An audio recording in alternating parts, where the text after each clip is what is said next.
to those who bleed orange and black. It is out of here! Good morning.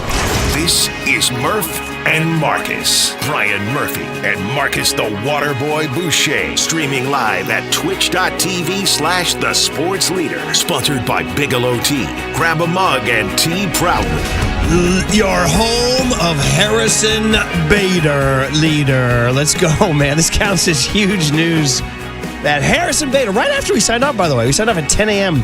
They embargo news until we're off because they don't want our searing hot takes to sizzle the blogosphere. They're like, we can't take Murph and Marcus's takes. They're too good. So we're going to wait. We're going to embargo the news until after 10 a.m. But we were just off the air. We were sitting out there breaking down our extensive game plan for today's show, mapping out our strategy sentence by sentence for today's show. And Curly picked up his phone and said, Harrison Bader. And my immediate reaction was, well, that's damn good. That's damn good. Bring me a center fielder who can chase something down. Jung-Hoo Lee, sorry. Somebody moved into the dorm. You're going to have to move into the bunk bed. You're going to go over to right field, buddy. But the new guy moved into the dorm. He gets the main bed, all right? You move over to the bunk bed now. So Harrison Bader, come on down with your flowing blonde locks, your dog attitude, and apparently his favorite phrase is what a gift. Ooh. Whether it's something stuck in traffic or like he hits a grand slam. So much so that I guess the Phillies club has had the shirts made last summer, and they all wore them, saying, what a gift. And you know what I say about working with Marcus Boucher? What a gift. What a gift. Yeah. Good morning, Marcus. Murph, what's up, brother? What a gift it is to come into the Daily City Studios, see the face of a John Joe Curley, a young Tony, my guy Overnight Dave leaving the building. But here we are on a Tuesday morning with the gift from Buster Posey. Gift wrap this morning, not just a defensive center fielder, a Gold Glove defensive center fielder. Well, I read from over a 5-year span from 2018 to 2023, he was number one in baseball in, ready for it, OAA. Outs above average. OAA, baby. Ooh, ah. Not to be confused with the indie band that was popular in the 2010s, OAR. Ooh. OAR. Remember them? Yeah. I always thought it was pronounced OR. Yeah, well, who's the band OR? Of a Revolution. Oh, that's what it is. OAA. Outs above average. And I guess he had a 5-year stretch where he was number one in all of baseball. As you said, he won the Gold Glove in 2021. He was a finalist in 2019. Now he's not as young as he used to be. He's 31 now. None of us are. Yeah, he'll be 32 in June. But man, come on down. Harrison Bader is well into his 30s. I got a buddy, my buddy Daryl, big listener, who just keeps telling me over and over and over again, Giants have no dogs. Giants have no dogs. I go, well, what's Willie Adames? Isn't he kind of a dog? Yeah. I need a dog. Well, Harrison Bader may not be a full-fledged canine, but he's pretty much a dog. He's out there. He gets dirty. He emotes. He exults. He goes hard. He dives. He sprawls. He slides. He does all that stuff that creates energy. He's always been a fan favorite everywhere he's gone. So they got that. Now, being realistic, Marcus, he's not going to, he ain't going to lead the league in batting. No. And he ain't going to lead the league in homers or RBIs. Nope. And his offensive record has been checkered. He's coming off his best offensive season. Meaning, is the guy turning a corner and becoming a better hitter, or was he in a contract drive, or did he just find something?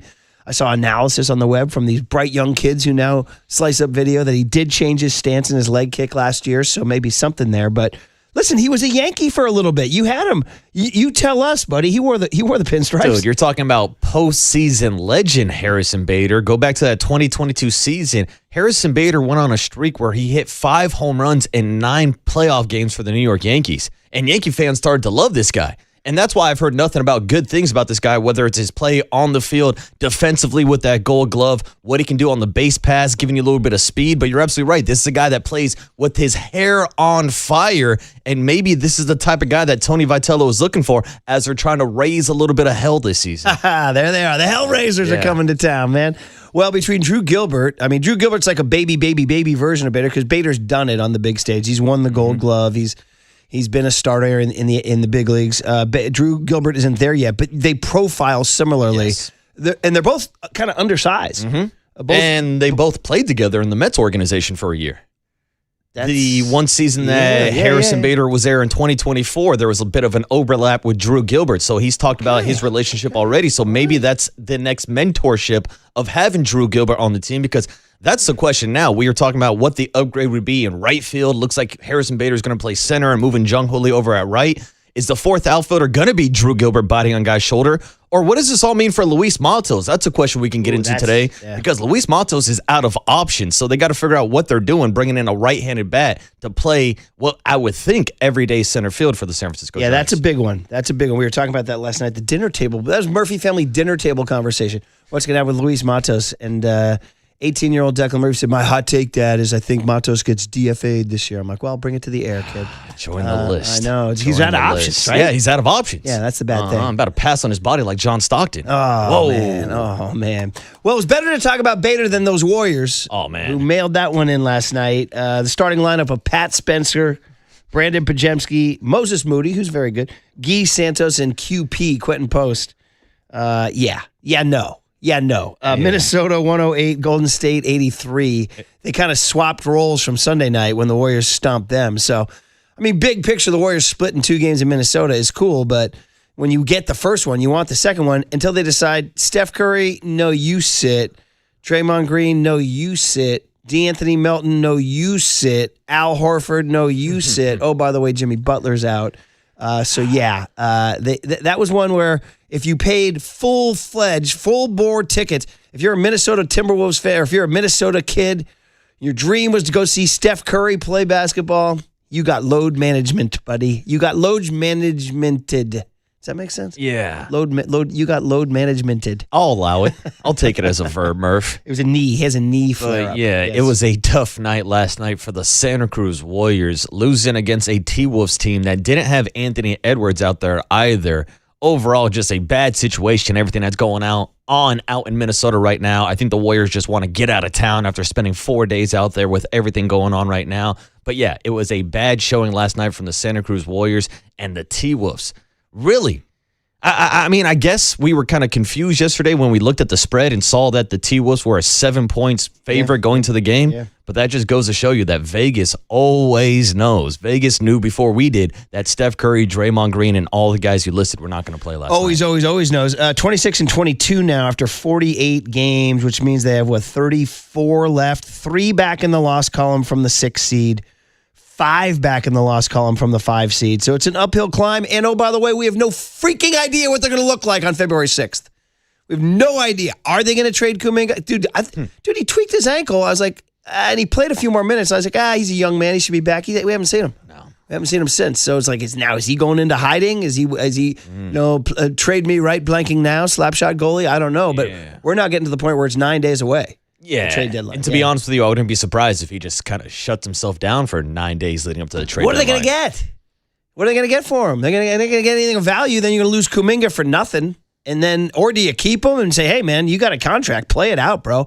And it's in your best interest to play well down the stretch, because if you do want to get traded this summer, and you want to get paid down the road, you got to play well. You can't just be a powder. And he would say, powder? I got put in prison by Kerr. What are you kidding me? So obviously the whole thing stinks to high heaven.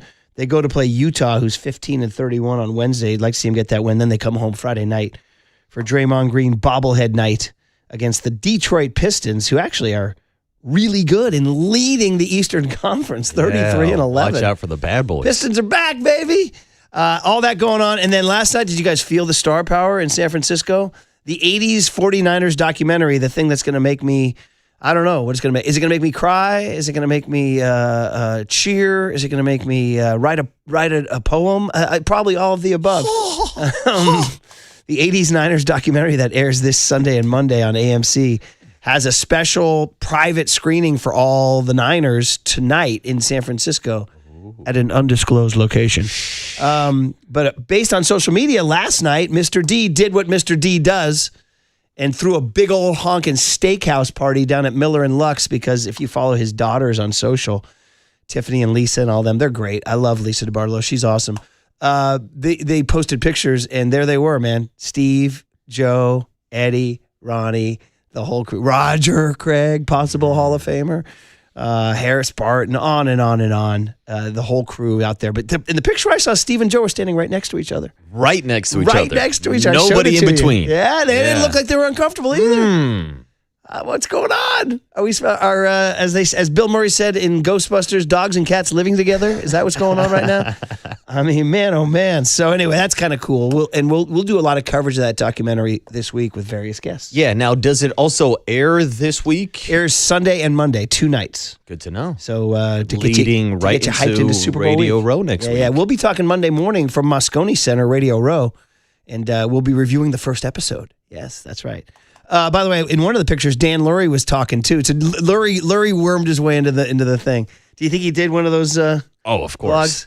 Let's go 49ers documentary. I guarantee you, we're getting a vlog or a social media update, as the mayor likes to call it. Unless Eddie today. put him on lockdown. I don't think Eddie's on social. I don't think Eddie is. Great to see Mr. D. And he was off. wearing his maroon blazer. I think his Hall of Fame blazer. So we miss you, Eddie.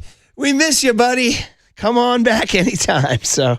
All right, so that's your stories. Harrison Bader, Warriors, 49ers, and any more Super Bowl thoughts creep into your head there, buddy? No, I still think the Seahawks are going to win. Yeah. I know this is sports talk radio, and we're supposed to be objective and look at all angles of this game and figure out how the Patriots can win, but somebody's going to have to do a pretty damn good job trying to convince me over the next 2 weeks that the Patriots are going to win this game. Well, if you spend 2 weeks on it, you might eventually get to that point. I'm sure we'll have a couple guests at Radio Row, and someone will come on and say something profound and talk about Mike Vrabel and what he's done for this defense, but I don't know. I'm still not buying it. Literally their only hope is just some crazy defensive performance, a pick six, and Darnold reverts to the guy that just doesn't seem to exist anymore. Because even though he did lead the league in giveaways this year, he's been fantastic in the playoffs. 2 home games, that was. How will the atmosphere be at Levi's? Neutral-ish? How will the substation be down at Levi's? And by the way, just to answer that question, they will not be practicing at the Niner facility, unfortunately. We can't come up with the EMF theories on them. They're going to be at San Jose State. Shout out the late, great Lawrence fan, who we all miss to this day. Shout out Provident Credit Union legend Jim Ernest, San Jose State Spartan. Brad Mangian, San Jose State Spartan. Jeff Garcia. My mom and dad. My mom never graduated from there. My dad went there for a year and then transferred to USC. Yeah, we don't talk about this. Yeah, don't tell anybody, Tony. San Jose State was my dad ran track for a year and ran against the great, legendary Bob Mathias. I put this in his obituary. The Bob Mathias was, at the time, one of the most famous athletes in the world. He was an Olympic decathlete, 2-time gold medalist. Back when track and field was a big sport. There was a time track and field was a huge sport. Jesse Owens, on and on and on, right? Legendary. And so Bob Mathias walked on water. He was like Pat Mahomes. He was like freaking Steph Curry. And my dad was in a track meet with him. He said, I raced against the great Bob Mathias, Bri. I said, yeah. He said, I had a perfect view of his back the entire way. Yeah, huh? He says. Best seat in the house. All right, we'll say good morning to Young Tone. We'll get the guest list going. And, just to close that thing, New England practices at Stanford. So there you go. New England at Stanford, Seattle at San Jose State. Advantage, I would say, probably Stanford, nicer facilities. Well, we love our people in San Jose State, but let's be honest, the farm's pretty premium. Yeah. Yeah, the I farm's can pretty say, as a man that grew up right in the middle of San Jose State and Stanford, I definitely went to more Stanford games than San Jose State games. You're a sunken diamond legend. Yeah, I am, but I also went to a bunch of tailgates at San Jose State also. You ever go to San Jose State baseball? Baseball, no. A lot of football games. A lot of tailgates with the buddies. But baseball, no, not as much. Yeah, because you're a sunken. By the way, that starts pretty soon. Yeah, right around the corner. Got to get down but you're not going to be there Diamond. as much because you're not living down there anymore. I know I don't have the commute where I'm driving past the, the park, but I'll make it down. Benedetti Diamond at USF for you, buddy. Ooh. Outstanding spot. Gorgeous little spot right there in the Panhandle. All right. Right there on the USF campus. Let's get a little college baseball action going. You love it. You love it. Yeah. All right. I'll go scout out the next Harrison Bader. We'll get the guest list from young Tony on the other side on The Sports Leader.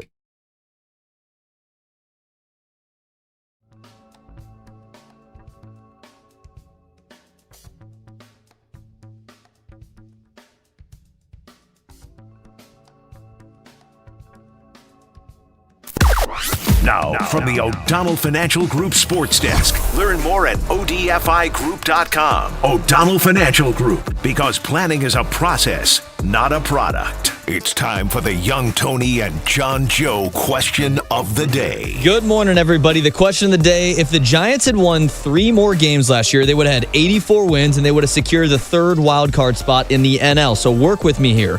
Will the addition of Harrison Bader be enough for the Giants to make the playoffs? Like I said, they would have needed 3 more wins to make the playoffs. Will Harrison Bader be the difference in the playoff race this year? You can join the conversation in the YouTube chat now.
And now it's time for the Protect Your Assets Business and Technology Report with me, David Hollander.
Now back to Murph and Marcus on The Sports Leader. Streaming live on thesportsleader.com and KNBR. The Sports Leader app. Murph and Marcus is sponsored by Bigelow Tea. Grab a mug and tea proudly.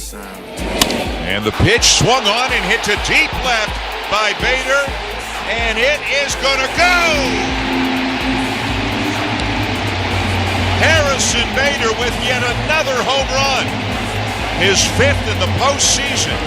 And the Yankees have taken a 5-4 lead. Swung on and lined to deep left. Kwan back, and it is gone. Harrison Bader lines one into the seats and left. Uh-oh, is it over between Marcus, the Waterboy Boucher, and Harrison Bader before it even started? Because this is Harrison Bader's walk-up song. Marcus's most loathed artist. Yeah. My guy Drake, bringing the heat. Aubrey. Marcus not feeling it. No, I'm not. And Harrison Bader might need to make a change because you think the Bay's going to let you disrespect Pac? Like Kendrick gave the warning, you can't come to the Bay Area and have Drake as a walk-up song after my guy Matt Chapman had Not Like Us for a year and a half. Didn't Brandon Crawford have some Drake at some point? I think he mixed it into the rotation. Look, I get it. He's popular. Just not my type of artist. That's your cup of tea. Yeah, definitely not. Your cup of tea. Anyway, Harrison Bader hitting those bombs. They're at 17 last year. So Curly tells me I didn't do this. I mean, because Marcus, a wise man once told me 2 words. Comments suck. They do. Yeah, comments suck. They definitely do. And so I walked in this morning. I said good morning to the crew and found out we were being wiretapped, by the way. Somebody's always rolling tape. Yeah, by the way, this is a true story. Marcus discovered somebody was rolling a 12-hour wiretap on our bullpen. Dude, I got a 12-hour file, like, listening to Lice Boy, Jacob Violante, talking about how he thinks he's going to go to the gym, and then he says, no, blanket, I'm not going to go to the gym. Like, I'm finding out details about the nighttime workers because somebody's... I went back. I was like, I had to double check. It's like, all right, I know these voices. Here's people go, man, that mother father Marcus, man. Dude. Wait till I stick a knife in his Dude, back. I heard a little bit of Kyle Haar on the file, too. I'm like, damn, I'm going to get some juicy details. Like, who's talking S about the morning show? We're coming for Boucher. Yeah, exactly. It's like, oh, yeah, the morning show always complaining about cutting audio. Like, I hear him talking S somebody now. wiretapped us. No joke, man. But anyway, I walked in, dealt with the wiretap. We're not even kidding. No. And I turned the corner, and John Joe Curley, who's usually, there he's all pleasant and kind of just sitting there with his little John Joe Curley face. He goes, can you believe all the negative feedback on Bader, man? I go, what are you talking about, the negative feedback on Bader? He goes, everywhere I look, it's negative. I was like, I didn't see that. I said, what are you looking at, John Joe? And he says, oh, maybe it's my algorithm. I was like, well, let's talk algorithms here. But then again, I signed on this morning, and immediately, here comes the crowd. Just a big guy waking up, just whipping it out and whizzing right in your Cheerios, dude. Here's poured my bowl of Cheerios, and here comes the texters just whipping it out. Here, let me whiz in those right now. Hang on, move over, move your spoon so I can fill your bowl. Here it is, 707. So we just signed Yaz and Austin Slater. Great. Oh. Total bench player. Oh, no. Well, first of all, I like to respond to that text because as great as Mike Yastrzemski was defensively out in right field, he never won a Gold Glove, so Harrison Bader is an upgrade there. Harrison Bader is also younger. And what if I told you, 707, that the Giants signed Harrison Bader to a cheaper deal than the Braves gave Mike Yastrzemski this offseason? He doesn't care. They don't care about the money. money. They don't care about But the I facts understand. and the logic and the money. I don't think there's any question that Harrison Bader is a better defensive player. It's an upgrade, and it was a cheaper deal than what Yaz got center paid. field, 408, Bader, lifetime, 247. He'll fit right in. Well, I got news for you, 408. The entire freaking league hits 247, bro. You can go anywhere you want. You can go to Cincinnati, Minneapolis, Los Angeles, San Diego, Texas. Everybody's hitting 247, bro. So you haven't been watching baseball. Here we go. Another one here. Bader, 925. Bader is garbage, bro. Giants fail again. Keep firing off those nerd stats. Now, bro, this is crazy talk. Nerd. I mean, this is bonkers talk. They needed to improve their outfield defense significantly, and they did. Am I saying this guy's freaking Shohei Ohtani? No. Am I saying this guy's freaking Mike Trout? No. But I'm saying he makes their outfield defense significantly better, and that's a good thing. Yesterday, their outfield defense was worse than it is today. What's the problem here, everybody? What's the problem? Well, I'll tell you the problem because I saw a lot of this yesterday on social media, even though I wasn't on John Joe Curley's algorithm. But a lot of people said, oh, this is how the Giants respond to the Dodgers signing Kyle Tucker. And I'm like, look. You got to stop just comparing yourself to the Dodgers at some point. Like, yes, the Dodgers are spending more money than anybody else in baseball. It's not just the Giants. It's the Colorado Rockies. It's the Arizona Diamondbacks. Like, it's everybody's the Yankees mad. And the Mets and the Red Sox. It's everybody that's being outspent by the Dodgers. So, like, put them in their own vacuum. Leave them alone. Let them kind of take each other down from the inside. Focus on how the Giants can get better from the inside. And you can't tell me that you look at this move of signing a Gold Glove center fielder, moving Jung-Hoo Lee over to right field as a move that did not improve this Giants team, specifically the defense, when last year they were one of the worst outfields in all of baseball. I don't know how you could wake up this morning and not say that this is an upgrade for the Giants roster, despite it not being the blockbuster move to match up with what the Dodgers are doing. I'll say it again. They are a better outfield defensive team, significantly better defensive outfield team today than they were yesterday. That's all you need to know. All right, guest list on a Tuesday, January 27, 2026. Plus, and I will add, and I know this will please the current theater crowd out there too, I think the Giants are trying to form an identity as dirt dogs. I think they're trying to form an identity as dirt dogs, starting with Vitello. I think Buster Posey wants to create an image of, as Vitello called it, Hellraisers or whatever. And people say, great, well, that and 75 cents will get you a cup of coffee or whatever. No, culture matters, attitude matters, intensity matters. And this guy is truly one of those guys. So I can see where they're going with the Drew. Buster's going and getting certain kinds of guys. He's hiring a certain kind of manager. He's now he traded for Drew Gilbert. He signed Harrison Bader. I think Buster wants to bring back a little SEC red ass to the Giants, which I think, quite frankly, we can talk 247 all we want. They've desperately needed a little SEC red ass in them. They've been flat and boring. They will be less flat and boring with the likes of Tony Vitello, Harrison Bader, Drew Gilbert, guys like that. Now, can they get a hit? We'll see. But they will be less boring. They will be more intense, and it will be more, theoretically, more entertaining. Isn't that what Buster says all the time? He wants to, quote unquote, make memories.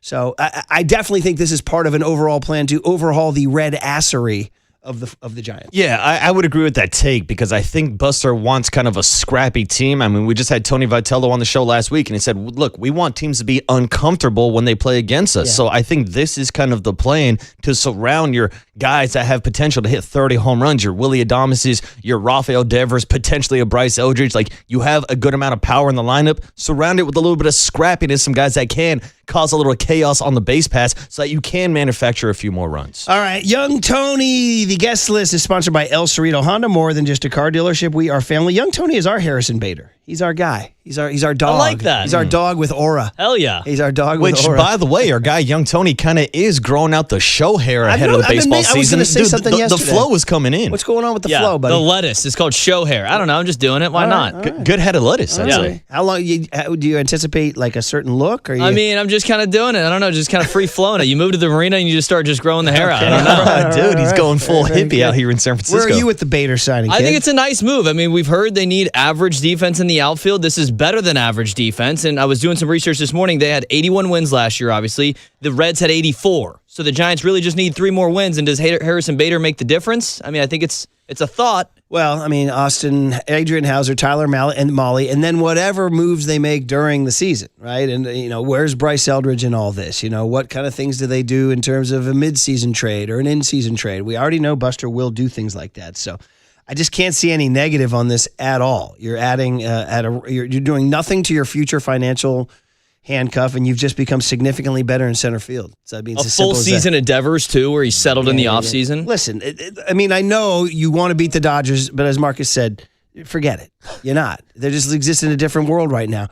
Maybe you can get them in a 5-game series. Yeah, look. Maybe you can get them in a 7-game series, but they're going to win 115, and your goal is to try to win 85 to 90. And if that pisses off Giants fans, then so be it. You'll be pissed off. That's it. That's all I can tell you. 85 to 90 is probably the goal. And if that turns you off and you don't want to watch Giants baseball or follow Giants baseball, that's your choice. But I think that's where they are right now in their development. Until all these guys, Joshua Gonzalez and Bryce Eldridge and all these guys arrive and dominate and become the Dodgers of the 2030s, right? Yeah, I think really you have 2 options. You can be pissed off that you're not the Dodgers, or you can be glad that you're not the Rockies. Like I think it's kind of... Padres have done nothing. Yeah, Padres haven't done a lot too, but like people acting like the Giants don't even have a chance to compete at all this year, to me is pretty crazy before we even play a single game of spring training. All right, what do we got, Tone? All right, well, coming up at 7 o'clock, we're going to talk to Randy Cross, who is featured in the new AMC documentary Rise of the 49ers. I think we're all pretty excited about that. Nice. Yeah, we saw these steakhouse pictures last night on social. The boys are back together. There's a screening tonight. Tom Brady's going to come off as a hero because he's going to fanboy out on the Niners in this documentary. So this will be fun. We'll be trying to do stuff all week on this stuff. Yeah, we will have tons of clips. Yeah. I mean, I'm interested myself just learning about all this stuff before I was even alive. I hope you watch. So I will 100% have recorded it right now. Absolutely. Got it scheduled. Mike Kruco at 7:30. Get his thoughts on Harrison Bader. Mike Silver, 8:15. Cooler Content, 8:30. We will talk to Larry Kruger at 8:50. And then Marcus Thompson at 9:30. We could talk Warriors and Niners with Marcus. All right, good guest list stacked. So listen, Harrison Bader did a podcast with some kid I've never heard of. He also talked to MLB Network. Let's hear what this guy has to say about joining the San Francisco Giants. Next on The Sports Leader. We want to be a gritty, grindy bunch.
Now back to Murph and Marcus on The Sports Leader. Streaming live on thesportsleader.com and KNBR. The Sports Leader app. Murph and Marcus is sponsored by Bigelow Tea. Grab a mug and tea proudly.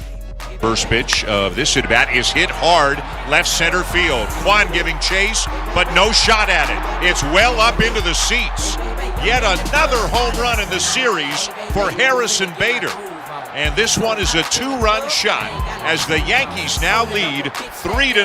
Hey, Dan Shulman calling out some October legend, Harrison Bader. He went on a power streak as a Yankee in the 2022 postseason, I think it was. 5 home runs in 9 games. You were loving it. Oh, yeah. Harrison Bader was a dog out in New York. A lot of people have made the comp to Eric Burns. Yeah, somebody wrote, hey, the Giants finally signed Eric Burns. Somebody texted that in. It was a good line. I heard Greg Papa say, because he covered the Burnsy A's, he goes, He says Beta takes much better routes because Bernsey would run figure eights out there to get into the ball. I can't help but think about the time where Triple E, I believe, scripted one of your dates in Giants history and said, "Forever Giant Eric Burns." Yes. And then defended himself by saying, "Yeah, I don't know. He just kind of seems like a Giant I think to me." it was in Diamond Notes. Yeah, Diamond Notes. That's what it was. We would never let him touch the exalted T-Dig. Yeah. By the way, I haven't been approached about T-Dig in 2026. We doing it? The H is silent, of course, in T-Dig. So this is yet another Bader walk-up song here? Yeah, I'm just going through his history. This is A Bebe Hurricane Chris. You can... How about Hey, if we baby. live in a world where Hey, you have baby. access Hey, baby. to the history Hey, of baby. Harrison Bader's walk-up song? Kids today can't tell you what's going on in the, in the world geopolitics or what's going on with economic theory or what's going on with, cultural developments. But I can tell you all of Harrison Bader's walk-up songs. I'm just glad we live in a world where Harrison Bader used Hurricane Chris's A Bebe as a walk-up So this song. is a plus. Oh, dude, this is a Okay, banger. all right, there we Yeah. go. This is definitely like a high school, college banger. He grew up just outside of New York City, Bronxville, New York. It's kind of the sort of the Marin County Danville of New York City, and I guess he grew up a Yankee fan, a big Yankee fan, and he played at he went to high school, went to a private high school in the Bronx, studied out, went to Florida, was a Florida Gator. He actually mentioned in one of the interviews the SEC connection to Tony Vitello. So. He was a Florida Gator and then got drafted in the third round by the Cardinals. So I have a very good friend, Coach Jeff, who's a huge freaking Cardinal fan. In fact, Coach Jeff, if you're listening right now, a little less Cardinals, quite frankly. All right, and I mean, dude, I can't. You see the guy. Hey, did you know the Cardinals recently signed a guy from the Dominican for the Fall League? I was like, yeah, bro. Okay, that's enough Cardinals. All right, dude. These people from St. Louis. They're out of their freaking minds for the Cardinals. They're out of their minds. Well, that's why a lot of them claim to be the best baseball fans in the country. Marcus, just ask them. Yeah, just ask them. They'll right? tell you all about it. So, but anyway, he said Bader was a family fan favorite for a long time. Although he said he brought his son to Sacramento when Baden got sent down to Memphis during a slump. And Bader was in such a bad mood, he spurned a bunch of kids' autographs. He said it was the only bad Bader moment they had. Oh, man. Happens. It happens. Right? It happens. Everybody has a bad day, Other than right? that, they loved him. They freaking loved him because he was a lunatic. Which, hey, one of the greatest San Francisco Giants of all time used to spurn kids for autographs all the time. I haven't retired. Thank you. Thank you. I haven't signed this autograph. You put up Bonds' Thank numbers. you. We'll put up with with the autograph. Yeah, you don't have to spurn. sign autographs, Barry. You're all right. Harrison Bader on New York Post podcast with John Heyman and who? Help me out. And It's Heyman and the other guy. And Come on, man. It's the other guy. Joel Sherman. And God bless. Jeez. better than John Heyman and Joel Sherman. Thank you. So here's Harrison Bader talking about picking the Giants. Well, first and foremost, the opportunity. All you can do in this game is just work to set yourself up for the best opportunity possible. I've always wanted to play as many games, have as many bats as possible, be on a winning team. The Giants could not be more perfect fit for me. I'm just very excited. I love playing with superstars. Got a lot of really, really talented players. I came up with Chapman in the Texas League and in pro ball prior to the major leagues, playing against Willie Adames for a number of years when I was with the Cardinals and he was on the Brewers. There's just a lot of superstars. Obviously Devers was a big acquisition for them last year. It's a fresh front office. It's obviously a fresh coaching staff, some SEC ties and Tony Vitello, some familiarity with Tingler when I was with the Twins last year. So it's always good to be in a new place with that familiar faces. Opportunity, the personnel, the players, it just was a perfect fit. And I'm just really, really happy it worked out because it's very rare in this game when things work out pretty perfectly. So I'm just very excited. Well, there you go. Well, he got a 2-year, $20 million deal guaranteed. So that's why he's excited. First of all, he got a 2-year. And he's always been kind of a guy who's worked on shorter deals. Yeah, but I would also say reports were that he was looking for a 3-year deal. And I think when the offseason first started during the winter meetings, I think most people expected Harrison Bader to get a bigger contract than what the Giants actually gave him. So I would actually say this was a good deal, dollars and cents wise, for what they paid. I mentioned it earlier in the show. The Atlanta Braves ended up giving a bigger contract to Mike Yastrzemski this offseason, and I think it's definitely an upgrade bringing in a younger, better defender in Harrison Bader. Yeah, this is his big payday. He did have in 2024, he signed with the Mets for 10.5 on a 1-year deal. But coming off of that, the Twins got him for 4.7. And prior to that, in 2021 and 2022 with the Cardinals, he was earning $5 million. So this is his big payday, 2 years, $20 million. This is his ship finally coming in. Here he is cut again. Then he went on a podcast called the Max Manus podcast. And I was like, wait, is this real? Because the guy looks like he's like 15 years old. He makes young Tony looks like freaking the most interesting man in the world compared to Max Manus. Young Tony is an unk compared to this kid. So I was like, wait a minute, I don't know. The guy worked for John Boy, I guess, and John Boy's big in New York, so maybe there's a connection there, Got to be a connection. I guess. But anyway, Max Manus got him. We didn't get him. Yeah, shout out Max Manus. But Max Manus got him. Do we have video on this or just audio? It's just audio? Just audio, yeah. Okay, yeah. so Max Manus, some young kid who runs a pod, got Harrison Bader. He actually addresses the center field question here. I certainly anticipate playing center field there. But again, those are things you have to prove on a daily basis. Those are things you have to earn. Those are things you have to reprove, even when they've been proven for a period of time. You know, it never ends in baseball. And keeping that mindset, keeping it fresh, I think is what kind of propels you through an entire season to kind of solidify yourself. So, I certainly anticipate adding, a lot to their defense, both metrically and physically, but also just experience-wise. I know there's a young kid in Drew Gilbert who I had a small level of experience with in the Mets organization, 2024. Tennessee product as well. So I'm just excited to not only take care of my work, but also make an impact on some young players that are certainly going to make an impact in this league for a while. So again, I'm just a small piece in this entire thing. So I'm just looking forward to seizing, every moment with it. And just make the most of every single day. It takes a lot to just kind of stack these days. And we have spring training approaching. So it's going to start with just getting my feet wet, getting in that clubhouse, and just going to work, man. What a gift, Marcus. What a gift. What a gift. If you're just joining us earlier in the show, in boning up on Bader, the Phillies writers wrote about how popular he was in Philadelphia. They got him on a trade deadline acquisition, and he was part of their run to the playoffs last year. He played very well for them. And I guess he says, just every day, he says, what a gift. And he says it, even if he's like, they said if he was stuck in traffic and pissed, or if, somebody hit a walk-off bomb, he says, what a gift. And they made, apparently one day, the club, somebody one of the players made shirts, and they all wore "What a Gift" T-shirts for Bader, just as kind of an inside joke.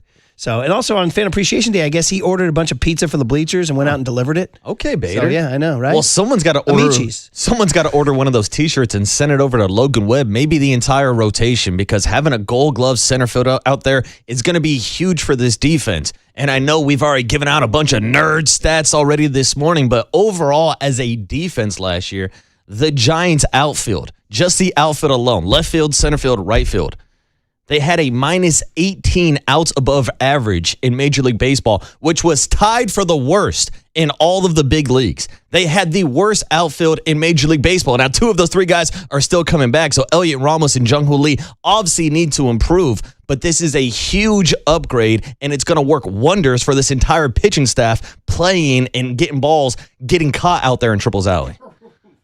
Bro, that's crazy. Now, the question is he an everyday player? In 2024 with the Mets, he started 108, but played in 140, meaning he's sometimes a defensive replacement or a pinch hit or something like that. In 2025, playing for the Twins and the Phillies, he started 122, played 142. So, again, 20 extra games. So, it's not that he's out there starting 150.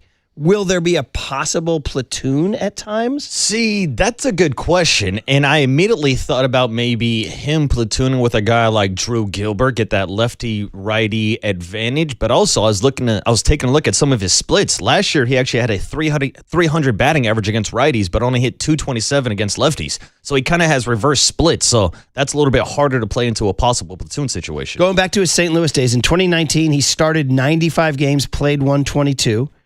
In 2021, he started 101 games, played 103. So he hasn't started. The most he's ever started was 122 last year. I mean, 122 is a lot of starts. It's not nothing, but it's also not 140. But anyway, so just something to think about. I mean, he mentions Gilbert. Gilbert's a left-handed hitter. Yes. So perhaps sometimes maybe a righty-lefty split, although you point out he hit better against righties. Yeah, last year, the reverse splits, better numbers against righties than lefties last year. We shall see. One more here from this Max Manus pod. And then we can get you guys all, we can negative you guys out because Jim Bowden from MLB Network with his haircut came on kind of knocking Bader, feeding the trolls, actually. Well, yeah, he was one of the people that called him a fourth outfielder. Yeah, he did. But first, before we get to that, here's more Max Manus, my new favorite podcaster, Max Manus, with a long cut about why Harrison Bader was intrigued by the Giants. I've always said that, catchers make really good managers. They make really good decision makers. they just see the game differently. Obviously, Buster had a tremendous career. Your feel for the game, your field view, your field vision, just your ability to make decisions even while playing and then kind of remove from playing. I think catchers their position requires it. You talked about Tony Vitello, obviously. That's a pretty big signing for baseball. It's high level SEC directly into the major leagues. That's exciting. That's cool. I played against Tennessee for a while. We've been on opposite sides, for some time. I've already spoke to him. He told me that he's seen me from afar for a period of time, and obviously he's excited to be on the same side now, as am I. And what Tennessee's done over there, obviously I followed that signing.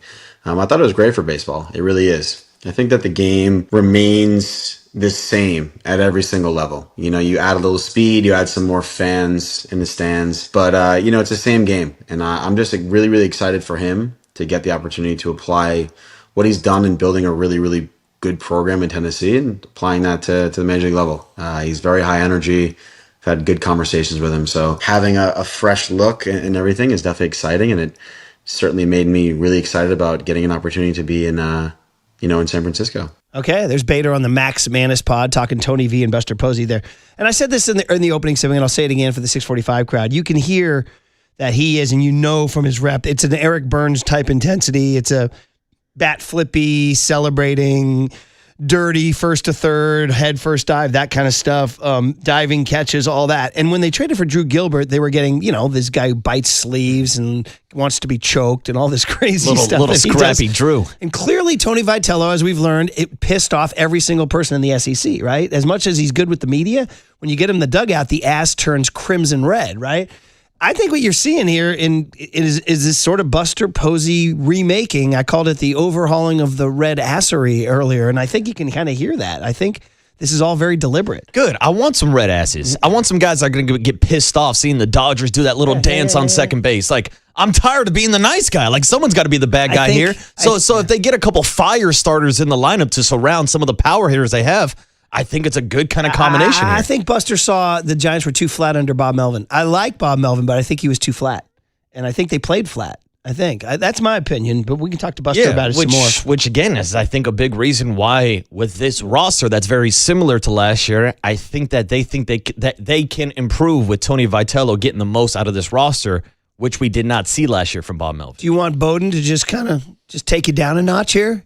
Jim Bowden, just to get you guys just to equal time here as the FCC demands? Yeah, bring him on. I just poured up a bowl of Cheerios, Murph. I'm ready for it. Jim Bowden with an interesting haircut here on your video, YouTube, Twitch, and Twitter on, what is this, on Bet? And what is this? Foul territory. Foul territory.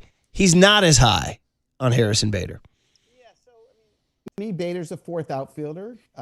He's a pretty good defensive player. He is a good base runner. His uniform is dirty by opening day, and he tends to irritate coaching staffs by the end of the season. When he was a member of the Yankees, he thought he should be hitting cleanup on that team. So what I've heard, in terms of clubhouse guy, not the best, but he plays hard. Fans love him because of that. And to me, it's a good fourth outfielder. We all love pitching and defense. And so to me, Harrison Bader is a plus when it comes to that. But my view on the player is more of a fourth outfielder than a starting center fielder. So there you go. Jim Bowden with a different take. And again, everybody's got their opinions. We'll see. We haven't talked to Tony Vitello or Buster Posey or Zach Manassian about where they view him.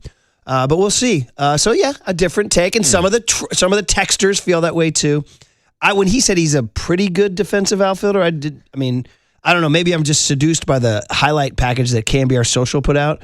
Dude, the guy was making plays like we haven't seen at Oracle Park in a while. Yeah, I would say that was a little bit of a light endorsement when it comes to his defensive ability, but I do got to say I get what Bowden's saying. Like, if you're looking at a World Series type of roster, yeah, you would make the argument that Harrison Bader could be a fourth outfielder. But we're not talking about a World Series roster, to be honest with you. We're talking about a Giants roster who we spent the last 2 months talking about who the hell is going to play right field. Like, we didn't even know who the options were. Gerard, Luis Matos, Drew Gilbert. Like, there was a lot of uncertainty. So this is a move that makes the Giants better, despite what Jim Bowden's talking about. Yeah, and it makes Jung-Hoo Lee your right fielder, theoretically. We don't have that officially in blood oath yet, but theoretically, Jung-Hoo Lee becomes your right fielder. He's got to start learning those arcades and those bricks and those those arches, crazy arches. He out does there. have a bit of history playing right field out in South Korea, but definitely did not have the played, arcade and the bricks. 275 games in Korean baseball in right field, so a ton of reps out there.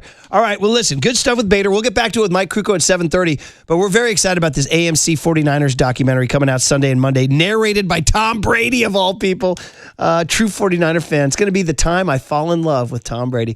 Actually, I've always liked Brady. I really have. I mean, he was in Pebble Beach when he came on and he said that he read my ESPN.com column. I loved him to death, and he showed up. But I just always resented when people said he was better than Joe. I just said, he's not. I got no beef with Brady. He's just not better than Joe. Do you? Now, remind us and all the listeners what happened the last time you saw Tom Brady on a golf course. That's a good call. Yeah. That's a good call. And I'm wearing the hat. Yeah. One of my favorite days of my life, when I got to play Riviera Country Club, I took a day off work. I flew down there. And I was joking with everybody. He's like, who's a member here? Like, dude, on the 10th, we were playing 12 and driving by on 11 was Sugar Ray Leonard. And he drove by, and I was so proud of myself that I recognized him because he was driving by on a golf cart. And I said, hey, what's up? I said, good morning, champ. He said, hey, good morning. I said, yeah. I called Sugar Ray champ. That was cool. Yeah, that was a good interaction. But then I was like, Mark Wahlberg drove by us on the driving on the putting green too. Mr. Wahlberg. And I was like, who's a member here is Brady. We're like, yeah. So we're playing 17, the par 5, and I hit a good drive and a good second shot up, about 100 yards on the green. He's playing, what's he playing, 4? I guess that is for you Riviera heads out there. The 1%ers out there know what I'm talking about. Yes. You can cut that again. Yeah, small audience you're talking to here, Murph. And here comes this guy on a cart towards my ball. I was like, no, man, this is kind of crazy. A guy at Riviera thinks he has my ball.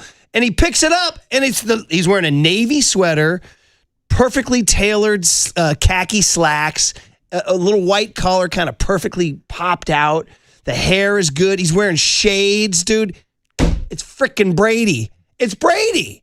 And he's picking up my golf ball. And he's got your ball. And I said, yo. And I said, hey, Tommy, Murph, KNBR, Brian Murphy. And he goes, yeah. And I went, dude, yeah. And he goes, sorry about picking up your ball. He said, dude, no. He goes, yeah, see ya. Drove off. Damn. Ice cold. Drove off. Left you hanging, Murph. Just completely. And that's your boy. We used to be boys. Yeah, We used to be boys. And that's your guy narrating the documentary I told this now. story at the time, and I'll tell it again. I could tell he has been so crushed by fame that I think he's suspicious of any human being he comes near now. Any human being. Like, he didn't even want, like, he saw just some guy walking towards him. He's like, I got to get out of here. I got to get out of here. See. But he did apologize. He goes, sorry about picking up your ball. Yeah. See, I don't know. I have a different take. After all these conspiracies about Tom Brady trying to clone his dog, I'm saying that this is now evidence that Tom Brady is an actual clone because he did not recognize Murph down at Riviera. It could have been AI Brady. It Yeah. could have been. I think it might have been. Anyway, this documentary that Brady narrated and produced starts Sunday and Monday, and all the Niners are in it. They're all in town for the screening tonight at an undisclosed location. The DeBartolo girls posted on social last night a big steak dinner at Miller and Lux with Joe and Steve and Ronnie and Eddie, and they were all there. And so it's great to have them here in town. If they're all listening right now, we give you guys a big warm hello and welcome. And we'll talk to Randy Cross, one of the stars of the documentary, next on The Sports Leader. Time for your Bay Area Chevy dealers traffic update.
time for KNBR's Opening Bell Report. Sponsored by Protect Your Assets with David Hollander. Concerned inflation will ruin your dream retirement? Learn more. Listen to David's show every Saturday morning or call 1-866-PROTECT.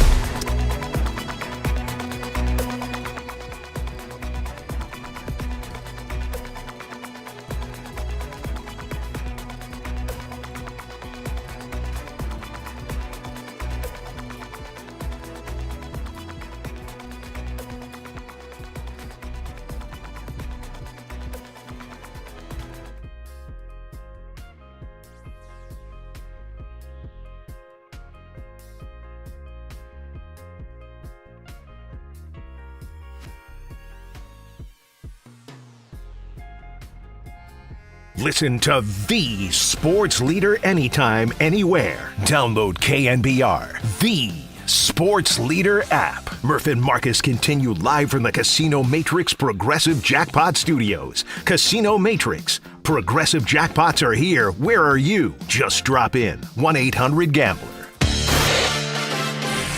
I was a young kid in the 80s. My football journey was shaped by the Niners. This is a football of the 80s.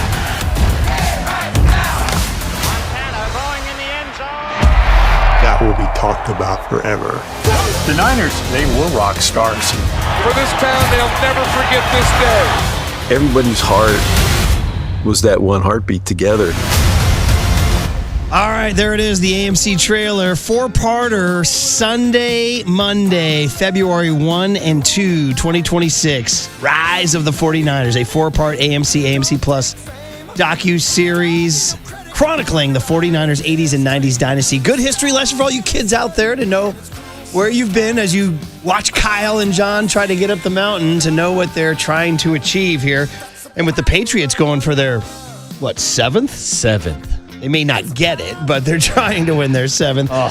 One of the stars of the documentary, and I heard from my people on the inside, this guy crushed it in the documentary, is, of course, former 49er O-lineman, friend of the program, and three-time Super Bowl champ, Randy Cross. Randy, it's great to have you back on Murph and Marcus. We had you on just a few weeks ago talking football. Now we get to talk about your star turn in the documentary. Good morning, Randy. How are you, man? Hey, what's up, Randy? Oh, connection. We got him? Randy. Looks like we had a drop-off after the big build-up. Yeah, maybe see if he's muted, John Joe.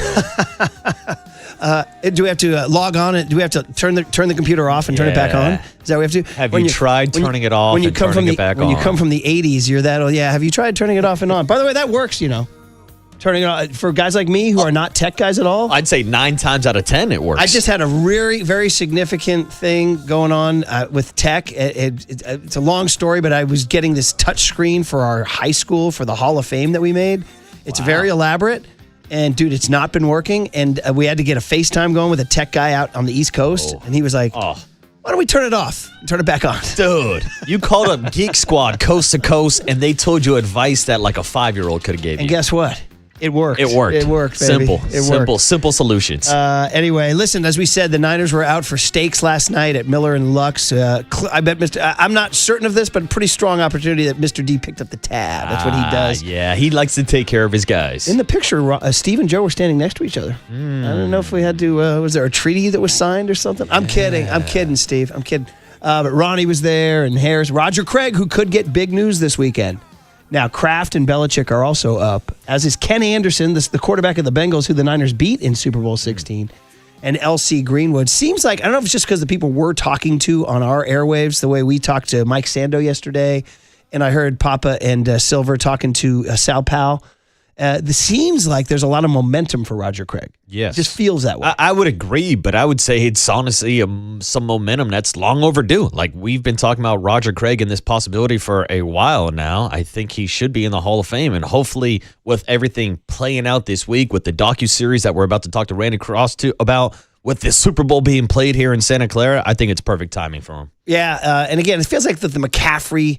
Everything McCaffrey's doing sort of almost emphasizes what Roger Craig did, So it's almost like CMC's helping Roger Craig's Hall of Fame. I mean, people are because you're like, look at McCaffrey doing it, and people are saying, oh yeah, this guy did it before he Yeah, did. people are talking about what an accomplishment it is for Christian McCaffrey, but Christian McCaffrey's at least doing it in a day and age where teams are throwing to running backs. Right. There wasn't a whole lot of that back in the day with Roger Craig. We'll ask Randy about it. All right, after a little bit of a hiccup, the connection has been made. Gave you a huge buildup, Randy. Don't know if I can replicate it. I think we're going to go right on in and say good morning. How are you? Hey, morning, Randy.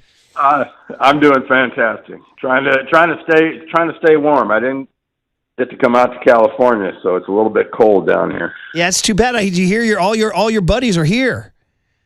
I know. I talked to Eddie last night, and it just didn't work out. It's really sad. It was the joy of my life, those 13 years with the Niners, 12 of which I played for Eddie, and just the ups and downs and the unbelievable years, and I don't know. I'll remember the fans and the experience more than a lot of the stuff actually in the games. Tell us about when you came out in the spring. They filmed this thing at the Presidio, the beautiful Presidio after, it's now public land and there's all sorts of private businesses there and things like that. And there's a museum, a Disney museum. And I think they took the great photos of Michael Zagaris, the legendary Z-Man, turned them into gigantic billboards inside the museum, and they interviewed you guys. Tell us about coming out, coming back to San Francisco, going to the Presidio, seeing Z, seeing those pictures, and what it spurred in you. The wild, it was really kind of I was flying blind, because they came and said, we're making this documentary, you've got to come out and we want to interview you, and here's where it's going to be, and we'll send a car. Okay, great. I like a car. Yeah. Yeah, a car is nice. I'm not going to walk to the Presidio. But anyway, I walk in, and it was a couple of stories of Z's work from when Eddie first got there in 77 through the Super Bowl years and everything else, and the faces and the memories, and it was all rushing back. It was a perfect setting. They did an unbelievable job. And then to, sit on a bench out in front of the building with the Golden Gate Bridge in the background and every beautiful cliche you can think of San Francisco seemed to be fit into that one day.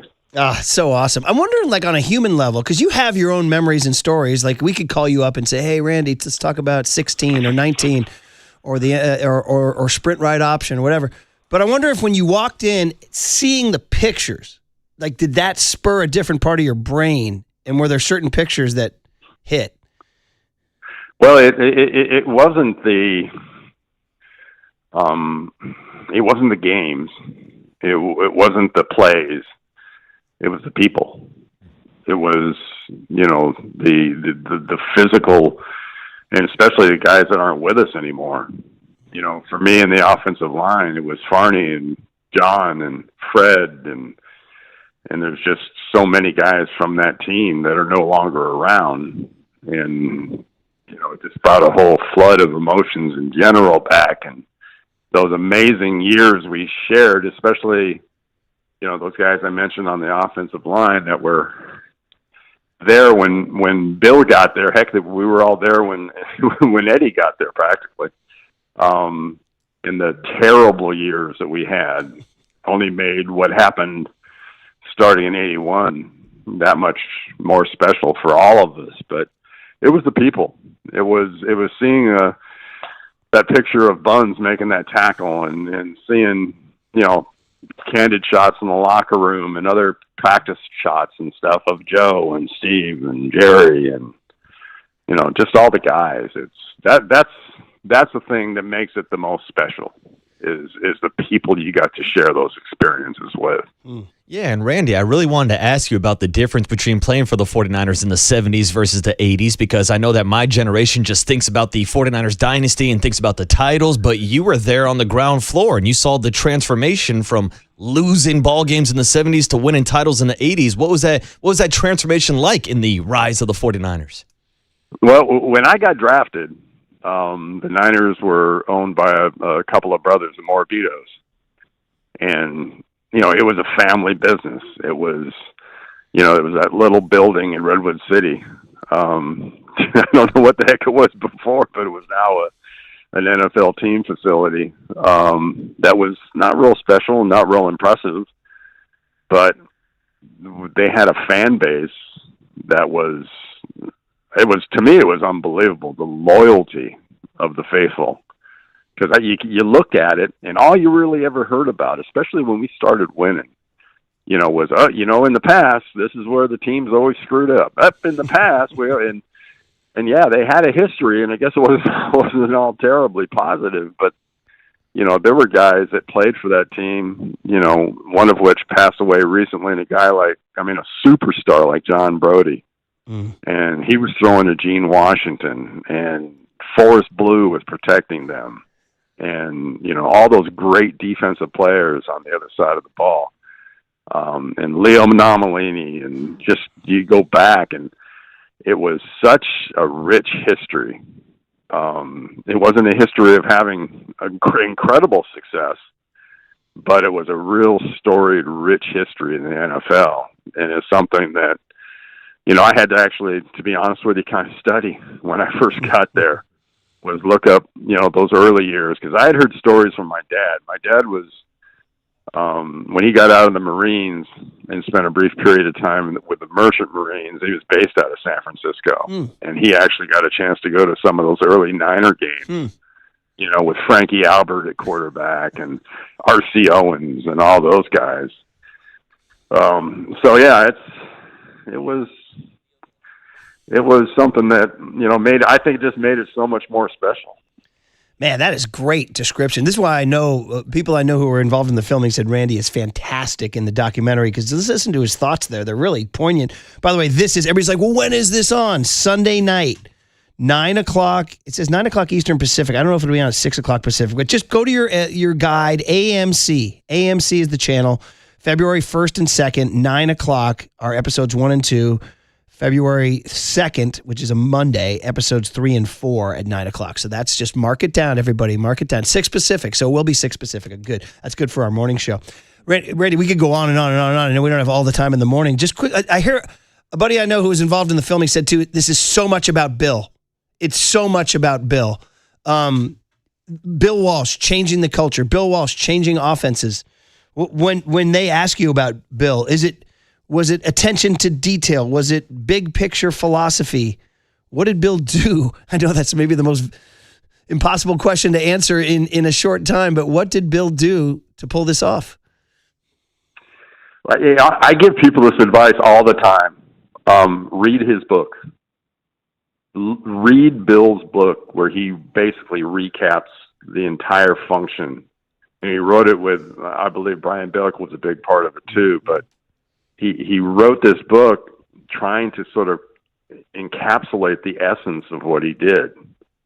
And it's incredible. He wasn't always right, but you knew he was onto something. And, when he first got there, and we were a really good offense and we didn't have any defense, and we won 2 games in 79. We won 6 games in 1980. And he almost quit then. I mean, I remember seeing him in the hallway during our losing streak, and he looked at me and said, I don't know how much longer I can do this. But with his abilities and his innovative ideas offensively and everything else, and you combine that with an owner like Eddie that was 1,000% committed. Every owner says he wants to win. So that's a given. Nothing less than the Super Bowl was what Eddie wanted. And that was the standard through Bill that he kind of set. And, it's a tough standard to keep. It's one of the reasons, the Bill Cowers and the Mike Tomlins and, the Don Shulas and guys like that coach for, decades and decades are very, very rare. Because you set that kind of standard, that will eat you alive. But it built an organization that was bigger than any one individual. It was bigger than Bill. And I think that might have been one of the things he was the proudest of, is that he built something that was going to far outlast him. I mean, to the point, Randy, where today, I mean, this year's team, Kyle and John, are trying to do what Eddie did. I mean, that still, it's 2026, and they're still chasing that. Yep. Like I said, read the book. Read that book. I love it. There is and you'll read that book, and it'll be eerie. The things that you're going to see in that book that are more 2026 than they are, at the time. I think he wrote it right around 90, something like that. Mm-hmm. But it's a lot closer than that. And that's back in the days when we were both members at Sharon Heights. And I used to get a chance to golf with him and walk down those fairways and listen to his stories and pick his brain. And I remember coming away some of those times, coming home and telling my wife, Patrice, says, I just took a master's class in 4 hours of football and organizations and all that. It was an incredible time, and kudos to everybody involved for getting this thing done, because I think the fans especially are just going to eat this up. Can't wait, Randy. Thanks for spending time, and I'm glad you flew out in the spring and sat there in the Presidio. By the way, last one is just, did you interact with Tom Brady on this at all, or was he on site? No, he wasn't. Okay. No, it was 100% just sort of the producers. Okay. And to be honest with you, the one guy I saw the most and was fantastic to spend time with him was Zeke. Michael Zagaris. He goes from Haight-Ashbury to the Super Bowl parade, and I don't know how many people can claim that. Oh, he's one of the great Americans in the history of 250 years of our nation. He really is. He's on my top 100 Americans of all time. He really is. This guy, he's done it all, man. He's done it all. Don't forget his time with Ricky Henderson and Jose Canseco and all those guys, too. He has every single player in Major League Baseball, even like 21-year-old Dominican guys they're playing for the Tampa Bay Rays. They fall in love with Z. You know what I mean? They come into town, they've been playing the A's, and all of a sudden Z's their guy, and not only that, but, every single, and then here comes, Dick Butkus. He loves Z too, or, the late Dick Butkus, all these people. So he goes all the way back to George Hallis. And so talented too. Mm-hmm. I mean, going through those rooms, looking at those pictures, it was hard not to get kind of choked up. Yeah. Wow. Because I hadn't seen half the pictures there. I had never seen. Wow. And I was there. Yeah. Well, that's really cool that they did that. They presented the images and it caused this reaction for you. So, Randy, you're the best, man. We sure do appreciate it, and we'll look forward to watching you in this documentary on Sunday and Monday. Thanks for hopping on with Murph and Marcus. Yeah, thanks, Randy. Anytime. Thank you. Randy Cross on The Sports Leader. Time for your Bay Area Chevy dealers traffic update.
And now it's time for the Protect Your Assets Business and Technology Report with me, David Hollander.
Now back to Murph and Marcus on The Sports Leader. Streaming live on thesportsleader.com and KNBR. The Sports Leader app. Murph and Marcus is sponsored by Bigelow Tea. Grab a mug and tea proudly. Well, first and foremost, the opportunity. All you can do in this game is just work to set yourself up for the best opportunity possible. I've always wanted to play as many games, have as many bats as possible, be on a winning team. The Giants could not be more perfect fit for me. I'm just very excited. I love playing with superstars. Got a lot of really, really talented players. I came up with Chapman in the Texas League and in pro ball prior to the major leagues, playing against Willie Adames for a number of years when I was with the Cardinals and he was on the Brewers. There's just a lot of superstars. Obviously Devers was a big acquisition for them last year. It's a fresh front office. It's obviously a fresh coaching staff, some SEC ties and Tony Vitello, some familiarity with Tingler when I was with the Twins last year. So it's always good to be in a new place with that familiar faces. Opportunity, the personnel, the players, it just was a perfect fit. And I'm just really, really happy it worked out because it's very rare in this game when things work out pretty perfectly. So I'm just very excited. Harrison Bader, your newest San Francisco Giant, obviously the biggest news in the sports world for the Bay Area. Not the Warriors mailing one in Minnesota last night, getting stomped with Steph Curry sitting out. They play at Utah Wednesday. We just had a great conversation with Randy Cross about the 49ers documentary. Hope everybody enjoyed that, man. Learning, you got to know where you're going. You got to know where you've been. And Young Tone, you're learning a lot, right, buddy? This is Leo the Lion, that perked my ears up. We were at Stanford Golf Course, and Murph was going back and forth with our listeners who won the contest, and they were talking about Leo the Lion. I'm like, who the hell's that? I used to hear about that. I never saw him play. I heard about him from my dad. Yeah. And you took a photo with him down at that golf course, right? Wasn't he on the wall? Wasn't there like a painting or a picture? Did we take a picture of Leo the Lion? I'm not sure. It was Tiger. It was Tiger Woods. Yeah. Okay. My I wish apologies. I took a picture. Lions, Tigers, Yeah, Tigers, Lions. All we need is a couple bears out here. We got big news outside our window right here. I tweeted about this last week as a sort of like lightheartedly, but it's happening. Marchbank Park right next to us. See if you can find that John Madden sound when he talked about Marchbank Park. So we're in Daly City. People don't know. People are like, oh, wait, you're not in Santa Clara? Dude, come on. Maybe the worst fake news of all time. Yeah. We are not in Santa Clara. We're in Daly City. We did have to leave our San Francisco offices in shame. Our rent checks were bouncing, quite frankly. Yeah, but Murph, and then we tried to move down to Santa Clara, but we couldn't get the radio signal to go out over the substation. So we had to move back to Daly City. Very good. Radiation fears, Yeah, exactly. dude. So we're safe and sound in Daly City Yeah, here. exactly. Far away from Santa Clara. As far as we know, no radio forces, although there are wiretaps. Yeah. We do know that. We found that earlier this morning. Somebody's always rolling. But anyway, so Marchbank Park, we're right next to a baseball diamond. And let's be honest, it's a scruffy baseball diamond that has seen better days. Now, legendary San Francisco athletes like my cousin Mike DeBenedetti, who played baseball at St. Ignatius, all CCS guy, played here. He said, oh, man, the eucalyptus trees and the shade and the fog and the wind, not a hitting environment here at Marchbank. But then I heard from Dave Gingona, one of the great, Gary Radnich's old producer, goes, dude, you're in Daly City now? You're at Marchbank Park? He goes, no, that's John Madden's favorite place in the world. It's like John Madden and John Robinson, the great USC and Rams coach, grew up together playing here. And then we found our first day here, John Madden talking about, the whole reason I'm bringing this up, guys, is there is something going on today. Sacred Heart Cathedral, which is, of course, right here in San Francisco on Gough Street. Oldest high school west of the Mississippi, I believe. Isn't it a couple years older than SI? Is it? I think that's the history on it. Feels like that's a trivia question for John Joe Curley, Mr. San Francisco. Yeah, I think it's 18. I think it's the oldest high school west of the Mississippi. St. Ignatius was a couple years later. The Bruce Mahoney, all that stuff. St. Ignatius is the red and blue Wildcats. Sacred Heart is the green and white Irish. And they are launching a project today, this morning, to redo Marchbank Field and make it like their athletic field. They're going to do a whole redo of the turf. They're going to play baseball. They're going to play like lacrosse out here, all that stuff. So the band is out here. The chairs are set up. The band is on the field. The band is on the field. I went out to our patio and I shouted down at them, "Go Irish!" And we had listeners. They were confused. And I was like, "We're KNBR." He goes, "Are you Murph? Yeah, Murph, you're supposed to be in Santa Clara." Some guy said, "Say hi to Randy Cross. He was good." The guy just got out of his car right then. Listening live. I like it. So anyway, our new neighbors, hey, for Larry Kruger, Creative Tony, Tonelli, my cousin Mike, my cousin John, who's a teacher there, my cousin Donna, who's a teacher there, all my SI Wildcat DiBenedettis, I got to say, I got to be Go Irish now, right? Wow, dude. I'm kidding. Yeah, John Joe Curley's not going to like that. Mr. Reardon over here. Well, we got a Reardon guy here. Yeah, we do. That's a whole nother story. Yeah, we got beef now. Story. Yeah. Turns out John Joe Curley might go sabotage this soft launch they got going on. Young Tone, can you see out here and see what they're doing? Oh, here? absolutely. The band is on the field. That's the first thing I thought of. They got chairs set up. It's almost like they're going to have a ceremony to like just tear this whole thing down and then rebuild it. We do have the sound as well. John Madden on Marchbank, this pristine, historic spot of land, which quite frankly is not that romantic or remarkable. He talks about it like it's like if Lambeau Field and Fenway Park had a baby here. Check it out. 90% of my great memories are of Marchbank Park. And because it was not only a baseball diamond, and a great baseball diamond, and it still is, I think, but it was a park where you could play everything. You could play football in the outfield, and they had a second level, and they had all other activities. Right in an area of a couple blocks, you had Madden's Lot, Woodrow Wilson, and Marchbank Park. So, and a kid, I mean, life is all about playing. And that's what we did. It was the greatest place for a kid to play, I think, that there ever was, or ever will be. The greatest place a kid could ever play in the whole world is right here. Right outside of our studio. That's some hometown romanticism right there, buddy. I mean, I know they're planning on doing a lot of renovations on this field, but there needs to be a John Madden plaque or something representing John Madden. During our break, and go out and yell it down. I hope you're giving Madden his due. You better be giving Madden his due. Put up a statue out here. Oh, he went to Jefferson High School, where these guys are Sacred Heart. So 1852, I guess they say it's the oldest Catholic high school. Is the oldest Catholic high school in San Francisco. I was going to say, the Bellarmine crowd is coming for you on the text line, Murph. Here comes Kevin Franson. Here comes Pat the Bat. What are they saying? They said that the Bells are the oldest school west of the Mississippi. Interesting. That's what they're saying. Is Bellarmine? That is Sharks territory, isn't it? That is Sharks territory. Right, That's Bell territory, Murph. All right, they're coming at me now. Yeah. All right, well, it wouldn't be the first time I got something wrong in a segment, because I get something wrong every segment. Way to be consistent. There you go. All right, well, anyway, so Madden there. Anyway, we played that Bader sound that was supposed to be our intention before I digressed on the March With another walk-up song, Young Tony getting to his bag. I think you've played 3 or 4 different Harrison Bader walk-up songs today. We've got 3 more as well. This website just has them all, walkupdb.com. It's got crazy history. Like, this is good for you. Selena Gomez back in 2023, he was walking up to that thing. Like, if I had to ask today's youth, again, to explain, can you guys explain what's going on in the world geopolitically with NATO? The Niners in the 80s. How do you explain sound economic theory? No, but I got Harrison Bader's walk-off songs. Hell yeah, we do. This is how a society crumbles from within. Crumbles from within. You're watching it live. You're watching it live. I want to add one last Bader thing to make this segment useful, other than the Sacred Heart Marchbank John Madden crowd. And that is that, we've been talking about Bader all morning. We're going to talk to Mike Kruco just next, right? And to me, it's like, I can't even believe there's negativity about it. Like, it's crazy that there's negativity. There's zero question the Giants are a better team today than they were yesterday, particularly on the very important topic of outfield defense, where they were bad. And now all of a sudden, a very good top-level defensive center fielder is out there, right? And Jung-Hoo Lee is going to have to move to the other bedroom, probably play right field. We'll talk about that with Kruco. But people were talking about, the signing and da-da-da. Just going to throw this out there. It's rage bait, right? WAR, if you're into WAR, WAR, wins above replacement. What is it good for? Kyle Tucker, the $60 million man we all lost our mind of, 4.6 last year. Harrison Bader, 3.9. Ooh. I mean, I'm just saying. Less games too, right? Again, that's just rage bait for everybody out there. But I'm just saying, it's not like it's 10-1.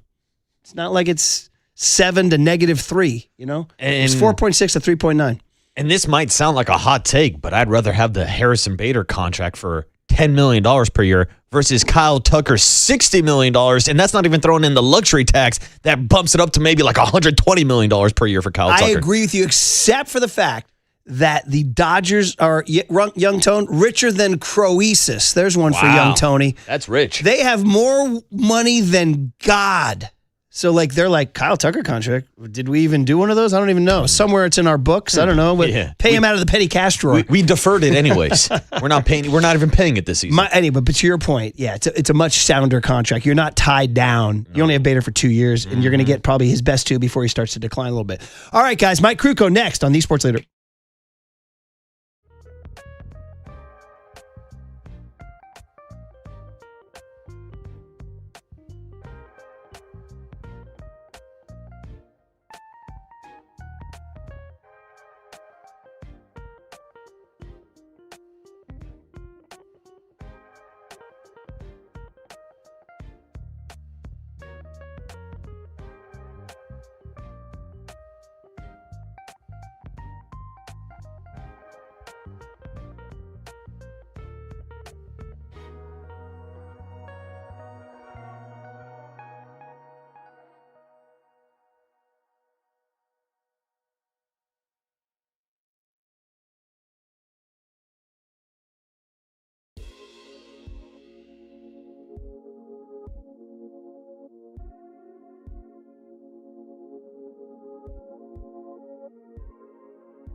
There's no question we've got the best in the booth. That's why Murph and Marcus catch up with Kruco right now. On KNBR 104.5 FM and 680 AM. All right, the Murph and Marcus Show is sponsored by Bigelow Tea. Grab a mug and tea proudly. Mike, you've been saying they're going to make a move. They're going to make a move. They're going to make a move. And while it wasn't a Shohei Ohtani or Yamamoto level move, it certainly was a move that will impact the 2026 Giants pretty significantly. They signed what we presume will be their starting center fielder, Harrison Bader. Lots to react to, Mike. So first of all, good morning. And second of all, go. I need all your thoughts. How are you? Morning, Mike. All right, good. And very, very interesting acquisition because what Harrison Bader brings, I don't know if he's going to be an everyday center fielder. The fact that he can play all three outfield positions, he has a great arm, a great instinct, gold glover. If you can be a gold glover in center, you can be a gold glover on the corners. But he can also DH. And he proved last year that he can also come off the bench and pinch hit. So he offensively, he can bring a lot to a team. But the thing that of huge significance is the type of hitter that he is.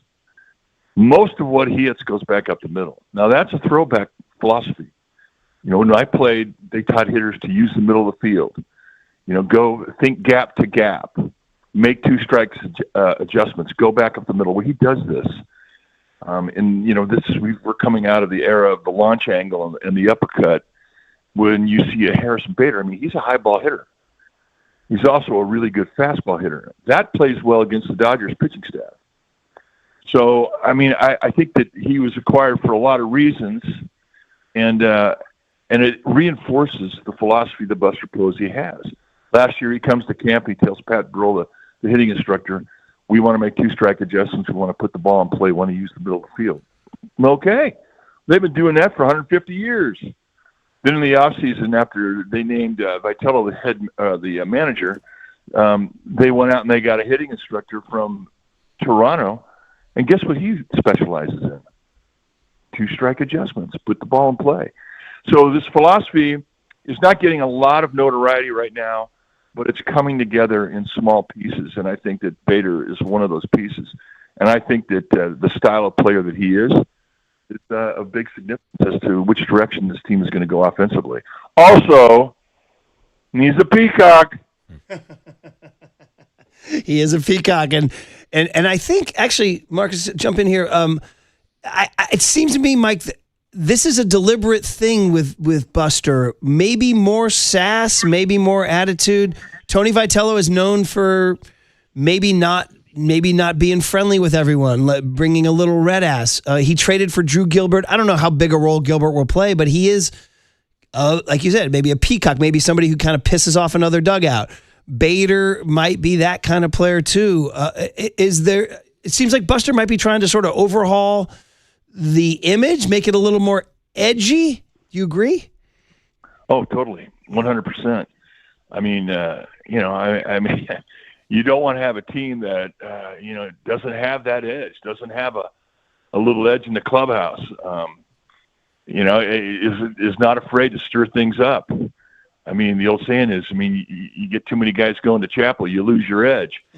So and I don't know. He may be a chapel leader. I have no idea. I don't know this guy yet. But he's actually Jewish, Mike, believe it or not. Yes. So well, then there you go. Go to synagogue. He could be a very religious guy, but I'm just saying, when you're strapping it on against a guy like Bader, and he's got the flamboyant hair, and he does a lot of things with the bat flip, and he does a lot of things to fish off, and you're thinking, I don't know about this guy, and then you play with him, and he becomes like one of your closest teammates ever. He's that kind of guy.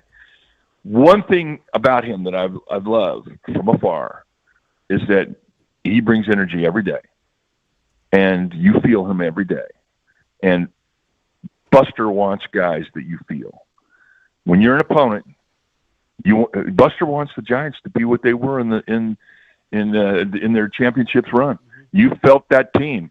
I mean, they had edge with Madison Bumgarner. They had energy from the Panda. I mean, they just had a cast of characters. Well, you were aware of that when you played against it, and I think that is another thing that Buster's trying to bring to this club.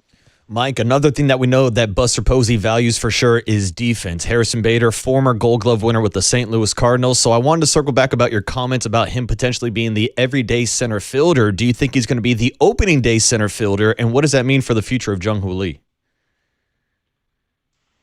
Well, again, I'm not convinced he's going to be an everyday player there. I mean, I think he's going to get a lot of at-bats. I think they are going to rotate him around the outfield. In regards to the opening day center fielder, it has a lot to do with who's going to be on the mound. I'm assuming it's going to be Garrett Cole for the Yankees, and if that's the case, then I would expect to see Jung-Hoo Lee. I think it's going to be a scenario where guys are going to be busting their butt to get playing time. There's going to be competition, and I like that. In regards to the defense, they got a long ways to go. Last year they had problems in the outfield, and you cannot have problems in the outfield at Oracle Park. You can't. When you have a defense that can play that ballpark efficiently, that gives you an edge against the opponents coming in because of the difficulty to play there, especially on the right side of the field. So, I do think that, there's going to be a little mix and match, but I just think that's so healthy for a club to feel, you want to play. You know at the big league level, you know how you get playing time?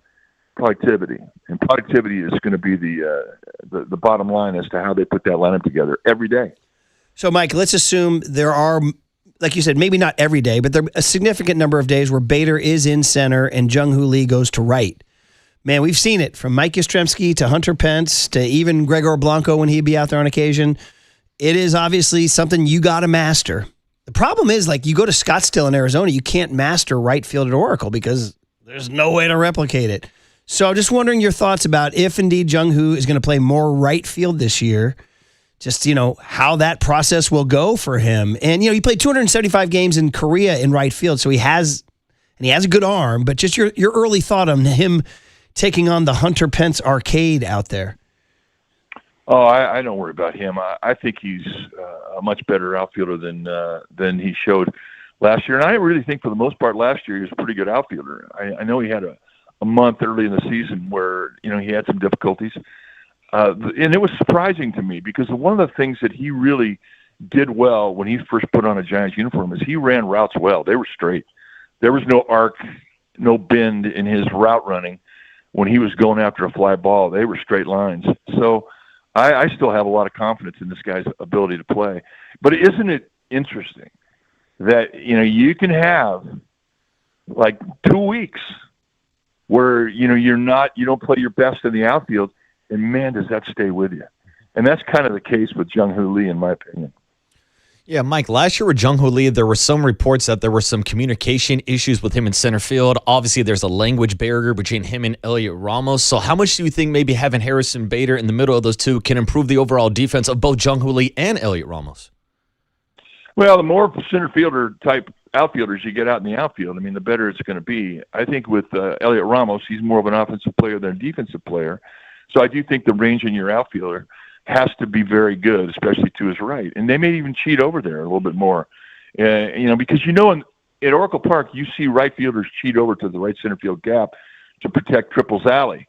And then when you do that, you can move your center fielder more towards left field. And I think that benefits a guy who doesn't have great range like Ramos. So I just think anytime you bring in a guy who's got gold glove capabilities, it makes everybody better.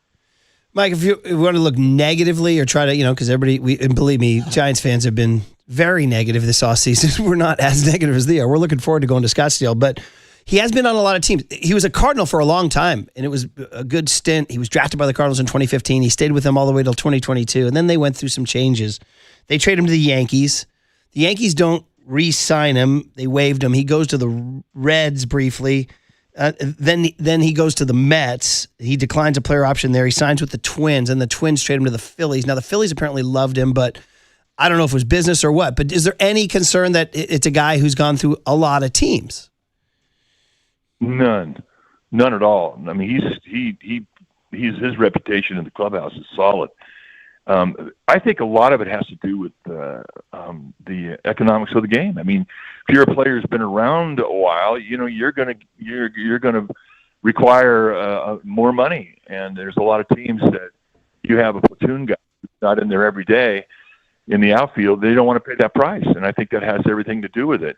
Plus, another thing too, for when you're not an everyday starting outfielder and you're kind of a platoon guy, even if you're getting 400, 500 at bats a year, but if you're not in one position and you're moving around, when they bring up a guy out of the minor leagues, oftentimes it's an outfielder, and they'll make room and cut salary, and I think that's happened to him a lot. Yeah, we're talking to Mike Kruco on the UMA guest line, just wrapping it up here about the big Harrison Bader acquisition. Now, he's another guy. He says he's going to play for Team Israel in the World Baseball Classic. One of the things that happened at FanFest over the weekend was Logan Webb talking about pitching for Team USA, Willie Adames for Team Dominican Republic with Rafael Devers. I think even Jose Butto is going to go to Venezuela, Jung-Hoo Lee to Korea. Now, I think it happens to a lot of teams, but are you worried at all that Tony Vitello's first spring training is going to be disrupted by this World Baseball Classic, including even Bader going to play for Israel? I don't see that as a big challenge, only because a lot of teams are going through the same thing.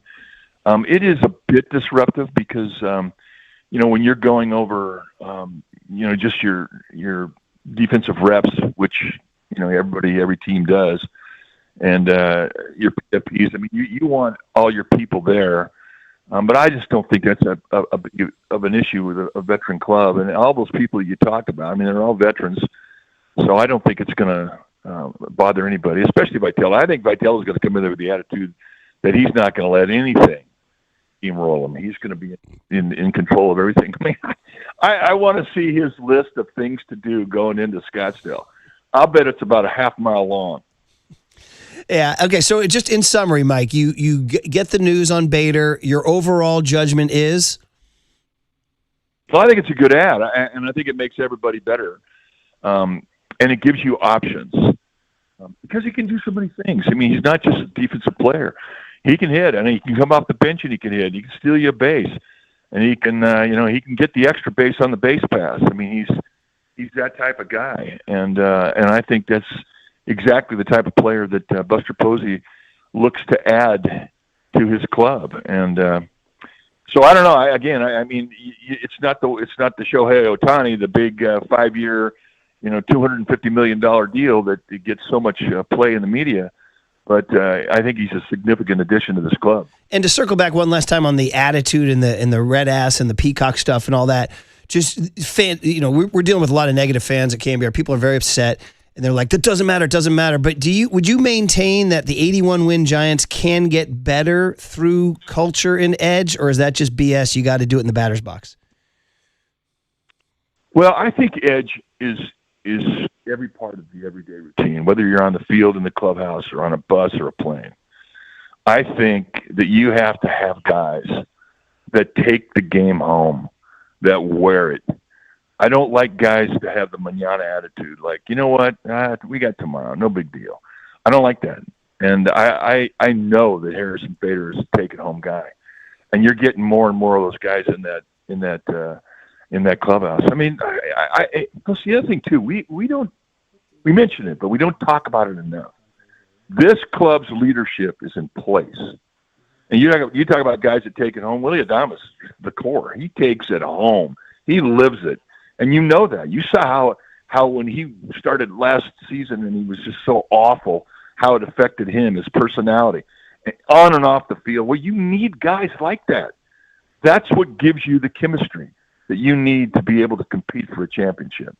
And so I just think that edge is awesome. Yeah, last one is we had Tony V on after you on Thursday, and one of the signature quotes he gave us was, "I want us to be an uncomfortable spot on the schedule." And some people are like, well, it's a little college-y, like all that, because he said at Tennessee, you had soft spots on the schedule. So I don't know if you saw his quote on that, but he said he wants teams to not see the Giants. They want them to be shifting a little bit when they come to San Francisco or see the Giants coming to town. Well, yeah, that's the goal. But I want to tell you something that's pretty cool, and every baseball fan does it. When you're not a good team, when you look at the schedule, you start looking at the teams that you anticipate are going to be good, you're thinking, oh, that's going to be a tough series. Oh, that's going to be a tough series. When you're a good team, you don't do that. And we've been doing that a lot. Looking at the schedule going, oh, that's going to be a rough road trip. Oh, that's going to be... Well, when you're a good team, it doesn't happen. You don't care who you play. And that's the goal. That's it. That's the Giants, by the way, speaking of which, have a hard schedule. If you want to look at the schedule, Yankees, Mets, Phillies, Padres, I think, are their first 4 opponents. So, that's a great opportunity. Yeah. Shock the world. I'll go back to 1986 when we were coming off a 100-loss season, and we opened up on the road against Houston, who was the favored team to win the division. Then we went into L.A. That's 6 games. And everybody in baseball thought we were going to go in 6 and just completely pee the bed. Completely pee the bed. And you know what we did? We went 4-2. This is a 100-loss team the year before, opens up on the road, the 2 toughest teams in the division, and we went 4-2. Well, and guess what? Yeah. It changed the culture in the clubhouse. That's how quickly. So you have an opportunity to play against the Padres and the Yankees, and Phillies and Mets. Phillies and Mets, yeah. Yeah, that's an opportunity to kick some ass, and that's an opportunity to give yourself some early confidence. If you can promise Tony Vitello that a rookie from Mississippi State will homer off of Nolan Ryan in his first at bat, I think when that will be off to a good start. We need that Will Clark figure. Bryce Eldridge is going to be Will Clark. So awesome stuff. Well, Mike. Yeah, there you go. There it is. It's all out there. It's all out there. Can't wait. We're getting ever closer. And finally, we had some really good stuff to sink our teeth into, Mike. So we'll talk to you again on Thursday. Enjoyed the chat. Be well. Had a bit. Mike Kruco every Tuesday and Thursday. That's the big hit. Harrison Bader, 808 KNBR. We see a lot of reaction, and we're getting it on both sides. 808 KNBR is the phone number. You guys want to call in on the Sports Leader. Now, from the O'Donnell Financial Group Sports Desk. Learn more at odfigroup.com. O'Donnell Financial Group, because planning is a process, not a product.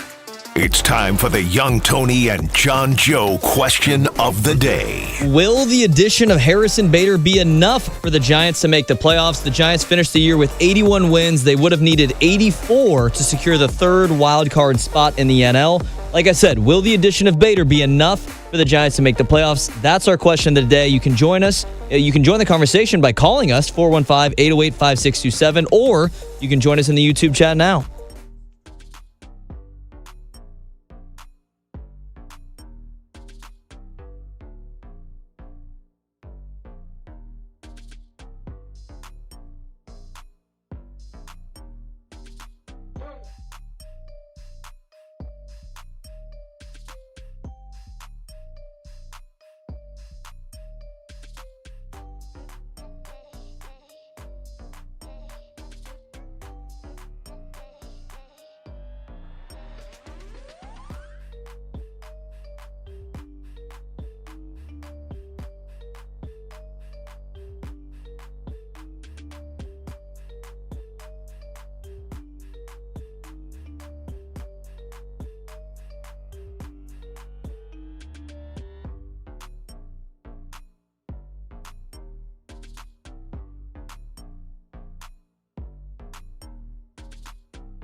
This is The Big Hit, sponsored by Benjamin Moore Paints. Experience the Benjamin Moore retail difference at our independently owned authorized retailers today or at benjaminmoore.com. Murph and Marcus continue live from the Casino Matrix Progressive Jackpot Studios. Casino Matrix. Progressive jackpots are here. Where are you? Just drop in. 1-800-GAMBLER. Now moving a little bit. And a fly ball. Right center. Racing after it. Bader diving. What a catch! And a fly ball into center. Bader diving. Comes up with it. What a catch! Oh my goodness, what a catch by Harrison Bader in left center. All right, there you go. If you were watching the video, you got to see a lot of diving. Harrison Bader out there on audio. You could hear it there. And yet another one of his walk-up songs. Tony found the history of Harrison Bader walk-up songs, which I'm fascinated that we have access to this stuff. But yes, this is what makes society turn. And which one's this, young Tony? Oh, come on, Murph. You don't know this one?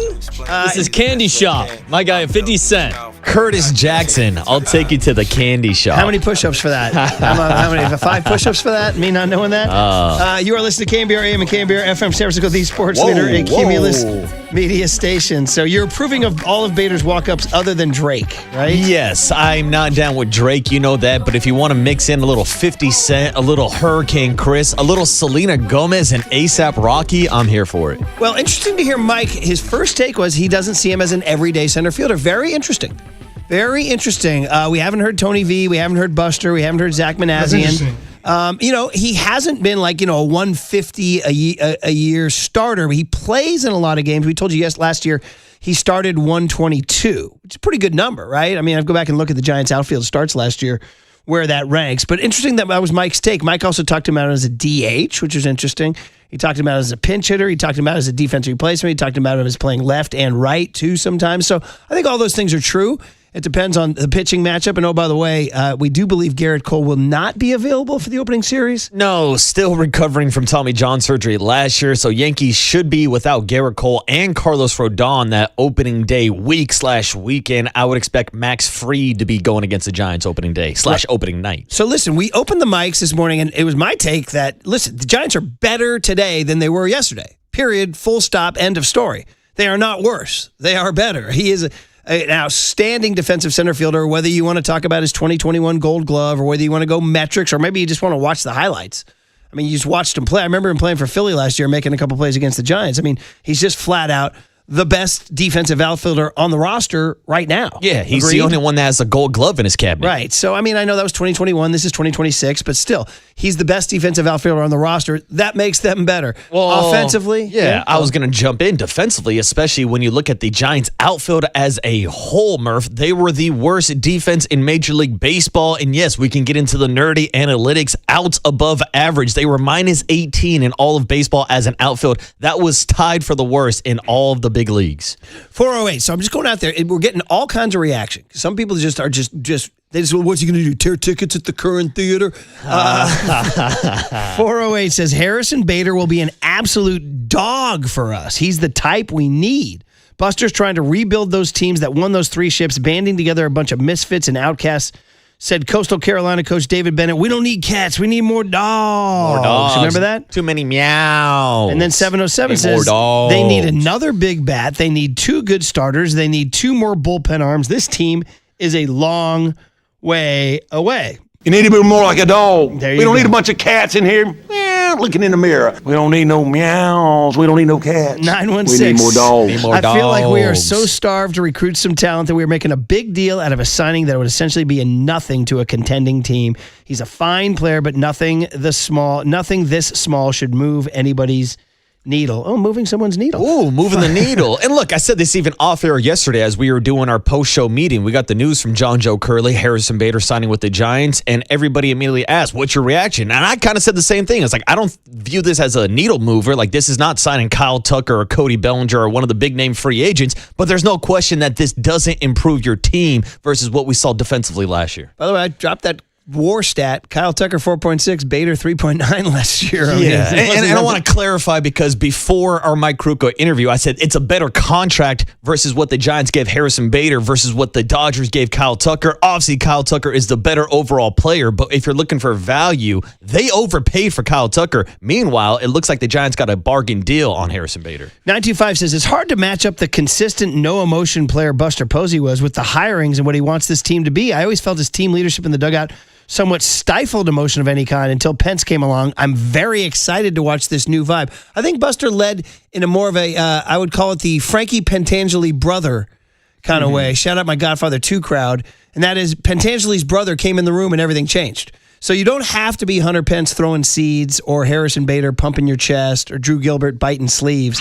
You can walk into a dugout and all of a sudden people are like, oh man, we better get our rest together. Yeah. It's like Logan Webb says all the time, we don't want to disappoint him. Nobody and to be honest, they disappointed him last summer. When he said it's time to go, they went the other way. Yeah. They went the wrong way. So Buster's pissed, man. He's incredibly competitive. 916 says people need to relax. Buster knows what he's doing. It's a good acquisition. But then again, that's CHP Joe, who's the most upbeat person in the history of the world. What's up, CHP Joe? 209 says this will shorten the outfield for Elliot Ramos. Yeah, I think that's a big factor, too. I brought it up with Mike about the reports last year that there were maybe some communication issues between Jung-Hoo Lee and the other outfielders. So if it's Harrison Bader maybe relaying the message and covering some extra ground for Elliot Ramos, I think this improves the overall defense. 415 says Harrison Bader, he'll be a great add to the team. I've watched him play for several years. He'll be the best center fielder we've had in quite a while. I'm not worried about his bat.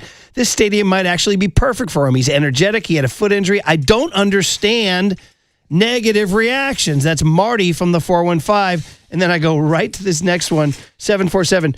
Bader's a decent player, but this is like getting socks for Christmas. Hey, socks are a good gift for Christmas. I just got an extra pack this year. There's nothing better than putting on a fresh pack of socks. Oh, man. Everybody needs them. Dude, you need socks, all right? You don't want to be walking around with holes in your socks. I'm not even going to lie. This morning, I had a sock issue. Did you? Yeah, because I'm on the end of a laundry cycle, and, I put it out, and Candace is like, what do you want me to do that? Why don't you do it? Oh. And so this morning I went. I didn't have preferred socks, so I'm wearing like third level socks today. Oh, are you mixing and matching? No, but they're like ankle socks when I'm wearing pants. You know what I mean? That's always a bad thing. You never wear the ankle socks with the pants, right? And now you're showing off your ankles at work. Yeah, should I show them right now? No, I don't want to see them. Right, put those ankles away. You don't want to see those 58-year-old varicose veins. You don't want to see those. Here we go, guys. 916 says Greg Papa had a PG-13 nickname for Bader yesterday. Ah, yes, he's the master Bader, John. Shout out, G-Pop. Pretty good, actually, I gotta say. 415 says, I totally disagree. This is a needle mover. Bader's going to bring the energy level big time. His defense is elite. He'll be a nice spark. 925 says, I feel like this team's closer than we think, but we think Buster must know something about the bullpen that we don't, because there's a lot of questions there. 650 says, what does this mean for Luis Matos? I can tell you this.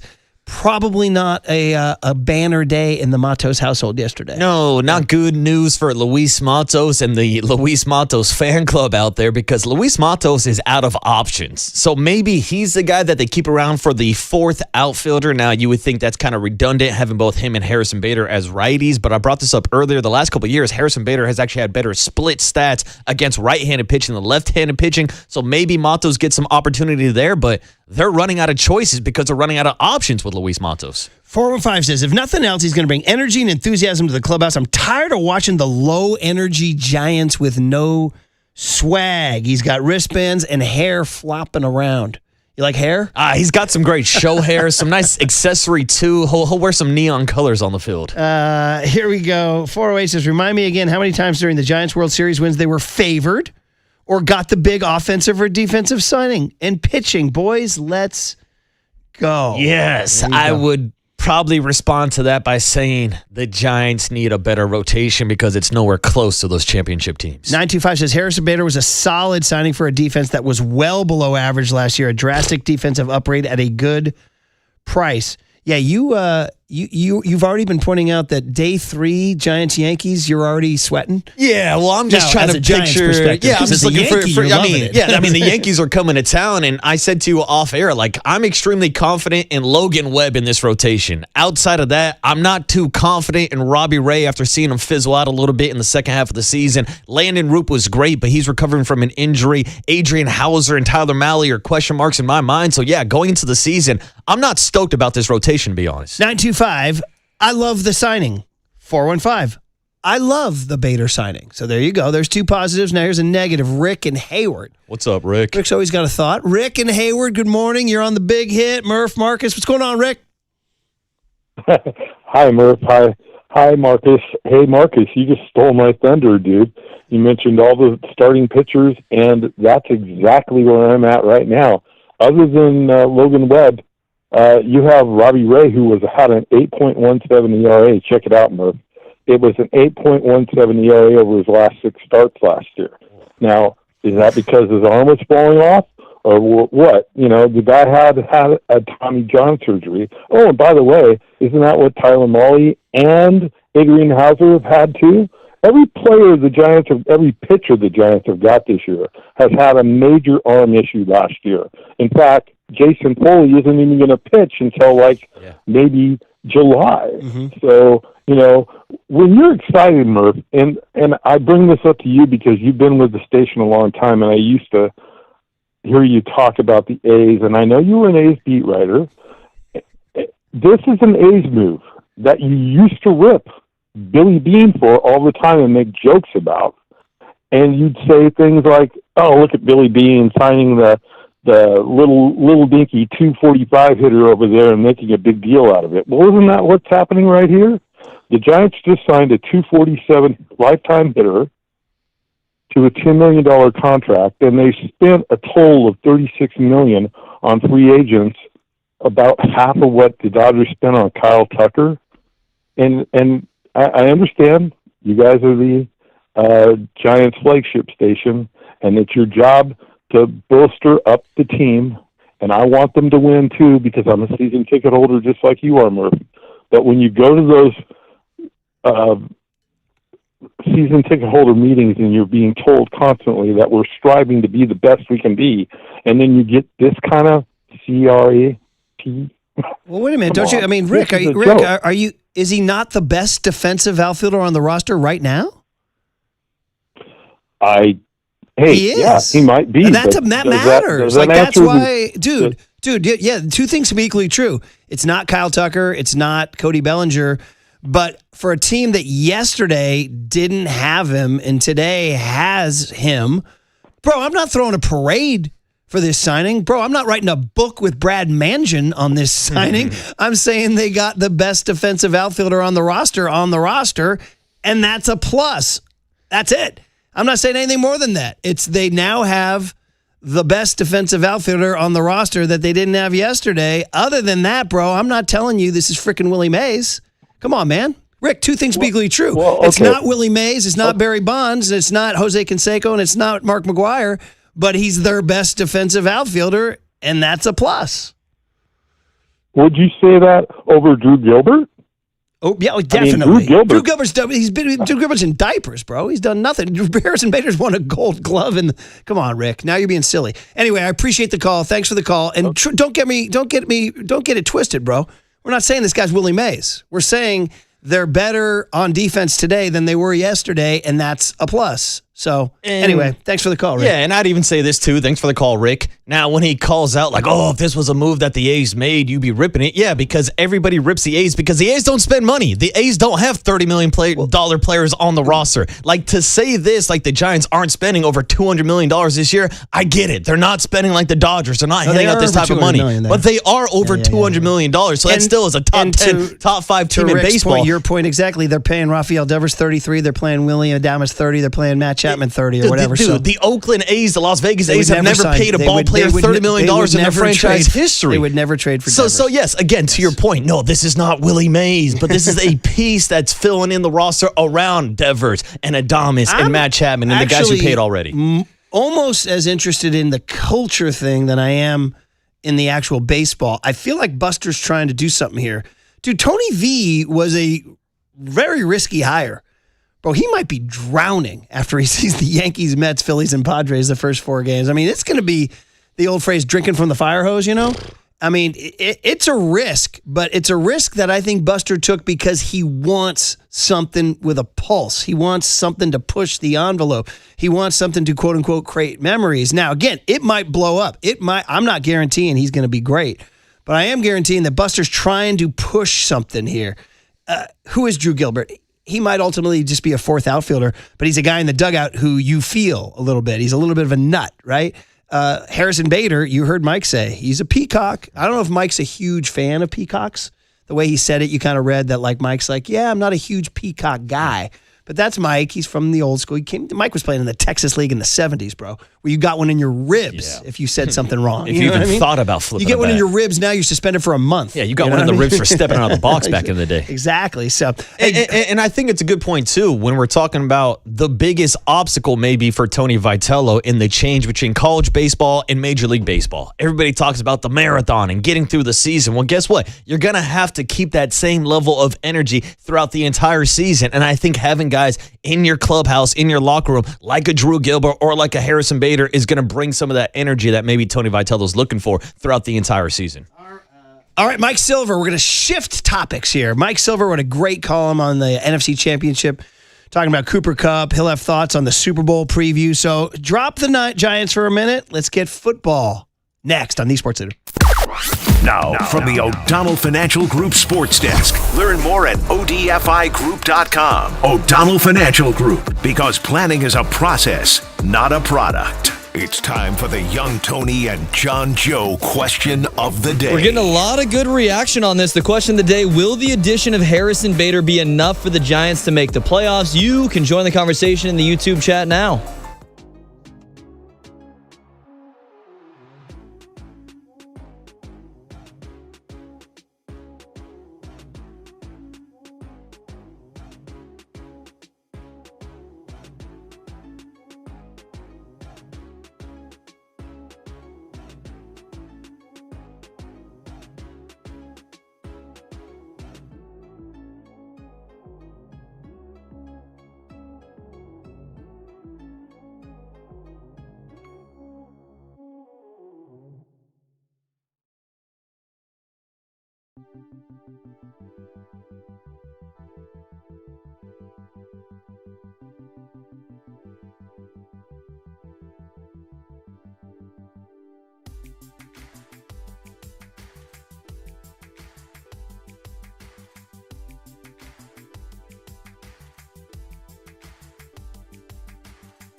And now it's time for the Protect Your Assets Business and Technology Report with me, David Hollander.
Now back to Murph and Marcus on The Sports Leader. Streaming live on thesportsleader.com and KNBR. The Sports Leader app. Murph and Marcus is sponsored by Bigelow Tea. Grab a mug and tea proudly. All right, a lot to get to with our buddy Mike Silver of The Athletic. He was at the NFC Championship in Seattle, had a great column on Cooper Kupp coming back to haunt the Rams in a huge way.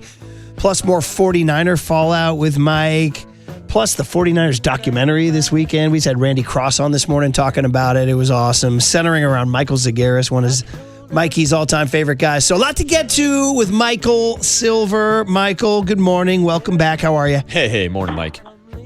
Hey, guys. How are you? What's going on, dude? We just had Randy Cross on this morning. I've heard people who were in the production said he was awesome in this documentary that's coming out Sunday, Monday. I don't know if you saw the DeBartolo girls' social media.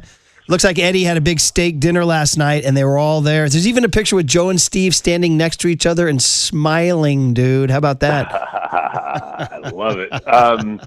As they should, man. They're both part of the madness that produced some of the greatest excellence that the sports world has ever seen, and that's good. That's great to hear. I know everybody's hoping that 10 years ago we got some great news the day before the Super Bowl, and Eddie got in the Hall of Fame. I think a Roger Craig announcement this year would provoke similar euphoria among that crowd and the fan base. So let's cross our fingers. It seems like there's a lot of momentum. I mean, he's in the same group with Kraft and Belichick, which is odd. And I don't know.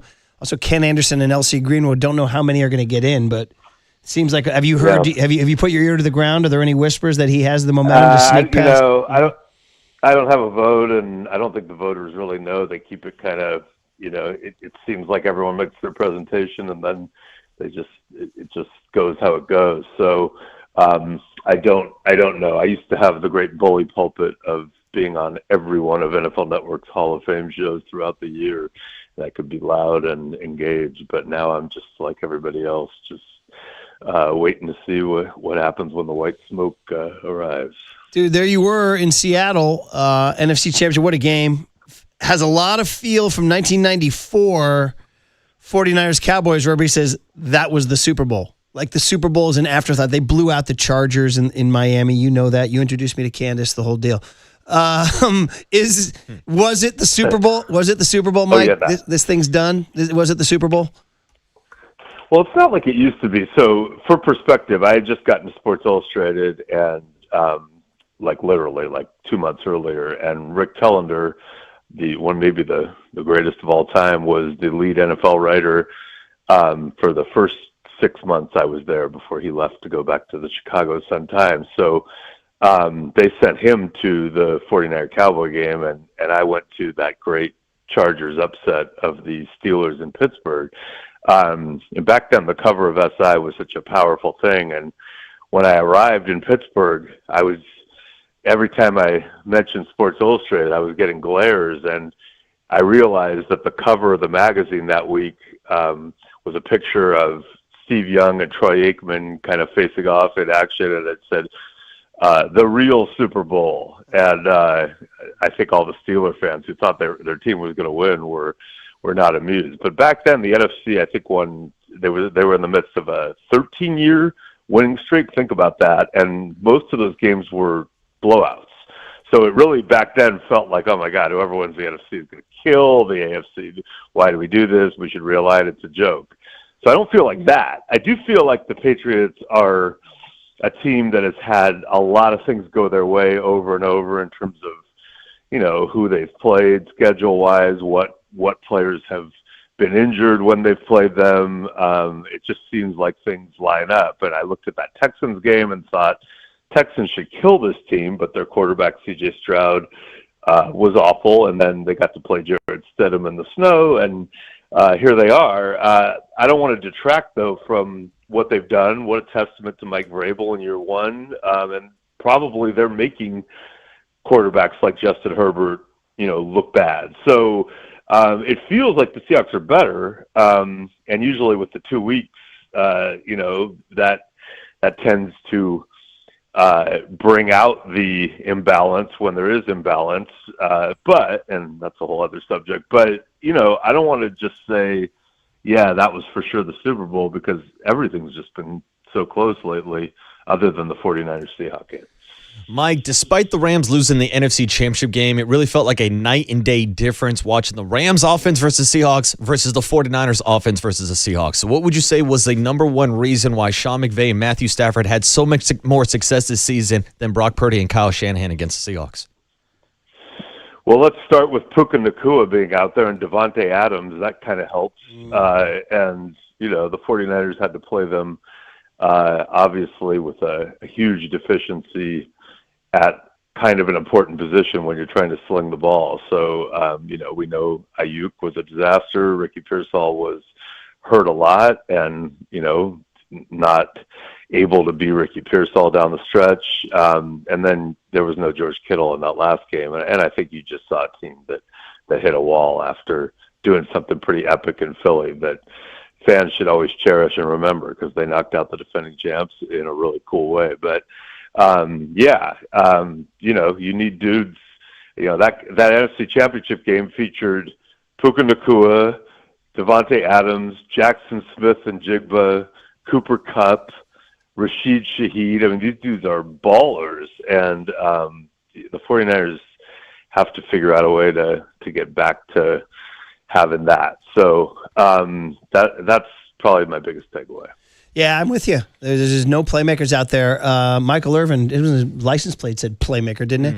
Well, one of the playmakers is an old guy named Cooper Kupp. You wrote a great column really getting into how the Rams really did not handle the Cooper Kupp departure well, maybe even whispered around him around the league, and Seattle didn't believe it. John Schneider's so freaking smart. He picked him up, and Cooper Kupp made huge plays in that game. And you have some great details in there about a Seahawks coaches and Rams coaches yelling at each other. It's some good stuff, man. Everybody read a Mike Silver column in The Athletic. I guess because all politics is local, my question is, why didn't the 49ers sign Cooper Kupp in the offseason? How did that happen? Yeah, maybe they believed the whispers more than the Seahawks. It's interesting. This column that I wrote, and obviously it worked out very well because Cooper Kupp played an integral role in the second half in beating his former team. Caught the last touchdown and basically made the two plays that clinched the game. But I've known Cooper for a long time. I had a conversation with him after that regular season finale at Levi's and, learned more. And I was kind of like, whoa. Because, when it ended with Jared Goff badly with the Rams, Sean McVay has since kind of beat himself up over that, but it was a wild situation. And Sean, I kind of understand how he got overly emotional and wrapped up in some stuff. And he has since said he regrets it. But like Cooper Kupp, everyone loves Cooper Kupp, like around the league, and especially like the Rams should. He was the Super Bowl MVP. He was a Triple Crown winner. He stands for everything good. Like teammates love him. He blocks. He, is unselfish. So it just blew my mind that it had gotten to such a bad place. And yeah, there's a near elevator brawl. And if you know the elevator up at the Seahawks press box, it's that same one that the coaches take. It's not very big. And, there was some, there were people being held back, and it nearly turned into a fight. And that was in the second Rams Seahawks game, that great Thursday night game, coming out of halftime, that tensions flared, and feelings remained bruised up through, obviously, the NFC Championship. Well, just flat out scoreboard. Seattle was smarter to take Kupp. The Rams made a mistake in how they treated him, and flat out scoreboard. Seahawks got him. Yeah, Kupp, and you could get rid of him. Like, that stuff happens, but just the way that it went down was crazy. Because obviously Devontae Adams is unbelievable. Like, whatever. Like, teams move on from players, and it's hard, but like, make them feel like thanked and appreciated on the way out. And anyway, read the article, please, people, if you haven't, because it's kind of wild. Yeah, Mike, and I think there's no question that Clint Kubiak has gotten the most out of Cooper Kupp, Jackson Smith and Jigba, Kenneth Walker, and of course Sam Darnold. But I wanted to ask you about his future in Seattle. We had Mike Sandel on earlier this week, and he had the feeling that maybe Clint Kubiak doesn't take one of these head coaching job opening opportunities. What do you think his future is in Seattle? There's a lot of talk about the Raiders and Clint Kubiak. You know, it's interesting. We've had now our first wave of hirings, and there's still 4 jobs open, and you have, you know, I'd say 3 of the teams are in similar situations: the Cardinals, Browns, and Raiders. The jobs kind of aren't amazing on paper organizationally, and they've been kind of going slow, realizing like maybe they're going to have to take someone they think of as more of a young up-and-comer or an outside-the-box candidate. We'll see. The Browns could hire Jim Schwartz, which would probably be a good move by them. But, you know, so you hear a lot of names like, and Clint Kubiak, obviously one of them. Davis Webb is getting a lot of run, former Cal quarterback and very young man.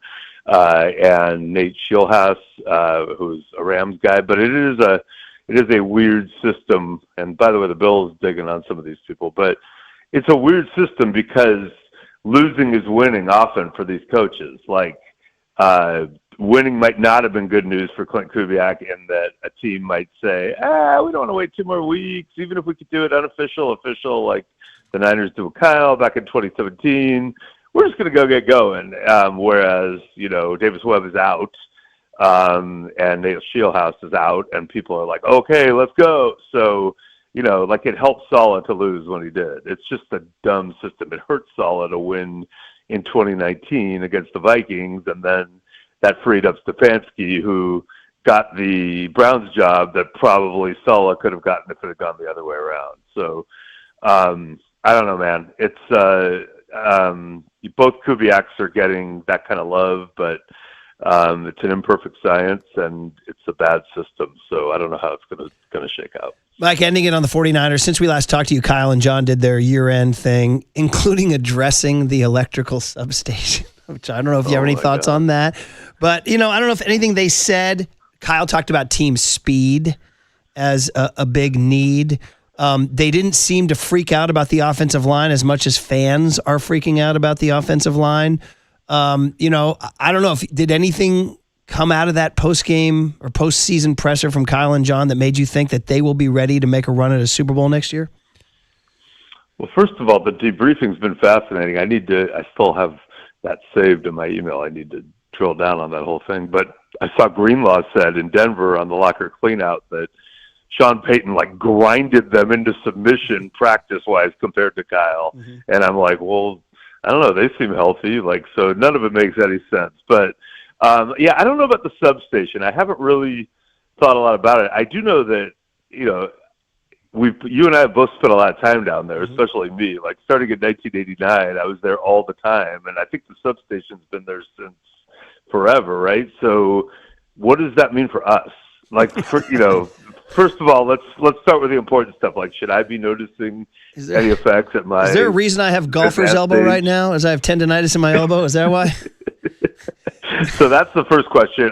Yeah, you know, I don't know. I do think they will have a chance to make a potential Super Bowl run next year for sure, because they're a good, aggressive organization. They'll still have, you know, a quarterback that has been there and that can get there. And, you know, you figure if you can get another good year or more out of your stars, that, you know, your Trent Williams, your Christian McCaffrey, your George Kittle, and these young guys who've got a lot of experience on defense, you know, and Bosa and Warner come back. I know it's a lot of ifs, and obviously they have to upgrade, but it's you know, the organization culturally is in a place where they're not taking off years. You know, the 6-11 wasn't planned. It was just hey, let's keep it together one more time and see if we can make this run.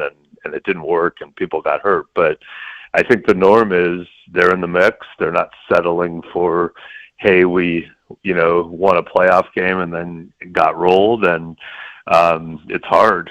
And a lot of things have to go your way. But, you know, tip ball and missed call and substation vibrations willing, they could go to L.A. and due to the LA fans, what the Seahawks are doing to Niner fans this week, because the Super Bowl's at SoFi next year. And we've seen the 49ers fan base take over SoCal so often, but to do it for a Super Bowl for like 2 weeks would be That would be a wild thing. Cool. I know. Well, we'll have you next week and talk more about this upcoming matchup, what it means for NFL history in terms of Seattle, New England, Vrabel, McDonald, Darnold, May, all that stuff. So in the meantime, everybody go read The Athletic, another juicy Mikey Silver column. Always good, Mike. Have a great week. Yeah, thanks, Mike. You too, and I hope our vibes are good, our substation vibes. I'm telling you, I have tendonitis in my elbow, dude. I have tendonitis in my elbow. I'm blaming the substation. I do. I think, without the substation, you would probably have been like Marty Fish level in your tennis career. Marty Fish. Drop the mic, buddy. Off you go. Mike Silver. Cooler content next. Harrison Bader. Jim Bowden knocking Harrison Bader. Joe Rogan on the substation. Are we doing Rogan on the substation? Dude, the substation Rogan makes his story debut? has entered Former the Bay Area resident Rogan. universe. Yeah, he grew up in like East Bay out near Walnut Creek for a long time in his childhood. Really? I thought he was a Boston guy. No, he spent some chunk of his childhood in like Walnut Creek. Oh. Yeah. Oh, that's why he's got those hippie vibes. On the Sports Center.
All right, everyone, chill. This is the cooler He's bitten a cooler of content. Cornucopacious of joyful news. We might be on to something. Yeah, baby! Murph and Marcus is sponsored by Bigelow Tea. Grab a mug and tea proudly. Alrighty, the cooler of content, the best of the social media verse out there. What you need to know. What are they buzzing about? Guys climbing towers in Taipei? I don't know. It's all sponsored by Marin Health with top physicians, surgeons, and clinicians right here in the North Bay. Marin Health puts you closer to your best health. World-class care, closer than you think. Next up, after this, they're not booing. They're saying Krug. Larry Kruger will join us. He'll have some thoughts on Bader and the 49ers, as he always does. You mentioned Joe Rogan, Young Tone. He's our guy. Yes, I guess according to, I thought he lived in Walnut Creek. I guess he's been in San Francisco. I understand. And I guess he moved out here with his wife, his mom and dad split. Whatever. I knew there was a Bay Area tie at some point. Yeah, either way. Those were the hippie vibes I was talking about out at the Hayton Ashbury. Yeah. Then he, of course, moved to L.A., and then he moved out of L.A., moved to Texas, and now he's doing his podcast that Mike MacDonald says he listens to. Did we read that quote on the air? Where he talked about, I think I read that to you, didn't I? Where he said he used to listen to podcasts when he was the Ravens D coordinator, and his quote was, "I'd inevitably get pissed," unquote, about sports podcasts. He goes, so he switched to non-sports podcasts, and he goes, "I like Joe Rogan because I learn about ancient civilizations and planets and stuff." That's what he said. And a bunch of conspiracies. He also said, it gets a little political sometimes, but what are you going to do? Yeah. Said, so. Which is actually the interesting part about Joe Rogan's podcast becoming so popular, because to that point, Joe Rogan is not a sports guy. Like, he loves MMA and combat sports. Obviously, commentator for the UFC, has been around forever. But no, he doesn't ever talk football, baseball, or basketball, which was why I was a little surprised to see him talking about the 49ers in this clip. Well, we have video. Here it is. Rogan on the substation reached Rogan. Here it is. This fucking crazy thing. Have you paid attention to this, Jamie, about the 49ers? About San Francisco? Isn't that fucking nuts? It could be. Yeah, go ahead. They think it's real.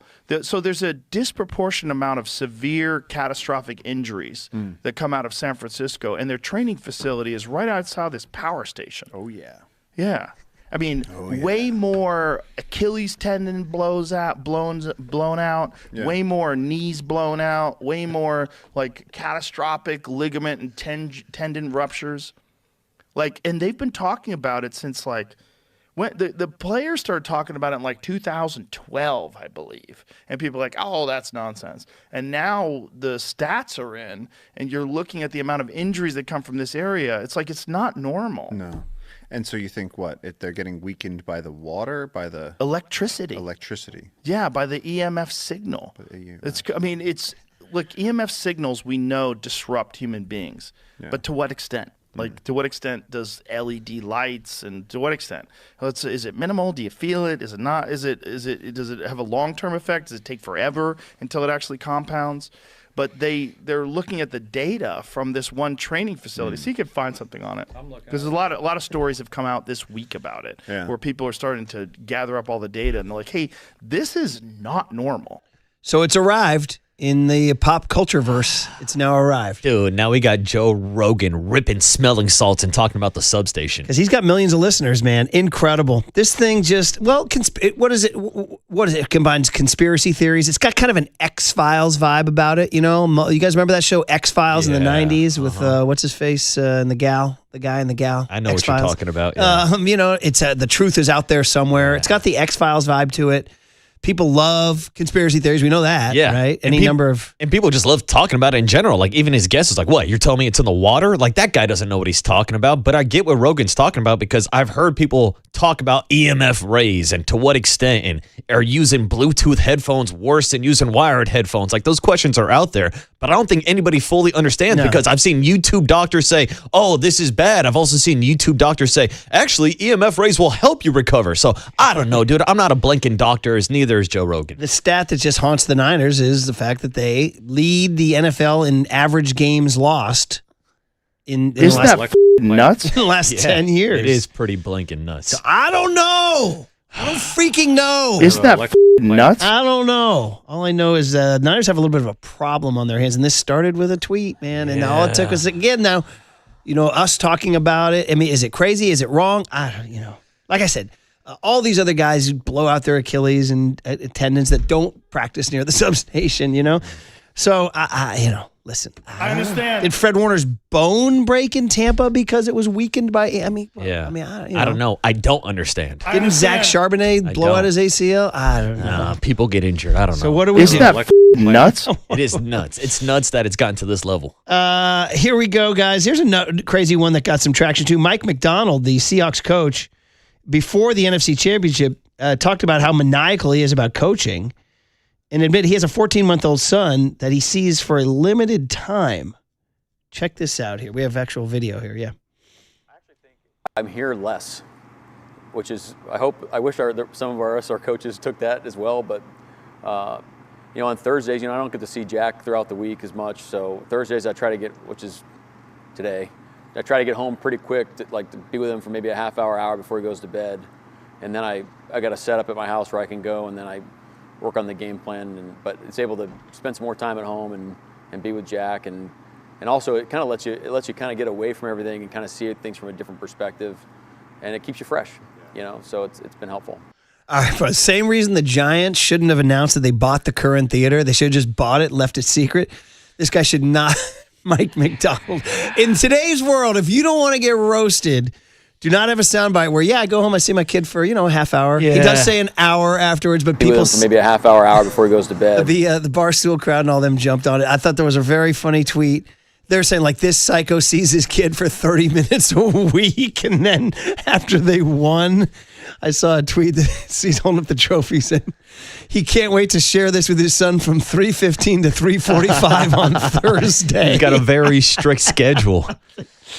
I mean, with him for maybe a half hour before he goes to bed. That's a little exaggerated. Yeah. I'm sure he sees them a little bit more. But these coaches are lunatics, man. Yeah. They really don't need to spend this much time. You really don't. I mean, we were just talking about Kyle Shanahan while he was getting ready for the Philadelphia Eagles, sleeping down at Levi's Stadium and talking about taking showers in his Crocs down there. But at least Kyle was wise enough to not talk about not seeing his kids. Work expands to time allotted. All right? You know what I mean?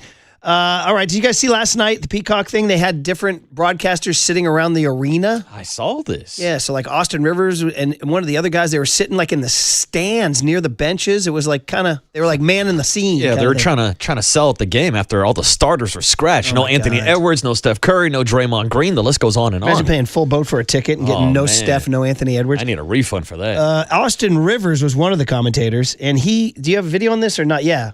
He thinks that something's going on between Pods and Ant. Yeah, the entire game, Anthony Edwards was heckling Pods from the bench. So here it is. Austin Rivers thinks there's something going on. Check it out. Every time he gets a bucket. They got something going on here. Don't get it twisted. I will get to the bottom of it. I'm going to find out. Broadcast wants to know what you and Pajenski got going on right now. He said nothing. Oh, it felt like more than nothing. He just said, I don't know what you're talking about. A says, what happens between me and Pods stays between me and Pods. Nothing, dude. Anthony Edwards is not going to dry snitch on himself on a live broadcast. We're going to need a John Boy type of media of them breaking down what Anthony Edwards really said. Oh, man.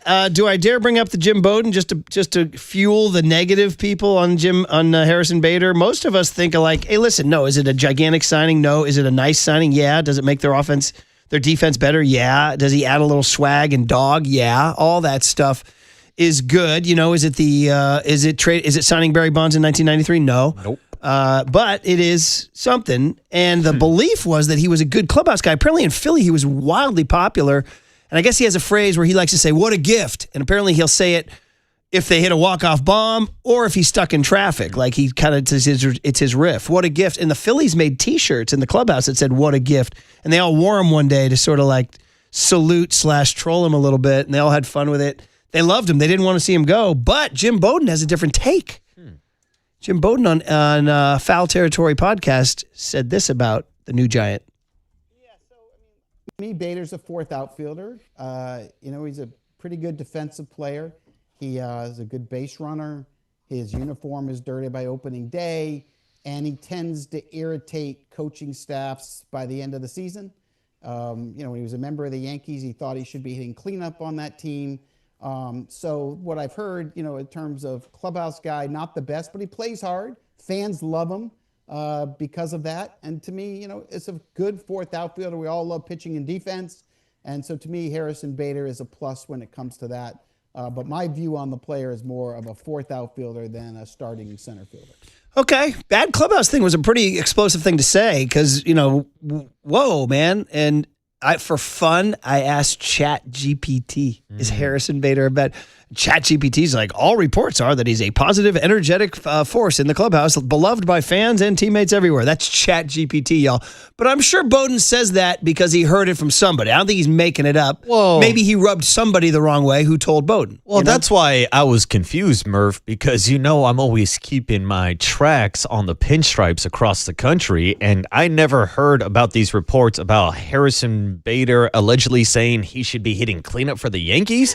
Like, maybe it was just like an off comment while he was hitting 5 home runs in 9 games during the postseason for the Yankees, where he maybe joked around and said, yeah, I should be hitting cleanup, and maybe that was lost in translation. But everything that I heard, especially from fan bases, I know Yankee fans loved him, I know Philly fans loved him, I know St. Louis fans loved him. So from the outside looking in, it seems like a player that fans want to root for. So I'm a little confused when it comes to these clubhouse reports. But then again, it was just a year ago we were talking about Rafael Devers allegedly being a bad clubhouse guy. Right. So I don't know. Who do you believe? They love him. I mean, listen, in terms of him being a fourth outfielder, if you look at his career, he's had over 400. He had 501 plate appearances last year. He had 437 plate appearances in 2024.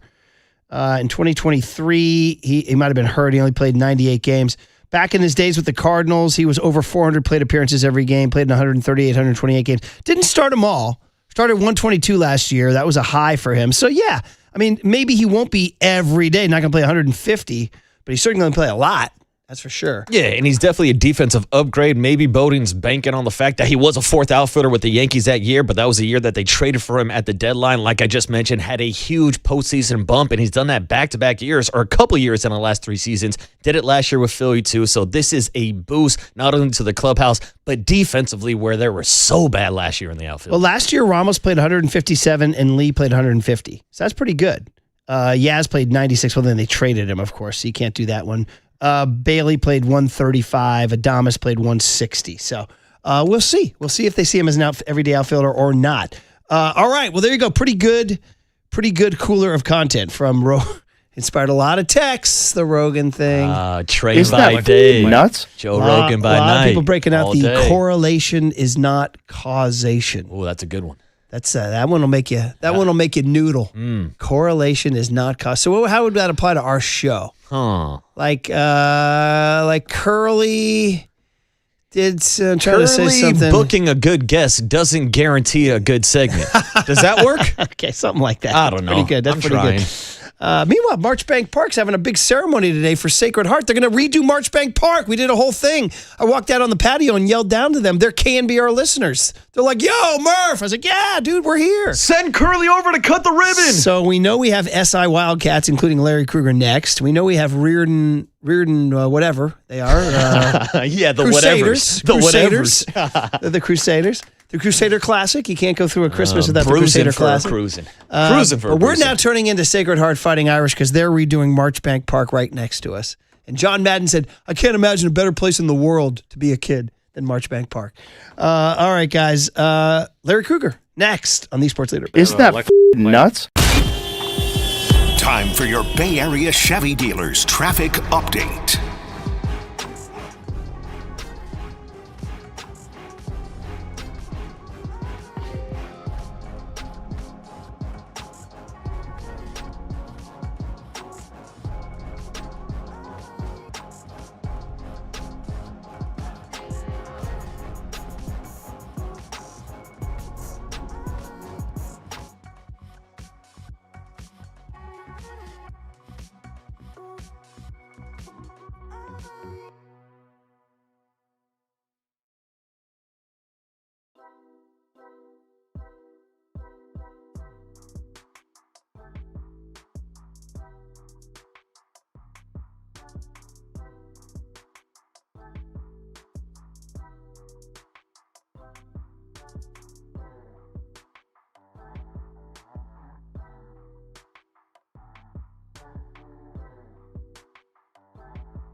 Listen to the sports leader anytime, anywhere. Download KNBR, the sports leader app. Murph and Marcus continue live from the Casino Matrix Progressive Jackpot Studios. Casino Matrix. Progressive jackpots are here. Where are you? Just drop in. 1-800-GAMBLER. Yeah, so, I mean, to me, Bader's a fourth outfielder.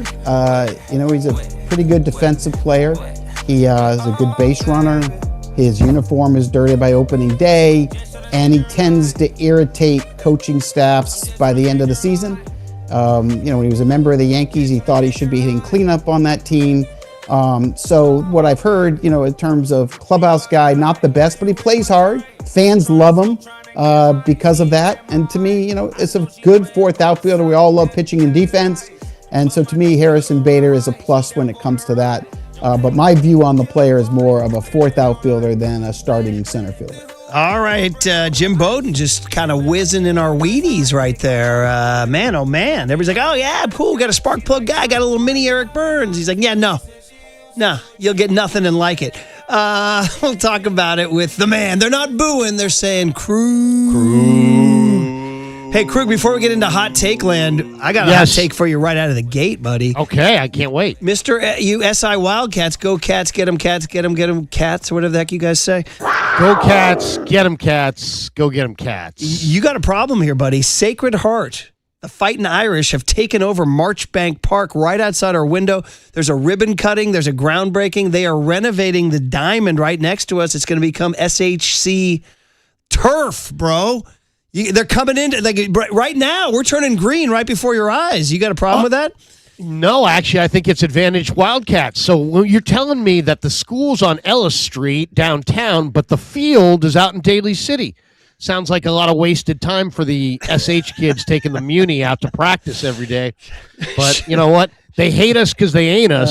And SH, you're phony. We got the Bruce Mahoney.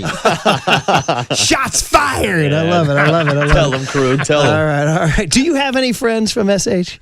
Yes, I do. The great Joe Della Cella, former KNBR producer back in the day, is a good friend of mine. Just talked to him yesterday, and he is an SH guy. And So, yes, I do have many Couple of scrappers. All right. Let's get through the Harrison Bader take. You heard Bowden. He definitely went with the glass half empty. Also rolling out a smoke bomb of questionable clubhouse guy. We hadn't found any documentation of that anywhere. And in fact, we had read how he was beloved in Philadelphia and that he had a phrase saying, "What a gift." That's what he says every day. And they made shirts saying then the clubhouse. Anyway, long way of saying, what's the Larry Kruger take on the Bader signing? I mean, I really like this guy. To me, it's always been a matter of do you get him on your terms or his terms? The talk was guys that he wanted a 3 or 4 year deal for north of $10 million a year, and the Giants got him at a 2-year deal at just over 10.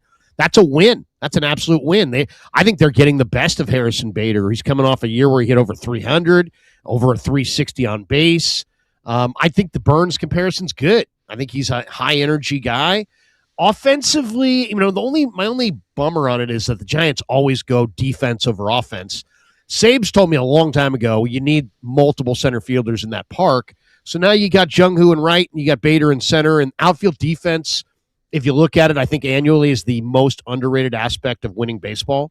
And so your range is hard to see when you don't see it, kind of a thing. And so I think the Giants are going to cut off a lot of stuff in the gaps, and I think that will make them better. I don't buy at all he's a bad clubhouse guy. I mean, that I don't buy that at all. I've talked to Harrison Bader before in the clubhouse, and he's a really good dude. He grew up in New York. His dad, I think, is like a CEO for like Verizon or something like that. And he had an amazing postseason in 22 with the Yankees where he had like four bombs or something like that. I mean, I think they're getting the right guy at the right time. I'd still like to see him get one more starter, a really good late inning reliever option. And I would be fine if they went after a guy like Luis Arraez, because I don't know that I believe that Eldridge is just going to go from 107 last year to major league hitter this year. But and I'd like to see a little bit more coverage at first and second. But I love this move. I think it's a great move. Larry, I'm with you. I still think they need some help with a couple arms in the rotation and the bullpen. But we also know that the Giants' goal was to improve defensively this year because their outfield last year as a unit was one of the worst in all of baseball. So does this Harrison Bader move make the Giants good enough defensively to maybe make up some of that ground on the wild card and turn them into a postseason team? Well, I mean, that's it right there. I mean, the Giants, are in the division with the Almighty, so they will not be thinking of any division title. It's all about the wild card. But, yeah, I think it gets them closer for sure. I mean, guys, we know. I mean, I talked to Elliot Ramos a couple times last year. He just had a bad year. Defensively, and it snowballed on him. He's not the circus defensively that he showed himself to be last year. I think he turns it around this year. He gets a breath of, gets a chance to breathe and work on it. And, I like Ramos's game outside of the defense last year, and I think he bounces back. I think he's the key, actually, because if he's a circus again, it's going to be a rough year. Talking to Larry Kruger, you can see him on YouTube, Twitch, and Twitter. You hear him every night, 6 o'clock, Niners Nightly. Before we get into Niners Nightly, just a thought on the NFC Championship. Sam Darnold, man, oh man, what a narrative rewritten, right? All of a sudden, he's the dude. I mean, I honestly thought he would give it away at a critical time just because, that's what we were trained to believe, and Stafford is more experienced, but he didn't. And all three of his touchdowns, he was getting hit on all of them. He was just brilliant, absolutely brilliant. Smoke bomb, Larry. Here I come, just hottest take ever. Did the Niners keep the wrong quarterback, Darnold Purdy? It's a great question, Grant. Is this the KNBR morning show? Very good. Get him, Larry. Stay hot. Very good. Now, Grant and I are friends. I know. Grant came to my wedding when he was 8 years old, dude. Oh, now you're dating yourself, Yes, all right? exactly, Now you're yeah. dating yourself. No, I mean, come on, man. No, Brock Purdy's better than Sam Darnold. Brock Purdy's better than Mac Jones. I mean, I understand it didn't go well, but I mean, who you're throwing to kind of matters. He's throwing it to JSN. Brock Purdy's throwing it to who? I mean, 4-8 receivers and guys who, the 49ers badly need to upgrade their offensive line to give their quarterback more time. They need more dynamic weapons. They got to build up the interior of the offensive line so Brock doesn't get pressured in his face. And then, you know what? I would encourage every one of you guys. I know this is a little football esoteric and you guys don't necessarily want to go this deep, but if you want to take an extra 5 minutes and really see what Brock Purdy was up against in that playoff game, the all 22 of Niners Seahawks in the playoffs is startling. You will see absolutely no separation between any 49er receiver and Seahawk defensive backs. They were glued to the Niner receivers. The Niners have to find a receiver that can give them a little separation. Yeah, Larry, I would agree with that take and also agree with the fact that Brock Purdy faced a lot of pressure in that game. And that's really the question that we're trying to decipher here. When you look at the success that Matthew Stafford and Sean McVay had against that Seattle's defense, you just brought up all the points. Is it the offensive line? Is it the wide receiver? Is it the coaching and the scheme and the play calling? Is it Brock Purdy? What's the biggest difference you're seeing on why Seattle has had so much success versus the 49ers and not as much success against the Rams? Well, I mean, the Rams have better weapons. Puka Nacua, Devontae Adams are better than, I don't know, who did the Niners throw out there? Was JJ and Bourne or, I mean, it's just, the Niners have no big-time receivers. So they got to get, I mean, those guys are difference makers. Mm-hmm. Adams is special. Nakua's in his prime. He's unstoppable. But I would point right to the offensive line. I mean, the 49ers there was no running lanes. I mean, Shanahan told us all, we don't need to interview him. He told us how he feels about his offensive line by the way he called the game on 3rd and 1 and 4th and 1. He didn't believe that Brendel and Pooney and Burford could move Byron Murphy and the big kid from SC. They couldn't do it, Leonard Williams. So he didn't even try. So, I mean, that's a loud statement that the 49ers better park their car at the corner of, fearsome guard and center in this draft or in this free agent period, or it's going to be more of the same. They got to bolster the interior. I'm totally with you, man. I saw your tweet. I heard you say it, Papa, yesterday. I totally agree. I don't know. They seem to think about it differently than we do. They love their O-line. They love Forster. They love the way they're doing it. They'll talk about Jake Brendel like he's, we had Randy Krass on this morning for the late, great Fred Quillen, Forrest Blue, all the, I mean, I don't know. I don't know, Larry, if they will. They seem to be content to, I don't want to quote unquote, run it back with the same style. Well, here's the thing, guys. I mean, you never, the same way, Mike would never run down a KNBR host. They're never going to run down a player, right? They're just never going to do it. And they never should. They never should. They're backing their guys to the end. But the truth is the truth, which is that Brendel was undrafted. He's 34. He's about 285 pounds. They don't get a lot of pop in the run game. They don't run well in the A-gap. McCaffrey is great. Can we all agree on that? He ran for under 3 yards a carry like 7 times this year. He ran into a wall most of the first half of that year. That Rams-Niners game in L.A., it was like he had like 25 carries and he ran for like 2.2 a carry. I mean, it was and so they gotta improve the interior of the offensive line. I think Williams is obviously still Williams. And Colton, I think, is borderline Pro Bowl. Pooney, I think, has got some potential, but he's got to get functionally stronger. He's just getting worked, and he can't anchor. But the other two guys, Burford's a free agent, probably going to get an offer and walk. But they got to find some interior guys that really scare people and really move people. Larry, flipping over to the defense, we still don't know who's going to be calling plays next year. It seems like the consensus feeling is they might just promote Gus Bradley, but they still haven't made that announcement, still going through the interview process. So what's the latest you're hearing on the 49ers DC search? Well, I mean, I think they made it perfectly clear during the presser that it's Bradley. It's Bradley's job to lose. He's the leader in the clubhouse, as they say. So, I don't get the Bradley criticism. Mm-hmm. Yeah, I really don't. I mean, go talk to the guy. He's a hell of a guy. If you watch what he did this year, they gave him one responsibility.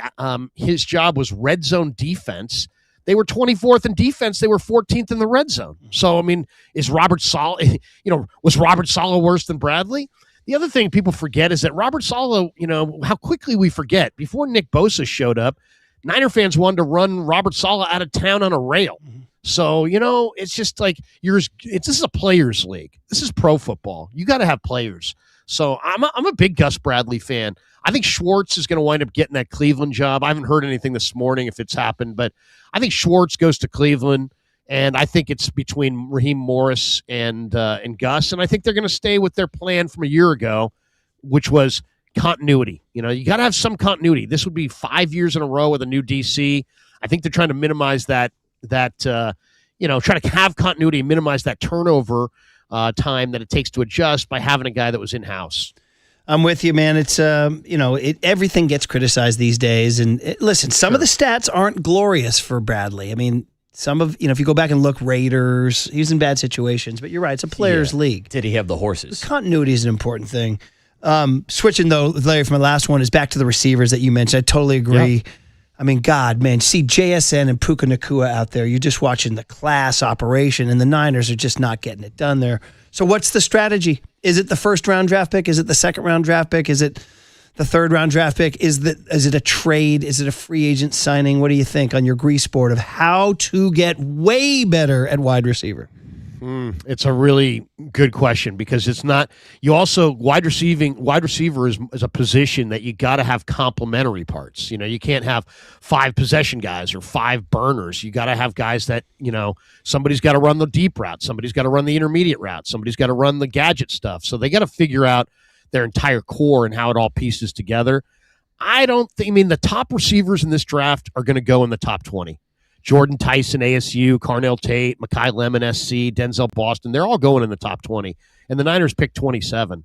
So I don't think those guys I don't think the Niners go receiver in round 1. There is some talk about Jordan Addison, and I know he's had some problems off the field as far as driving too fast. He's a little bit of a lead foot, and he's had some brushes with the law, which always makes you kind of want to do some, your due diligence. But he is exactly the kind of receiver they need. He's slithery. He's got great hands. He gets separation continuously. So I think I can see them hitting it from all angles. They'll hit it in the draft, but probably not round 1. They'll do something in free agency. Look for the name Romeo Dobbs. I think he makes a lot of sense. Wan'Dale Robinson makes a lot of sense. Alec Pierce possibly, but those are the 3 guys I think stand out in free agency. And then I think they'll hit it in the draft, but it's going to be more of a day 2 thing. Kevin Concepcion from Texas A&M, I think is really attractive to them because he's a burner and he would fit in with, they got to have some vertical speed. I mean, there's no downfield threat with the 49ers right now. I mean, it's water under the bridge. It's spilled milk, but the Ayuk thing, man, that is just, it's not Trey Lance level of swing and a miss, but sort of in the same conversation where just gigantic moves that backfire and hurt you on such a profound level. Yeah, I guess the lesson to be learned from that is if a guy seems kind of lukewarm about returning, cut off negotiations and move on. Yeah. Because I think, I don't know. We're all guessing, right, guys? We don't really know. But I get the sense that this was an emotional thing for Ayuk, that he never felt really loved by the Niners. When he got hurt, he probably felt like they didn't want him anymore. And, I think deep down he's kind of a sensitive guy. I think it bothered him. And, and I don't know what's happening with him, and I don't know where his NFL career is going. All I'll say is that injury that he suffered, if you go look at it, it's crushing. And I think it's not – I think that he's probably going to be a diminished player for whomever he plays for. But yeah, if you got a guy who's like, I want to be here, I'm not really sure, I kind of do, I kind of don't, I'm kind of in, I'm kind of out. No, bro, you're out. Yeah, good stuff, Larry. All right, we're gonna go hang out with our Sacred Heart buddies out here at Marchbank. All right, bud. All right. Yeah, go check. They better practice because the Wildcats are pretty good. All right, be good, Larry. Thanks, Larry. See you guys. Have a great day. Larry Kruger, from one Bay Area journalism titan to another. Marcus Thompson from The Athletic, next on The Sports Leader. I wish I knew. I wish I knew, Now, from the O'Donnell Financial Group Sports Desk. Learn more at odfigroup.com. O'Donnell Financial Group, because planning is a process, not a product. It's time for the Young Tony and John Joe question of the day. Krug. You just heard Larry Kruger break it down. We talked a little bit about it early on. Will the addition of Harrison Bader be enough for the Giants to make the playoffs? Don't forget, they had 81 wins last year. They would have needed 84 to be the 3rd spot in the wild card in the National League. You can join the conversation in the YouTube chat now.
And now it's time for the Protect Your Assets Business and Technology Report with me, David Hollander.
Now back to Murph and Marcus on The Sports Leader. Streaming live on thesportsleader.com and KNBR. The Sports Leader app. Murph and Marcus is sponsored by Bigelow Tea. Grab a mug and tea proudly.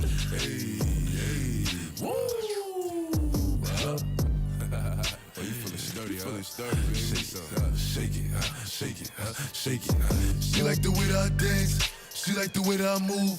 She like the way that I rock. She like the way that I woo. And she let it clap for it. She let it clap for it. And she throw it back for it. Oh my goodness, what a catch by Harrison Bader in left center. That's driven out to right center field. Back in the gap, Castellanos. Near the wall, it's off the fence.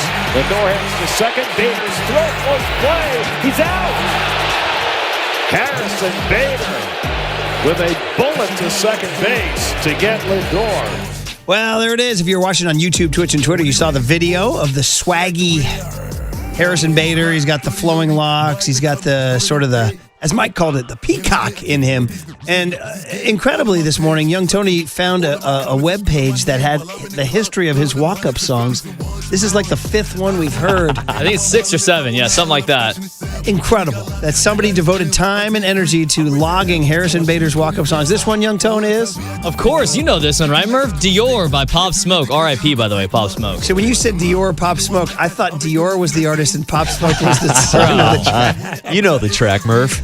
She liked the way that I danced. She liked the way that I move. You like this one? I mean, I know the song. I wouldn't say I'm a Pop Smoke fan, though. Let's take a listen to this right now here. Is this really making us all? Dude, this is a banger. Is this a toe tapper? This gets me going. I want to run through a wall right now. All right. Well, Harrison Bader will run through walls there. 808 KNBR is the phone number. We got one more segment before Marcus Thompson joins us at 9:30. Yeah, well, listen, the Giants only had 2 starting outfielders. And we're already hearing now from Jim Bowden and others. Even Mike Kruco suggested that he wasn't an everyday center fielder. That is going to be an interesting question for the Tony Vitello, Zach Manazzi, and Buster Posey crowd. Are they going to kind of mix and match a Gerard Encarnacion, perhaps, at some point in time? A Luis Matos or a right-handed Luis Matos out of options, now looking a little bit on the outside in. You're running out of options, Luis. But things can happen in spring training. Guys get hurt, guys get hot, all that kind of stuff happens. So as of right now, I would imagine Bader would get the chunk of starts in center field. Now, Mike told us he doesn't think he's an everyday center fielder. Do we have that cut from Kruco? If you dial that up there, let me know. And you heard Bowden say that. Now, we looked at his stats and all that, and he plays a lot. Like, he played 140 games last year. I think he started 122, which means there's 40 games he didn't start, right? Now, is he banged up, dinged up, whatever? But the point is, do you see him right now? If you're Buster Posey on the grease board, is your vision that how many starts does Harrison Bader get in center field in your all-time vision? On this roster, I'm saying minimum 120 to 130. Like, I think he will get the majority of the starts. And that's the question here that I guess we're trying to answer. Is he a fourth outfielder? Is he an everyday outfielder? The bottom line is he's an upgrade over what the Giants did or did not have because they did not have an everyday right fielder. And now you have the option to slide over Jung-Hoo Lee if you want him playing right field every single day, or you can give Harrison Bader some days off, slide Jung-Hoo Lee back over to center field, and then you have the option of a Drew Gilbert, a Luis Matos, or Gerard Encarnacion out in the outfield as well. But there's no question that Harrison Bader is a much more proven center fielder with his gold glove in his cabinet. This is an instant upgrade, and the Giants are better today than they were yesterday. I'm curious to see how Drew Gilbert evolves. It's super small sample size, but he rolled over on a lot of weak ground balls to second last year. Listen, I get it. Young kid, overwhelmed, big league pitching, all that stuff, but we're going to have to see some stuff from spring training. He'll get his chances because so many guys are leaving for the World Baseball Classic, including Harrison Bader, who's pledged to play for Team Israel. Yeah. His father is of Jewish descent. His mother is Italian Catholic, but he rode with he identifies as a Jewish lad, so he's going to play for Team Israel. So there you go. Shout out the best mentions in Bay Area sports history. Our guy, Marty Laurie. It's orgasmic. Nice. Jock Peterson? Jock Peterson also played for Team Israel. Mount all-time Bay Area Jewishmore. Larry Bear. If Larry Bear's screaming at us right now, if we don't get him on there. Well, I just Wally got Haas? I got to give a shout out to Paul Tonelli. That's in the Jewish Sports Hall of Fame here in the Bay Area. I think they give out a Mensch award to a non-Jew. Yeah, that's how he got in. Yeah, non-Jew gets Tonelli it. was able to sneak into the hall. I think Kate Scott is in there, too, and Andy Dolich. There's all sorts of guys. Mike Silver? Mikey Silver, yes, but I don't know if he's in the Jewish Sports Hall of Fame. Put him in. He's got my vote. Yeah. You mentioned Marty. Yeah, right? of course. Okay. Lowell Cone, the great Lowell Cone. Great job, brother. Good stuff, man. What about Mount Irish Italian Catholic Moore? Oh, you're in, Murph. Do I make it? Yeah, you're in, dude. First ballot. No question. Go. All right. 808 KNBR is the phone number, and 415-808-5627 is the Golden State Lumber and Showroom text line. 925 says, Luis Matos is way too talented to not be traded or given a real shot. Remember, I was thinking, if they do indeed move on from Luis Matos, man, Pat Burrell was so high on him, remember? Yeah, so high on dude. him. I was high on him as well, going down and watching him be the low A MVP in the 2021 season with the San Jose Giants, and I would agree. The problem is with Luis Matos is they've gone through the yo-yo program of bringing him up and setting him down, and now we're in the same situation that we ran into with Joey Bart and Marco Luciano, another young prospect running out of options, and now they don't have that option to just send him down to Sacramento and let him swing it every single day because he's the type of player who can't be on the weak side of platoon, can't be the right-handed bat, not getting too many at-bats because you face more righties than lefties. This is a guy that needs to see everyday at-bats, but hasn't proven it for a large enough sample size at the major league level, and that's why they went out and signed a guy like Harrison Bader. Remember when they called him up a couple summers ago, and he started in like St. Louis, I think it was, or some central city. And I was like, the Matos era has begun. He was NL Player of the Week, and then they sent him down like a couple weeks later. Oh, man. 760, so guys, Jim Bowden is not a Giants guy, never has been. Sabian must have pissed him off at some point because it's been consistent for years.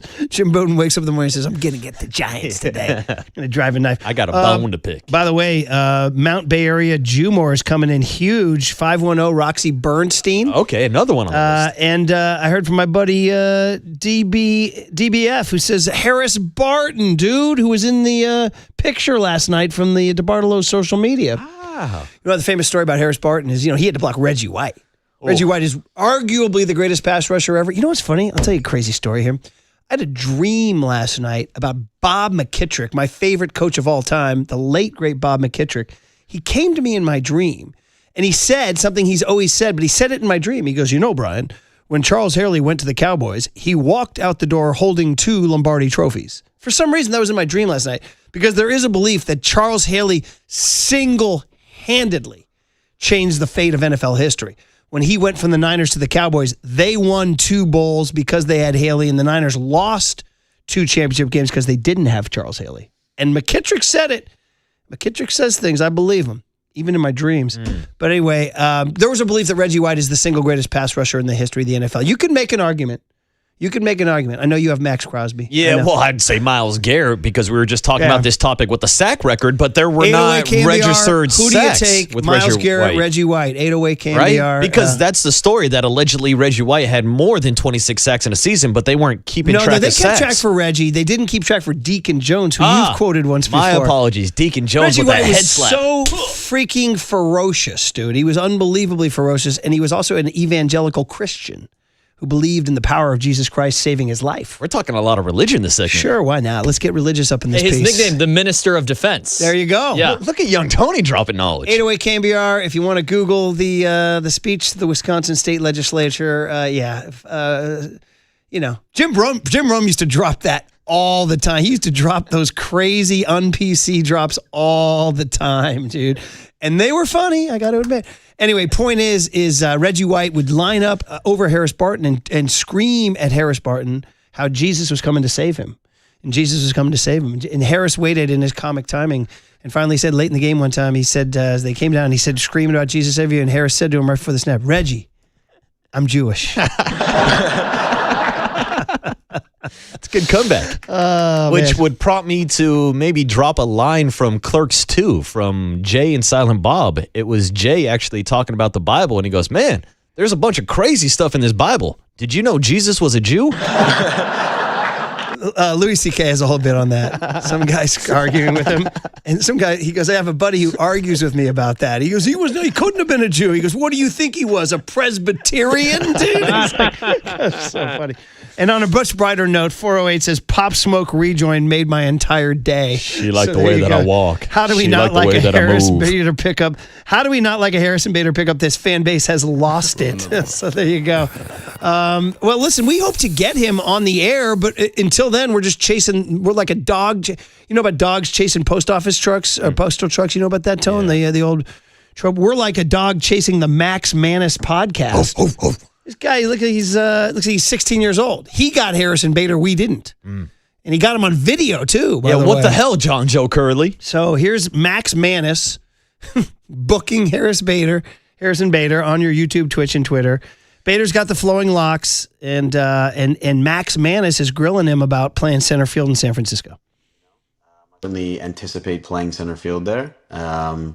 But again, those are things you have to prove on a daily basis. Those are things you have to earn. Those are things you have to reprove, even when they've been proven for a period of time. You know, it never ends in baseball. And keeping that mindset, keeping it fresh, I think is what kind of propels you through an entire season to kind of solidify yourself. So, I certainly anticipate adding, a lot to their defense, both metrically and physically, but also just experience-wise. I know there's a young kid in Drew Gilbert who I had a small level of experience with in the Mets organization in 2024. Tennessee product as well. So I'm just excited to not only take care of my work, but also make an impact on some young players that are certainly going to make an impact in this league for a while. So again, I'm just a small piece in this entire thing. So I'm just looking forward to seizing, every moment with it. And just make the most of every single day. It takes a lot to just kind of stack these days. And we have spring training approaching. So it's going to start with just getting my feet wet, getting in that clubhouse, and just going to work, man. Every single day. Okay, well, there he goes. We're going to see him down in Scottsdale in 3 weeks from tomorrow, Brother Man Wheels Up. We do our shows Thursday, Friday. And then the first broadcast is February 21. That's if Max Manus doesn't get him first. Yes, you can if Frank Sinatra says you can.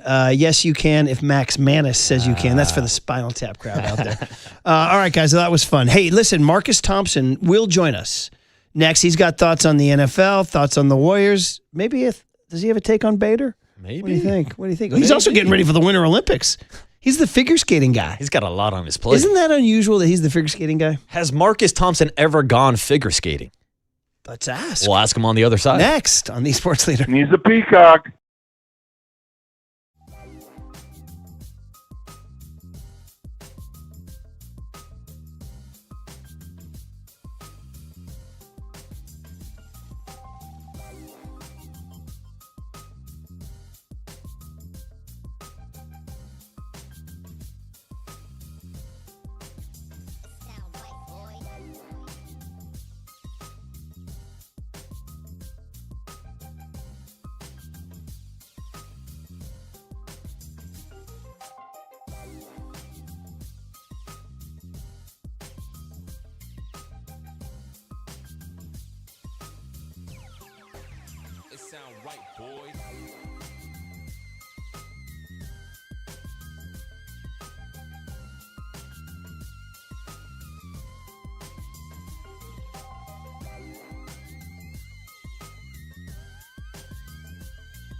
sound right, boy.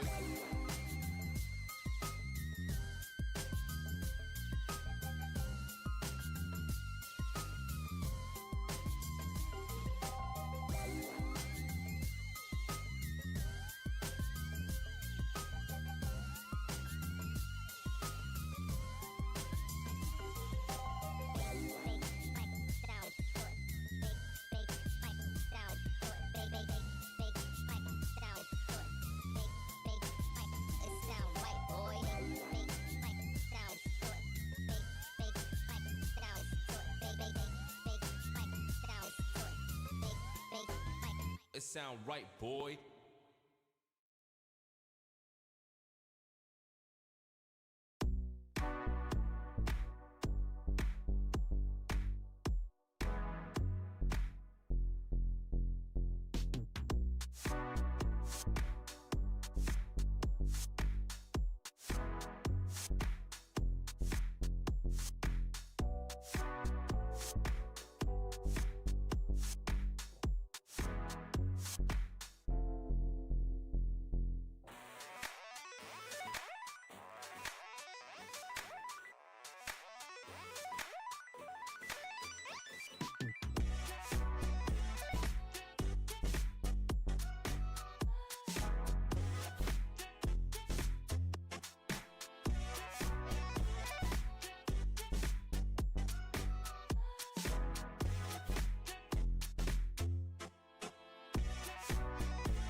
Now back to Murph and Marcus on The Sports Leader. Streaming live on thesportsleader.com and KNBR. The Sports Leader app. Murph and Marcus is sponsored by Bigelow Tea. Grab a mug and tea proudly.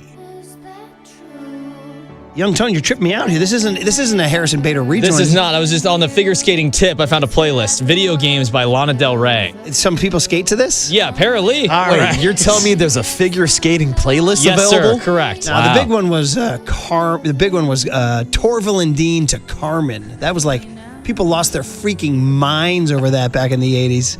People were weeping and throwing garments onto the ice. Marcus Thompson is sponsored by Golden State. When you succeed, we succeed. Visit us today at goldenstatelumber.com. Before we get Marcus and talk figure skating and football and basketball, the Legends for Charity Dinner, it is Thursday, February 5th. We'll be there at the San Francisco Marriott Marquis. Legends for Charity Dinner is a national event held during the biggest weekend for professional sports. Has made St. Jude Children's Research Hospital the official charity partner over the past 20 years. The event began as a luncheon, has grown into one of the biggest charity dinners held during Super Bowl weekend. The Legends Dinners raised over $14 million for the kids of St. Jude. The dinners introduced the sports broadcasting world and many NFL players to the mission of St. Jude, and their mission is clear: finding cures, saving children everywhere. The event honors Kirk Herbstreit with Chris Berman and Hannah Storm. Tickets are on sale now. Visit legendsforcharity.com or lock in your spot now by texting HOPE to 626262. That's HOPE to 626262, or win them free right now. 2 tickets. Call Curly, 415-896-KNBR. 2 tickets to the Legends for Charity at the San Francisco Marriott Marquis on February 5th. We'll see you there. Marcus, good morning. What's up, Marcus? What's up, homies? How we doing? How are you, buddy? Y'all ready for some figure skating? Yeah. Y'all ready to live on the edges? Well, we had a great question. Have you ever gone figure skating? Heck no. What it look like figure skating? No. I tried to ice skate one time, fell so hard, I was like, I'm never doing that again. So you just admire from afar. Yeah. We watched it, you know what I'm saying? I was a kid watching Debbie Thomas. Yeah. That was a big moment in the black family, right? You know, Christy Yamaguchi, we all knew what it was. We were in it. Debbie Thomas was big. I think she was the first African-American skater to win a gold for the U.S., maybe the only? She won a bronze. Oh, bronze, my bad. First to win a Winter Olympic medal. You know, she influenced Tiger Woods, dude. I'm not even kidding. Tiger Woods said he was like Stanford looked cool to him because of Debbie Thomas. Yeah, that's that. You lit there, right? As you fed the greatest golfer ever. She's a Hall of Famer then. Yeah, listen, I'm like Here's everybody. what I also learned about Debbie Thomas. Like, she does, the term figure skating came because they used to trace the figures on the ice. They would put these intricate figures and they would trace it. Yeah. And she's doing that again now. Like, she's back in the sport doing like literal figure skating, which is really impressive. So everybody tuned in at the big nighttime when they would skate to the operas and the Phantom of the Opera and all that stuff. But the actual half of the judging was the very painstaking skate on the ice, slow motion on like the morning skate. It was like tedious. And they would, if they did the figure correctly, they got points. If their figure was slightly off, they got dinged. Yeah, that's crazy, right? I didn't know that until I started covering it. But yeah, they would go and say like, that little loop right there is a little off. I'm gonna have to dock you, right? Like they were really into it. It was crazy. Now Marcus is lost over here. He's not old enough to know this. I definitely am, Marcus, and I'm a little lost because it was just last week or a couple weeks ago where we had Sean Payton clapping back at a beat reporter about not knowing about playing downhill. What do you know about attacking downhill in the run game? You don't know. All right, that's right. So is there any chance that maybe one of these figure skaters are going to clap back and say, yeah, Marcus Thompson, what do you know about hitting an axle on the ice? I don't think it's a good chance just because they're nice, but they absolutely could do it. If they just pull out like, hey, man, explain what a toe loop is right now. I'm cooked. It's over, right? I have no idea. Oh, man. Hey, listen, I'm like any other American kid growing up when the Olympics were huge. Every 4 years, you got a crush on a female figure skater. Now, for my older brother's generation and maybe your dad's generation, it was Peggy Fleming. And by the way, Bay Area's own. She stole America's hearts. Then it was Dorothy Hamill. Then she stole America's hearts. And then, bro, you know who just ruled the roost for me in the 80s, dude? Katarina Witt. I had to go to Germany, man. I had to ride with the Germans. I had to. And then it all changed with Tanya Harding, bro, and Nancy Kerrigan. And do you watch I, Tanya to get hyped for the event? I literally just did on the plane. Great flick. Great flick. Yeah, it is great. Yeah, it really is great, good. and Margot I learned a lot about figure skating. I also watched Blades of Glory, if that matters. Nice. I think those are the only ones. Or no, there was a one with like Robbie Benson or something. Eyes of Love, Melissa Manchester, all that stuff. Anyway, dude. All right, we'll look forward to it. I mean, pipe dream, but they're not sending you to Italy, are they? I'll leave. Yes, I'm going to Italy. Nice. You think I'm doing this to not go to Italy? Let's freaking go, dude. This is awesome news, man. Huge news. All right. So when do you leave? I don't want to tell the streets my business. You know what I'm saying? I got you. I've already left. I just haven't arrived in Italy yet. Okay, this is awesome news. Okay, so we'll look forward to the dispatches from the Winter Olympics. I don't even know what to ask about the Warriors right now. They're so just like in this. They're hanging in midair. We don't know what the hell's going on. We don't know what direction they're going. Steph sat last night. They're 26-22. They're 8th in the play-in bracket. I mean, dude, can you give me some sort of direction? What's going to happen next with the Warriors? I mean, really, it just comes down to how real does it get as you get close to trade deadline. Because I think if a team just says, all right, like, we're done, like, let's flip our assets, they're in position to take advantage of that, right? So they just need a deal to come through, you know.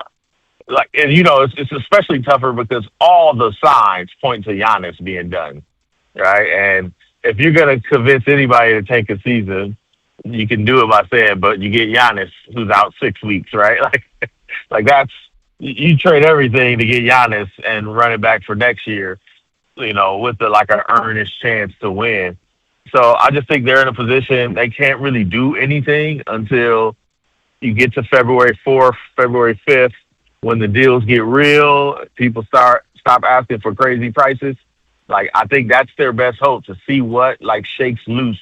If everybody just decides, we're still holding firm, we still want ridiculous amounts of draft picks for Trey Murphy, or you know what I'm saying? Then they're cooked, and it becomes like, let's just be competitive, see how far you get this year, and build for next year. Marcus, we've been talking about this potential Jonathan Kuminga trade for weeks now, but seems like ever since the Jimmy Butler injury, there's actually a chance he could stay with the Warriors beyond the trade deadline. So my question would be, how much of an impact does it make what the Warriors do with Jonathan Kuminga, either trading him or keeping him, have on the future of Steve Kerr here in San Francisco? I don't think any. As long as you got Steph Curry saying, this is my coach, this is who I want to play for, like Jonathan, I don't know how much that matters. They know Jonathan's days on this team are numbered. So I don't really think that's it. At this point, it's about trade value. And he can't play right now because he's injured. So he probably can't raise his trade value, which means he'll be an expiring contract at the end of the year if he's still on the team after the trade deadline. I don't know that you're deciding the fate of a 4-time champion over Jonathan Kuminga. I think it'll be more about, if you do have to retool this thing, and if you decide, all right, we've tried for 3 years, going on 4 years to get back to the championship, and they're diminishing returns, and you probably need to start over. That's probably the time where it's like, okay, if we're starting over, do we start over with Steve Kerr as the coach, or do we use this chance to be fresh? And really, that's a Draymond question more than anything. What's your best bet on Kerr at the end of this year? Man, Kerr is re-upping. And just take all the politics and stuff off the table. If you get $20 million, who's not doing it? Well, there you go. There you go. Very simple. If you get $15 million, who's not doing it? It's $15 million minimum on the table, probably 20. That's probably why he doesn't have it anyway. He's like, I deserve this. And Joe's like, here's what we got, and let's negotiate until we get there. But in the end, it's a significant amount of money on the table for Steve Kerr. Who's not taking that? Let's be, as they said in The Godfather, after all, gentlemen, we are not communists, right? Take the money, take $20 million. Is Mike Dunleavy doing a bad job? I don't know that you could say that at this point. I feel like his draft record is good, and he inherited a unique situation for a new GM, where it's like, hey, you really don't get to make this team in your own image. So I don't think he's doing a bad job. I do think he has to develop the expertise needed to do a good job in this situation, right? Where you can tell he's just got all right, I have my views about how this goes, and I'm not going to fall for the banana in the tailpipe. And the timing of the Warriors, right? Most GMs would not just be giving up draft picks. That's how you would do it. Only in this situation. I mean, not this. Only when you have an older team do you even hear that gripe. So I feel like he pulled off the Jimmy Butler trade last year, which was a big deal. Pods was a good pick. You're looking at finding Quentin Post and Will Richard. It's hard to say he's doing a bad job, even if the wins and losses aren't where you think they should be. Marcus, hypothetical question for you. Would this Jonathan Kuminga situation played out differently if Bob Myers was still in the building? No, because none of them dudes are coaching, and Steve Kerr controls the minutes. I mean, Bob Myers was one of the people who wanted him to play Jonathan Kuminga. This isn't a new deal. When they won in 2022 and then tried again in 2023, this conversation about, hey man, you need to play him more, and Steve's like he's not ready. Like that conversation's been going on for as long as Jonathan Kuminga's been on the team. So this isn't about the absence of Bob Myers. It's about here's a player that Bob Myers drafted that doesn't fit how the Warriors play with Steph Curry. Like this is a Bob Myers problem that Mike Dunleavy has inherited. Man, oh man, what a thing. 26-22, treading water. I mean, my God, starting that lineup last night. It's just, Marcus, I don't think it's going to end in a parade this summer. Yeah, I think I'm with you, but I didn't make parade plans at all. I never thought this was going to be a parade. Remember, people don't know about this back in the day. We're a little early, but right after All-Star break, it was the time to go around the Warriors locker room and be like, so what you doing this summer? It's about March, it was over. Oh, man. And it was just like, hey, you need something to talk to players about? Oh, man. So what you doing this summer? Oh, about man. March, it was over. So I don't think we're there, so I think you're good. Think of how many teams that are having those conversations, man. Last one is the Pistons are coming in Friday. Draymond Green bobblehead night. They're 33-11, man. The long-lost Pistons are back. Do you believe? I do believe because they play D. I do believe it. And Cade has emerged as a pretty dominant star. Like, he's good. He can go get you a bucket. He's the reason I think if anybody feels like there's some life in Jonathan Kuminga, like, it's Cade. It's showing you, like, size and athleticism, you can bully your way. Now, Cade's just a better player, right? Like, he's really a point guard in a 6'7" body. But he's not out here chucking threes and running around like crazy. He's like, hey, I'm putting this shoulder in your chest and I'm getting to my spot.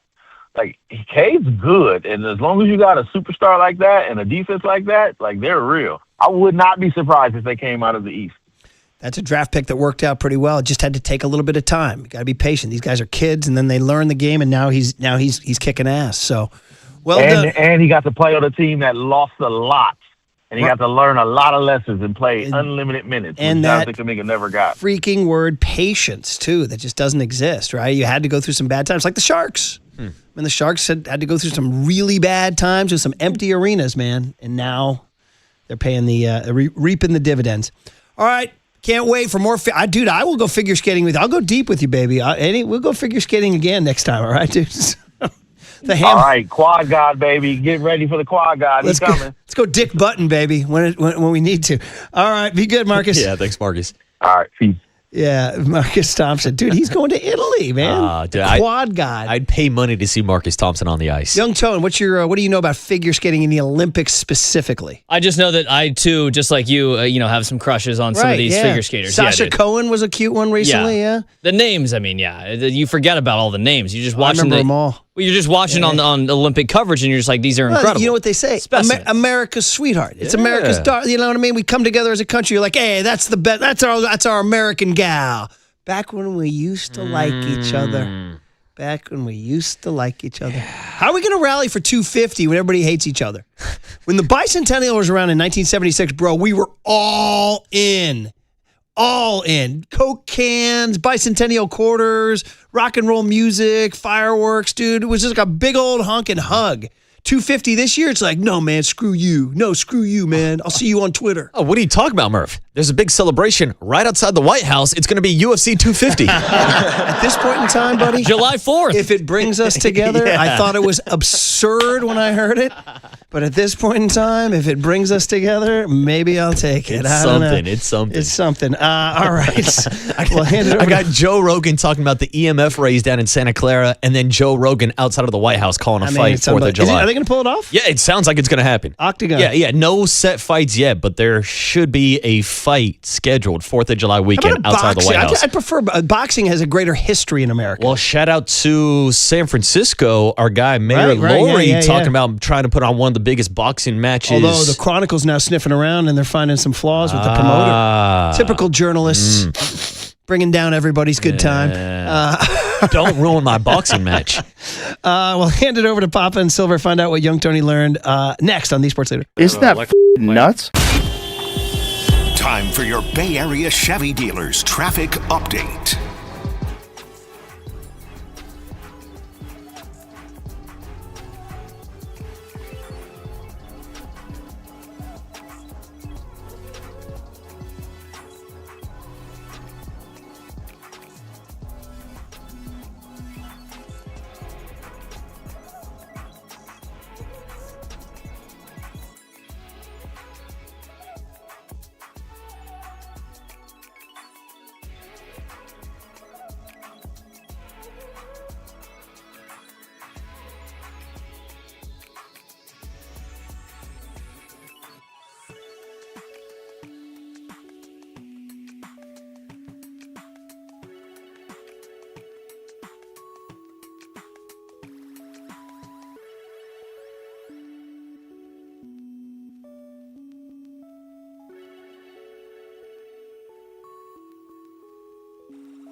Listen to the sports leader anytime, anywhere. Download KNBR, the sports leader app. Murph and Marcus continue live from the Casino Matrix Progressive Jackpot Studios. Casino Matrix. Progressive jackpots are here. Where are you? Just drop in. 1-800-GAMBLER. I don't know if he's going to be an everyday center fielder. The fact that he can play all three outfield positions, he has a great arm, a great instinct, gold glover. If you can be a gold glover in the center, you can be a gold glover on the corners. But he can also DH. And he proved last year that he can also come off the bench and pinch hit. So he offensively, he can bring a lot to a team. But the thing that of huge significance is the type of hitter that he is. Most of what he hits goes back up the middle. Now, that's a throwback philosophy. When I played, they taught hitters to use the middle of the field. Go think gap to gap. Make two strikes adjustments. Go back up the middle. Well, he does this. We're coming out of the era of the launch angle and the uppercut. When you see a Harrison Bader, he's a high ball hitter. Mike Kruco talking about the newest Giant. Our first chance to talk about him. It happened right after our show ended. Literally, we were out here brainstorming for the genius show that was today. And it happened like at 10:10. And obviously, Greg Silver and Greg Papa talked about it. And Dirty Work talked about it. And the nighttime show and all that. It's our first chance to check in on Harrison Bader. And young Tony found Harrison Bader's walk-up song history.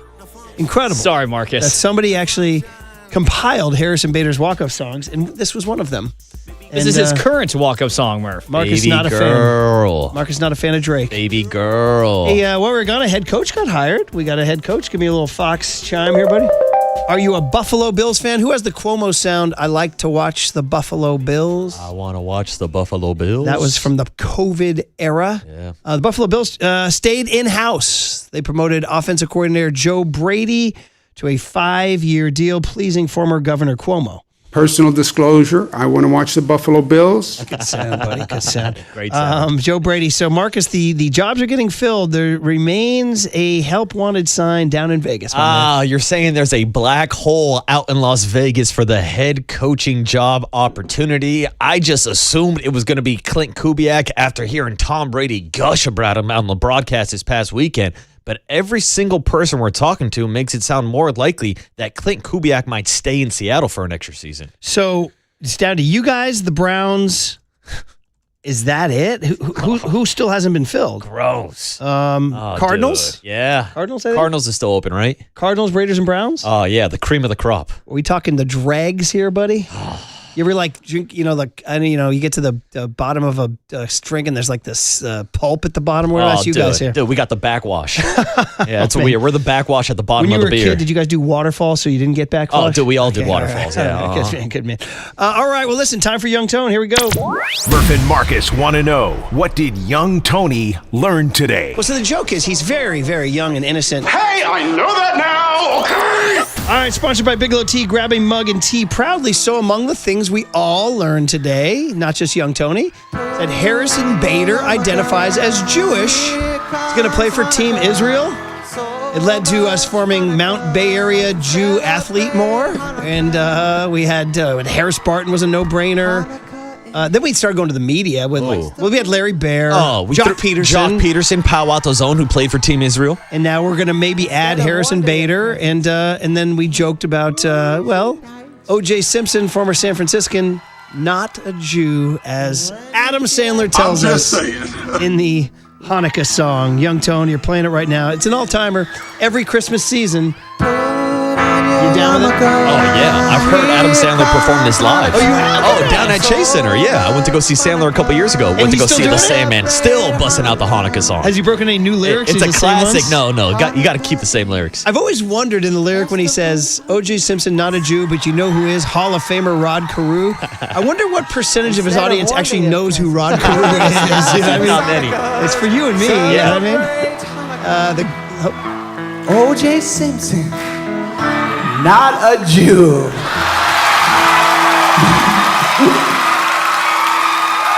But guess who is? Hall of Famer Rod Carew. He converted. Yeah, I think they're like, wait, who? They're like, what a line. This is so good. Ann Lander and Sarah Dear Abbey. And I like that Tom Cruise is, no, is it Tom? I heard Tom Cruise in, but I know his agent is. So anyway, there we go. There we go. We learned that. But you know who is? All Three Stooges. But guess who is? All Three Stooges.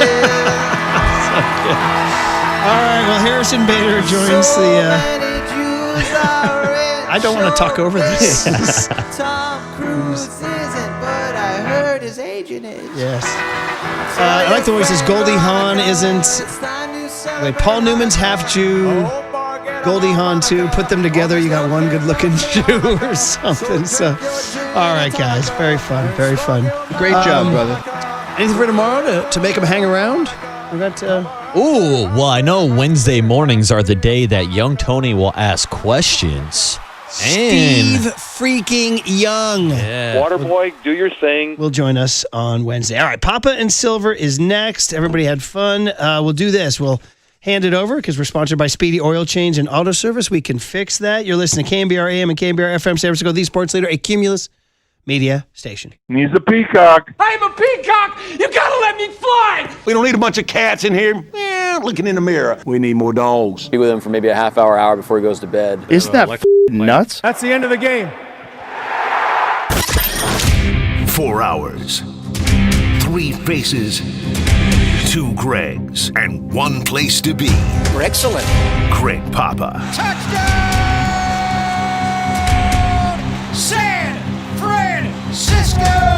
and Greg Silver. Let me tell you something. There is no such thing as being calm. I am fired up to be here. This is Papa and Silver.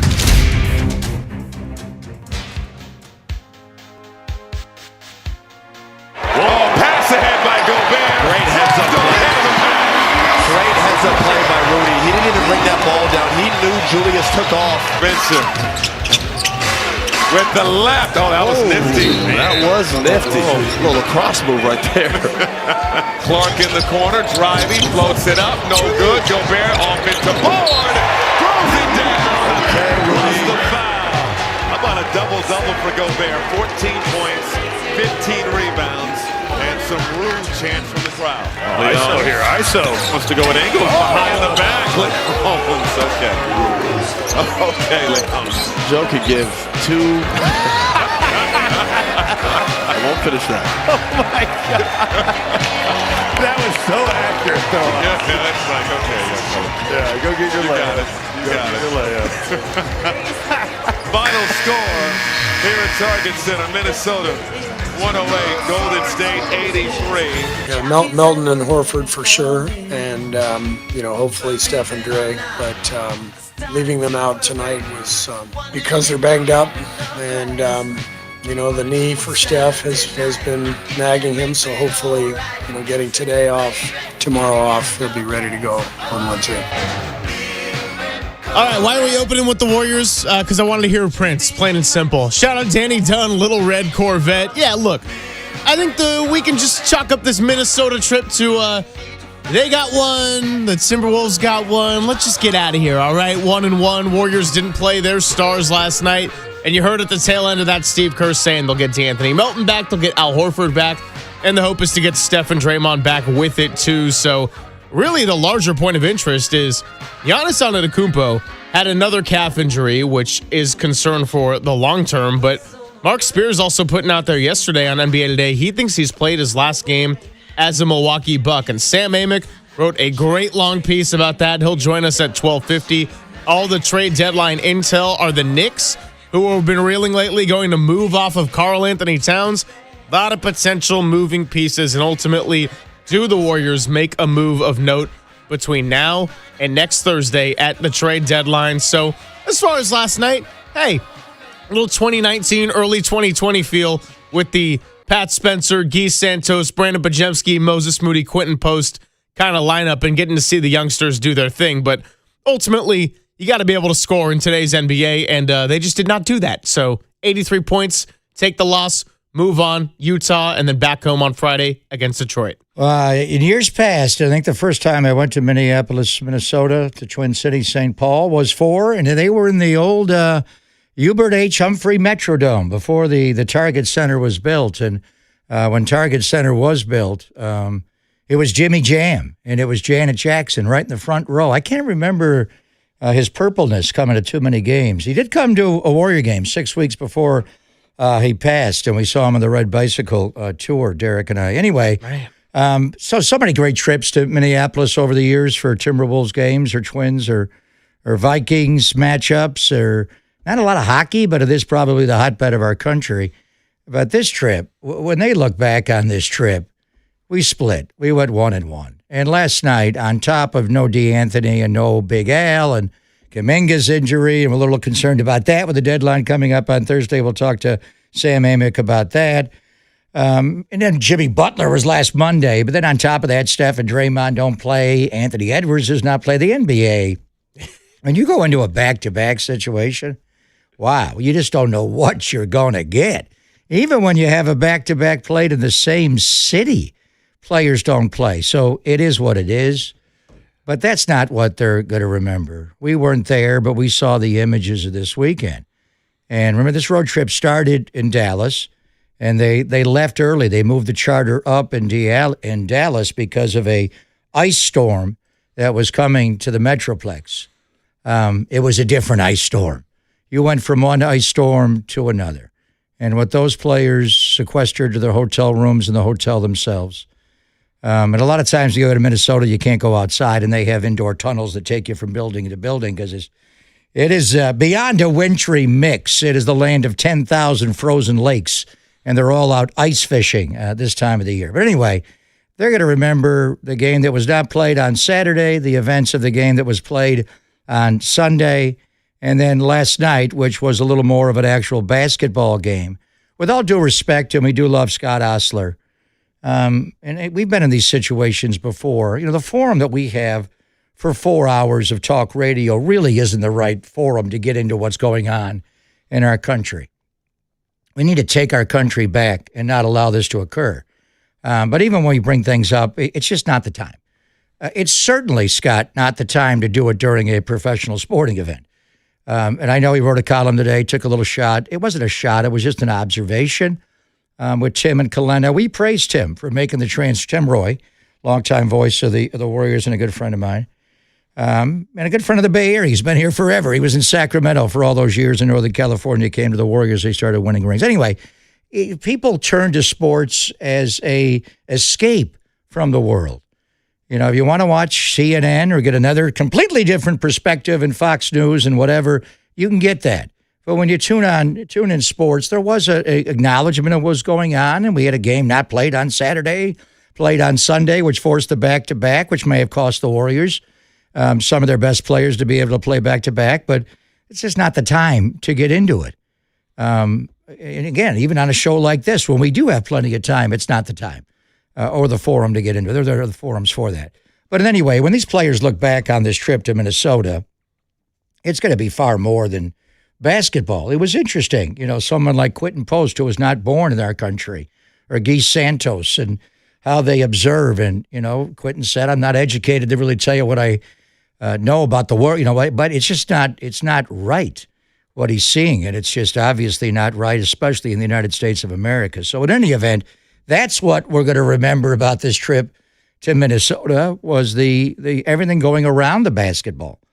The basketball itself was a completely different game on Monday night than it was on Sunday afternoon. Bones Highland, who was one of my favorite players going back to his Denver days, I remember watching him live, and this guy's like a greyhound. He's a whippet, just a different kind of body. Well, when they beat Denver in 5, when they didn't have Jamal Murray in the year they won the 2022 championship, I remember the game that Denver did win to avoid the sweep. Bones Highland had a stretch there in the first half where he just went nuts. I've always loved watching that guy's game. Athletically, he's just, the NBA is probably the best athletes in the world, but the body types are just different, and his athleticism, he stands out as just faster, lightning quick. As Kalena said at that time last night with our friend Ahmed Fareed and Isaiah, he just moves differently. Then he changed the game in the second quarter, his energy. The first quarter, the Warriors played okay with the makeshift lineup. But the second quarter, Bones Highland took over. They're going to praise, obviously, Rudy Gobert. But when you don't have Steph Curry to really make him pay for switching on to guards and Draymond Green to overall antagonize him, he can take the ball, leave it above the break, and drive it to the goal or take a lob and obviously affect the area around the basket as the French rejection, the Stifle Tower. So, and I was a bit surprised. We had our friend Jim Peterson, Pete, the former Warrior and Wolf and Rocket. Actually never played for the Timberwolves, but he played for, growing up in Minnesota, Minneapolis specifically, the University of Minnesota. And he just gave us the heartbeat of that city a little bit. But he called last night's game yesterday afternoon a must-win for the Timberwolves. Really, in January? Well, when you've won 5 in a row and you've been to back-to-back conference finalists, there is something to be said for that. We've seen coaches get fired like Michael Malone late last year with all his success because you don't have a great part of a regular season schedule and Taylor ownership. Jenkins, too, of the Grizzlies. Yeah, to a lesser degree, but Michael's a champion. But in any event, Minnesota had the proper frame of mind. I'm wondering, why they scratched Anthony Edwards' knee injury when he found out Steph and Draymond aren't going. So it's just the state of the NBA, and they've left the Twin Cities, but the images of what they saw, the faces they saw, the disposition of the citizenry there, it's just different. It's one thing to watch it on TV. It's another thing to look people in the eyes and feel the pain, and you just can't escape it. So that's what they're going to remember. For a big picture item, and we'll talk to Sam Amick about it, what a week for the Warriors. What a weekend in Minneapolis. But it was a week ago that we were figuring out what happened to Jimmy Butler last night, and we knew that he tore his ACL. You got to play Kuminga more, get him back in the rotation for a game plus. He did. But then the knee injury, the bone bruise going on there. They're in Salt Lake City today. They'll be there tomorrow night to play a game. They wrap up the trip and they come home, and then you're a week away. So, when this whole Jimmy thing went down, you had 2+ weeks to assess your team and to figure out what you wanted to do before the deadline. You saw Kuminga for a game and a quarter, and then he's down. And that knee does bother me. And they're saying it's a bone bruise, which is an entirely different thing than, bilateral patella tendonitis, which he had early in the year. But and this thing with Giannis, you kidding me? Another calf injury on you? You better, buyer beware. Caveat emptor with that guy. That is a ticking time bomb on an Achilles chair. And it's even high up on the calf, kind of like George Kittle's, the way he described it, and the soleus, which I never even heard that term before, but now we know more than ever about it. Anyway, we'll get into a Sam, what you're going to do. Unlikely you're going to trade Giannis Antetokounmpo when he can't play. It could happen. What's going to happen with John Morant? What's going to happen with Jonathan Kuminga? Is he going to play in Salt Lake City and put together a string of games where people know he's living and breathing and healthy? And how does that all work? But what do the Pelicans want if the Warriors can really make an offer for a Trey Murphy, a Herb Jones? Yeah, there's some big names out there. Michael Porter Jr. is the one that has me fascinated, and then Sacramento. We'll see. But it's just the state of the NBA. You play 2 games in Minneapolis. They're both supposed to be on network TV. The Saturday game cannot happen for the proper reasons. The Sunday game, should we have played it? It's kind of a sleepwalk, a ghost of a performance by the home team. And last night felt more like a regular NBA game, but that's the modern NBA where, how many dollars of the payroll do the Warriors not put on the floor last night with no Steph and no Draymond and no Jimmy and no Kuminga and no DeAnthony Melton and no Al Horford? So the only certainly in Salt Lake certainty is that you should get the 2 guys that were held out just because they can't play in back-to-back games, DeAnthony Melton and Al Horford. But Draymond's got the lower back thing, and that's been on and off for a long time. Are we concerned about Steph Curry's knee? Steve said no, but he actually went over to Target Center in the middle of all the chaos in the Twin Cities on Saturday. He went over there to work out to try to get something out of that knee that he was feeling, and he actually had to warm up for Sunday's game to prove to Dr. Rick and Drew Yoder that he could play. So, when a guy gets his age, and there was one point where he jammed his ankle a little bit. We thought, here we go again. And it wound up, it's just a little bit of a knee. So, injuries are going to define this season. They define the 49ers season. We'll see where it all goes. But you like going to Minnesota. There's a lot of good vibe there, even when you're in the middle of a ice storm, both outside the arena physically and what's going on in our nation. But probably a good thing to get out of Minnesota, but they'll never forget the memories of what they endured there from Friday morning till they got there until the time they got out of there. They leave last night or this morning? I would get the hell out of there last night. This was one of the strangest road trips or chunks of a road trip that I can certainly remember following any of the pro sports teams. And look, you're right that we probably don't have the right forum to be having these conversations. But what I will say is that John Krasinski, their beat writer for The Athletic, who we had on back in the playoff series, one of my favorite reads in the entire platform over there, had a really, really good column just about trying to blend the normalcy of sports with the abnormalcy, to put it lightly, of what was going on in that city. And I would highly encourage anyone interested to go and read that column. He said about the only 2 things that were certain for yesterday's game is that it would be very cold in Minnesota and the Warriors would be playing basketball there at the Target Center. Outside of that, this was an unscheduled back-to-back, and that was about the least weird part of it. So they're moving on the road trip. They're going to go to Utah, then back home Friday against the Detroit Pistons. But a lot of questions, not so much about last night's game. That was one of those where, look, Minnesota effectively didn't show up for one of them, and then the Warriors decided to sit all their best players, and a couple of them injured for the next one. So, hey, you split it. You're moving forward, and the trade deadline is 9 days away from now. So when we talk about hoops in the 12 o'clock hour, and we'll have Sam Amick on, it's going to be a lot about the bigger picture and what is going to happen with this Giannis Antetokounmpo situation. What is the asking price for some of these names the Warriors might want to go after? We're also going to talk to Susan Slusser at 11:50. Been a while since we had Madam President, but hey, We found out just about 24 hours ago right now. Giants made a move. Harrison Bader coming to the outfield. We'll get her thoughts on that. And then at 10:50, so coming up at the end of this hour, we will talk to Brian Peacock of the Locked On 49ers podcast. And so that's where we're going to take it next. 49ers, their Super Bowl window. Seattle's playing for a Super Bowl. 49ers looking to keep this thing going here in 2026. And we got some calls and texts to get to as well. So we do that when we come on back. And I will tell you about our contest once again. It's Papa and Silver on the Sports Leader.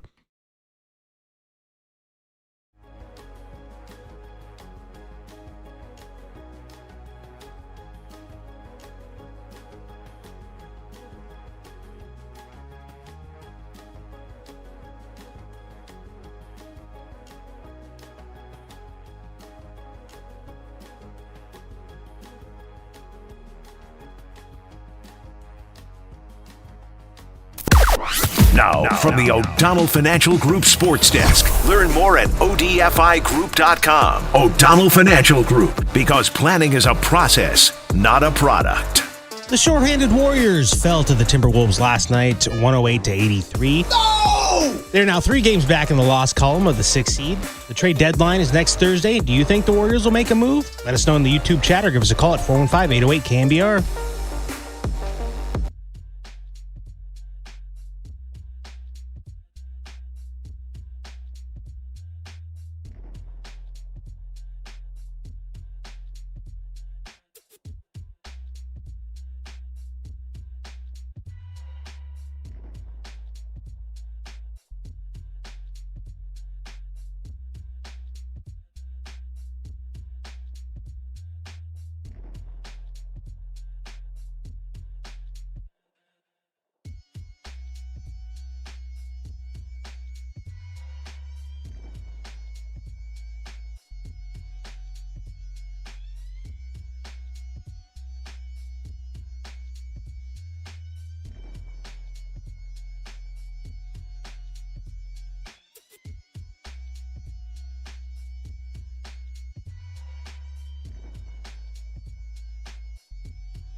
This is Papa and Silver on KNBR, the sports leader. Thanks for spending your Tuesday with us. The Super Bowl is now set. We are talking a little 49ers, going to mix in some Giants and some NBA trade talk all throughout the day. We got a playlist coming in the 1 o'clock hour. Dre Greenlaw spoke about the differences in training between Sean Payton and Kyle Shanahan. And I'm sure Dre wanted to answer a lot of questions about the substation, but we're not going to be playing that sound because it didn't happen. I digress on all that because what do you mean, like a place where I can get a sub sandwich, a good grinder? Mr. Submarine well, in Toronto? Everyone talks about Sub Center in West Portal as the sandwich spot not too far away from here and been a couple of times. Is it good? Absolutely worth it. Yeah. I mean, like, sure. Do you want to pay $18 for a super sandwich? No. How long is it? But you get about 2 meals out of it. So how many inches are we talking about? Ooh, good question. I want to say 18 for the best. 18 inches. Yeah. That's got to be 4 lunches. And therefore worth it. If you want to win tickets to see Luke Bryan with Lainey Gardner and Lauren Watkins, that show is going to be Friday, August 14th at Shoreline. And all you got to do today, tomorrow, Thursday, Friday is listen between 10 and 1 on our show. And when we give that cue to call, just be caller number 10 into the studio at 415-896 KNBR, 415-896-5627. It is furnished by Live Nation, and you can find the official rules at thesportsleader.com. So don't get out the phone now. Be safe if you're in the car. But at some point, when that time comes, and it will be very, very clear, you just got to give Danny Dunn a smooch through the phone, and you could be lucky caller number 10. Just like that, and win those tickets. All right, well, as far as the other phone lines, 808 KNBR, talking a little 49ers here. Brian Peacock going to join us in about a half an hour. And the season is over. Seattle's going to the Super Bowl. The Rams were on the brink. And Dwayne in Stockton, as always, wants to sound off on the end of the Niners season. Dwayne, what's up, my friend? How are you? Hey, what's up with the homies, man? Good morning. Papa, how you feeling, brother? I feel great, brother. We just got the news. I don't know if you've heard. There was talk that the NFC champion would not be in the home locker room at Levi's. But that was under the auspices that the 49ers would win the football game, and they didn't want the Niners to be in their home locker room. It would be too much of a competitive advantage. So Jeff Gilbert just did inform me, in fact, from the 49ers equipment staff that the Seattle Seahawks will take over the 49ers locker room. Oh, so that means that they left those cigars for the Patriots. Damn. That is harsh. So I say put all the playbooks away, all the personal, Juwan Jennings in particular, I'm sure he cleaned out his locker because he may never go that place again. But they are going to come in there and take over that locker room. How do you feel about that? My brother, man, the Seattle Seahawks just keep coming into your house and opening your refrigerator, man. This is awful. That's too much. But I got a few points I want to make today. The first one is please stop bringing up the electrical substation. The reason why the 49ers keep getting hurt is because they're a bunch of weenies. That's why. A bunch of what? A bunch of weenies. A bunch of what? Weenies? A bunch of weenies. That's why. Okay, weenies. It's nothing to do with the substation. Can we cook our weenies on the electrical substation? Can we heat the weenies on that? All right. I got to ask you something, Papa Silver. Did Brock Purdy really run 450 yards behind the line of scrimmage? I think it was 433. I think it was 413 or 433, something like that. I got it in my notes here, yeah. Otherwise, he would have been sacked 430 times. He had to. Hey, brother, that's hard to do. That is a hard accomplishment, man. So for a guy named Brock Purdy, that sure is. For a guy nicknamed Brock Purdy, that sure is a lot of running. Now, also, what I'm going to say is you got to address this Pearsall problem. Can we finally call him a bust now? Can we say it and let it stick now? Because he didn't show up for you. He didn't show up. 2 years ago, I called Jacob Cowling and Ricky Pearsall 2 of the worst wide receiver picks in the history of the 49ers, and I was right. You know what I mean? These guys are not there, it's early, bro. It's early. So now you need a playmaker. Also, on the O-line, for years you've been trying to get it done with Trent Williams and the Pips, and it's just not going to work. It always rears its ugly head. Bad O-line play always comes to get you at the worst time. So now because Cowling and Pearsall are a couple of titties, soft as a couple of titties, and you got no O-line, you got to try to address it. You got to try to address O-line, and you got to address wide receiver. because the draft hasn't worked, and now you got the 27th pick. So I just don't know where you go from here, and I just want to know what everybody thinks, man. Have a good day. Hey, we appreciate the call, Dwayne. And look, I know Dwayne riles up a lot of our listeners, but to some of the points he made, he's not that far off. As far as the analogy of Seattle opening the refrigerator in the 49ers' house, I mean, the combined score of the last two meetings was 54-9. We got to be very real about it. One thing I will disagree with on Dwayne, and I don't know if he was going to go here, but he was always clamoring for Mac Jones to play.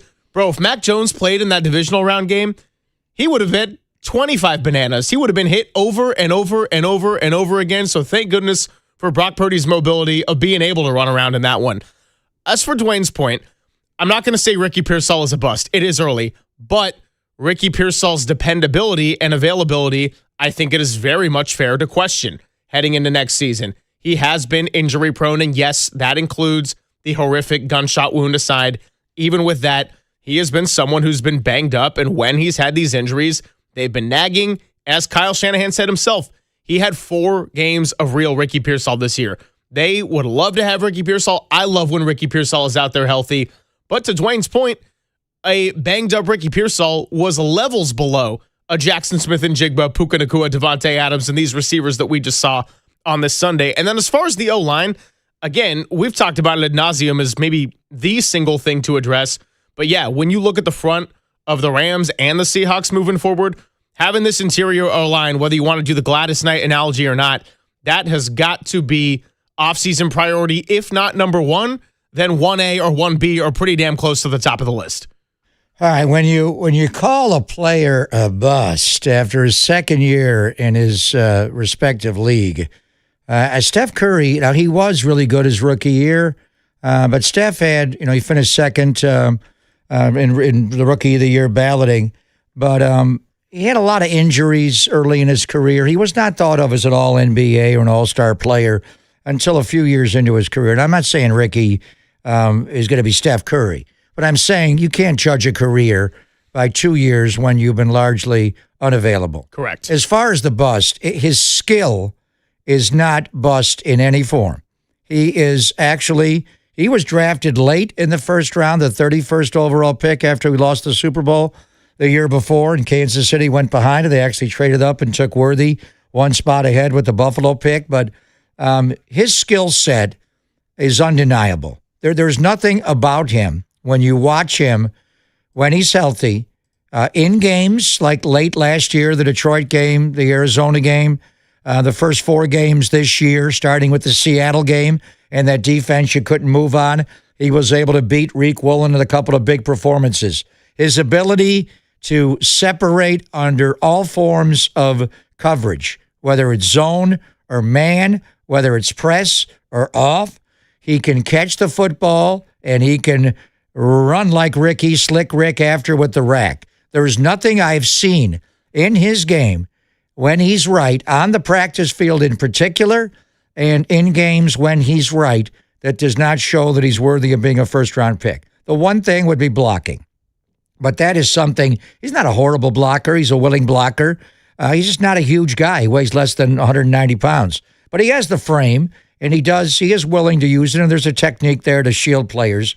He doesn't block like Brandon Ayuk or Jawan Jennings, but neither did Deebo Samuel. But as far as his ability as a wide receiver, he's the farthest thing from a bust. I think he makes your best pure. If you're lining up and running a 7-on-7 drill, you want to throw the ball to number 1. The reason he has not been as productive, and Jerry Rice dropped a lot of balls his first year in the NFL as Fifi. His second year, he exploded and went off. Ricky may have been that kind of guy. I'm not saying he's going to be Jerry Rice with the haircut, but his first 4 games were trending that way. Remember the 4th down catch he had going down the sideline at the end of the Arizona game, and then the Jacksonville game going to the sideline across. He, first jammed that PCL, and it just lingered forever and ever. He wasn't able to get over it. Posterior cruciate ligaments do linger. They bother people. It cost Dominic Pooney the first half of his rookie year, and that's big for an offensive lineman to be able to anchor like that and also pull and everything. But as a wide receiver, if you don't have the ability to cut and move, it is going to be hard. And late in the year, he admitted he was not able to run at full speed. He could not COD, change of direction, so he played compromise. There is a thought that you just got to play through it, brother. You got to play through it. There is a difference between pain and there's a difference between injury. When the medical staff tells you you're injured and you can't play, you can't play. But when you're experiencing pain, sometimes you gotta play through it. It's hard with that kind of injury to take a Toradol shot and numb the pain. But when you just throw a bust away, like would you call Jonathan Kuminga a bust? I'd be the first in line to trade for Jonathan Kuminga because of the skill set. Ricky Pearsall's skill set is still round one worthy wide receiver. Well, I certainly wouldn't have called Kuminga a bust back in his second year in the league, fresh off of getting very limited minutes in his first year. Well, he's just a baby. He hardly had played. Look at his upbringing. He didn't play college basketball. G League Ignite's not going to prepare you for the NBA, but there's nothing about Ricky Pearsall that he can't do this. He can't catch the ball. He drops too many balls. He can't beat man coverage. He has no idea how to settle down in zone. He's a bad teammate. There's none of that. It's just he got shot his rookie year. He had a hamstring injury. His shoulder kept popping out. A lot of things conspired. He still got back for those last 2 games and balled out against the Detroit Lions and when he went home against Arizona in the first 4 games this year. It's going to be a pain tolerance thing with him and being able to play through it. But when you have a ligament injury in your knee, it's easy to say, this is not good for me to play, but they do play. You think it was good for Trent to play with that hamstring injury in Philadelphia? It's not a good thing, but that's what makes these players who they are. So to just throw out there that Ricky's a bust is uninformed. He needs to be available more. Some of that is him. Some of that are circumstances out of his control, and I would say most of it is out of his control. But when you watch him play, whether it's in practice, which I watched his entire rookie year, he is the most skilled separator the Niners have had since I've been here. And Brandon Ayuk was good as a rookie, kind of regressed a little bit the first half the second year, but he did it differently. BA had that big body and those long arms. I'm talking sweet feet. If you get up and press Ricky Pearsall, do it at your own peril. He's going to get by you, no matter how big and, who you are. Reek Woolen. You want to put those levers up on him and jam him? You better put him to the ground. Because once he gets around you or even with you, he's leaving. And he's going to run away from it and make the catch. His hands are some guys they fight to catch the ball. He catches the ball like he's breathing. It's nothing to him. He just snatches the football. He does not fight it, have to be conscious of catching the football. He just takes the football in and he runs with it right after. So there's nothing about his skill set that says he's a bust. It's quite the opposite. He just needs to be on the field more. Yeah, it's availability, plain and simple. And I like the Steph Curry analogy. And again, not implying that Ricky Pearsall is going to be that. I think that's about the loftiest standard you could set for any athlete. But it's just hard to make an informed judgment when somebody has had limited availability. And we know that ability and skill-wise, we saw it. We saw it for a good month of the season. That was enough of a sample size. And then for somebody like yourself who's out there at practice, you've seen it for an extra year. I saw his first practice of his first OT. It was a rookie minicamp or an OTA. Just going over the bag drill, the way he moves his feet. I saw Diamador Lenore jump in the slot to go get him in an OTA his rookie year, and Ricky left him in the dust. And this is your best corner. This is a guy who became the boundary corner. He is slick Rick. He has sweet feet. There's nothing about his game that you would think he cannot play in the NFL. He just simply needs to play in the NFL. And then there's another reason why there was a lot of weight on the younger talent of this 49ers team. And I want to get into that coming up a little bit before we have Brian Peacock on. This is actually a pretty similar discussion as we had this time last year, only entirely different circumstances with the season the 49ers just had. So let's get into that. Brian Peacock will join us at 10:50. It's all coming up on the Sports Leader.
and Greg, Papa and Silver. This is KNBR, the sports leader.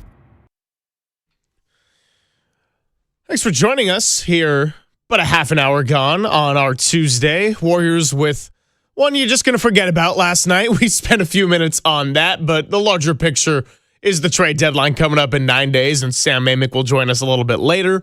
Harrison Bader going to help the Giants outfield. We got some sound from Jim Bowden, who was on foul territory, but then we also got some clips from Harrison Bader himself talking about his excitement to join the organization. So we'll get to that coming up in the next hour. Right now, focusing on the 49ers, Brian Peacock of the Locked On 49ers podcast is going to be joining us coming up in the next segment. But I said right before the last break that it is a similar discussion this time last year, only very different circumstances. And what's very similar is that you're going to need an infusion of youth again. You are going to be very dependent on your young talent again.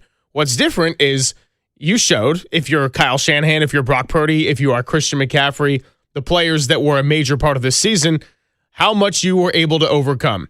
But now you're going to have a different defensive coordinator. Your division is about as competitive as I've seen any division, and Arizona's still one of the 3 head coaching vacancies open. Hey, congrats on Joe Brady, by the way. No Phillip Rivers in this one, but they did at least go in-house. Congratulating me? Yeah, I'm congratulating you on no Phillip Rivers as the head coach of the Bills. I think Rivers would have been fine. I mean, it's out of the box, but he's proven. If you're going to fire the head coach after 9 years, you would think you have somebody in the building that you want to turn it over to. And I do like, obviously, when they went from Ken Dorsey to Joe Brady, the offense changed in Buffalo. I just wonder philosophically, they got to put more weapons around the quarterback. There's no doubt. And who you are is what you do on 1st and 10.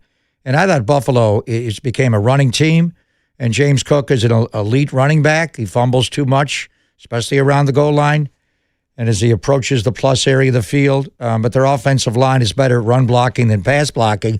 The quarterback covers up a lot of that, but I would like to see them open up and not run as much on 1st and 10. I think they just, 1st and 10, you're running into a wall a lot. I think what Denver did in the championship game, and I know Sean wanted to protect the quarterback who hadn't played in a while was Stidham, but the way New England's front played in that game, there was nowhere to go. You're running into a wall. 1st and 10 is 2nd and 9, it's 3rd and 8. Now you want to drop back and throw every time against these overload pressures, and the Buffalo's offensive line not great. So, I mean, we're getting off out of it. It's not about the Bills, but what's one thing about the Niners, I think, a little bit is the reason they were able to dominate the NFL for so long is Kyle will just run the ball. We just had a mentality here. We are going to run the ball, and we're going to run the ball better than you're going to stop the run, and we're going to run the ball better than everybody in the league. The only team that really ran it, Lamar in Baltimore, and the way they ran it. Obviously, when McVay first got to L.A. before the Niners got good with the Gurley man, Todd Gurley, and the outside run, but teams weren't running it. But now, with this Lord Fangio cover 4 defense taking over the NFL, not just this year, it's been going on for about 3 or 4 years, where you're playing 2 safeties high, you're taking away the deep shot, and you're making them check it down. You would think you'd be able to run the ball more effectively. So teams are not looking to throw the ball as much, especially on the even downs. And I mean, who you are is what you do on 1st and 10. And I think Kyle, to some degree, they run the ball too much on 1st down and 10. Throw on the even downs, throw on 1st and 10. Get to like a 2nd and 4 now. They don't have any idea what you're going to do. You could do either.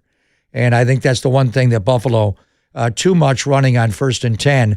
You can't just go run, pass.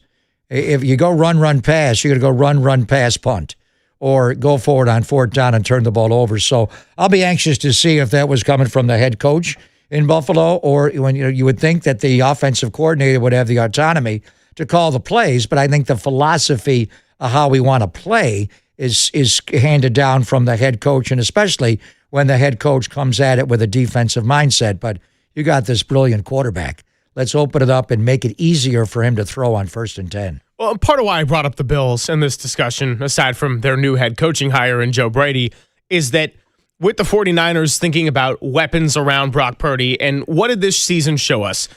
the 49ers showed us that they have the right head coach, as much as some of the internet out there wants to argue otherwise. They have a quarterback who was worth paying when he came back from that turf toe injury. They have an MVP-level running back who takes the offense to another level when healthy. And for all the injuries they had, that was the piece in Christian McCaffrey that was there the whole time, and he will win Comeback Player of the Year.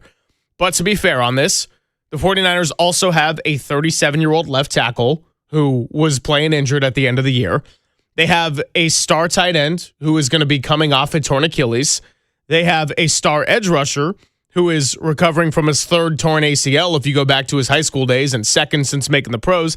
And they have a departing ex-wide receiver in Brandon Ayuk. So when you talk about the young talent, last year we knew it was because they were not going to be able to keep a lot of the players that they had under contract. Dre Greenlaw, it sucked. They had to let him walk out the door. Talanoa Hufanga went with him to Denver. We could go up and down the list, and those were a brutal couple of shows when we were reacting to a lot of free agency live. Aaron Banks left, and now you got to figure out something with this interior offensive line. So you have some young pieces that you trust, but as you look at the youth of the two teams in your division that finished ahead of you, it's imperative that not only your draft class of 2024 and 2025 can continue to develop and be players capable of being starters and impact guys, you also need to look again at this 2026 draft class and have that same mindset of infusion of youth, guys that can come in and make an impact from the jump. Without a doubt, and they're going to do that. And they're not going to pick 11 this year. They're going to pick 27 in the first round. But you've got to have another solid draft class and also develop the draft class you just had. You got to get Michael Williams healthy, obviously. The other D linemen proven they can play. We've talked about the youth in the deep secondary at safety. We talked about Renardo Green and Ricky and Dom Pooney and Malik Mustafa. There's no doubt. The 24 and 25 draft classes, you came at it in bulk and volume. The question is, we don't want to shop always in quantity. We do, but it's more quality. The players we put on the field have got to be as good or better than what the Seattle Seahawks have on the field and the LA Rams. And if it's not quite there, then we got to do it with scheme and figure it out. So the good thing is this offseason, you're not going to lose, the volume of players you lost. That March 10th day was like, whoa, I knew they were leaving, but when they actually leave one by one, it's disarming. And then you get into, does Dre Greenlaw have to go? Where's Kyle Juszczyk? What the hell's he doing in Pittsburgh? Now, he did come back. The one is Juwan Jennings on this roster, but I think there's a way to bring Juwan back with a 2-year deal that averages $22, $23 million. If he goes on the open market and gets $30 million a year, good luck to you, bro. Enjoy it. Try to save some of it, and we'll hopefully don't have to, have our corners be blocked by you. But I think the point you're making, and, the window, I love, Joe Burrow's line. The window is, as long as I play in the NFL, I'm good enough to win. Did we think this team was good enough to do what they did in light of the way March went and all the marching out of the building and then all the injuries that seemingly happened to your best players, not only on your team, but in the league week to week? So you can overcome. But the reality is, the roster that I'm looking at right now, the 49ers have 12 players that have already had their 30th birthday or are going to have their 30th birthday going into next year. Trent Williams is 37. He will play next year as a 38-year-old. Kyle Juszczyk is 34. He will play next year as a 35-year-old. Jake Brendel will be 34 next year. George Kittle will be 33 and coming off a torn Achilles tendon. Now, that guy's maniacal. I would not be surprised if he makes the season opener. But to even put him, on the PUP list and have him miss the first 4 games, that's the way he is. Then, a couple around Neal, Demarcus Robinson, Brandon Parker are also on the list, but they have bit roles. I mean, Neal's a really good special teams player. He's the guy that they went after on the Rashid Shaheed 95-yard kickoff for the divisional, and that was a bad play. He did try to get back into it, but Eli Apple, Malik Turner, some of these guys are barely on the roster. But then we get into Colton McKivitz is a veteran right tackle. You just re-sign that guy, and it's not for enormous money to get the caliber of play. But the big people we're talking about, mainly, Christian McCaffrey is 29 years of age. He will turn 30 next year. Fred Warner is 29. He will turn 30 next year, coming off the first significant injury of his career. So the guys you're talking about are Trent and Juice, Brendel and George, Colton to some degree, Christian and Fred. But I really think everybody wants to push Trent out the door. Trent Williams spends a lot of money. He lives a very lavish, complicated personal life. That guy spends a lot of money, and he's smart in what he buys. He buys things that go up in value, appreciate, and not depreciate. But he's got private planes and Phantom Rolls Royces, electric cars, and he spends a lot of money. He makes a lot of money, but he spends a lot of money. He's going to play, I think, until you have to drag him off the field. He missed an entire year with a brain cancer diagnosis in Washington. He views the 10 years that he had in Washington under that terrible ownership as kind of a waste of his time there. What if he had come here right away and gone to a team that could have really used his skill? He's going to be a first ballot Hall of Famer. He's made more Pro Bowls than any left tackle in history, or tackle. He may make more Pro Bowls than any lineman in history, but I could easily see Trent playing till he's 40. He's not looking for one more year. He's looking for 4 more years. Likewise for Juice. These guys are going to play. Kittle's going to play for a long time. I think Fred will play for a long time. The guy you're looking at is Christian. Yeah. And if you do lose Christian McCaffrey, and I think his desire to play is unmatched. All these men are maniacal in the way they prepare. Nick Bosa says, well, we haven't talked about Nick. With Nick, it's a bit of a concern. Nick's not as old. Nick's 29 next year, but that's right there, and he's had bad injuries. That Nick is I just wonder about his body and the muscle mass being able to be supported by his frame. He is just so huge, things snap on him. So I'd like to see him just work on flexibility one off season and not even go near the weight room. But he is Nick Bosa. He knows what he's doing with Quadzilla. But the guy you're looking at is Christian. And this team, obviously last year when he was hurt and played only 4 games and wasn't even healthy for all 4, wasn't the same team. Fell completely apart. You've proven you can overcome Nick. You can overcome Fred. You can overcome George. You can even, with the right backup quarterback, overcome Brock Purdy. You can overcome a lot of these people, Brandon not being here, Debo being traded, Jawan playing with 5 cracked ribs. And the one guy that is just, there's nobody like him, is Christian McCaffrey. I think ultimately to get to where they need to get to, they need to de-emphasize him. Yeah. And not everybody's just sitting on him. Seattle's built a defense to stop him. Everybody's in and outing him. They're not playing him with one. We're surrounding. One can't get him down. Eamon Warry's got long arms, but man, you gotta have a village. You gotta come at him with hats.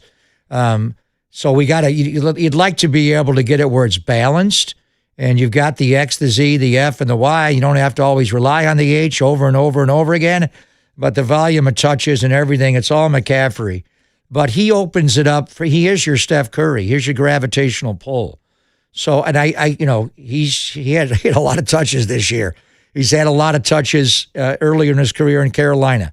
Historically, when you have 400 plus touches, I'll tell you the story one time. If you want to sit on my knee about James Wilder, there's been a lot of them, guys that you just can't take. And it's just, when the plays you don't get the ball, you're still blocking. They still hit you. They hit McCaffrey every time. The plays he does not get touches on is because they took him out. It's an emphasis. How much can his body withstand? And he is tight too. Same thing with him. It's more about flexibility. That's why those guys do the high knees and try to keep themselves limber. But I think the window is open as long as these guys want to play, because they're so good and they're maniacal and they prepare that way that you can't judge them with calendar. It's, usage, injury, toll over time, their ability to bounce back from injury. Every one of these guys has proven they can come back from injury sooner than the typical athlete, because that's what they're great athletes. But the reason they're going to be Hall of Famers, most of them, is their mentality. They want to get everything out of it. But the guy that I think is the window is CMC. Yeah. As long as you keep him on the field. But I think to some degree you got to take him off the field more, not use him as much or have him on the field and not throw him the ball every damn play. I mean, every check down, every choice route, because that's the best matchup on the field. It's Christian McCaffrey against your slow linebacker over the middle until you go up against an Eamon Worrier or Jones IV, or even Landman's gotten better. And certain guys can, do better jobs than other guys. But that's the window, is the health and, being able to get as much as you can out of him, I think, more efficiently. He needs to be more efficient, maybe less touches and more production per touch. There's no reason that guy should have under 4 yards a carry. He gets 3 yards himself every time. So don't let him get touched a yard from the line of scrimmage. Give him more room. Maybe be a little more creative in how you get him the ball. And there's a lot of creativity in how they get him the ball. But he's just so good. It's so easy to rely on that. But as far as the window, I know it because they got a lot of 30-somethings on this team. And by the way, all those guys that I read off, they're your highest paid players on the team. And they're their highest paid players at their respective positions in the NFL. But I don't think they worry about window. You got to cut any of these guys off the team? Are any of these guys have their contract up where they're going to walk? Jawan's in a different category. But I think they're the real key. I think you want to keep them all healthy. But I think the only one you mentioned is Brendel as a potential replacement plan, but I know that they're not going to do that. I mean, they will over time. I mean, you just have to say he's 33, he's going to be 34. I don't think they're looking to make somebody else be the center starting next year, but I think you got to start thinking about the interior three. And if you get a combo guard center and someone who could slide over, you can do that. So there are areas to improve the team, but I think that the key thing, as far as keeping the window open, is trying to keep Christian McCaffrey on the field as much as possible, but to do it where he can be as explosive as possible every time he touches the ball, and maybe be a little more discerning with the touches. Let's talk about this with Brian Peacock when we come on back. Covers the 49ers for the Locked On 49ers podcast. And if you're familiar with that network, it is daily, which means he has always got something on his mind with this team. He'll join us next on the Sports Leader. Time for your Bay Area Chevy dealers traffic update.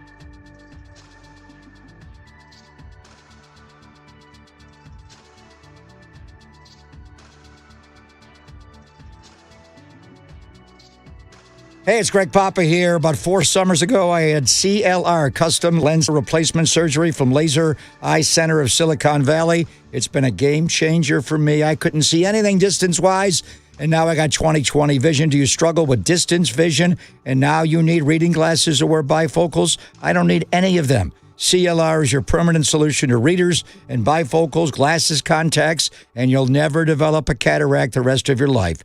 Don't wait until you're older like me to see great. Do all the things you love to do with perfect vision now. After tens of thousands of vision correction procedures, Dr. Craig Bindi and his team at Laser Eye Center of Silicon Valley can tell you if it's your right time for CLR. And they make it easy. Start with a free virtual consultation at lasereyeclr.com. You'll discuss your vision goals and all their different lens technologies. No readers, contacts, glasses, or cataracts. lasereyeclr.com or call 877-GET-2020.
Papa and Silver now continues live from the KNBR Casino Matrix Progressive Jackpot Studios. Casino Matrix. Progressive jackpots are here. Where are you? Just drop in. Please play responsibly. 1-800-GAMBLER.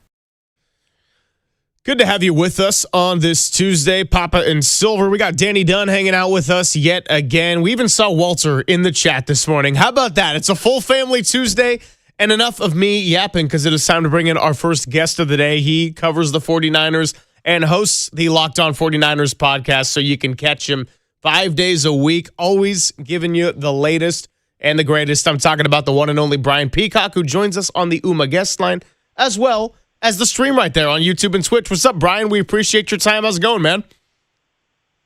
Fellas, how are you? I'm excited about this offseason. Didn't end the way 49ers fans wanted to, but draft season is where I shine. I can't wait to start breaking all these guys down and seeing the height, weight, speeds, the arm lengths. Pumped for it. Yeah, we were at the NFL Combine last year getting some of those measurements and unfortunately realized players like Nicky Manwari were actually pretty good. And so, yeah, we saw how that one unfolded. But while we are on the topic of the Seahawks and the Rams, one of the discussion points for this week is how do you perceive the gap between a healthy 49ers team and the Seahawks/Rams given the way the NFC Championship was and the 3 meetings we saw between those two squads, how competitive it was? The 49ers it kind of depends what side of the bed you wake up on. You could draw a really exciting conclusion about what this team was and can be going forward. You could be very pessimistic about the 49ers. And if we go to the pessimistic side first, they have an older core. The foundational players that are 38-year-old left tackle and 30+ with high mileage running back and a 33-year-old tight end coming off of an Achilles injury. Those are things that you can't count on for long, as good as those guys still are. And you hope that George Kittle is still that, and you hope that that Christian McCaffrey can stay on the field next year, despite what usually happens the year after you get 450 touches in an NFL season as a running back.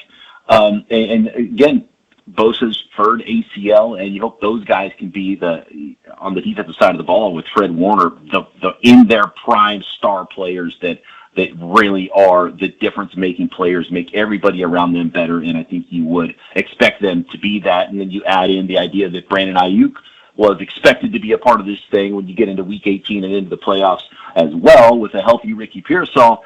And if you put all that together, the 49ers should and would be able to compete with the Rams and the Seattle Seahawks of the world. And so we saw the 49ers beat each of those teams this year, and with the Rams even banged up a little bit. So I see the argument both ways. The team we saw on the field at the end of the year, though, against the Seattle Seahawks twice, they didn't belong on the same field. It looked like big brother against little brother. It looked like JV against varsity.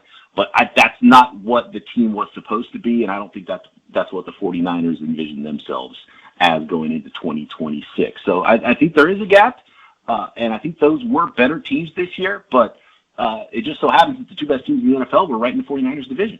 Brian, as you detail, obviously you've got to keep the half dozen 30-somethings, future Hall of Famers healthy, but these guys are hard workers, and hopefully they'll be able to bounce back, led by Nick Bosa and Fred Warner and the others and George. But to me, where you're really going to see this team improve is the young players, the guys that are in their third year next year, second year. We'll assess the draft when we have it in April. We talked a lot about Ricky Pearsall. We had a call earlier today, call him a bust, and his ability as a route runner is not bust-like. He can beat man, he can beat zone, he can settle down, he has hands. The one thing is blocking. But I think his build is not built for it, but he is a willing blocker. It's just been availability, which has not been there for a variety of reasons, and sometimes just being able to push and play through pain, which is different than actual injury. But just from your own eyes and what you've seen, how do you assess Ricky Pearsall's ability and what he can do on a football field and what he's actually done on a football field his first 2 years in the NFL?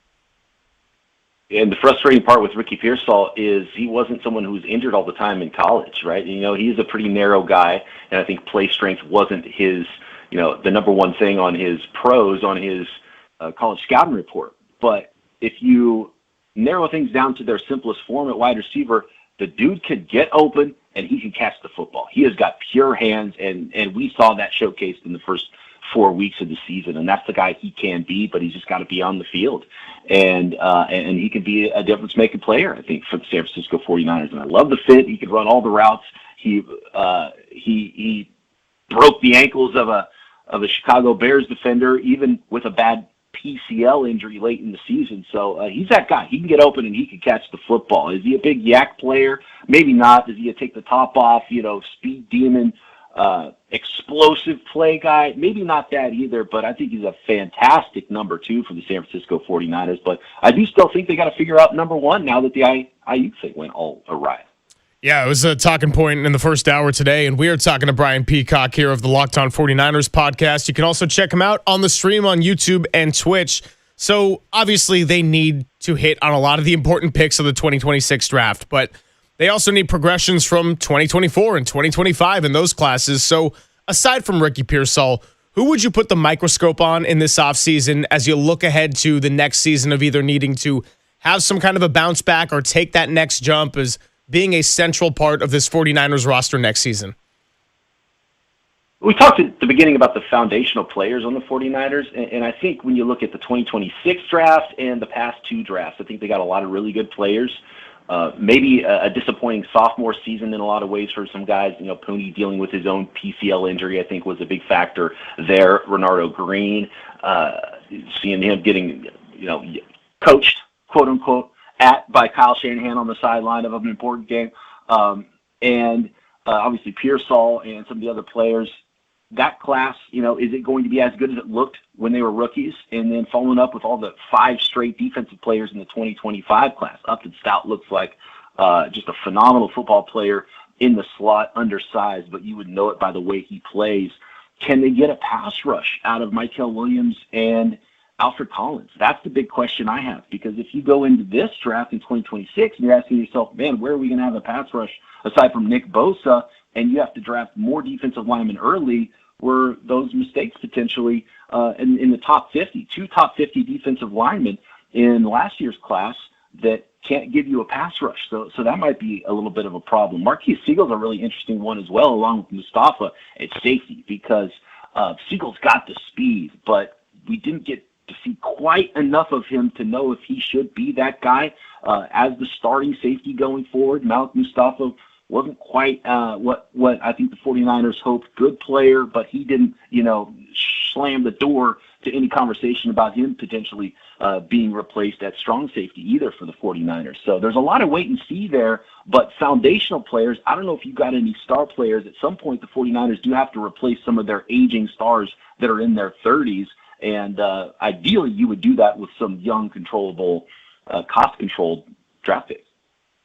You mentioned Renardo Green, and you brought up that play in Seattle, the second 20, the Cooper Kupp. And the obvious thing would be he thought it was a cover 2, and he let Cooper Kupp go. And it was not that.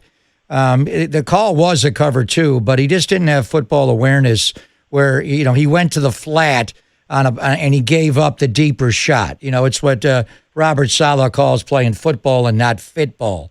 And so those are the subtle things about his game. Renardo had a good rookie year and then slid back this year for whatever reason. He's got the build. He's got the body. I thought he had the mentality, but he didn't play as well. So give me your thoughts on Renardo. And then, when you look at just the cornerback room, Diamador Lenore has proven to be that guy. And they actually moved him into the boundary in the playoff games in Philadelphia and against Seattle, which is the more difficult side of the field, didn't play sides, and moved Renardo to the field side. And then Upton Stout is a good-looking rookie. And he had his moments where he gave it up in pass coverage, but he's going to get better, and he looks like a piece. That other corner is the area that you got to look at. Is Renardo Green good enough, do you think? Or should you be in play in the free agent market and maybe even go after a guy like Reek Woolen of Seattle? Yeah, Reek Woolen has his own issues, so I don't know if that would be an answer. But, if you're talking about Gus Bradley potentially and a lot of cover 3 and maybe that length would be the type of cornerback you would be looking for in the secondary. Great. A lot of the secondary, I come back to the 49ers defensive front and how much better does every secondary look when you've got a front four that can get pressure, and the 49ers just couldn't do that this year. And so I think that's a big part of it. And when you start looking at needs and what Renardo Green could be, I think he's a solid starting corner, and I think he could be even better than that. And he saw glimpses of it, took a little slide back, I think, in year two, as you said.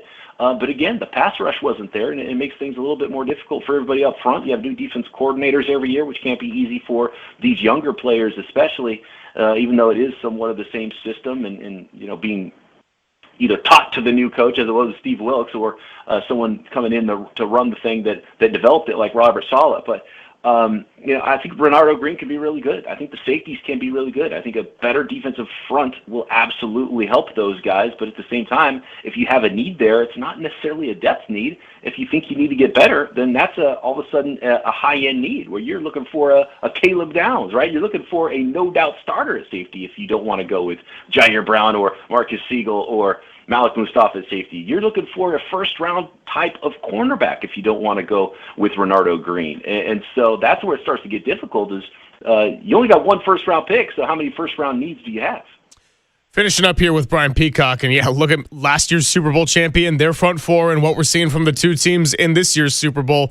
But I do want to go to the quarterback and finish up with some of those thoughts because when you have a daily podcast and you focus on a franchise like this, it always goes where there's got to be a little bit of QB drama. It just comes as part of the job description and the contract that you sign. So this time last year, we were having the discussion of 6-11. Everybody was injured. Super Bowl hangover. Brock Purdy's up for an extension. Were they going to pay him? If so, what was that contract going to look like? And then he ends up getting that $53 million a year contract, 5 for $265. Misses half the season with the turf toe. Mac Jones comes in and plays really well. And then Brock Purdy came back, and the offense kicked it into another gear. So just all of those factors that I laid out over the last 365 days. What did you learn from Brock Purdy's first year post-big extension? There's a couple of things. Number one is that he's everything the 49ers thought he was. And, there was even talk midseason, maybe Mac Jones is even better than Brock Purdy. He's not better than Brock Purdy. Brock Purdy's the guy. Love the way he plays. He's so fun to watch. The team believes in him. George Kittle said he's the best operator of the offense he's ever been around. The guy's got guts. But, again, it goes back to the health thing. He hasn't played a full schedule of games healthy in his entire career yet. And so you have to have a high-end backup with him all the time. And you don't love that. If you have to worry about your backup quarterback, do you have enough with your starting quarterback? And can he do it all by himself? I think the answer is probably no there. Not many guys can, and even some guys that you think can still can't. With Joe Burrow. Where's Joe Burrow in January, right? He's at home. So Brock Purdy's awesome. I think he's everything the 49ers want him to be. You just got to put some talent around him, and you got to add team speed. Loved hearing that Kyle Shanahan admitted that they were lacking team speed and a lack of explosive plays on offense, and it was something that I've been talking about all season long, which was painfully evident when you watch the tape and you watch the 49ers play this year. And so give him some playmakers that can do something when the ball gets in their hands because he's a point guard, and he will put the ball in their hands. Brian, I did the mic 3 times. I full started there. Here we go. My first show ever. How high of a draft pick do you have to get to be willing to trade Mac Jones? Top 75 for me. I'm a little bit more on the trade Mac Jones side than I think my co-host Eric Crocker is. He's ride or die for a second-round pick or more. For me, he's a backup, and when you talk about a backup quarterback, you're talking about a guy who you hope doesn't have to play. Now, when he does have to play, he played very well. So he does have a lot of value to the 49ers, and I think proved a lot of value to the rest of the league. I think it helps with Mac Jones, with Sam Darnold, the way his career has gone, knowing that players, just because they failed in spots, it wasn't necessarily on the player.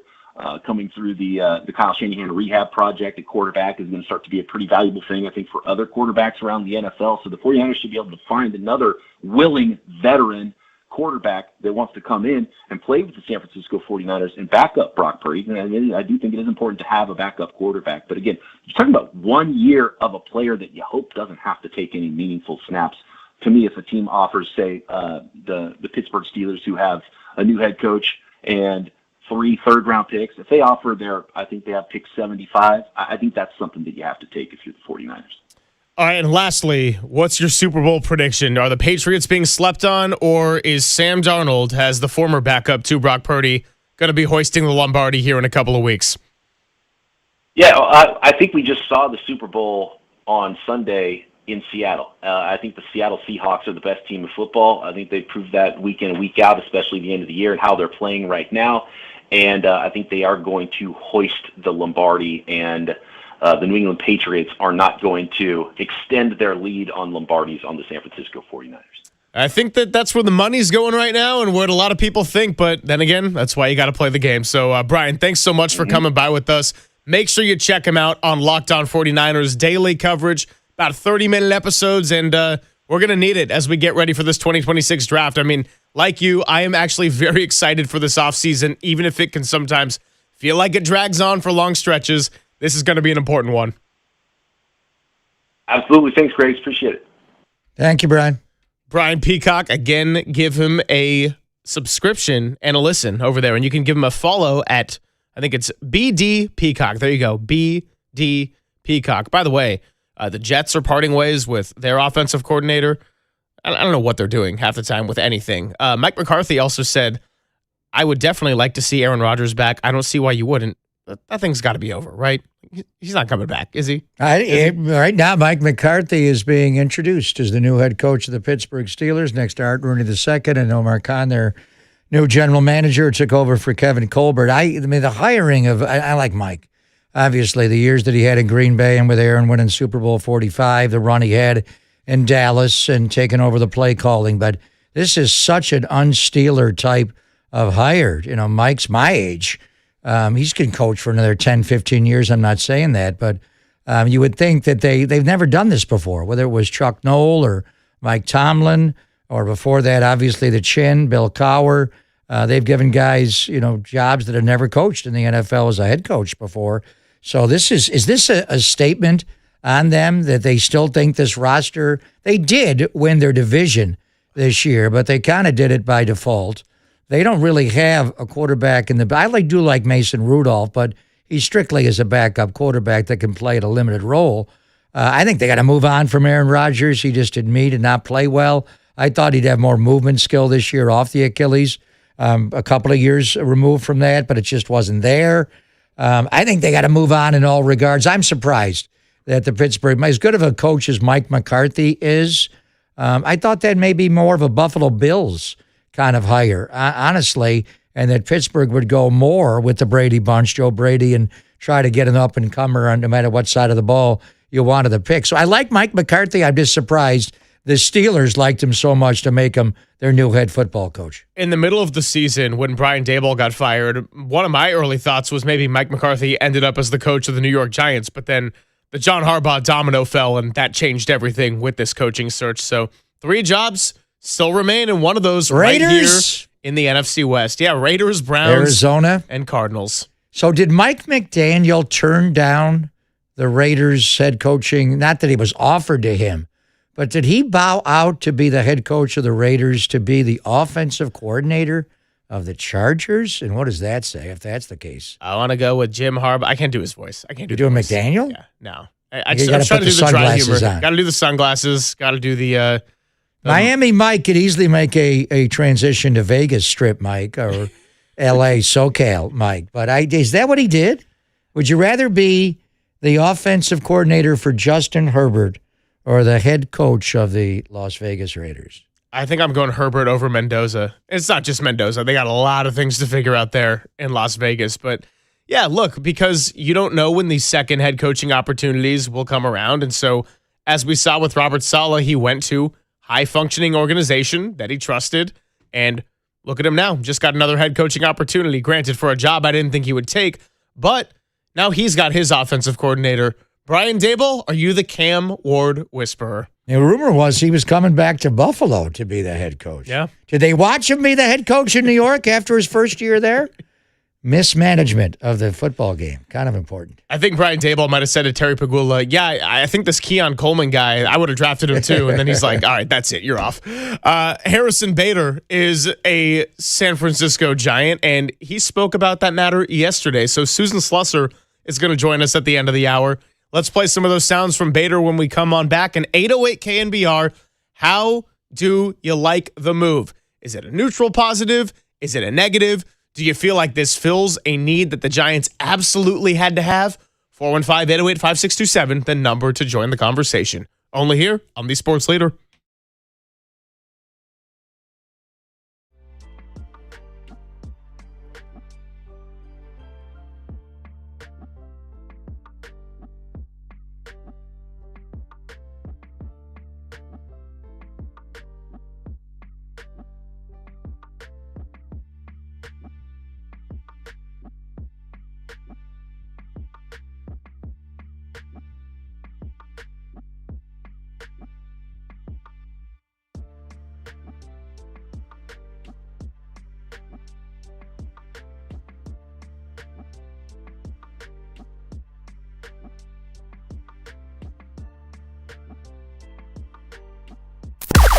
Now, from the O'Donnell Financial Group Sports Desk. Learn more at odfigroup.com. O'Donnell Financial Group, because planning is a process, not a product. 49ers legend Randy Cross, he joined Murph and Marcus this morning to preview the new documentary, Rise of the 49ers. Check out that podcast and more on the Sports Leader app and thesportsleader.com.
back to Greg Papa and Greg Silver on KNBR, the sports leader.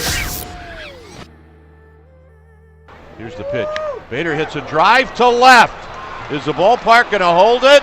It is gone. Bader knocks one out, and it's 2-0 Cardinals. Well, I hope we can get Dwayne Kuiper with some more energy than that now that we know Harrison Bader is going to be wearing the orange and black. I don't want to hear a "it's gone" 2-0 Cardinals. I want to hear a "it is out of here" 2-0 Giants. Or we'll take what we can get offensively and everything defensively. Harrison Bader, 2-year deal, $20.5 million, incentives all the way up to $21 million. And the word on the street is that he is going to be playing primarily center field. So Elliot Ramos, you got work to do in left field, my friend. Jung-Hoo Lee, you've played right field before, but not at Oracle Park, not at the major league level. So we got spring training coming up. We got a lot of time to figure these things out, as we outlined yesterday. But here's a clip from Harrison Bader on anticipating playing center field and how he's excited to influence some of these young guys. This is from Max Manny's podcast. I certainly anticipate playing center field there.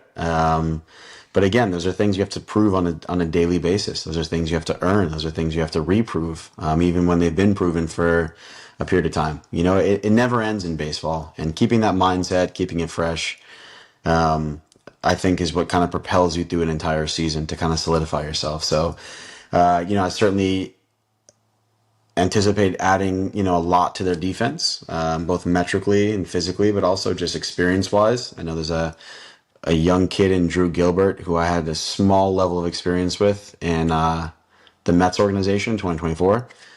Tennessee product as well. So I'm just excited to not only take care of my work, but also make an impact on some young players that are certainly going to make an impact in this league for a while. So again, I'm just a small piece in this entire thing. So I'm just looking forward to seizing, every moment with it. And just make the most of every single day. It takes a lot to just kind of stack these days. And we have spring training approaching. So it's going to start with just getting my feet wet, getting in that clubhouse, and just going to work, man.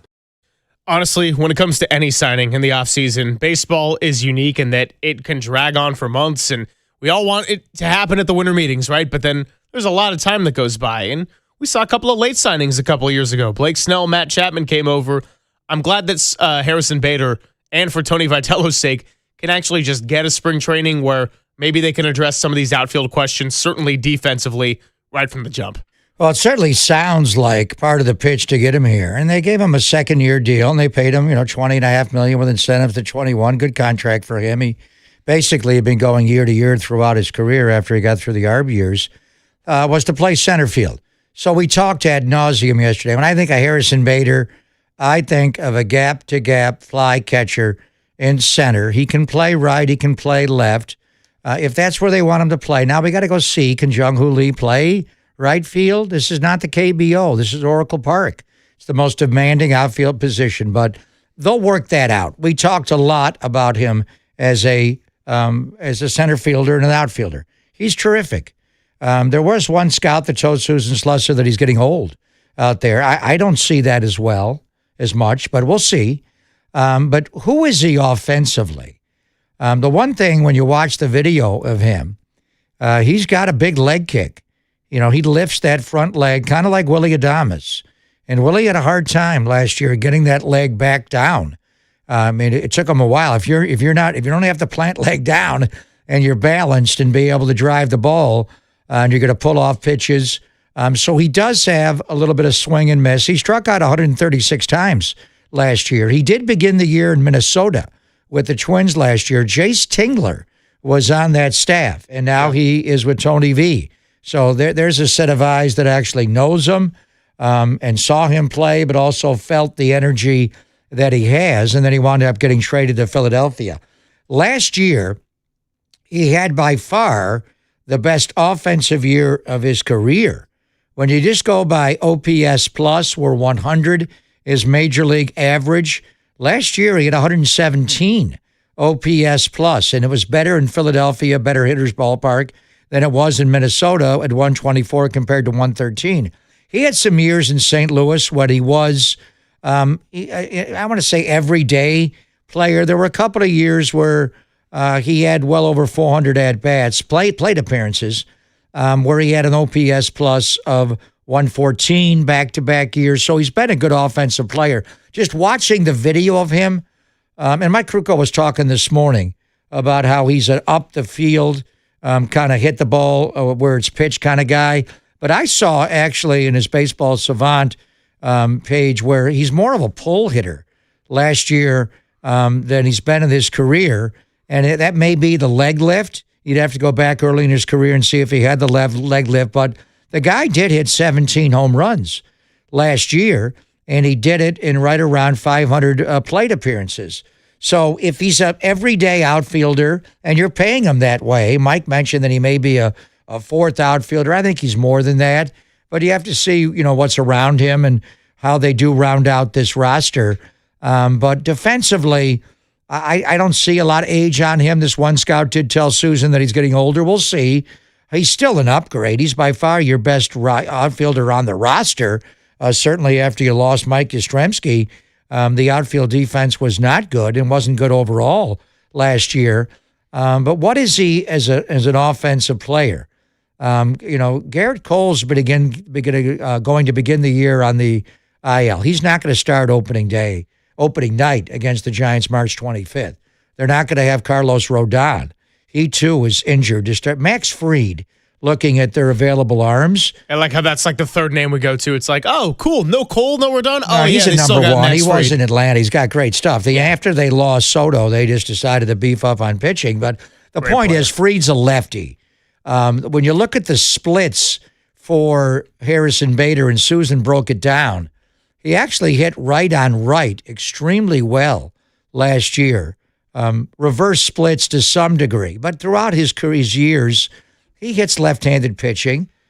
So I think he's in right versus right, and he's also going to be in opening night versus Max Fried. But he's an everyday outfielder, and as long as he hits, he's going to play. But you got, Grant McCray can run down fly balls. You mentioned Drew Gilbert. That guy could play center field, but can he hit major league pitching?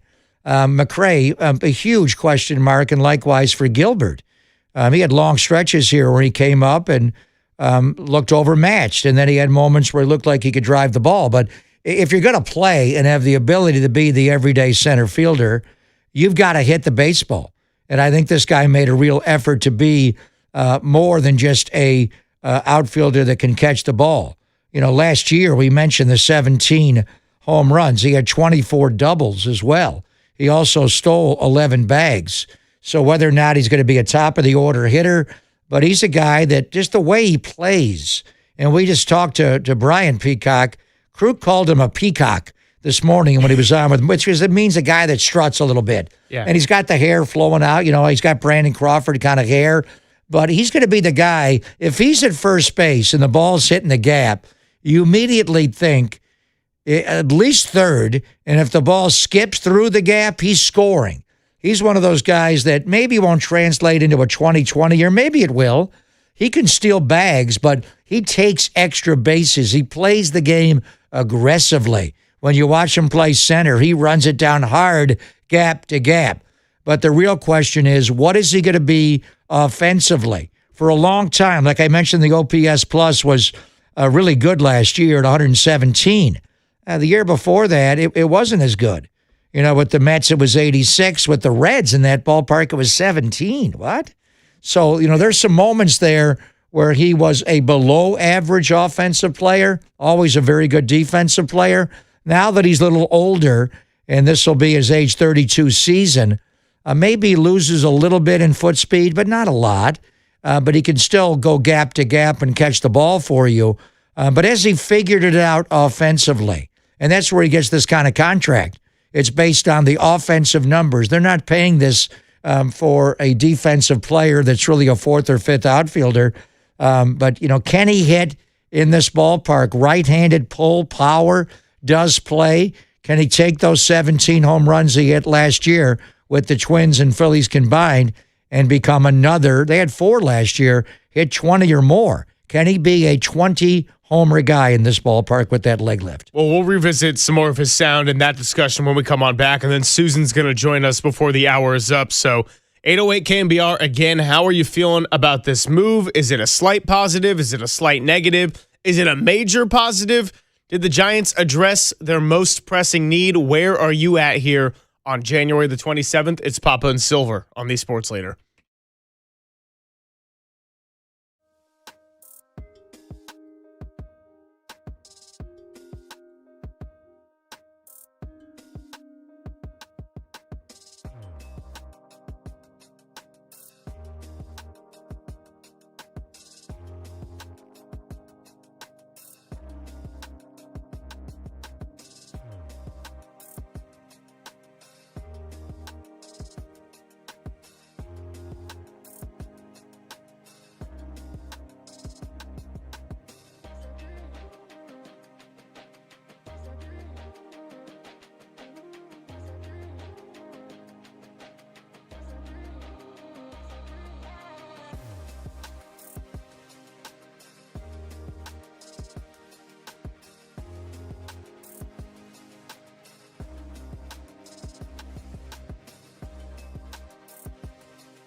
This is Papa and Silver on KNBR, the sports leader.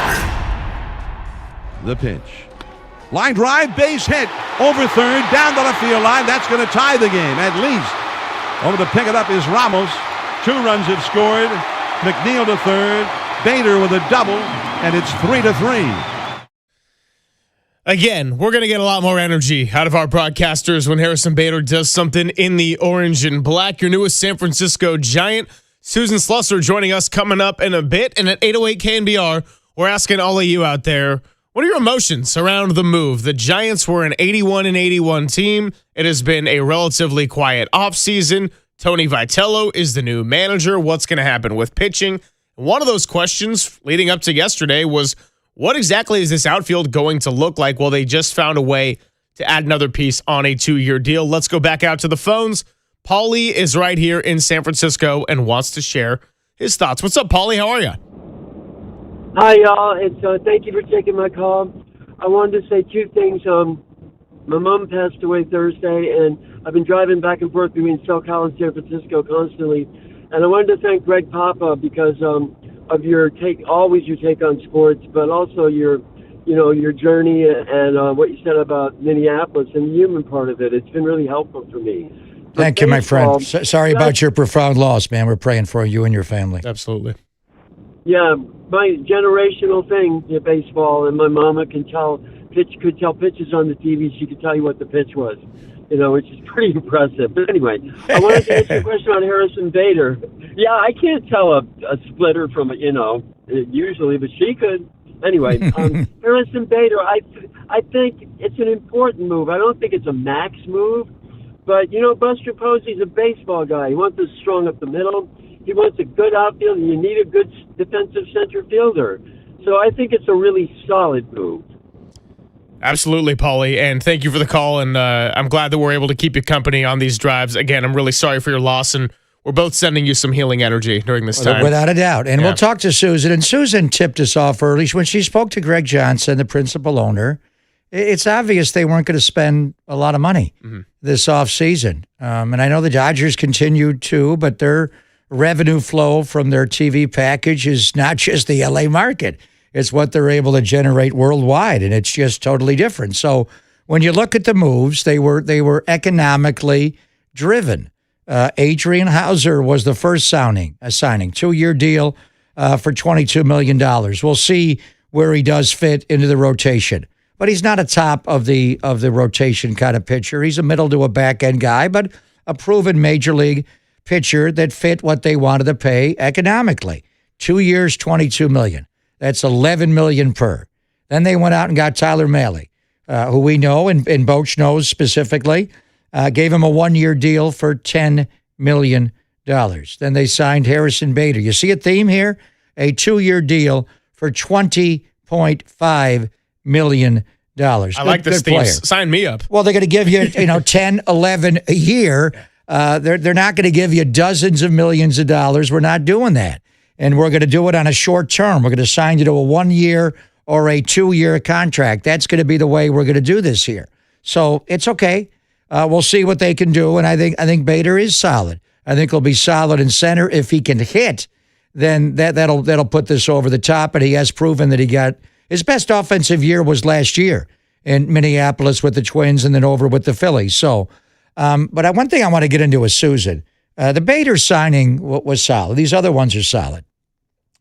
The report over the weekend from The Athletic that they aggressively pursued to go get C.J. Abrams of the Washington Nationals is whoa. Yeah. Now we know their frontline starting pitcher was traded, Mackenzie Gore, for 5 prospects. We didn't know if the Giants had the 5 prospects to be able to compete with Texas to go get them.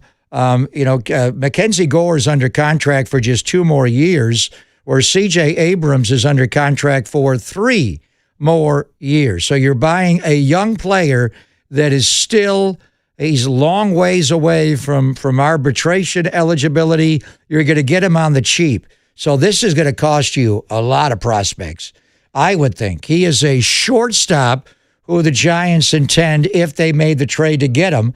And just because it's stalled out now does not mean they can't get him later this week, next week, or next month. Or in the middle of the season. Or at any point.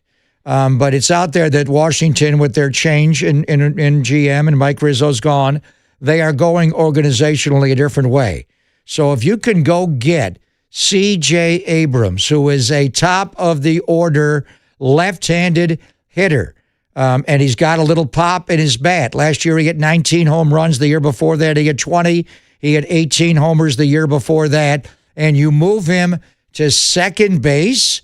I'm not even sure if at some point you wouldn't flip Willie Adames and move Adames to second base and play C.J. Abrams at shortstop. We'd have to get a look at him. But Abrams has played predominantly shortstop in the big leagues, but he did dabble a little bit at second base.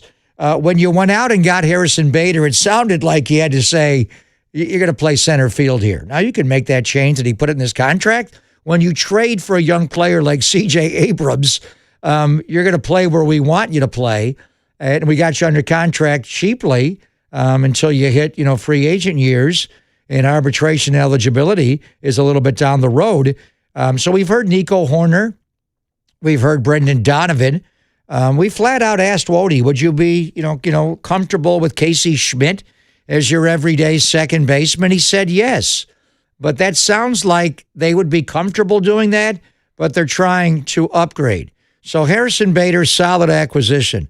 C.J. Abrams is this guy is going to play at his age 25 year. He still has 3 more years under contract. So he's a left-handed hitting shortstop and a top-of-the-order hitter? That's going to cost you. How do you get him? I do wonder what the Giants were offering the other way. Was Bryce Eldridge mentioned in that? If you're going to go get C.J. Abrams, I want your very top prospects in your organization. Number 1 is Bryce Eldridge. Are they willing to give him up? So let's get more into that with Susan. We'll talk about Bader. But how close were they to get C.J. Abrams? Could they close the gap? And now, if you make a trade there, and your infield, at least to start, is Rafael Devers at first base, C.J. Abrams at second base, Willie Adames at shortstop, and Matt Chapman at third. What are we looking at here? We're looking at each guy giving you 20 home runs. Now, can C.J. Abrams hit 20 in this ballpark as a left-handed hitter as opposed to Nationals Park? Possibly. He's still young and developing, but you're talking about Devers, who could give you 35 to 40. Adames just gave you 30. Right. If Chapman can stay healthy, he could give you 30, and then you get another 15 to 25 from C.J. Abrams. The problem is a little bit like the Warriors. You're making these trades and getting older players that are in their early 30s. This guy just played his age 24 year. He is a 25-year-old shortstop. You want shortstops all over the diamond. If you could play a shortstop at second base, that improves your defense. Now, we'd have to look at him a little closer, but they got Bader. But the one that perked up over the weekend was the Athletics report. They aggressively pursued C.J. Abrams. Couldn't land him yet. Will they get him at some point? So 2 things. One, and you hinted at it, I was wondering if they could possibly get C.J. Abrams, aside from the obvious follow-up of what would that have cost them and what were those discussions like. Could he ultimately be a shortstop as Willie Adames gets older and move to second? And the second thing is, like Larry Kruger just told us yesterday from Brian Sabian, you want 3 center fielders playing outfield out there at Oracle Park. If you can have a bunch of shortstops, and we know about Joshua Gonzalez and Luis Hernandez, who they've just gotten in the international pool, these guys are young. There's no saying of if and when they'll be ready, and if so, do they ultimately stay with the Giants that whole time? But that's a good problem to have. You want an abundance of outfielders. You want an abundance of shortstops. Well, look at the Giants' top 4 organizational as far as how you rank your. Eldridge is number 1. Right. Joshua Gonzalez is number 2 shortstop. The guy they just drafted, Gavin Killen from Tennessee. Yeah. Second baseman, shortstop. Johnny Level is number 4 overall shortstop. They got another shortstop, a little further down, Ohuna, who's ranked number 12. But you want center fielders everywhere, and some of these teams are playing all center fielders in their entire outfield, like the Arizona Diamondbacks. Matt Chapman could easily play shortstop. There's no doubt. Sure. I mean, Willie Adames, maybe your worst shortstop on your team, although he got much better. I'm being hard on him. But you go get C.J. Abrams and play him at second base, and we'll see what kind of improvement Devers makes. But Devers was an all-star third baseman with the Boston Red Sox. He's not as good as Chapman, but that's the kind of infield you want. So where are we at? We're trying to get the Nationals' young shortstop, C.J. Abrams, via trade and move him over to second base. And does that mean you trade Casey Schmidt as well? Well, this is why we bring in people like Madam President to help us out sort through all these questions. Susan Slusser joins us next on the Sports Leader. Time for your Bay Area Chevy dealers traffic update.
Papa and Silver now continues live from the KNBR Casino Matrix Progressive Jackpot Studios. Casino Matrix. Progressive jackpots are here. Where are you? Just drop in. Please play responsibly. 1-800-GAMBLER. Well, first and foremost, the opportunity. You know, all you can do in this game is just work to set yourself up for the best opportunity possible. You know, I've always wanted to play as many games, have as many bats as possible, be on a winning team. The Giants could not be more perfect fit for me. That's Harrison Bader, the newest San Francisco Giant. The Giants could not be a more perfect fit for me, and now we expect him to be playing center field. So it's been a while since we talked to the great Susan Slusser of the San Francisco Chronicle. We'll be doing so a lot more as we get ready for spring training coming up, and pitchers and catchers about to report soon, then the whole roster. We've had FanFest, and so it's that time of year where football is slowly phasing out. We got one more game to play at Santa Clara, and then we got some hoops, and we got a whole bunch of baseball. Susan joins us on the UMA guest line. Always good to catch up with you, my friend. How are you? I'm great. How are you guys doing? Yeah, we're doing fantastic. And the Giants, it's been a lot of wait and see, and I still think there's going to be some wait and see. But as far as a move to be made, well, you wrote all about it in the San Francisco Chronicle, and that is Harrison Bader agreeing to that 2-year deal. So, I think we know what he is defensively and the potential there. And I want to get into the center field and the specifics of that in a bit, but I actually want to start with his offensive side. Now, he had a 3.9 WAR last year, but the offensive numbers were well above his career averages. What are the reasonable expectations for him at the plate, hitting in the lineup for Tony Vitello? I know he's actually hit 4 homers in 18 games at Oracle Park, but granted, that's a pretty small sample size relative to having to do it a whole season. And as we saw with guys like Devers and Adames, there is a bit of an adjustment period sometimes hitting in a ballpark like this one. There is, but, this is a place he clearly feels pretty comfortable already. He had his first major league home run at Oracle Park, too. He's got good vibes going, and he is a guy, and I checked in it with some scouts, because at 31, right, as an outfielder, you lose a step or two maybe, and they seem to feel like he is still a guy who can cover gap to gap in center, no problem. And this is an elite defensive player. I mean, he was at the top of the rankings for outs above average, which is something that teams really look at a lot. Defensive metrics can be a little bit hit or miss, but in all areas, including all the StatCast defensive metrics, he's well above average, including last year. He does have a little bit of an injury history when it comes to things like hamstring strains, not too surprising given that he's also a base stealer and an outfielder. Played in a lot of cold weather games and with most of the teams that he's played for. So I think this is it really is a nice fit. If the Giants were going to go out and get one of the 2 absolutely highest profile outfielders available in Tucker and Bellinger, Bader was going to be the best fit after that. And honestly, I'm a little surprised. 2 years, $20.5 million. That's a little lower. I mean, that's a pretty bargain price for a good player. And I remember his first major league home run was against Johnny Cueto, September the 1st of 2017 at Oracle Park. And as you mentioned, he hit the 4 homers there in his 18 career games. So I am a little concerned about the one scout's comment about him slowing down a little bit. So expand on that. He is a little bit older. You mentioned the injury history with the soft tissue stuff, but this will be his age 32 year. When I've watched him, he is just gap to gap. He is a fly catcher, and he's fearless. But just expand on that a little more, the scout that thought he's slowing down a little bit. And the other part of it is, and it sounds like the Giants did say to him, you will be our center fielder, but you got to move Jung-Hoo Lee from center to right, and this is the most difficult outfield position to play for your home games at Oracle Park. So I do wonder how that's ultimately going to work, but slowing down a little bit, what does that mean? And are you concerned about JHL being able to navigate the tough wall and wind in right field at Third and King?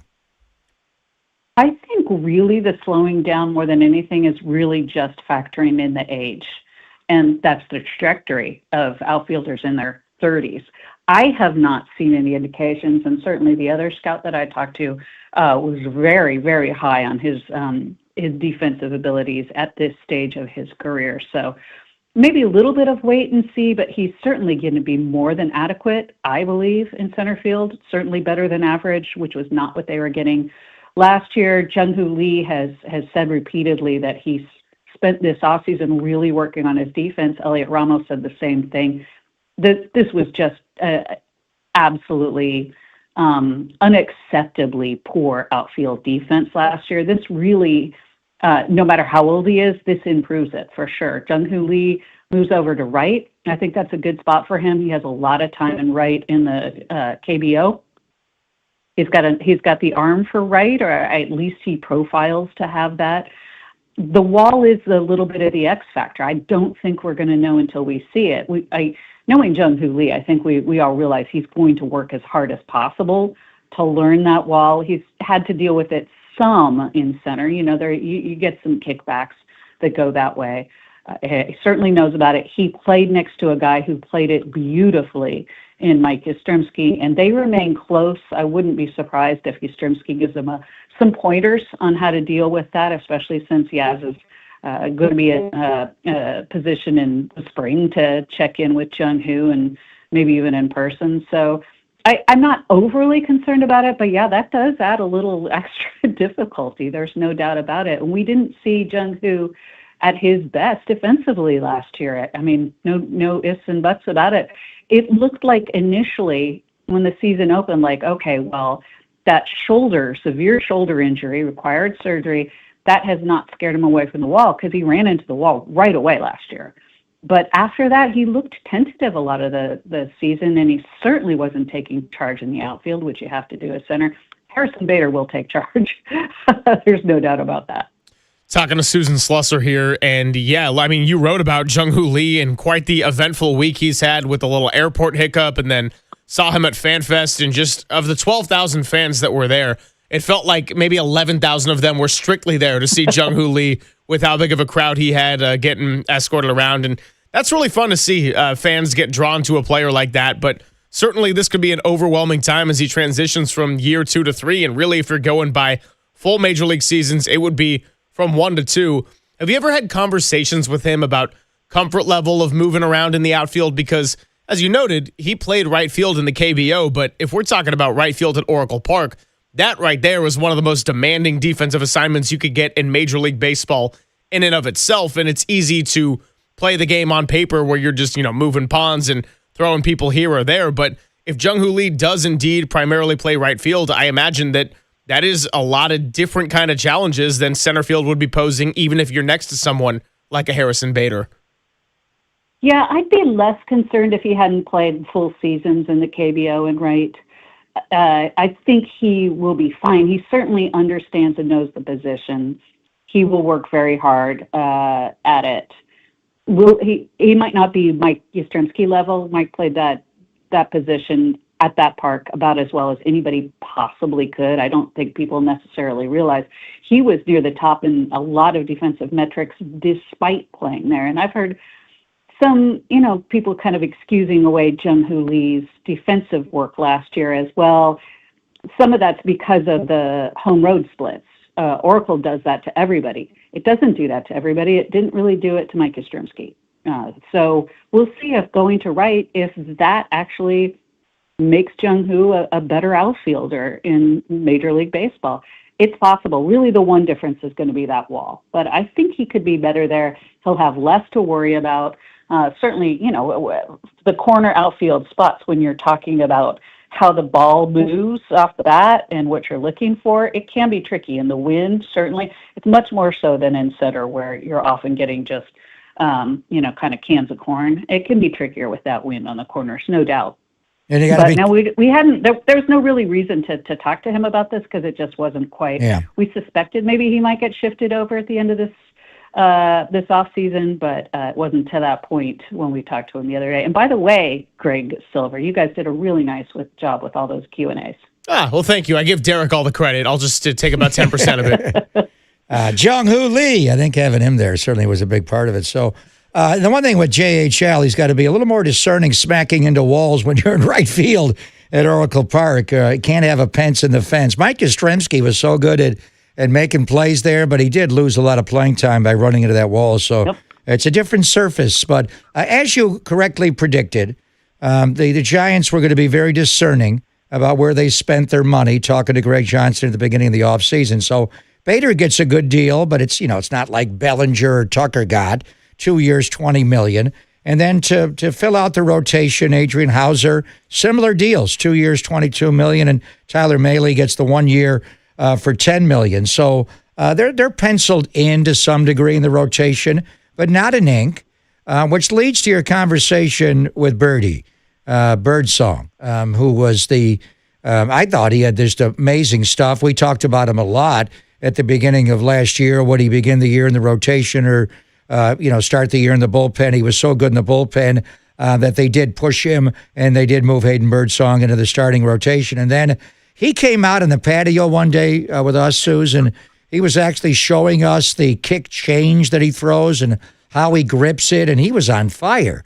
And then he made a start a couple of nights later on a Friday night against the Atlanta Braves, and he just walked the park. He was all over the place. And he continued to be all over the place all year. And I know you spoke to him at FanFest this weekend, but he was saying he was side bending too much. He was over bending a little bit. Has he fixed that? And we know if this guy, gets right mechanically, is in the strike zone. Hayden Birdsong is a top of the rotation kind of talent. So where do we project him in the rotation going into spring training? These are all such amazingly good questions and ones that will be answered throughout the course of spring training. But I agree with you, Hayden Birdsong is really a special talent.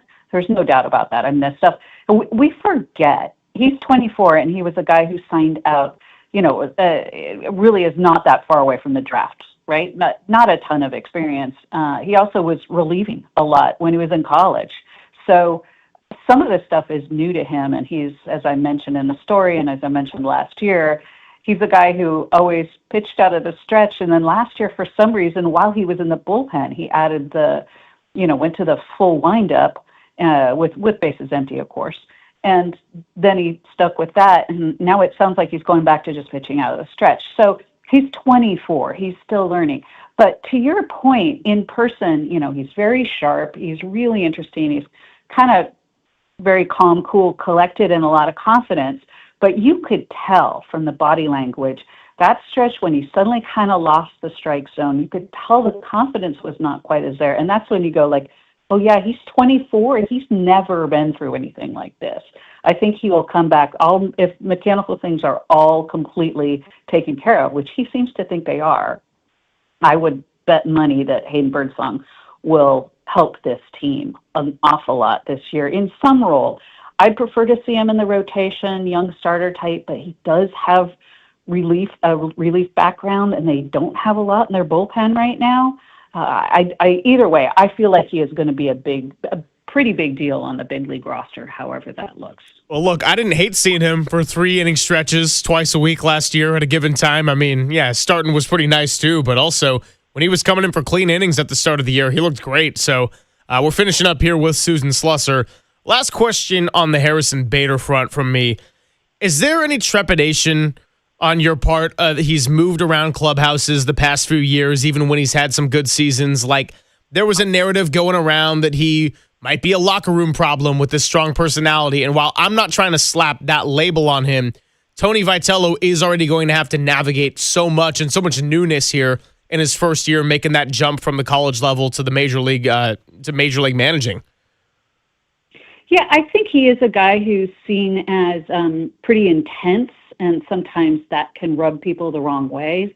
This seems to me a clubhouse, particularly when you hire a guy like Vitello and you've got somebody like Matt Chapman. I'm not sure adding an intense guy is a bad thing necessarily. Now, I don't know Harrison Bader at all. I know from talking to writers, he can be a little bit difficult when it comes to interviews, but I've seen him interviewed and he seemed completely fine. Lots of guys have their good days and bad days when it comes to the media. So, that's totally fine. And he's going to have a whole new bunch of writers and print and broadcast media to meet. And we tend to be a little bit, more easygoing, I feel like, on the West Coast. So maybe that's a nice fit for him too.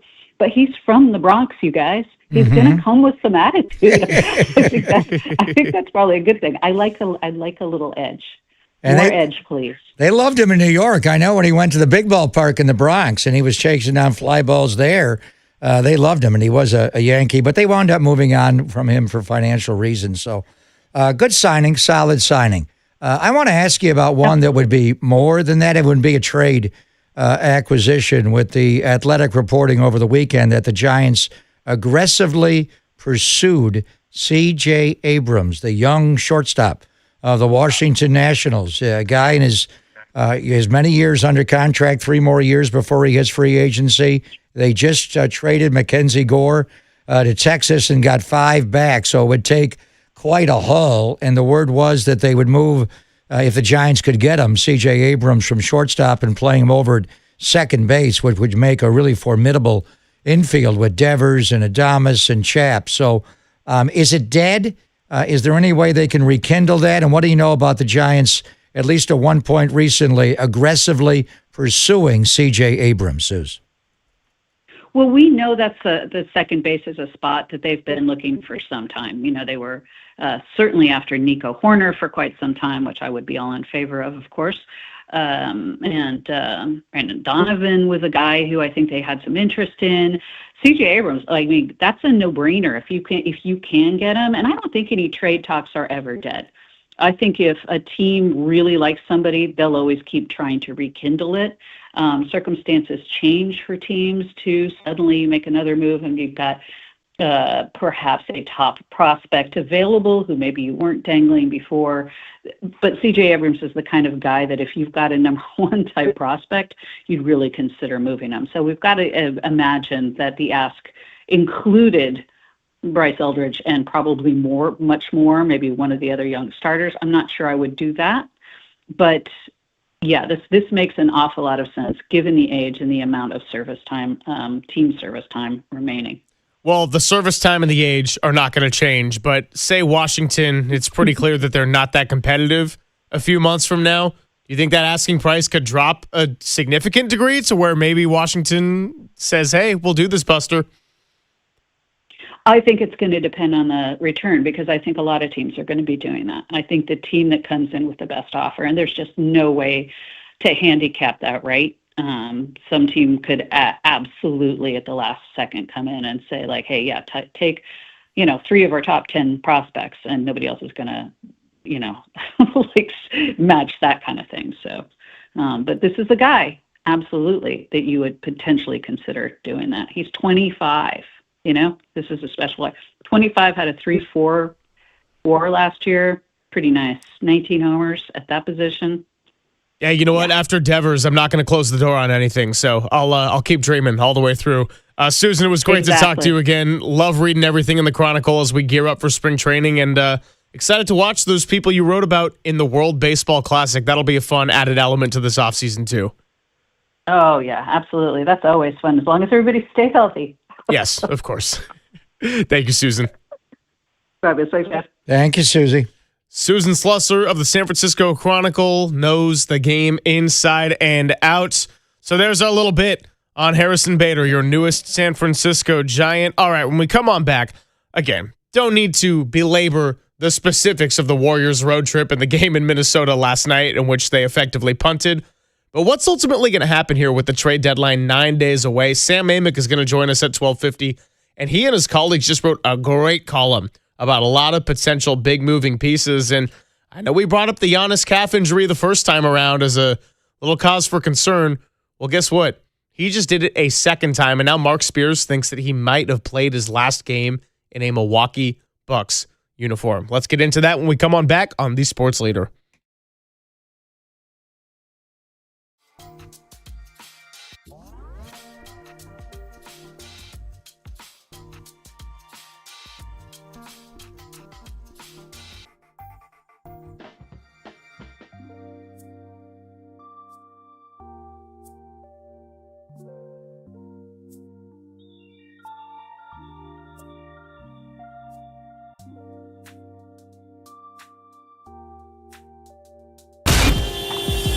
Time for your Bay Area Chevy dealers traffic update.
And now it's time for the Protect Your Assets Business and Technology Report with me, David Hollander.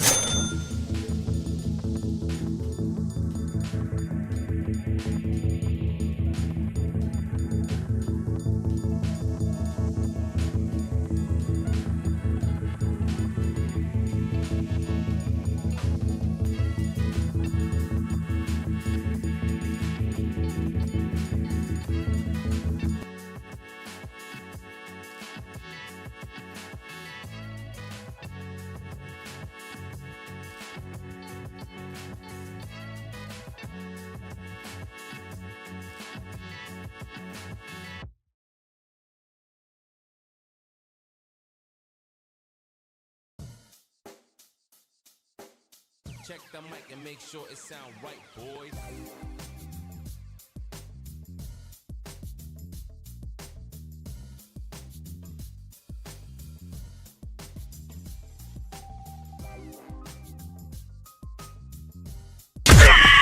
Greg and Greg, Papa and Silver. This is KNBR, the sports leader.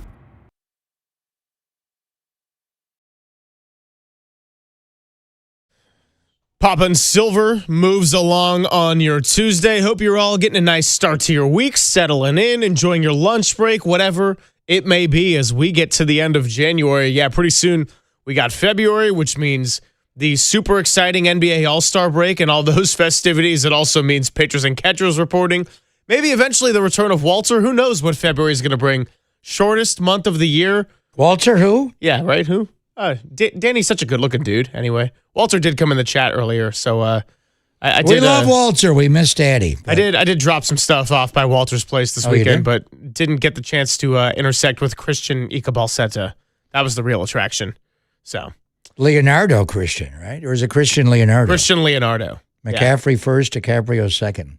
There you go. Got it. Ninja Turtle 2. Maybe he'll be a Ninja Turtle guy. Kind of did it. Anyway, as we move forward here and get ready to talk to Sam Amick, this is one of those trade deadlines where not a lot of action thus far, but a whole bunch of rumors, and that's big names, right? And I think that when a guy like a Ja Morant, a Karl Anthony Towns, a Giannis Antetokounmpo, those names are floating around, it's going to make other teams stand pat, because if one of those players is indeed available, well, all of a sudden, that's going to change how you approach your deadline, knowing that you'd be way willing to give up a larger package to go and get someone like that. And it was February the 1st of last year. The biggest trade of all. We had the biggest trade of all, and one of the most shocking that I can ever remember, Luka Doncic to the LA Lakers in exchange for Anthony Davis, Max Christie, and some others. And that just completely shocked the waves of the NBA. So a lot of tanking going on right now. Watched some college hoops last night. Got to see AJ DeBonsta of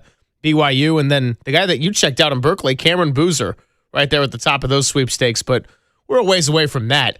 When we do talk to Sam Amick, I want to get the sense of what is going on in New York, because that is one of those markets where there is impatience.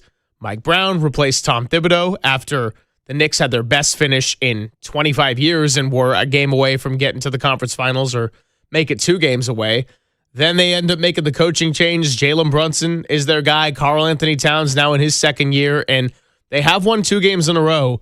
But prior to that, their defense was reeling, and they had lost 9 of 12. And then the conversations around, would Karl Anthony Towns be a piece they could give up in a potential Giannis type of trade? Is that a move that could ultimately shake up this league? Well, as you mentioned, last year was on a Saturday night, February the 1st, and February 1st arrives this weekend, and it was days before the deadline. So it's been kind of quiet. It's not like the baseball deadline where you get, activity a month before or even several months before on Father's Day and go get a Rafael Devers. But typically you get something, before the month of February rolls around. But it's February the 5th is the deadline. It's right in the middle of our show, high noon. We'll be at Radio Row, Moscone Center for the Super Bowl week. But we'll see what transpires. But it wouldn't be, Luka AD was one of the biggest trades in the history of American sport. And the way Doncic is playing last night, in particular, throughout, in better shape. Wow. And Anthony Davis cannot stay healthy. And it resulted in, the GM, Harrison in Dallas losing his job. Well, what are we looking at here? as far as the names involved. And obviously, we'll ask him about Kuminga. We'll ask him about Giannis Antetokounmpo. We'll ask him about Ja Morant. Currently, all three of those players are injured. And to different degree. Kuminga, we're hoping will play in Salt Lake City, but what's going on with this bone bruise in the knee? And Ja's off the court and everything. There's so much baggage there, but he is a very promising young player. But the big one would be Giannis, but I am concerned about the calf injury. To me, that looks like a potential ticking time bomb to a full rupture of the. I don't want to wish anything on guys, but after the NBA playoffs, we saw three guys all wearing the number 0 go down with the calf injuries starting up the whole thing, and it was brutal. And the calf injury is a foreshadowing effect for an Achilles. We saw with Kevin Durant. That's why we're so worried about Christian McCaffrey and others that have calf injuries. So I don't think they're going to move him between now and Thursday at noon, but I think he will not sign his extension. He'll be forced to move in the offseason, which may be tied to Kuminga. But as far as the Kathmandu, Karl Anthony Towns, and I'm watching, the reason we have Sam on the show now, Mark Spears, the Hall of Famer, was in that slot. Mark's very expensive. But I do recall years ago him mentioning, keep your eye on Karl Anthony Towns. And this is when he was a Timberwolf. And then we kind of lost it one fall because we were so into the Niners in football. But all of a sudden, Karl Anthony Towns got traded to the New York Knicks. What? What did they do? How did that happen? And now you're hearing more rumblings. And Karl Anthony Towns, the Catman, is as skilled as an offensive 4-5 as we've had. And he has played better defense. I think what aggravates people is he can dominate one end of the floor and then be dominated on the other end. But I saw him mainly at the run at the end of his Minnesota days with Gobert in some form and Naz Reid, play harder on the defensive end. He's not a star. He's not Rudy Gobert or, a lockdown defender defensively. But he's so good offensively. If you just give me a little something on that end and try and clear the miss, and I've seen that. But I don't know. People sour on him. He has the soft label. I don't think he's soft. But are they going to trade the Kathmandu in New York? And where would he go? And what would that fetch back going the other way? And then, another borough there in New York is Brooklyn, where Michael Porter Jr. is reigning. This guy is an NBA champion, a tremendous shot creator and shot maker, and became a better defensive player at the end of his run, where you could put a Joker and Aaron Gordon could always guard lineup together in front line, and it won him an NBA championship in Denver. And now he's averaging 24.5 points a game. How when would you play get around other greats, if you're Michael Porter Jr., you get good looks. And yeah, I get it. He was streaky, but through that championship run, there were a couple games where he hit 6, 7 threes, and I didn't even mean to do that on purpose. He hit 6, 7. Oh, you did that? Yeah, that was my fault. But he did hit a. Is that still a thing now? I think we're moving on. I hope we're moving on. Yeah. I shouldn't have even acknowledged LaMelo it. Ball. Ugh. But that guy, the thing about him is you can't get to a shot.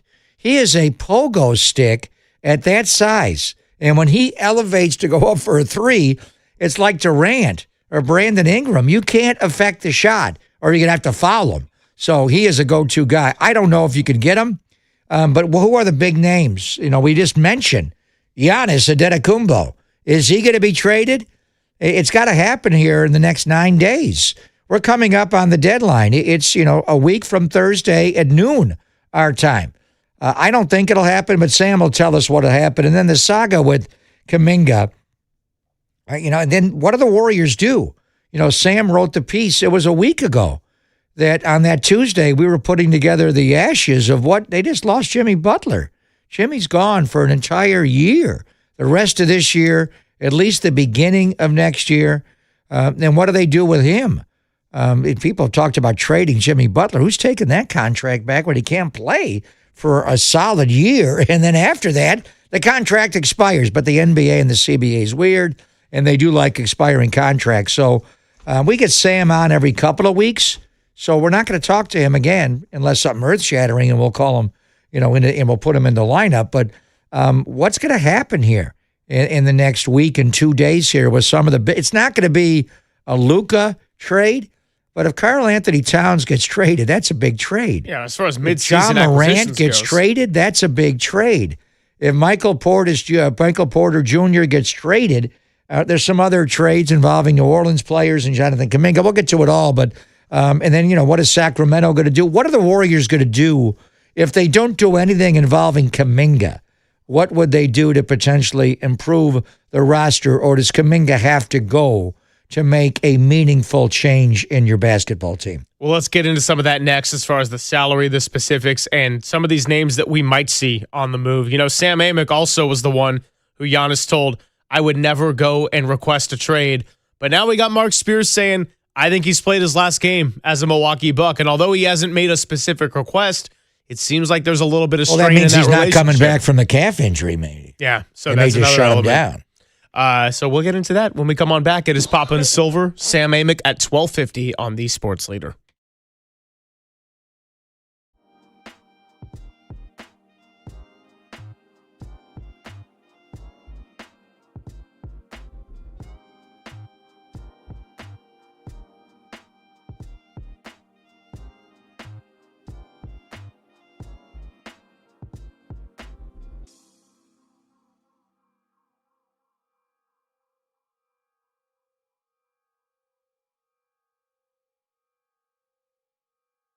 Hey, it's Greg Papa here. About 4 summers ago, I had CLR, custom lens replacement surgery from Laser Eye Center of Silicon Valley. It's been a game changer for me. I couldn't see anything distance-wise, and now I got 20/20 vision. Do you struggle with distance vision, and now you need reading glasses or wear bifocals? I don't need any of them. CLR is your permanent solution to readers and bifocals, glasses, contacts, and you'll never develop a cataract the rest of your life. Don't wait until you're older like me to see great. Do all the things you love to do with perfect vision now. After tens of thousands of vision correction procedures, Dr. Craig Bindi and his team at Laser Eye Center of Silicon Valley can tell you if it's your right time for CLR. And they make it easy. Start with a free virtual consultation at lasereyeclr.com. You'll discuss your vision goals and all their different lens technologies. No readers, contacts, glasses, or cataracts. lasereyeclr.com or call 877-GET-2020.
Now back to Greg Papa and Greg Silver on KNBR, the sports leader.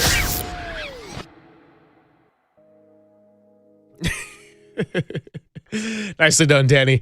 Again, with some of these mispronunciations after doing the Mad Dog Russo, Jarrett Stickum, it's like Stidham is not a hard name. At least Giannis Antetokounmpo took a little bit of practicing and him rising to superstardom to really get down. Even Nnamdi Asomugha, not the easiest at times. Jarrett Stickum.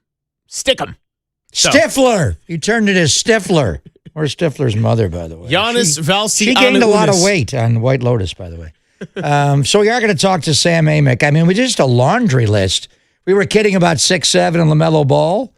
Might he be traded Makes in the a next lot of money. week and 2 days? He scores, though. He's an interesting player. Obviously, Trey Murphy III is the one the Warriors have been after a little bit. We had Sam on not too long ago, and he mentioned Michael Porter Jr., and I've read the but when Sam mentions it, is it a possibility? I came out of my chair a little bit. Love to have that guy. Now, who would you have to give up to get him? Kuminga, I think I would be, as much as I love Kuminga, I don't want to give him up. To get a player like Michael Porter Jr., you would. But we'll see if any of these names get moved in the next week and 2 days. But it's not going to be a volume of Luka. What do the Bucks do to improve to try to keep Giannis? I think that may be where they're going. And you mentioned Mark Spears, the Hall of Famer. I'm watching him on ESPN and NBA Today right now. Said he thinks that Giannis has played his last game as a Milwaukee Buck. Does that mean they shut him down? Maybe the organization, if he's going to be out.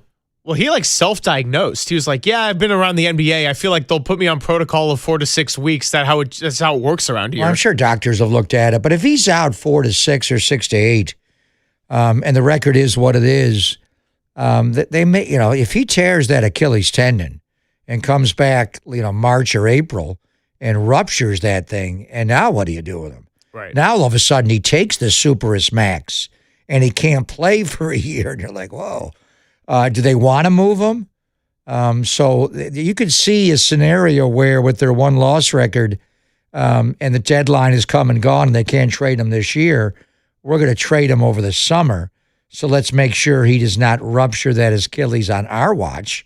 Let him do that somewhere else, or hopefully doesn't do it at all. But would they try to improve the team around him to entice him to sign the extension? And hopefully he does not rupture the Achilles and he gets over, the calf injury. But they got a lot of players on that team. Miles Turner, Kyle Kuzma, Bobby Portis, a bunch of guys. So we're waiting to see what a significant trade is going to happen here. But there's some big names that could possibly be moved. What do the Sacramento Kings do?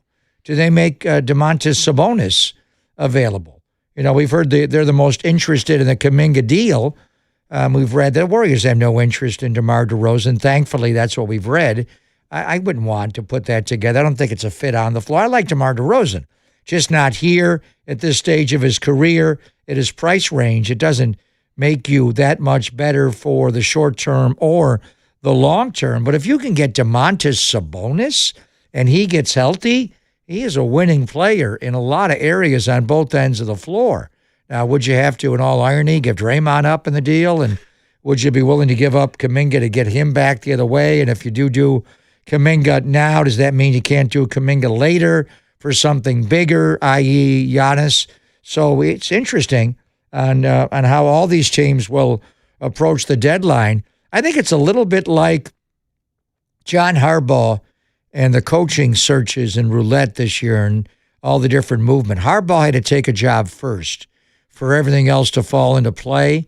Do we have to get resolution on Giannis in Milwaukee and the calf injury? And will they, a lot of these names that could be moved, if Giannis is not going to be moved, but if they're going to trade Giannis, we're going to use these players to try to lure John Horst to make the trade with us. I mean, it seems like Giannis is the big holdup in this because how many trades have even been made to this point? Trae Young, and I don't know if I can even think of another that's happened over the last month or so. And so you got Trae Young saying you wanted to go to the Wizards. Still hasn't played a game for them, by the way. So nice tanking job done in Washington per usual. But that's really it. And now you got Giannis, which also plays into Karl Anthony Towns. You mentioned two big money players, Ja Morant, who I think is set to make $87 million over the next 2 years, and then LaMelo Ball, the contract that he signed. Very interesting player that has never really been on a winning team, and I'm not blaming him entirely for that, but you just don't know how that could even fit into all this.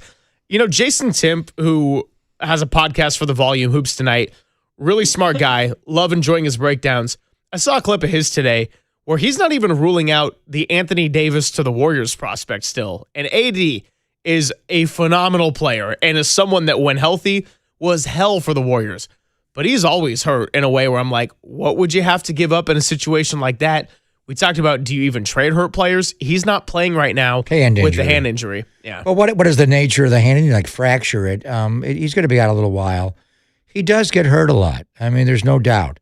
But there may be a point where he doesn't get hurt anymore.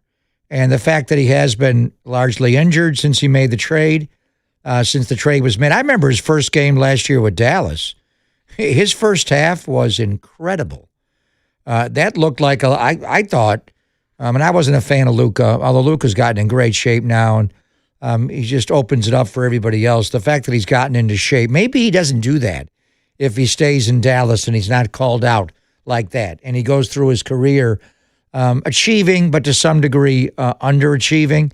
Maybe this was the impetus to get into rock-hard shape and be the player he can be. But I remember Davis's first game with Dallas, and I thought, wow. And then he got hurt.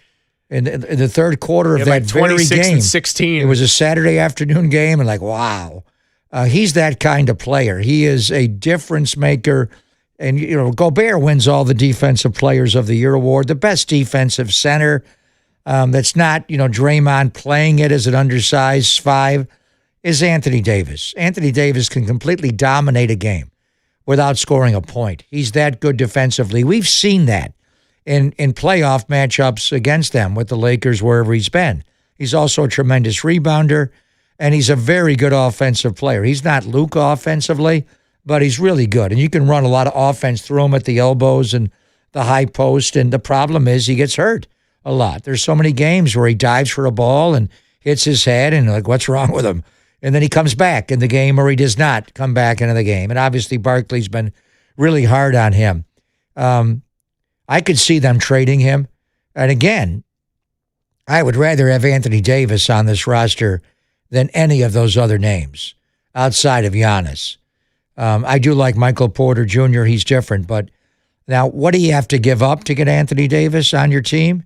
And there is a risk. If you go get him and take on that salary and give up what you have to give up to get him, you could look like Harrison in Dallas a fool. If you're Joe Lacob, you're not getting fired. Mike does the trade, but you're the guy that pushed for it. I would totally be in on getting Anthony Davis. He is a difference maker, and when you look at the people you have to beat in the West to win, don't you think he would help against the Joker? Don't you think he would help at the bottom of the circle, just zoning it up to keep Shai Gilgeous-Alexander from getting deep to the bottom of the circle or the restricted zone? And then, obviously all the other bigs. Kevin Durant, you want to put somebody on him in the mid-post that makes it difficult for Durant to shoot over you go get a guy like Anthony Davis. It goes on and on. So there's no question. But there's a risk with him. Would you trade for an injured player? What would you have to give up on your roster if you're the Warriors to get Anthony Davis? Kuminga and what else? Maybe Draymond attached to that too. I got to look at the specifics on Davis's contract right now, but I'm thinking a Draymond Green. Would Dallas want Draymond? I'm thinking probably not, in the context of talking to Mark Followill and him saying the sole mission should be surrounding Cooper Flagg with talented players. But do you want someone with the mind of a Draymond Green and the basketball IQ to help Cooper Flagg understand the game? I would think probably not, that they would want the direction more of somebody like a Jonathan Kuminga that could maybe be a running mate with him rather than someone who is aging and you don't know how many more years he's got left. See, that's where the injury with Jimmy, it hurts you on the team. It'll also hurt you transactionally, where you could say, we'll give you Jimmy, and maybe they take Jimmy Butler because Jimmy's a serviceable player. I mean, my thought would be, could you imagine Draymond Green roaming like a middle linebacker or free safety with Anthony Davis behind him? It'd be hard to score on the Warriors. Then everybody on the perimeter just pushes up. Go ahead, beat me off the dribble. You got to deal with Draymond there and Anthony Davis there. Good luck. So it changes the way you play. But I don't even know if they'd want Draymond back. Just his age would probably take it. You'd have to clear out the young players, but you just don't. It's like the Giants going to get C.J. Abrams. I imagine they aggressively pursued him, but what did they really have to offer? Are we going to give you Eldridge, Gonzalez, Killen, Level, Davidson, all of them? I mean, you really going to give all that? Maybe, to get a guy like that. Is he that good? And then honestly, with the Warriors, we can dream about going to get Giannis or an Anthony Davis. And Davis made a lot less because of the injury risk. The fact the guy's hurt right now. But don't you think there's other teams that have more to give up? That if you're going to redo Dallas and build it all around Cooper Flag and the return of Kyrie Irving at some point, then you're going to want to put a lot of young pieces around those two players. Do the Warriors have enough young pieces to get that done compared to what other teams can offer? Well, I also don't expect them to trade Jimmy Butler because how many people wanted to give him that kind of contract when he was healthy at this time last year? And I understand the value of Jimmy Butler being that number 2 to Steph Curry and why, sure, in the Minnesota series when you don't have Steph, was he playing like a $54 million a year player? No, he wasn't. He also was dealing with his own injury residual from the Houston series. But now take that with coming off the ACL, age 37 coming up in this, who's going to want to take on that contract just to match some kind of salary? I don't think any team's going to go for it. No, I mean, there have been some wild trades that have been made in the NBA just for CBA. The way the Warriors got Andre Iguodala was just ridiculous. I mean, giving up Richard Jefferson and, Biedrins. It's just, it's like, how does that happen? But weird trades are made because they do value expiring deals, but I can't see that happening. That's what hurts is you lose Jimmy on the floor, and then you lose the Jimmy piece. That's why I'd like to get Kuminga back at some point here in the next week to at least prove to the world he's healthy and maybe use him as a piece or at least have him play for you. But hell yes, I would trade for Anthony Davis. I want to see the x-rays on his hand, but hands are going to heal. Even if he missed the rest of the year, this could be the time to get Anthony Davis on the cheap because he represents a failed trade where they all got fired to make the trade and the guy got hurt again and they got a young piece they're willing to move, build around. I'm not sure, my way of thinking is get Anthony Davis healthy, put him on the floor with Kyrie and Cooper Flag. Wow. That would be a trio, and they just put shooters around him and, see what you want to do with Clay and some of the other pieces they have on that team. Max Christie can play. There's no doubt that guy's a problem. Najee Marshall made every single shot against the Warriors. Williams, the point, that guard is just a blur. He's so fast. So there are some pieces there, but if they're willing to give up Anthony Davis, and I can see a world they want to get him out of town because he's wildly unpopular. He represents the worst trade probably in the Metroplex's history. Then you would be in line to try to get him on the cheap, whether or not he comes back and plays this year. But it is a hand injury. It's not like he tore an Achilles or an ACL or a patella tendon or something. All right, a couple of things before we get to Sam Amick. Number one, we got to ask him about Davis, Towns, Ja. Little help here, Danny? And then the second thing is that before we get to Sam Amick, I want you all to have a chance to win right now. Caller number 10, 415-896-KNBR, 415-896-5627. This is our contest giveaway for the rest of the week, and we are talking about August the 14th at Shoreline. You want tickets to see Luke Bryan? Just call Danny right now and give him a kiss through the phone. Luke Bryan, Lainey Gardner, Lauren Watkins, and more. Tickets go on sale this Friday at 10 a.m., but if you call right now to be caller number 10 at 415-896-5627, you will win. It is furnished by Live Nation, and you can find the official rules at thesportsleader.com. Sam Amick, when we come on back on The Sports Leader.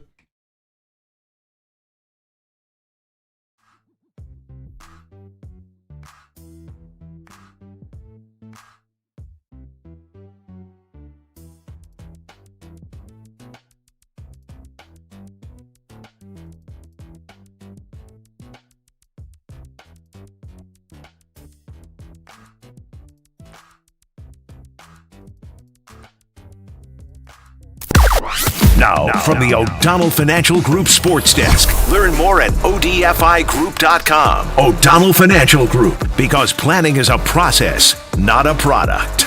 The shorthanded Warriors fell to the Timberwolves last night, 108-83. No! They're now 3 games back in the loss column of the 6th seed. The trade deadline is next Thursday. Do you think the Warriors will make a move? Let us know in the YouTube chat or give us a call at 415-808-KNBR.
Papa and Silver now continues live from the KNBR Casino Matrix Progressive Jackpot Studios. Casino Matrix. Progressive jackpots are here. Where are you? Just drop in. Please play responsibly. 1-800-GAMBLER.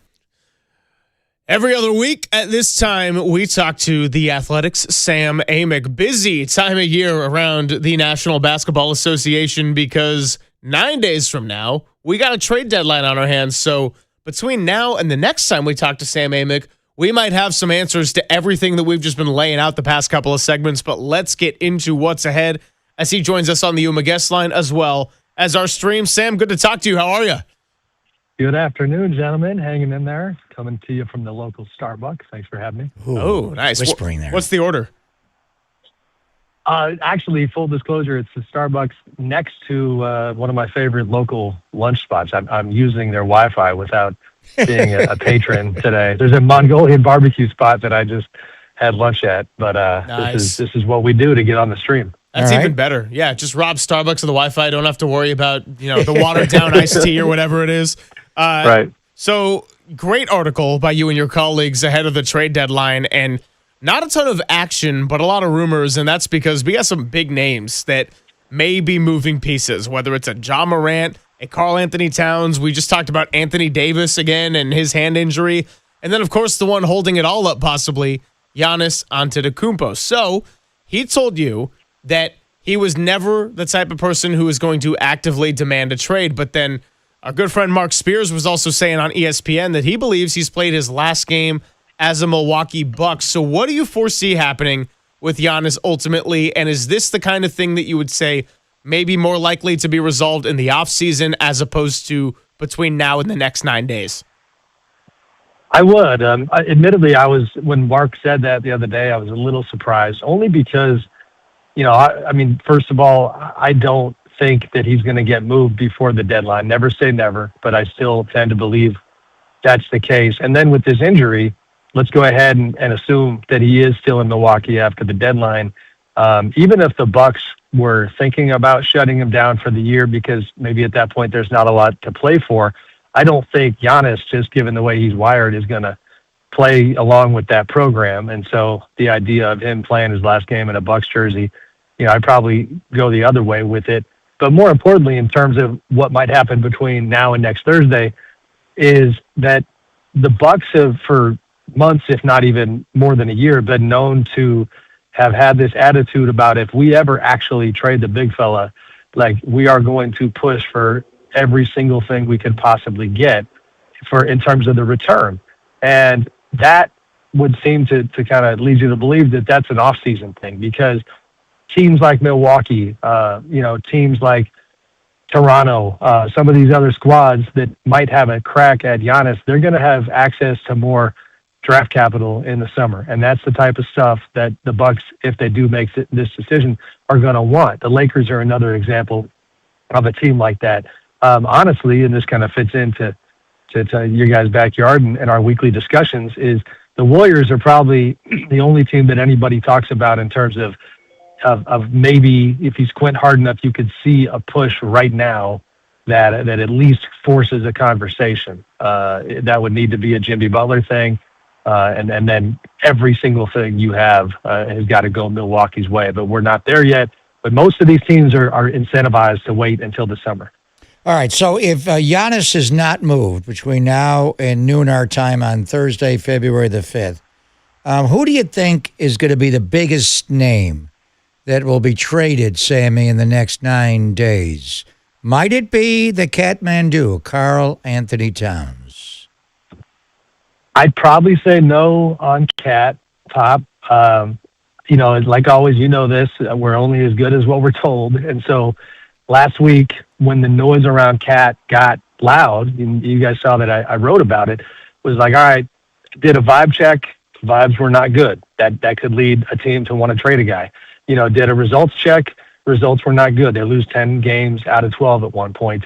And, it was badly timed, by the way, with the Mike Brown reunion tour through Sacramento and Golden State, where the optics around the head coach's situation were a little crunchy, because he's the one who is kind of widely known to be struggling a bit in his relationship with Cat. And that's been kind of a rough going. So it did feel like, all right, now we got to start really asking the question, are they talking to other teams about Cat? And, and the two places I got it from definitely would know and certainly push back on the idea that there have been any conversations. But then, friend, colleague, respected reporter Mark Stein had written yesterday that people around the league still believe that, that he's gettable, and they quietly, maybe the Knicks are, kind of looking at it differently than they indicate right now. So maybe it could change. But James Dolan is on record 2 weeks ago, a rare media interview, saying this is our roster. We should be able to win a championship. It doesn't mean there's no way, but I don't think they're going to move him.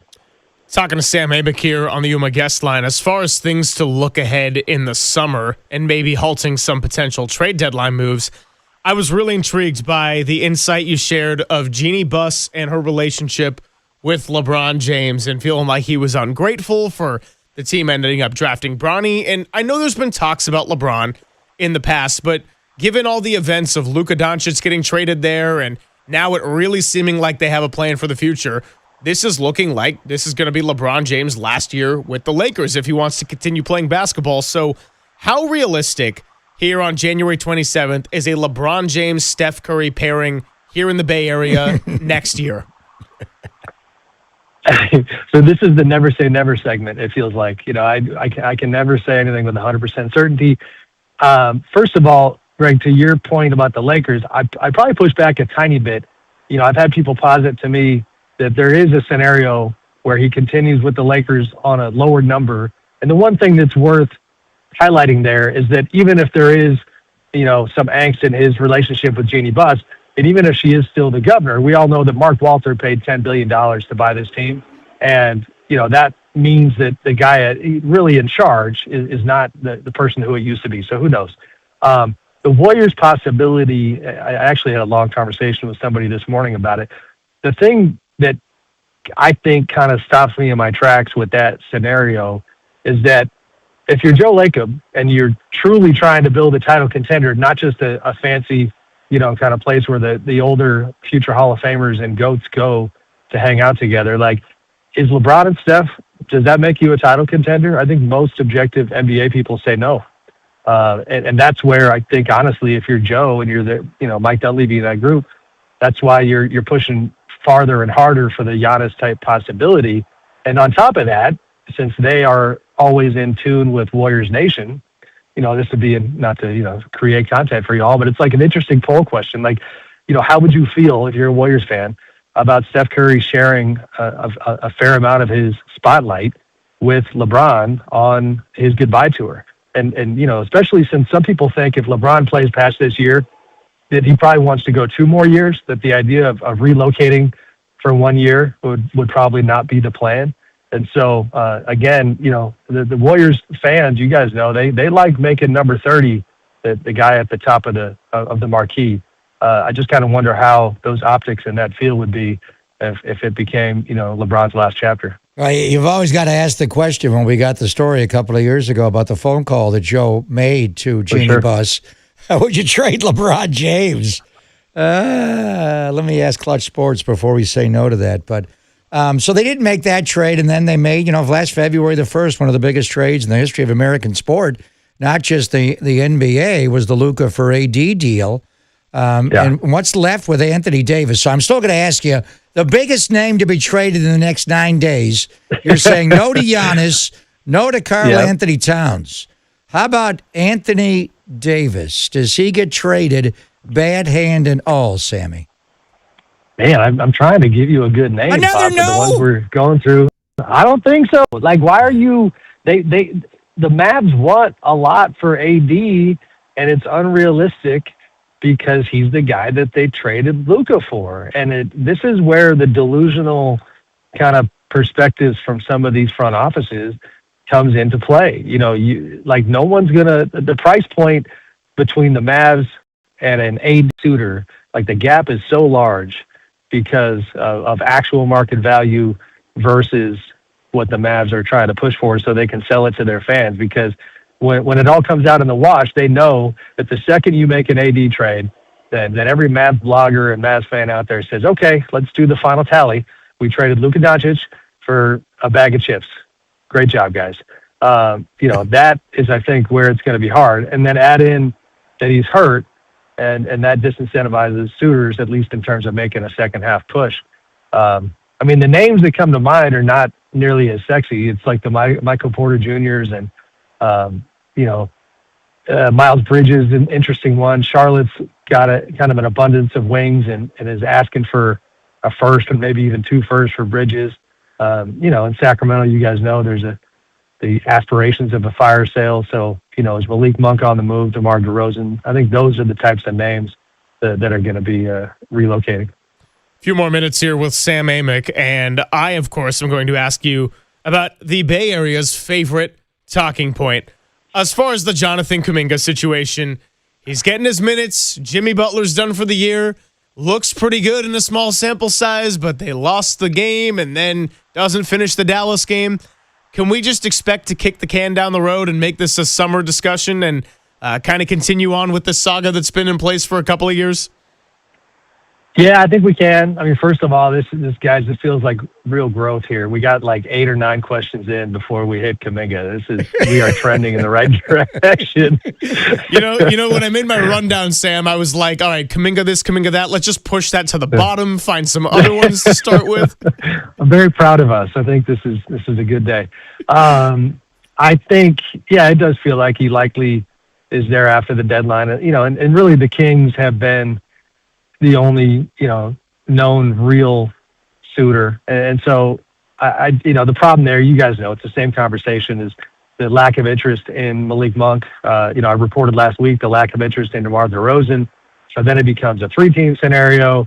There was some reports last week that the Kings were looking at like a Toronto type thing where Keon Ellis would go to the Raptors. So you see the Kings' attention and their focus turning to non-Warrior scenarios where they might send pieces out that could be part of a Kuminga thing. So who knows if a framework emerges that makes sense to get Kuminga in a Kings jersey, but the Warriors need him. They need him to be healthy. And really now I would argue that, you can go full circle and kind of bring Giannis back into this conversation, because considering the massive gap between where the Warriors are and where they want to be title contenders, you probably now have to be even more prudent with a piece like Kuminga, because if you think you need that piece, even if it's in the summer, to truly go after Giannis, then, you're not going to want to move him for a marginal upgrade in the short term. 1 week ago today was the aftermath of the Jimmy Butler torn ACL. It happened on Monday night, and so much with the Warriors is transpired in the ensuing days, including what happened to them with the ice storm in so many ways in Minneapolis over the weekend, Sam. But you wrote about it right after, and I do love the use of the word herald, which is interesting. Does Jimmy Butler's ACL injury herald the end of the Warriors dynasty in the headlines? So obviously it does not help. I don't know if they were going to win the championship with a healthy Jimmy Butler, but the reality is he's going to be out for a long time, maybe a full calendar year before he comes back. So what does this mean to the franchise and Steph Curry's contract the next couple of years, likewise for Draymond and Steve Kerr in the final year of his deal? What does the Jimmy Butler ACL tear mean to this franchise, Sammy? No, it's massive. It's massive, and I had chosen to go to that Miami game and was going to write a column that night. My tentative plan was to try to contextualize the Warriors' turnaround and really look at the question of how legitimate are they going forward? Are they actually repeating what we saw last season in the second half? And I didn't know what the answer was, but I wanted to crunch some numbers and get some different points of view from inside the building. And so before that game, I'm sitting courtside talking to a Warriors official on the front office side. And man, it's like, it's always going to stick with me that, like, right before that game, people from the Warriors were sharing, kind of their views that not only did they believe what they were seeing and how well they were playing, but Jimmy in particular, we were having a debate about is this the best basketball he's played since the bubble, when he carried the Heat to the finals against the Lakers that year. And so all this optimism and hope, and then this devastating injury. And the problem, as we've kind of just laid out, is that it really sparks 2 major steps backwards. So the one is you lose Jimmy Butler, so part of your core is gone. And then 2, it obviously has a domino effect on how you handle Kuminga. And so you lose conceivably some hope of upgrading there. And again, that goes back to why, I think they have to take a wider view of this thing and see where they go from here. But even the question, even my own framing of it, is this the end of the dynasty, is just not nuanced enough. We already know the dynasty is over in terms of what it was. I heard Zach Lowe say the other day, and I liked how he put it, that when they won the championship in 22 and beat the Celtics, that we didn't know it yet, but that was the happy ending to the dynasty. Everything from there is kind of a slow bleed. They can still be a good team, but right now the pathway back to that level is pretty tough to see.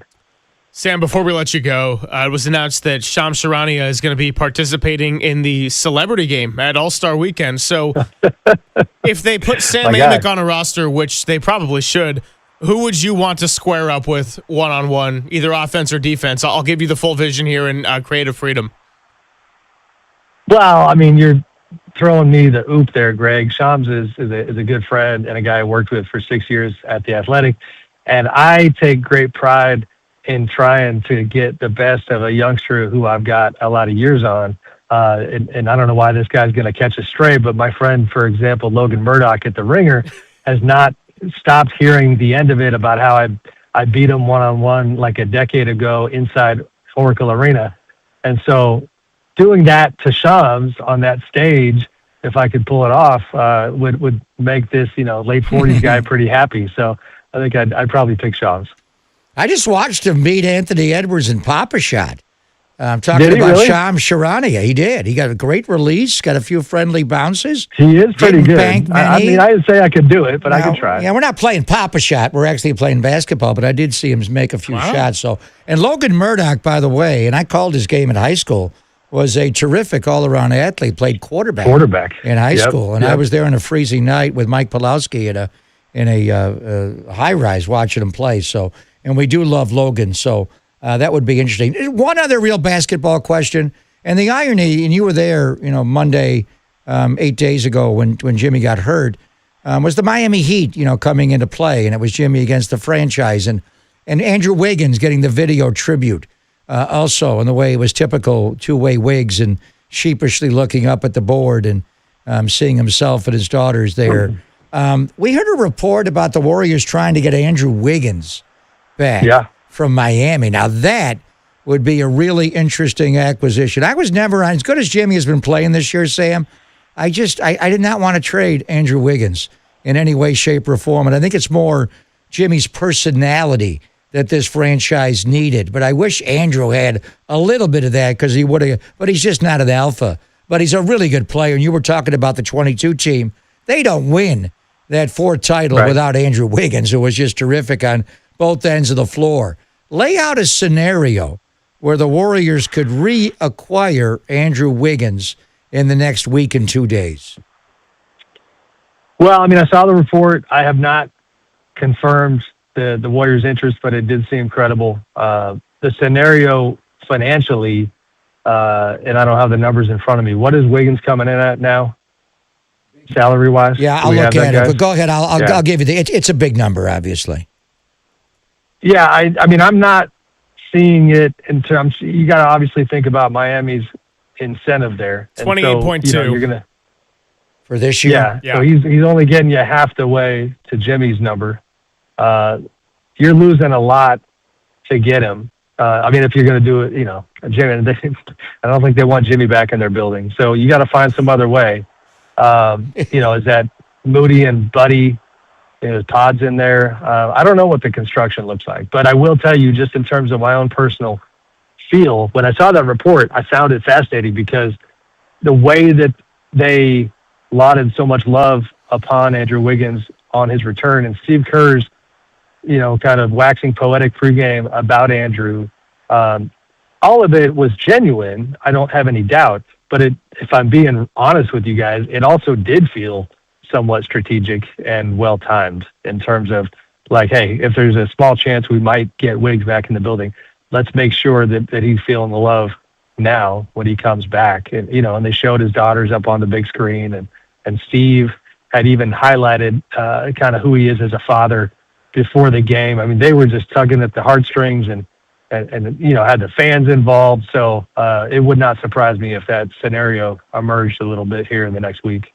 Well, we appreciate you sharing the knowledge and the insight as always. And the good news is that by the time we talk to you next, we're at least going to have some resolution on some of these big names. And if we ask about Kuminga, it's going to be, how can they handle this relationship through the next few months, and then we'll be having this topic again. But in all seriousness, great to have you on, and I'm still waiting for that Sam Amick appearance for the Celebrity All-Star Game. Start the campaign, Greg. I appreciate the support, man. Tell everybody at the Bucks we say hello there. I'm surprised not a crowd behind you, Sammy. All right, y'all. Be good. Be good, Sammy. Sam Amick of The Athletic. Yeah. Hey, Starbucks Wi-Fi held up pretty good. It did. It did. I'm impressed. So Wiggins, 28.2 this year. He has a player option for next year at 30.1. So do you worry about him being a one and done and he leaves on you? Would you restructure his contract? And the year after that, he would be unrestricted. But I was not thinking Jimmy Butler's going back the other way and Pat Riley's going to take down that salary with a torn ACL. But could you cobble together 28.2 to match the salary to go get two-way Wiggs back on this roster? I don't know if anything Miami would be interested in. If Jimmy Butler ended up back in Miami off a torn ACL, that might be a bigger shock than the Luka Doncic trade. That's not happening. It's not happening. No chance. So who's the biggest name to be traded? He said no to everybody. We didn't ask him about Ja, but he went Michael Porter Jr., maybe the biggest name to be traded. I wouldn't mind having him here. What are the entirety of the Sacramento Kings going to do? Could it be one of their guys? Who would be the biggest name? Sabonis would be. Sabonis would be the biggest name. DeRozan. Levine makes way too much money. Yeah, he does. Yeah. So probably Sabonis if they moved off to him. That'd probably be the biggest name. They may trade a few players from that roster right now. Yeah, Russell Westbrook finding another home. Who knows? Dennis Schroeder, our guy. Don't come back. Moving on. All right. A little Silver Linings playlist coming for you. Just a little comedic relief here on this Tuesday. We're going to go with a nice local story. It's all been resolved, but got to give a shout out to the local community. I'll tell you about that when we come on back, and then we'll play some sound from Dre Greenlaw talking about the training habits of a Sean Payton and a Kyle Shanahan. It's all coming up on the Sports Leader.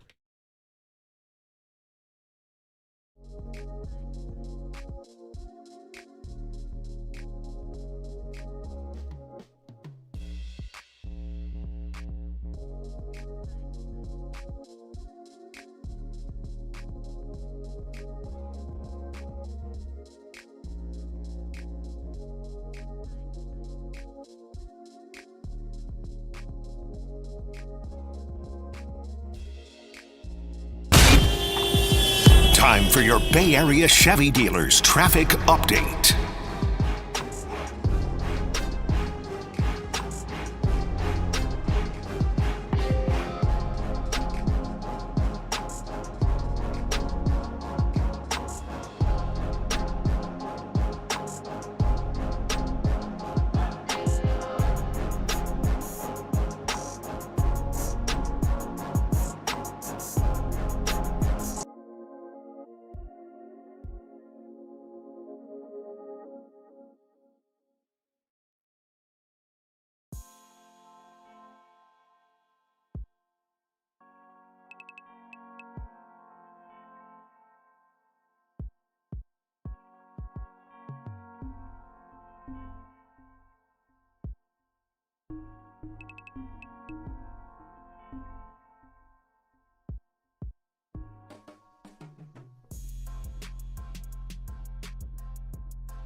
And now it's time for the Protect Your Assets Business and Technology Report with me, David Hollander.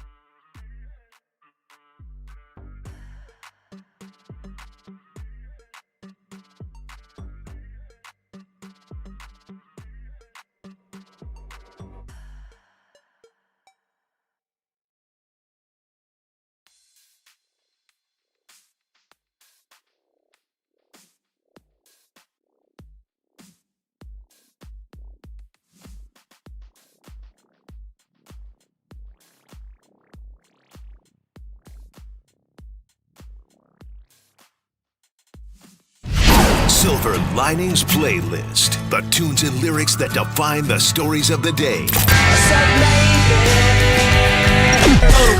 Drop the mic, Silver. All right, so last night, pretty low-key night. We were just talking about how this is kind of a strange time where football season's not done, but you get a gap, 2 weeks, just waiting for one game. Radio Row is going to be next week.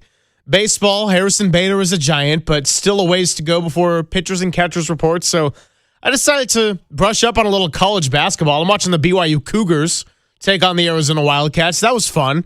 It turned into a crazy game at the end. Arizona now 21-0, tying their best start in program history. But for the most part, we're kind of in this little like in between. And then I'm going through online, going through the San Francisco Chronicle. There's a mountain lion on the loose in the city. And Pacific Heights. It was happening all throughout the show today. And about an hour ago, learned that they got it. It was tranquilized. It's been taken away. Hopefully peacefully. Peacefully. Nothing dangerous. And as far as I know, nobody was hurt in this incident. But San Francisco, you know, it's one thing to be out in the country, out in the mountains, per the name. That's where they are. That's where they are. And you're like, oh, you know, be on alert. In the streets of San Francisco, Pacific Heights, not really something you see. Now, it'd be in the jungle.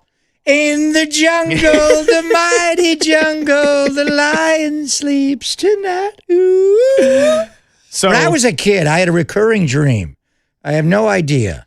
But I went into my garage at 380 LeBron, where I grew up, and there was a lion sitting in my garage, and I was deathly afraid of lions. Now, the one differentiation is a mountain lion is very different than, say, a cougar.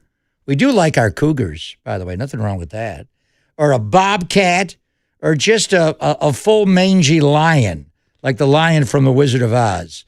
A mountain lion seems way more athletic, sleek, fast, kind of like a cougar, but not that fast. Cougars are really fast. You got to be careful with them. But who would win a fight between the different species of lions? I mean, if we're racing, I may take a mountain lion. They are fast. But, like the lion from The Wizard of Oz, that type of lion. It's all different types of lions. But I am a bit fat. I don't know why. I've always been fascinated in, and they are the king of the jungle. There is only one lion that bites kneecaps, so Dan Campbell, let's not count him out. That lion? I think I'm going to take Penny Sewell. You're sending me into a cold sweat dream.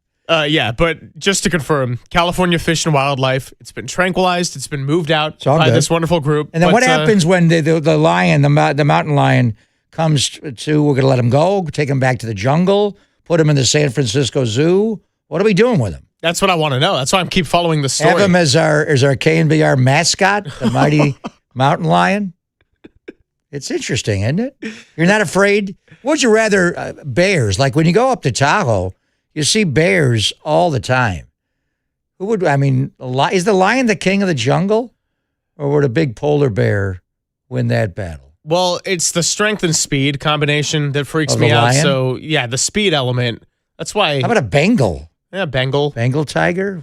Where are you going to go there? Did you ever watch the movie Beast, which came out like a decade ago? It's with Idris Elba. No, I didn't see that. The basic premise is that there are these poachers in one of the countries in Africa, and they kill this whole pride of lions except for one.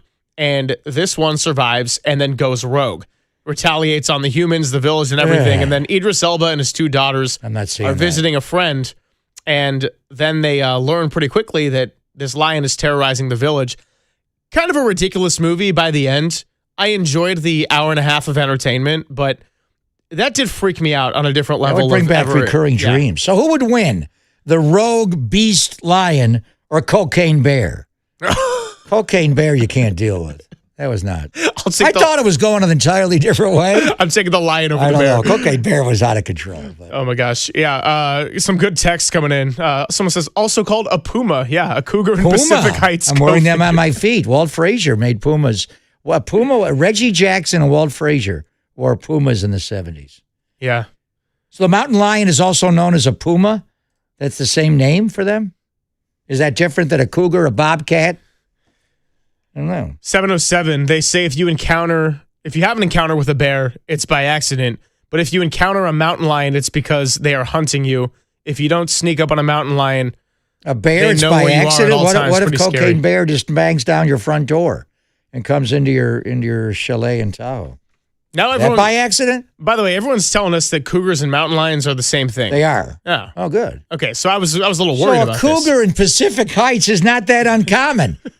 I see him every Friday night at happy hour. Yeah. So anyway, got to brush up on my biology, but when I was trying to prep and read up on Harrison Bader and his splits, left-handed, right-handed, you went right to. I kept just getting diverted by learning that there was a mountain lion.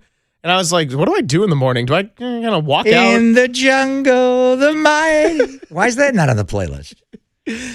Well, maybe that's the best lion song of all time. Maybe that's tomorrow. Yeah, I suppose. I don't know. I don't even like Mumford & Sons. See, there you go. You got to get the high note. Yeah. In my dream, when I saw the lion in the garage, this song was always playing. Maybe this song prompted the dream. Can't deal with lions. So good. Except Jared Goff in the pocket. I was going to say, I can name this one on a Jared 4th Goff. and 3. Yeah, so analytics forever. Dan Campbell, Lions biting kneecaps. No kneecaps were bitten. All is well. The lion has been tranquilized and peacefully taken away and hopefully released into the wild at some point. So and go on and get a pair of pumas. Not something you hear about or see every day in San Francisco. Hardly ever. Yeah, hey, so be it. Crazy times going on in the world, and we might not have the weather that most of the rest of the country is experiencing, but we do have mountain lions out in Pacific Heights, so always got to be something. We'll get back to the football side of this when we come on back. Dre Greenlaw, not a Lion, he's a Bronco, talked about the training habits of a Sean Payton and a Kyle Shanahan, and then all about the substation. I'm kidding. We are not doing that for the next half hour. It's Papa and Silver on the Sports Leader.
This is Papa and Silver on KNBR, the sports leader. Still figuring out the coaching carousel. NFL Network on right now here in the studio. Mike McCarthy is the Steelers' fourth head coach since Hotel California. We haven't had that spirit here since 1969. How about that? Coming back to Cowher, Tomlin, McCarthy. Yeah. How long is he going to last? Will he last a decade as the coach of the Steelers? I feel like in today's climate, the answer is no. Like, you got to. The guys are 2 decades. I know. But what if they continue this trajectory of being a one and done? Like, when are they going to win a playoff game next? You know, that's another part of it. You have to think Cincinnati, this is a big year for them. They got to get it together where either Zach Taylor's going to lose his job or Joe Burrow is going to make more cryptic comments and want to escape. And what happens with Jamar Chase? And how's the Jesse Minter experience go in Baltimore where Lamar Jackson's trying to get back to the playoffs? And Cleveland, well, they're probably a ways away. Hey, how about Shedeur Sanders? Congratulations on being a Pro Bowl alternate with his 18.9 QBR. Not trying to throw shade at the kid. He'll be good in flag football, though. He would. 1 week ago tonight at Moscone Center, flag football game. I may go check that out. That'd be fun to see it. Well, I made the bold prediction little less than a year ago when we had Run TMC in studio, one of my favorite days on the show. I think in front of them, I predicted Mully's team would win the Rising Stars tournament. And you were right, And they did, which is good because that would have been a real problem if I was wrong. I don't know if I have the courage to make a pick of Steve Young, Jerry Rice, but Jerry might be a little more intimidating. Is that AFC and NFC, or how do they do that? I think it's NFC. They should do Team Steve USA Young versus World, like the NBA. Oh, wait. Yeah, I've got to see the roster. So look, I'm not rooting against Shedeur Sanders whatsoever, but what does being a Pro Bowler even mean anymore? It's not even a real football game. No one's hitting. Now we're just going without pads and helmets entirely. And I don't think Dre Greenlaw would be approving of the training methods here. Nice segue. Yeah, talking about the Pro Bowl and the flag football game. So here is Big Play Dre on the differences between Sean Payton and Kyle Shanahan as far as the way that they have been trained. They're just two different personality coaches, you know.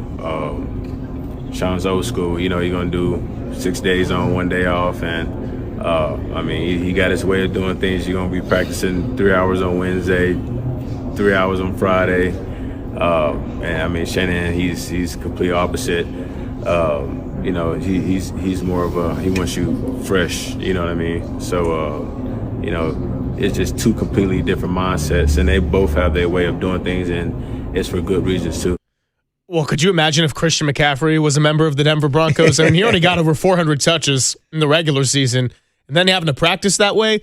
But no, it is interesting because while I'm not going to go down the substation rabbit hole and all that until we get some real information that can give us something concrete, the 49ers, over the last decade, we know it, they've been on the list of the most injured teams in the NFL, and some of those seasons, it's been at the very, very top. But as far as Kyle Shanahan and the habits, and look, they're always gathering new information and studying. This is not old school in the sense of Mike Shanahan, Bill Walsh, and the way that they try to keep their guys fresh. Trent Williams never practices on Wednesdays. Christian McCaffrey gets vet days, and even when healthy, Nick Bosa was getting vet days. So as far as the reasoning behind this, I trust them to make a lot of studies and invest a lot of time and money into this stuff. Yeah, 6 days on, 1 day off. With pads on? What's he talking about? They're going to practice 7 days a week. So they're two of the greatest offensive minds in history, and they diagram plays. They design plays. They call plays. And I love Sean Payton's call sheet. He's got it all not only laminated, but he's got it, the black outline, and then he's got a little extra addendum that flaps up off the call sheet. You can learn a lot of these guys. And Kyle's call sheet, it's laminated, but then at halftime he goes in and scribbles down some notes, and it's like he just jotted some plays on a napkin, and they're going to run those. But they're both great at what they do. They are who they are. And obviously Kyle comes from his dad, who comes from the Bill Walsh tree, and they just didn't practice here. They didn't practice in pads. Most of the shots were of them in sweats. You're allowed 14 padded practices a year. which is over an 18-week schedule, and you get a bye week mixed in there. But there are a lot of days, a lot of weeks, I should say, especially late in the year, where the Niners do not put pads on. And Bill Walsh's teams didn't. Doesn't mean they didn't hit on Sunday, but he wanted them fresh, and there's only so many hits. Sean Payton is from Bill Parcells. He was the offensive coordinator on the New York Giants when he was coming up. So he comes from that mentality. So what Dre is talking about, how many padded practices do you have? How many tackles to the ground periods do you have? I mean, the Niners never tackled to the ground. I can't remember ever. If anybody, you see guys in a collision fall to the ground sometimes, but you don't see someone picking someone up and tackling them. The practice would stop, and he would pull them, even in training camp. How many times do the Denver Broncos, Mike Tomlin's Steelers at Latrobe in Pittsburgh, they had live tackling. They would tackle to the ground. You just don't do that. They don't do Oklahoma drills anymore where you put the ball in the middle of two guys and it's like the XFL's kickoff, who's going to win the coin flip where two guys slam into each other. So it's just very different. Now, all that being said, does that mean the Niners, because they don't tackle to the ground, their guys tear ACLs more? It's got nothing to do with it. It's just you're trying to keep your guys fresh so that doesn't happen. So they're very different in how they actually, coach practices. And, Peyton's more of a Bill Parcells guy and Kyle's more of a Mike Shanahan, Bill Walsh guy. So, both are great coaches, obviously, and they had a great rivalry in the 80s, Bill Walsh against Bill Parcells, the Bills.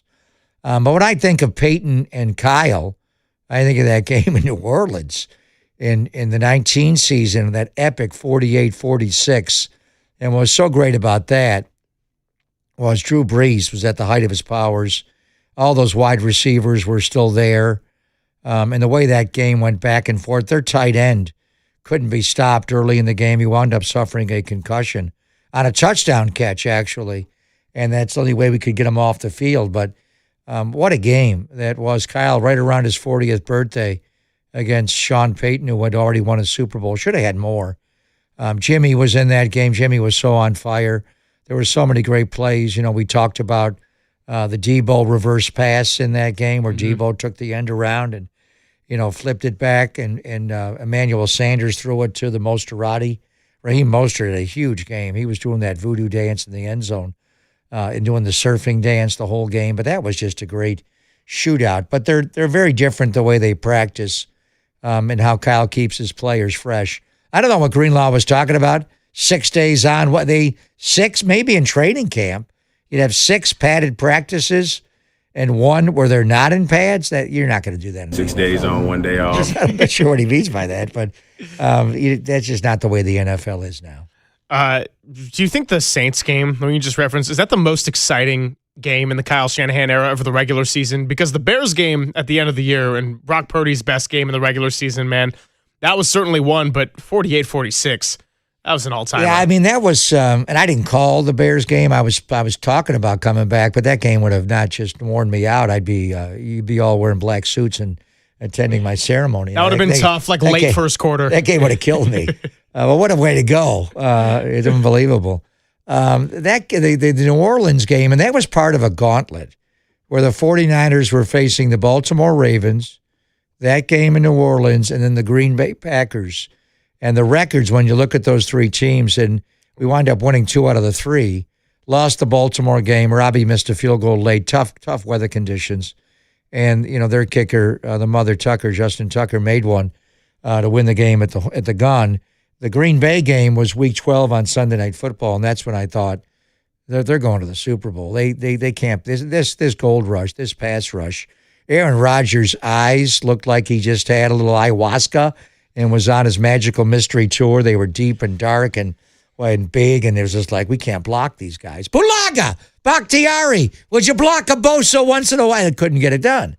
But that, the heartbreak in Baltimore was tough. But right after that, we did go to New Orleans, and I remember seeing Robbie in the breakfast room, Robbie Gold, and he was so down about missing the kick in Baltimore. Tough weather And I told him, you're going to make the game-winning kick and be the NFC Special Teams Player of the Week. And it wound up coming down to that when George on the 4th and 2, and they grabbed his face mask. And that was just a wild shootout. That was Kyle against Sean Payton when they were both in their bag. It was a little like, the Warriors-Oklahoma City game when they went 73-9 in that Saturday night game. And bang! The Curry shot and Andre making the free throws at the end to force overtime. Iguodala had to make 2 free throws. Durant fouling out and Draymond screaming at Steve Kerr at halftime. Lisa Salters heard it. I'll never shoot again, thankfully, because you were over that night. But it was kind of like that when you look back on that game. It was so fun on the road and up against a great offensive team. New Orleans should have won more than the one Super Bowl when Sean Payton, when he had Drew Brees, and what they did, passing the football, it opened it up for the league then. I mean, they probably should have at least been in a second Super Bowl when you think about Nickel Roby-Coleman and the pass interference, but there's a lot of woulda, coulda, shoulda there. I always felt like, talking about Mike McCarthy now reuniting with the team Aaron Rodgers last played for, that duo should have won more than one Super Bowl. And the one they did, they had to sneak into the playoffs and go perfect starting week 15 or so. They backed in as a number 6 seed, and I remember they played the Chicago Bears in week 17 to get in, and the Bears had already clinched a first-round bye. They were the 2 seed in the NFC that year, and they played their guys. They played their starters, wanting to knock them out, and rightfully so, because when the NFC Championship rematch happened, then that was the weird Jay Cutler game, and Caleb Haney ended up coming in, and B.J. Raji pick 6 and all that. But, I mean, sports is weird like that, where sometimes you think that it's just the beginning of something, and then you never know when you're going to have your shots to get back there. I mean, the Packers won the one, Super Bowl 45 with Aaron. He did not play well in NFC championship games. His one-loss record was not good in NFC title games, and his playoff record against the 49ers specifically, not good. As far as New Orleans, that 19 year, I remember Drew Brees had a finger injury or a thumb injury. He was thrown down by Aaron Donald. And remember the playoff game against Minnesota, where there was one moment where he just fumbled the ball. And I remember that privately, I know I feared New Orleans in a rematch with them. And I think the coaching staff, because that 48-46 game, and the Niners defense in 19 was so good. But that's New Orleans offense with Brees. But that one, the hand injury, I remember he lost the grip at a ball and fumbled. And Minnesota wound up upsetting New Orleans. And they came to Levi's, and that's the game. Yeah. They ran all over them. It was a 13-win Saints team. It was a great team. Didn't get a first-round bye. The Niners could have maybe beaten them. We beat them in New Orleans. We beat them in the Dome. So maybe, but I remember I personally was greatly relieved that it was not New Orleans, in a playoff matchup with them in 19, and it was more, and Kirk Cousins was, obviously in Minnesota. What was the quarterback? Was it Cousins? Yeah, it was Cousins. Yeah, it was Cousins early on, and but they just couldn't stop, the running game, obviously, and that wasn't Raheem Mostert. That was the other running back that we had that year. Kevin Coleman? Kevin Coleman had the big game the week before, ran for like 105, and I remember watching Harrison Smith every snap, and he just would not come down. He stayed up, and you stay with that high 2 shell, Kyle would just run it. And then after the Kendricks interception against Jimmy. But New Orleans just the one with Drew Brees, and you wondered about his size or a hand injury. But how about that playoff game before the Kyle run against Alex Smith? And that was one of the great playoff games ever. And it was a pretty dull game until the fourth quarter. Then the whole thing just exploded. And the one, when Alex ran for the touchdown on the sweep led by Staley, I was yelling, "Go down, go down, go down." You didn't need a touchdown there. Kick the field goal, you win the game, but they scored. And then right away, first play, coming back the other way, and it was our guy, Dante Hittner, to Jimmy Graham right over the top from Drew Brees. And I'm like, why did you kick the ball back to him? You could have run the clock out and not scored on the quarterback sweep. But once Alex turned that quarter and Staley gave him the block, it was like touchdown. But don't score. Go down. Kick the field goal at the gun. I mean, we talk about Kyle Shanahan having some of the ultimate weapons when he had Debo in his prime, Christian McCaffrey. How about Jimmy Graham in his prime with Sean Payton and when he started to come on the Sproles. scene? And then he had Sproles. Great offense. And all those wide receivers they had. Oh, my gosh. Colston and Henderson and all those guys, they were great. They started the whole State-of-the-art trend of offense. wide receivers wearing jersey numbers in the teens. It was like They the did. same. I mean, it basically is what 12 Denver's and unit is 19? now. Is that what they had? Yeah. Yeah, it was like, hey, you got one guy who's like a number one. You got Cortland Sutton, and then you got a bunch of guys who might as well be the same player. Marvin Mims, Troy Franklin, Lil Jordan Humphrey. Can't tell them apart aside from their jersey numbers. So that's that Denver offense. But, hey, they're going home. Oh, is that why he does it? Like he did it in New Orleans? I hadn't thought about that. Yeah, maybe. But Evan Engram is not Jimmy Graham. No, number one. Yeah. All right, we'll wrap up the show. Get ready for Dirty Work when we come on back. Good Tuesday all around. It is Papa and Silver on the Sports Leader.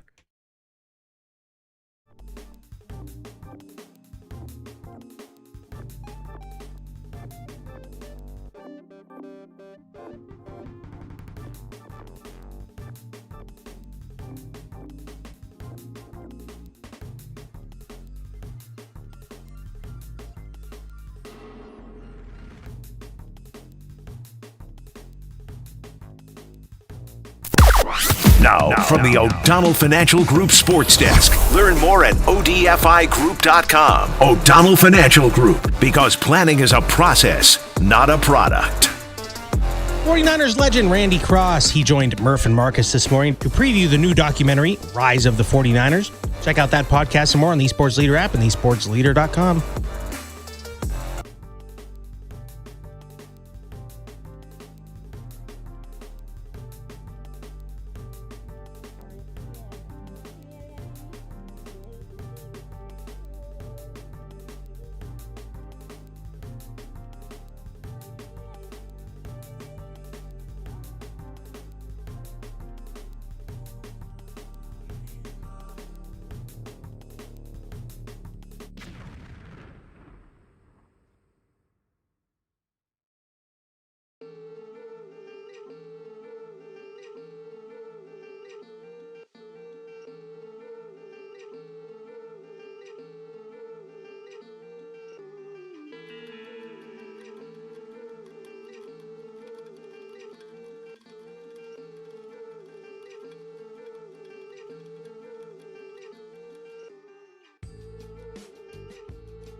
Papa and Silver now continues live from the KNBR Casino Matrix Progressive Jackpot Studios. Casino Matrix. Progressive jackpots are here. Where are you? Just drop in. Please play responsibly. 1-800-GAMBLER. A bird app, so like if a bird makes a noise and I turn the app on, it'll tell me what bird is chirping. What? That was a northern mockingbird. Okay, so that was Sam Darnold's, an old clip. I think back when he was with Minnesota, talking about this app he has that identifies birds by the sound, and then it's just dubbed over an edit of bird noises with Sam Darnold highlights for the next 30 seconds or so. You know what Sam Darnold really needs, though, especially since he's coming to the Bay Area? He needs a lion app. I was wondering about that. The difference between a mountain lion and a cougar and a bobcat and a puma. Does he have that? Sam Darnold is going to win the Super Bowl in the 49ers' home locker room. Yeah. On this field at Levi's. Will he be the Super Bowl MVP? If he plays like he did, if there was an MVP for the championship game, the NFC championship game, who would have gotten it? Sourdough Sam or Jackson Smith and Jigba? One of the two. I mean, you couldn't go wrong. Got to give it to the quarterback, way. Right? You know, MVP, regular season MVP, is a quarterback award. We know this. Super Bowl MVP can be a quarterback award. Can be a wide receiver award. I mean, hey, Malcolm Smith also won Super Bowl MVP in the Seahawks rout over the Broncos when it felt like it could have been anybody. I remember Cliff Averill was in consideration. You could have given it to Russell Wilson, I guess. I think the late, great Demaryius Thomas had the temporary receptions record before James White ended up breaking it. And obviously, you're not going to do the Jerry West when you lose 43-8 and win Super Bowl MVP. But if Seattle wins, yeah, it could go to Sam, absolutely. Could go to JSN. Kenneth Walker could have a larger role to where maybe there's a world in which he gets it, but also Nick Eamon-Worry is your Super Bowl 60 MVP. A lot of them. Wouldn't that be something if a rookie got that done? A lot of guys done? on defense have won. Yeah. Tampa Bay had a whole defense that could have won it against the Raiders in Super Bowl 37. Well, it is interesting, this defense, right? Because the last time that a Super Bowl was played in Santa Clara, Von Miller, going into it, I think a lot of people would have said, oh, Carolina's the better team. They were 15-1 through that year. And I felt like, at least from my perception at the time, there was a lot of noise about the Panthers being a favorite. Maybe Denver was a little bit slept on. Were they the favorite going into that game? I think they were. And then not only did Denver win that game, they were easily the better team, and Von Miller was far and away the best player on the field throughout that 60 minutes. Defenses typically win when it's defense versus offense. And we saw that with the best offense in the NFL in the NFC title game, the Rams against the best defense. But no one's saying New England is the best offense. But I think the element as we get more into this game is how sneaky good are the New England Patriots on defense. They are much better defensively than the LA Rams, especially the second half of the year. Seattle's not going to go up and down the field on their defense, correct?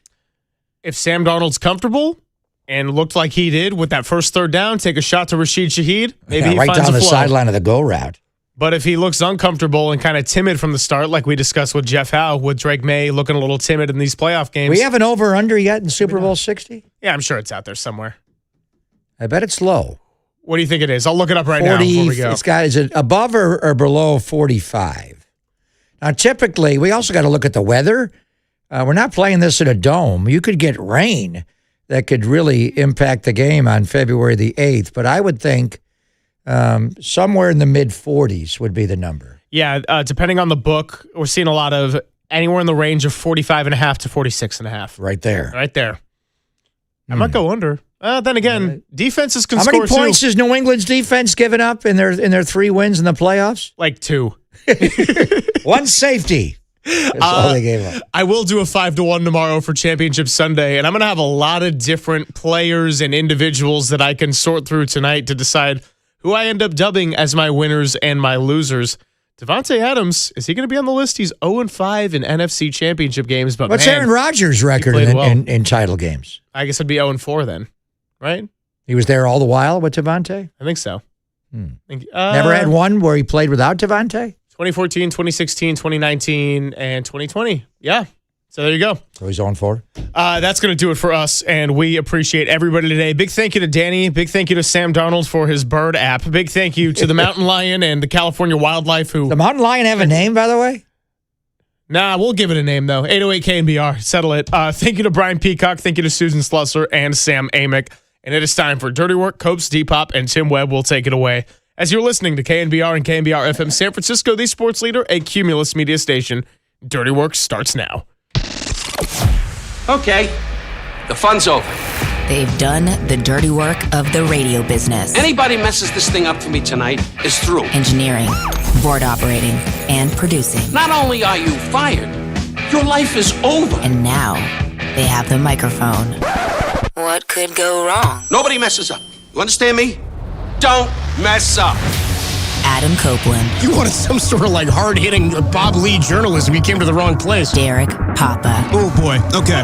It's getting hot. Is it getting hot there? That's even worse. How are we feeling? It's getting hot? Oh, boy. And Tim Webb. Mankini, yes or no? 59. We go with this, Tim. It's a dirty job, but someone's got to do it. Ridiculous.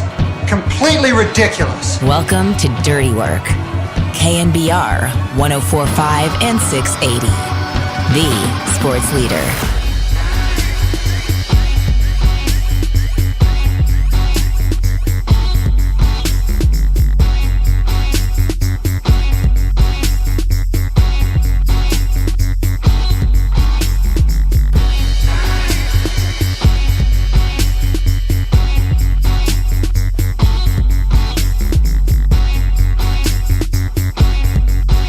It's Dirty Work on a Tuesday afternoon. Adam Copeland, Depop, Tim Webb back with us today as soon as Dan Dunn gets his ass out of the chair. Hi, Adam. We got a full show for you until 6 o'clock tonight when Larry Kruger is coming up at 6 with some Niners Nightly. We got a couple of guests for you today.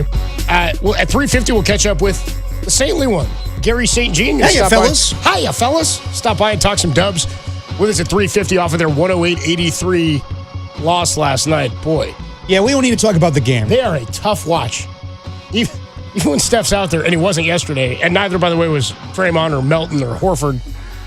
They're a tough watch. They're a tough storyline team right now. And by the way, kind of a scheduled loss when all those guys don't play. Yeah. And I know that Anthony Edwards didn't play last night either, but whatever. That was, one for the Warriors on Sunday, one for the Timberwolves on Monday. And they trailed the season series. They lost to him in early December, mid-December, I should say. So they trailed the season series 2-1 to Minnesota. 23% for the Dubs last night from 3. 9 of 39. 9 times. Leading scorer, Quinn and Post last night. Good Lord. And by the way, the starting lineup had 12 turnovers as a group. Guy Santos, Quentin Post, Moses Moody, Pat Spencer, and Pajemski. 12 total turnovers between them, 18 total in the game, and they only had 21 assists as a team. So, yeah. I mean, it was, again, you don't have those guys. This is where you're like, deep teams can find ways to win on a back-to-back even without their superstars. The Warriors are not one of those teams. They're not a deep team. No, and I'm not going to act like I watched this game intently. Not even really a top-heavy team. They're a Steph team. Yes, I watched the first half, and at one point in this game, they were down by 32. So it's becoming increasingly difficult for me to justify the Warriors making a move at the deadline because it doesn't sound like they're getting anything for Jonathan Kuminga. And I don't know if it's going to improve by the summertime when we get into free agency. Marcus Thompson was on with us on Friday, and I didn't realize it at the time, but basically saying that Steph has come up with trades where the front office has said, I don't know about that. So I think they're going to wait till the offseason to do something. It sounds like they're not going to do much of the trade deadline, which is unfortunate because you want them to go all out for Steph Curry in his last 2 years under contract. But I don't know. I don't know what the hell they could do right now. What's really unfortunate for is us. To talk about something? It's all about us. I know. It's all about what are we going to talk about. You know what I mean? I think we're poised right now for one of the... Do you remember a couple of years ago, we just talked about this the other day at the deadline for baseball, when Tom and I were doing the show at the Public House? Yes. 58 Social, whatever the ballpark's calling it these days. We were doing a show on the patio there on the day of the deadline. And it was the day the Giants, it was that season where the Giants only acquired A.J. Pollock. That's right, yes. And people were furious about it. And I'm like, okay, but there wasn't anybody else to get. I'm not saying Pollock was the ad. Nobody thought that was of significance. Was that 2023 or 2024? I think that was 2023. 23. Because 2024, they trade away guys. Yeah, 2023, I think, is when that happens. I think that's when Scherzer got traded from the Mets to the Blue Jays. Right. Right? Is that what happened? And then Verlander, I can't remember exactly. Bottom line is Nobody was really moved. It was a really lame deadline. It had to be because that was when we were talking about is Ohtani going to be moved. That's right. It was a really, really lame trade deadline in general. Yeah. Like Ohtani wasn't moved, and there was nobody else really of significance, specifically in the offensive side, traded. Kind of feels like the NBA trade deadline is going to have a similar feel to it this year. I think we're probably poised for one of the more lame deadline days for the NBA. You know, we'll talk to Sam Amick tomorrow. I got a feeling that nothing's going to happen with Giannis. No. Ja Morant, I have no idea anymore. Where it doesn't make sense to me to move him at this point. And then also, like, Anthony Davis, he's hurt.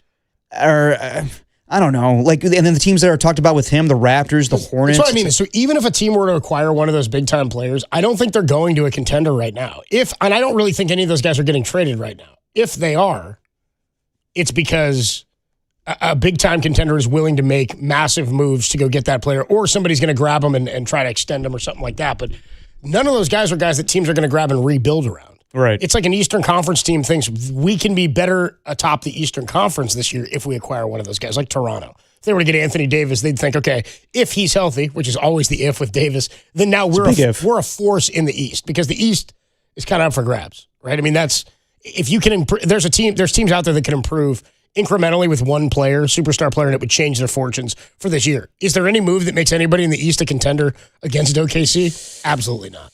No, Not in my mind, maybe no. Memphis could trade Ja Morant to the Heat. I've heard that rumor out there, but I don't really know. But I don't think the Heat then, I mean, that's a fun series. I don't think the Heat are toppling OKC. It's my point. Is like, is anybody out there even close enough to make the move that's going to allow you to do that? And I don't think there's a move coming, because it was tectonic plate moving last year where the big trade was Luka. Yeah. Right? So we had that massive move, follow that up with Jimmy Butler. There was all the Kevin Durant trade rumors last year as well, and then he stayed put. But I don't anticipate this being an exciting deadline. I think some teams are going to add pieces they need, but I don't think we're getting a major move of a player this time around. Well, Mark Spears said yesterday, once Giannis suffered another calf strain, that he thinks he's played his last game of basketball for the Bucks. So we could see him moved, but I don't know. Do you get more if you wait into the offseason where he's healthy? That's a ticking time bomb with calf strains, man. Like if you trade for him, a bounty of picks, and then he tears his Achilles, yikes. And again, you're trading for Giannis, so it's a long-term thing. But if you trade for him and then, boom, he's done like that, that's rough. So I think they would wait on that one. Yeah, I don't know, though. And the NBA is crazy sometimes. But right now, I'm holding my breath. I'm not holding my breath when it comes to Kuminga trade. Well, like the Luka thing came out of nowhere last year, right? Like that was all. Yeah, we're coming up on the scenes. anniversary of that. Yeah, too. so that was out of nowhere last season. One of the biggest trades and most shocking trades in the history of North American professional sports. Like barring something like that we can't imagine is going to happen, that we could never even fathom would happen, like the Luka thing last year. I just don't. The names that are out there right now are not on par with the names that were out there in the last couple of years. No, at the deadline. So the Warriors season remains boring and lame, and Kuminga laden with stories. And can they get enough done? Will they help Steph? I don't anticipate. I mean, Sam Amick told us last week he would be surprised if there wasn't any move made, but I don't think there's any move that's gonna. Like, will there be a Harrison Bader like ad for the Warriors come the trade deadline? And that's enough for them to be the 8th seed, the 9th seed? Is that the kind of piece that we're looking at now? It came out today that Anthony Slater says they're not interested in Malik Monk nor DeMar DeRozan. So that would be the move, though, to get DeRozan so he can fill that void of Jimmy to get you an 8th seed or a 9th seed. But yeah, at this point, Marcus Thompson made us, kind of told us on Friday that they are going to stand pat. It doesn't make sense for them to make a move at all. So I don't know which way they're going. I got to believe that Joe Lacob wants to make a move, but I'm sure Mike Dunleavy Jr. is going about it the appropriate way of being like, what is there to do right now? How about you dropping a junior on that? What, Mike Dunleavy Jr.? Yeah. That's his name. It is, but I would just call him Dunleavy, but where was his dad was coaching the Clippers, I think, when he was a player. I believe so. Senior was coaching the Clips when Dunleavy was a Warrior. Yeah. One of the more frustrating Warriors. Yeah, and I got to say, man, he's 3 overall. He's put in a bad position here, because I heard Marcus on with Murph and Marcus today, and Murph just asked him straight up, do you think Mike Dunleavy Jr. is doing a bad job as GM? And he's like, I don't think he could say that, because he was put in an impossible situation. Like what flexibility does he have? Well, like replace this pretty good GM. Bob Myers, we all love him. He didn't build up talent, but he acquired great talent through free agent signings and trades. God, yeah. Yes, he was great at that. But as far as like putting this team in a great position in the long haul, no. Like, yeah, you could say like, well, Kuminga's talented and Moses Moody's talented. Yeah, but Kuminga didn't fit. And yes, he drafted Jordan Poole, and that blew up. It really is not Bob Myers' fault either. It's just he drafted guys based on talent and not really what Steve Kerr wanted in the grand scheme of things. But Steve Kerr said okay to all this stuff. Also, they did develop Poole. So everybody says like Kerr can't develop talent. They did develop Poole, and he was 19 years old when he got here. Led the league in free throw shooting that one year. They don't win the title in 22 without him. But how many GMs come in and are able to put their fingerprints all over the organization for what they really want to do? Mike Dunleavy Jr., I think is able to do that. There's been many times where, when Tom was doing the show, and I've said it in years past after the championship, the fourth one, maybe it's time to blow it up. And I'm not talking about trading Steph Curry. I'm talking about everything around him, rebuilding with Steph, and they chose not to do that. I'm sure Mike Dunleavy Jr. would have loved to do that. I wasn't thrilled. I think you might recall, I wasn't thrilled with the contract Draymond got when they brought him back. The 4-year, was it 4 years? Yes. 3 with an option. 3 with an option, then they picked up the option. For $100 million. They're going to that'll be through next season. Yes. Right? Yeah. So, I remember he said he thought he was going to Memphis. Yeah. I mean, Draymond thought he was gone, and I kind of thought he was too. I didn't love the 4th year. That was my issue, and I think I'm feeling that this year too. I think by year 3 and 4 now of this deal, I'm not feeling like that was the best deal, and it's hamstrung them a bit. Now, again, they needed him this first 2, and Steph wants him there. Right. I'm not going to diminish the value of Draymond, but could somebody else make you more valuable right now? They'll tell you can't quantify what Draymond does for the team, and I hear every bit of that. I've watched it all from the time he was drafted, and I agree with that. Right. But no matter how we quantify it, can't we find more that would help Steph at that price point? I mean, I think you're getting a lot of value at $25 million for Draymond in that spot. Well, I think Steph plays a role in it too, where he wants Draymond. Agreed. But you know this better than anybody. They want to win their way. Did you think Brian Sabian hung on to guys way too long? No, baseball's a little bit different. I think the issue the Giants had was after 2010, they got the band back together, right? And a lot of times you give contracts. Baseball is always a sport where you're giving contracts to guys because of the structure in which players are drafted and you have their rights for 7 years. You're giving contracts to guys when they become free agents, generally based on things that they have done for you in the past, not necessarily because it's projected into the future. Right. Now, you're hoping to do that when you grab guys in free agency. But, should the Giants have given Aubrey Huff a contract after that year? No. He had a huge year and he was an aging player, and you didn't really have a spot for him. Moved him to the outfield. It was a hazard. That didn't really work out. There's things like that they did. So did he hold on to players too long? I don't know. The difference is that he did, with his fingerprints, to your point, completely revamp and retool the organization. Yeah. The difference is he took over in 96 when the Giants had a horrible season. He took over a last-place team and was able to rebuild them in his image in the way that he wanted to around Barry Bonds to the point you're making. He added pieces to that. And then when that didn't work, tore it all down again and rebuilt from the draft. He proved he could do it through free agency where they won a pennant, and then he proved again he could do it through the draft. I mean, the World Series teams were completely different in construction relative to that of the previous iteration of Giants baseball. And that's the problem with having a GM take over right when you win a championship. It was a year later when Bob Myers stepped down. But the expectation is, okay, can this guy come in and still put them in contention? And the truth is, he probably shouldn't have. I'm on record saying that I love Klay Thompson, everything he's accomplished. He should have been traded with 1 year left on his deal. That was a missed opportunity. There was also missed opportunities recently where Chris Paul was just waived. We could have traded that contract. That was insane, where they just wasted that money they could have used for no reason. I'm with you. They waited until the end of that. I'm with you. I would have seriously thought about trading Draymond, but we're in this position now where they're trying to contend for the last few years of Steph Curry's career or time with the Warriors, and right now they're kind of irrelevant. Yeah. To that point, though, real quick about Dunleavy, we can come back to this a bit later, and we'll talk to Sam Amick tomorrow. Dunleavy on him taking over and not being able to put his fingerprints all over it or build it in his image. How often do GMs get hired to a team that has hitched its wagon to 3 aging?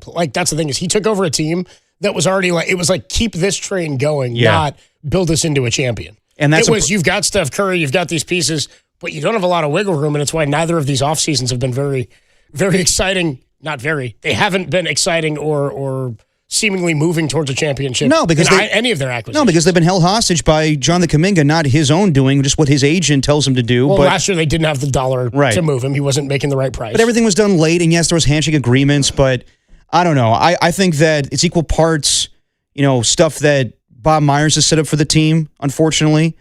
Steve Kerr is also guilty in some way, but really it is Joe Lacob hanging on to these players a little too long, and I know he loves them, wants to sell at the arena, but Look at what this team has become. Take a page out of the Bill Walsh book, dude. Yeah. Get rid of him a year too early rather than a year too late. Now we're kind of sitting in this dirty bathwater. Adam Copeland, Depop, Tim Webb with you. It's Dirty Work on a Tuesday. One of the best days of the week. It's the dirtiest worker day of the week. The filthiest day of Tuesday. You got Tim's Tuesday takes and trivia coming your way later. God. Yeah, we got Jake's takes yesterday. I heard about the snow football, yeah. You know what? I don't think we need Tim's takes since we got Jake's. Hey, no problem. That's cool. You spend so much time on it. It's all your prep for the show. We got to get to him, too. We got to get to Tim's takes later. We also have an NBA grab bag coming your way. We got plenty to talk about. Dubs are off tonight. Back in action tomorrow at the Az. They're taking on tomorrow. Taking on the Az? Well, back that Az up. Well, they got the Tons at home on Friday, the Pistons, and they got the Az tomorrow. Ugh. Dubs, Az coming your way. It's another trade. Marketing. Should they have gone after that? Anyway. They wouldn't have Jimmy probably if he did that, though. 808 KNBR 415-808-5627, the number to call and the number to text. The newest San Francisco Giant, Harrison Bader, spoke to John Heyman and Joel Sherman on joining the San Francisco Giants. Is he an everyday outfielder for them? And I was looking at his numbers last night. I was like, could have just kept Yaz. More to come. Dirty Work rolls on the Sports Leader.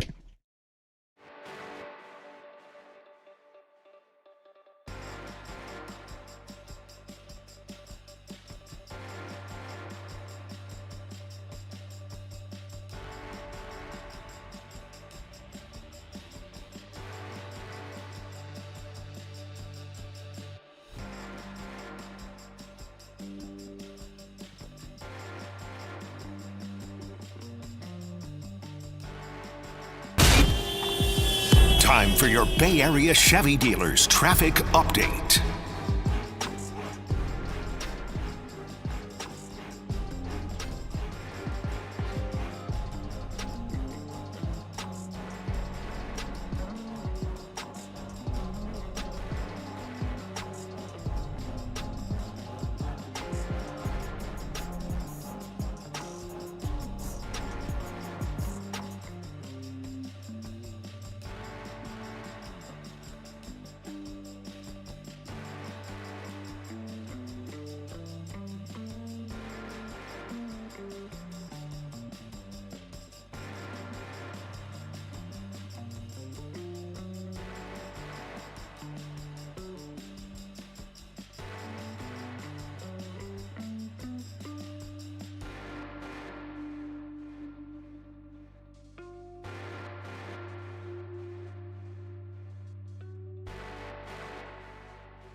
And now it's time for the Protect Your Assets Business and Technology Report with me, David Hollander.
Now, back to Dirty Work.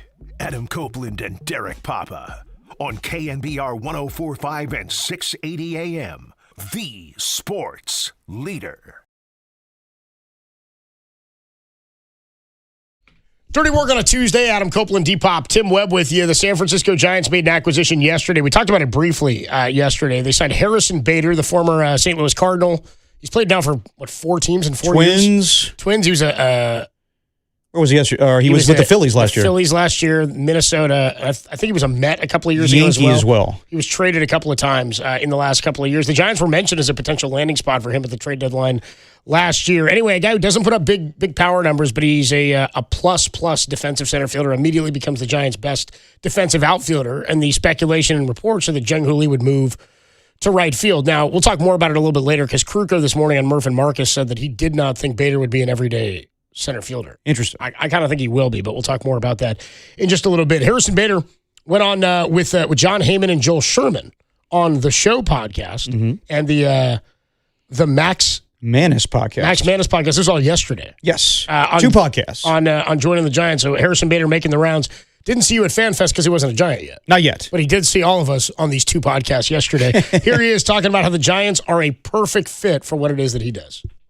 Well, first and foremost, the opportunity. You know, all you can do in this game is just work to set yourself up for the best opportunity possible. You know, I've always wanted to play as many games, have as many bats as possible, be on a winning team. The Giants could not be more perfect fit for me. I'm just very excited. You know, I love playing with superstars. Got a lot of really, really talented players. You know, I came up with Chapman in the Texas League and in pro ball prior to the major leagues, playing against Willie Adames for a number of years when I was with the Cardinals and he was on the Brewers. There's just a lot of superstars. You know, obviously Devers was a big acquisition for them last year. It's a fresh front office. It's obviously a fresh coaching staff, some SEC ties and Tony Vitello, you know, some familiarity with Tingler when I was with the Twins last year. So it's always good to be in a new place with that familiar faces. Opportunity, the personnel, the players, it just was a perfect fit. And I'm just really, really happy it worked out because it's very rare in this game when things work out pretty perfectly. So I'm just very excited.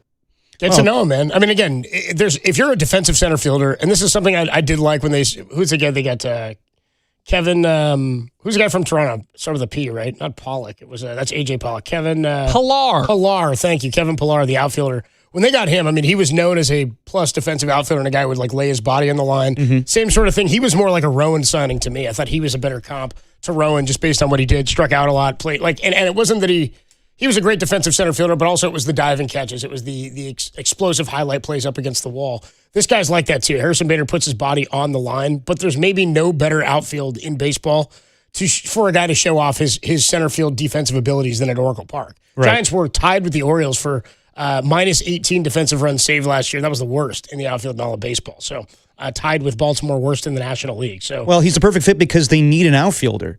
So we'll get to it later, but Kruco knows more than me when it comes to baseball, obviously. But I got to believe he's going to be out there as the best outfield option they have right now. Defensively, yeah. Now the question is, how many games is he playing? What number of at-bats do you give him? Now, he had 448 at-bats last year. For most of his career, he has been a kind of a part-time player, it looks like. Like the number of games played, 138, 128, but in those seasons, only fewer than 400 at-bats. Right. 143, 146, 402, 448. Those were his last 2 seasons. Well, that was with the Mets, I guess. His last 2 years, he had the most at-bats of any seasons of his career. He had a 500 plate appearances last year, had an OPS of 796. So, again, not a guy who's going to hit for a ton of power. does have a little bit of gap power. Had 24 doubles last year, 19 the year before. But I said he's kind of a right-handed, a little bit younger version, a little bit better defensive version of Mike Yastrzemski in my mind. Not that you don't need that. I like Yaz. I think Yaz is a good player. But as Jacob, who was on the board with us yesterday, was telling us, he's got a buddy who's a Cardinals fan. He says, you're going to love what he does in the outfield. And I know this about Bader. He's an awesome defender. His at-bats are frustrating. He strikes out a lot. He struck out 136 times last year at career high, and he walked just 39. The year before, in 2024 with the Mets, 95 strikeouts to just 21 walks, and he had a 657 OPS. So he's coming off of I believe it's a career high in OPS last year, which always makes me nervous when you get a guy coming off a career year. Yeah, I hear you. I mean, at 31 years old. Yeah, they needed somebody, so I'm with the signing for right now. I think that, out of necessity, they needed another outfielder out there, but I don't know, we'll see. It could be where they platoon him. It could be where he's not the everyday center fielder. It could be where Jung-Hoo Lee's still that guy, but I would not do that. I don't think that's where they're going. And here's the thing, too, is they've got Drew Gilbert, and I think he may have a leg up to make the team out of camp. But he's got to hit. And the only reason is he's a left-handed bat. I mean, if your bat doesn't play anyway, then it doesn't much matter. The issue here, and I say leg up on that front, but Luis Matos probably has the best chance to prove that he can make the team and be a consistent contributor. And if Matos hits well enough and performs in spring, you could force the hand where you don't have to play Bader every day. And you've got Matos to hit. The issue here is that Matos is out of options. So it's either use him or lose him. Yeah. You can't. If you option him, then he's going to go on waivers, and somebody else is going to claim him, and he'll be a big leaguer for somebody else. Or he's got to accept a assignment to the minors, I think. And I don't know why you would. I see. If you were him. Right. So he's out of options. I believe Gerard Encarnacion is in the same spot. And we can talk to Justice De Los Santos a little bit later. Covers the Giants. We'll pick his brain about what their roster crunch situation could look like, and maybe even if they're still in the market for anybody else out there in terms of on the pitching side. The weird part about this is they don't have much versatility. Like they have a lumbering outfielder in Gerard Encarnacion, who's a right-handed power bat. You've got another bat and a good glove in Luis Matos, but another right-hander. Drew Gilbert, tons of inexperience, but you got to look at him. He has options, so you don't have to put him on the roster. He can play all three outfield positions if you need him to, and it gives you another left-handed option off the bench potentially. We'll see what happens with Eldridge. I wouldn't be surprised at all if, because of Matos' situation, unless Eldridge forces their hand onto the roster to start the year, I think he's probably going to start in AAA. Really? That would be my thought. He only hit under 150 or something when he came up last year. I know, just based on the potential, but yeah. Yeah, but you want to make sure that you're putting him in there with an opportunity to succeed. So unless he hits, tears the cover off the ball, the best move for him as a young player with very little major league experience and minor league experience, put him back in AAA, see if if he makes the team for you, he performs in spring, then it buys you a little bit of time to figure out what you're going to do. All right. Now your backup right-handed first baseman is Encarnacion. You've got somebody else who can play there. You got Devers, who's the left-hander, and you can flip those guys when it comes to DH. Now you've got an option where you can have Gilbert potentially on the roster and Matos and have a couple of bats off the bench for the outfield. This just makes the Matos. I like the idea that Matos doesn't have to be your other outfield option right now. Right. But it forces him to have to perform in spring, and it gives the Giants a bit of flexibility with Eldridge if he's not hitting in spring or they're not seeing what they need to think if he's going to come up and struggle. Some people want to see that and see him go through the struggles. I want to see him come up and succeed for an extended period of time. I think we saw some of the struggles last year. So right. I don't think there's tons of flexibility or roster flexibility right now, but they don't have a ton of versitility in the outfield either. Doesn't sound like it, no. Their backup outfielders are not super exciting or proven to that point. More here from Harrison Bader. They asked him where he expects to play. He says he does anticipate playing center field, and he does want to influence the young guys. Here's Bader. I certainly anticipate playing center field there. But again, those are things you have to prove on a daily basis. Those are things you have to earn. Those are things you have to reprove, even when they've been proven for a period of time. You know, it never ends in baseball. And keeping that mindset, keeping it fresh, I think is what kind of propels you through an entire season to kind of solidify yourself. So, I certainly anticipate adding, a lot to their defense, both metrically and physically, but also just experience-wise. I know there's a young kid in Drew Gilbert who I had a small level of experience with in the Mets organization in 2024. Tennessee product as well. So I'm just excited to not only take care of my work, but also make an impact on some young players that are certainly going to make an impact in this league for a while. So again, I'm just a small piece in this entire thing. So I'm just looking forward to seizing, every moment with it, and just make the most of every single day. It takes a lot to just kind of stack these days, and we have spring training approaching, so it's going to start with just getting my feet wet, getting in that clubhouse, and just going to work, man. By all accounts, he's a great clubhouse guy, too, which is something the Giants have made a point. I know Buster Posey was a part of some really good clubhouses and had a lot of good clubhouse guys. And he's a guy who won a Willie Mack Award. So I think that's an important thing for them in this organization. I like the idea that he knows guys in the organization also. He mentioned Matt Chapman, who he came up with in the Texas League, competing with and against him. And then he also mentioned Drew Gilbert by name. By the way, how refreshing is it in baseball that you hear so many guys like this? In baseball, I feel like you hear it more frequently. Logan Webb's a guy who says things like this. Willie Adames definitely did on mentoring young players, whereas like in football, they drafted Malik Willis in Tennessee, and Tannehill's like, I'm not going to help him. Why would I help this guy? I think that one's kind of blown out of proportion. I think so too, but I do think it's funny when that stuff, I was an example, I do think that stuff happens. Like again, Aaron Rodgers wasn't thrilled they got Jordan Love. No, because he knew what his job was as the vet. Yeah, he's his teammate. He's going to be There's definitely more team camaraderie in baseball, but you said he's a great clubhouse guy. We'll play the clip later on. Jim Bowden says otherwise. Oh, he says he's not a good clubhouse No. guy. There were some reports that he was. Yeah, we'll play the clip later on. Ooh, interesting. So we'll hear from Jim Bowden in a bit. I find it hard to believe, but I don't know. We'll see. By the way, I'm sitting here like trying to get hyped on like, hey, they got somebody. I'm giving you reasons why not to be hyped. Bowden's like, psst. He's an a-hole, right? More from Harrison Bader. You're going to need that. Why do the Giants intrigue you outside of not having a team on January 26th, Harrison Bader? I've always said that, catchers make really good managers. They make really good decision makers. They just see the game differently. Obviously, Buster had a tremendous career. Your feel for the game, your field view, your field vision, just your ability to make decisions even while playing and then kind of remove from playing. I think catchers their position requires it. You talked about Tony Vitello, obviously. That's a pretty big signing for baseball. It's high-level SEC directly into the major leagues. That's exciting. That's cool. I played against Tennessee for a while. We've been on opposite sides, for some time. I've already spoke to him. He told me that he's seen me from afar for a period of time, and obviously he's excited to be on the same side now, as am I. And what Tennessee's done over there, obviously I followed that signing. I thought it was great for baseball. It really is. I think that the game remains the same at every single level. You add a little speed, you add some more fans in the stands, but it's the same game. And I'm just really, really excited for him to get the opportunity to apply what he's done in building a really, really good program in Tennessee and applying that to the major league level. He's very high energy. I've had good conversations with him. So having a fresh look and everything is definitely exciting. And it certainly made me really excited about getting an opportunity to be in San Francisco. He's all in. He's all in. He knows everybody on the roster. Knows that he's real hyped on Vitello, apparently. He's mentioned him a couple of times. I mentioned his SEC success. It's funny that he used Buster as the example. He made great managers, great decision makers. We have no idea where we're at right now. Yeah. We have no clue. We have no idea what. Just basing off of his. Is Matt Ryan a good hire at president in Atlanta? Yeah, probably. We'll see what decisions are made. People only say that because he was a very smart quarterback. Yeah, agreed. And people say that about Buster, right? Yes.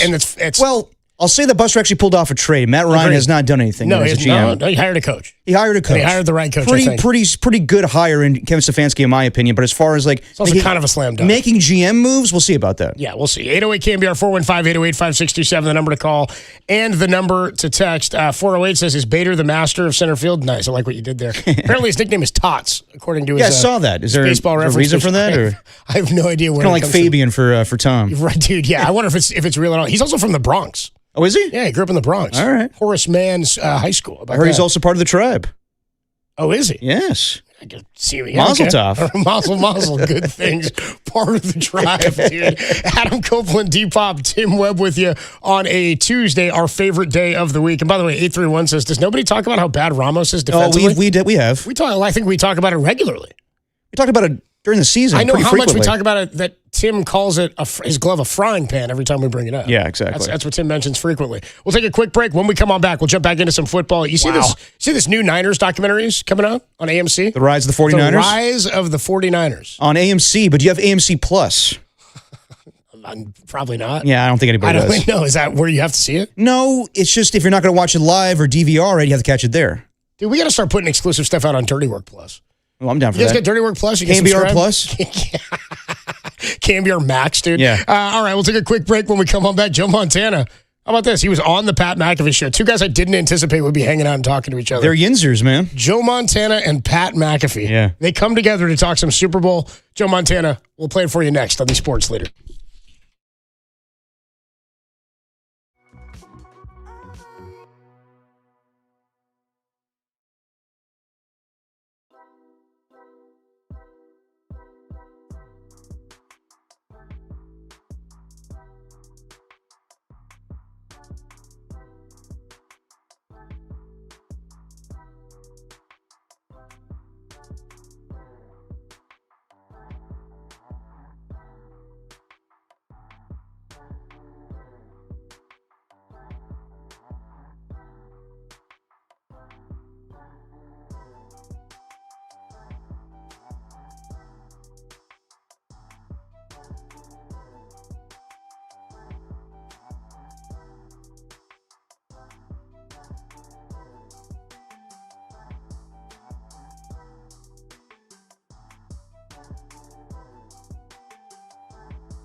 Now, back to Dirty Work. Adam Copeland and Derek Papa on KNBR 104.5 and 680 AM. The Sports Leader. Dirty Work is sponsored by Jack's Restaurant and Bar, an all-day, any-day kind of place. Dirty Work on a Tuesday. Adam Copeland, Depop, Tim Webb with you. 650 asking on the Golden State Lumber and Showroom text line at 808 KNBR. I said, I brought up this 49ers, the rise of the 49ers documentary. AMC Plus. AMC Plus. I said, we need a KNBR Plus. 650 says, is there a KNBR minus? Yeah, probably. Yeah, that'd be good, dude. We had Dirty Work minus. Yeah, plus minus. On the Warrior Pod? Yeah. Warriors Plus Minus, starring Marcus Thompson, don't you know? Oh, I know. Of The Athletic. I'm well aware. Joins us on Fridays. Then 415 says Tater Tots. Bader Tots? Because his nickname is Tots. Oh, I like that. Okay. Makes sense. I guess, kind of. Anyway, is he playing for Team Israel in the WBC? I believe so, yeah. The Chosen Team. The Chosen Team, yes. Yeah. Our guy Steve Fishman used to work here. He was part of the tribe, as you well know. He ordered during the last WBC. Tim, do you remember this? Fish was so hyped that Team Israel was in the tournament that he decided to order a Team Israel hat. And it's a blue hat with a gold star of David is their logo. It's a pretty sweet hat. Nice. By the time it showed up, they were out.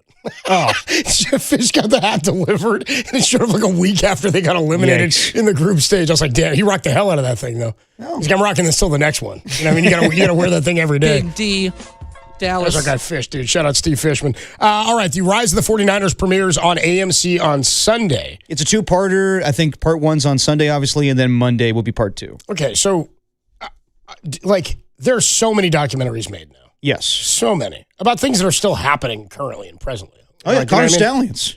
I'm like, dude, they didn't even, I hate a documentary that ends with them being like, it's still being investigated. I'm like, then why'd you make this now? What are we doing this for? Didn't Tubi come out with like 5 Diddy documentaries before we got the verdict? Yeah, dude. Tubi will just put out anything. Tubi's, they're scrounging for content. Yeah, dude. they are. Tubi might be airing dirty work at some point soon, dude. I'd be coming out. He's like, oh yeah, man, we're streaming live. Yeah, we're really Netflix, Max? No, Tubi. You can catch us on YouTube and Tubi and the Sports Leader app. Anyway, I love one of my favorite ones in recent memory. Because The Last Dance really kicked off, again, we were doing documentaries, but The Last Dance kind of changed how sports documentaries were done. They're doing these big multi-part, all-encompassing things is what they're trying to do. Well, it changed the game where the subject is now in control of the documentary. Sure. Which changes it from being a documentary to being what's the word I'm looking for? Propaganda? Yeah. Because they're in it, and if you want these athlete stories, they're going to paint the picture the way they want to paint the picture. Not even athletes, man. I watched the Eddie Murphy documentary. It paints him in, I'm the greatest of all time. Yeah, right. Well, I can't wait for these. You see this Chevy one that's coming out, dude? It is getting bad. I know it already came out. It's on CNN. Already out, yeah. Thank God he's not in control of that one. Oh, dude, he comes off as a D. Bro. Oh, I know. Some of these clips are horrible. Well, there's one in particular. We all knew he was. Yeah, there's one in particular where the woman's asking him to express himself or explain himself. And he's like, I'm not going to because you're not too bright. Yeah, he says, he's a total a-hole in the entire thing. And he basically claims all these people who have told stories that all corroborate things that have happened. He's like, that didn't happen. Yeah, he's also I'm easy to hurt, and I hurt easily. So, you just gotta cut me a break here as a living legend. And I'm like, Chevy, you are a legend, man, but no one's gonna have sympathy for you. I think we had him on Murph and Mac one time. Oh, yeah? I think there's audio of him in my folder, yeah. I think he shouted out Meet Him Impact Brian. Nice. Just Meet Him Impact Brian booked him. And he was like, I don't know, he was very low energy. He was doing some, he was showing, they were doing a special screening of Vegas Vacation or Christmas Vacation, something like that. And they were doing it in Mill Valley or up in Marin somewhere. Okay. So he was in town promoting it. Yeah. It was an anniversary showing. I don't know why they were doing it there, what the point was, but he came on and he was like, he wasn't a D when he came on with us, but he was he's also not very funny. Got something to plug. No, his funny days are long gone. He's not really funny. I never watched Community, but I just hear that the whole thing was just a mess. 530 checks in says, dude, Team Italy during the WBC last time around had an espresso machine in the dugout. Nice. WBC is fun because when the World Baseball Classic starts, you get the Czech Republic team last year. It was these two guys from the Czech Republic. They all had full-time jobs. They were just coaching baseball in the Czech Republic. So they started the federation of it there. And basically it was them and their buddies playing in the WBC. They were taking the gear and donating it to schools and getting kids into baseball in the Czech Republic. But they ended up playing in it. The guy from Australia who struck out Ohtani. He was throwing 88 miles an hour or whatever. I'm the guy was like a middle school teacher back in Australia, but he used to pitch. And so they're he's qualified. They try out for the team and they make it. That kind of stuff is pretty cool. And it's a very FA Soccer Cup type of feel to it. At FanFest, Jung Hoo Lee very excited to go up against Logan Webb of the WBC. Says if he gets a hit off him, he's going to stick his tongue at him. Who said this? Jung Hoo Lee. Said if he gets a hit off of Logan Webb, he's going to stick his tongue out at him. And then I asked Logan Webb, do you have a response? Then he goes, if I strike a man, I'll stick my tongue out at him. I mean, the most watched moment in the history of baseball. Yep. On television. Shohei Ohtani striking out Mike Trout at the end of the WBC. That was cinema. That was fantastic. Epic, dude. It's the most viewed moment in the history of baseball. We'll see if the rise of the 49ers can top it on AMC. Anyway, I guess we haven't had an all-encompassing documentary about this Niner era before. I mean... But I just feel like we've done so many things on so many people from the era. I don't really know that there's any story or anything that what's going to come out of this in a two-parter? Are they each 2 hours? I'm not sure, but I think with commercials, yeah, it's going to be longer than an hour. It's going to come out of this in a two-parter that is unique, or what will anybody learn about this? Well, it's unique because Tom Brady... You and I are maybe outside of this because, again, we watch the America's games. We watch and that's why, whenever there's new documentaries on the subject matter when it comes to football, unless something that I did not see NFL films already do, I'm well-versed in it. That's why the John Elway documentary on Netflix, and with the exception of a few things about how much he hated Dan Reeves, and Mike Shanahan hated Dan Reeves too, in his personal life as far as his wife and his kids, I knew everything else. It's hard to wrap it up in an hour and 15 minutes where I know John Elway's career. There was more to than just the Super Bowl losses, but they make it quick. And it's appealing because people watch football on Netflix, but that wasn't anything new to me. With this, yeah, I've seen every America's game from the 1981 49ers, 84, 88, 89, 94. So I know all the details. And it's a different crew of voices, too. You get Randy Cross in one of those America's games. You get a bunch of different people Ronnie Lott talking about it. Now, Joe Montana was never involved in those. No. But now it's going to be different where I guess fork over the cash. Yeah. Joe, if you see Joe somewhere, he ain't showing up for free. I'll tell you that. Joe Montana, if you see Joe Montana anywhere, dude got a cut. Oh, yeah. You think I guarantee McAfee paid him. Oh, he's on today to promote the documentary and Guinness. Yeah, he got paid. Yeah. Yeah. He's not showing up to Niner games unless he get paid. I'm here to, for sure, dude. Like, you remember he was out there wearing that Montana jersey at the AFC Championship for the Chiefs a few years ago? Yes. Yeah, he got a cut. He was like, I'll throw it on. I'm not sure 49er fans will like what he has to say about the Seahawks here. Oh, here you go. Joe Montana on the Pat McAfee show. They're promoting Guinness and the rise of the 49ers. He played for the Irish, so he's got to rep Guinness now. No Skechers ads, though, I noticed, for Joe anymore. Here's Joe Montana on the Pat McAfee show talking about Sam Darnold and Jackson Smith and Jigba. What are your thoughts from the 4-0 Super Bowl champion? Seattle's, they had their number. They had the 49ers number this year. They shut them down.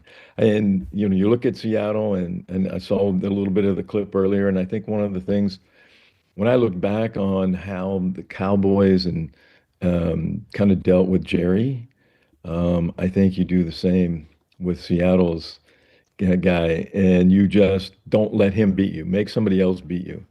And the Cowboys, when people could beat the Cowboys too, what do? They take Michael Irvin out of the game, they take their tight end, and then they play the running back and some wide receiver nobody can name still today on the other side. And the game's a little different though today. Hard to double guys, but when they beat the 49ers, they put a guy in Jerry's face and a guy behind him. And so they're going to make somebody else beat him. And I think that's what you have to do to this guy. He's just way too talented.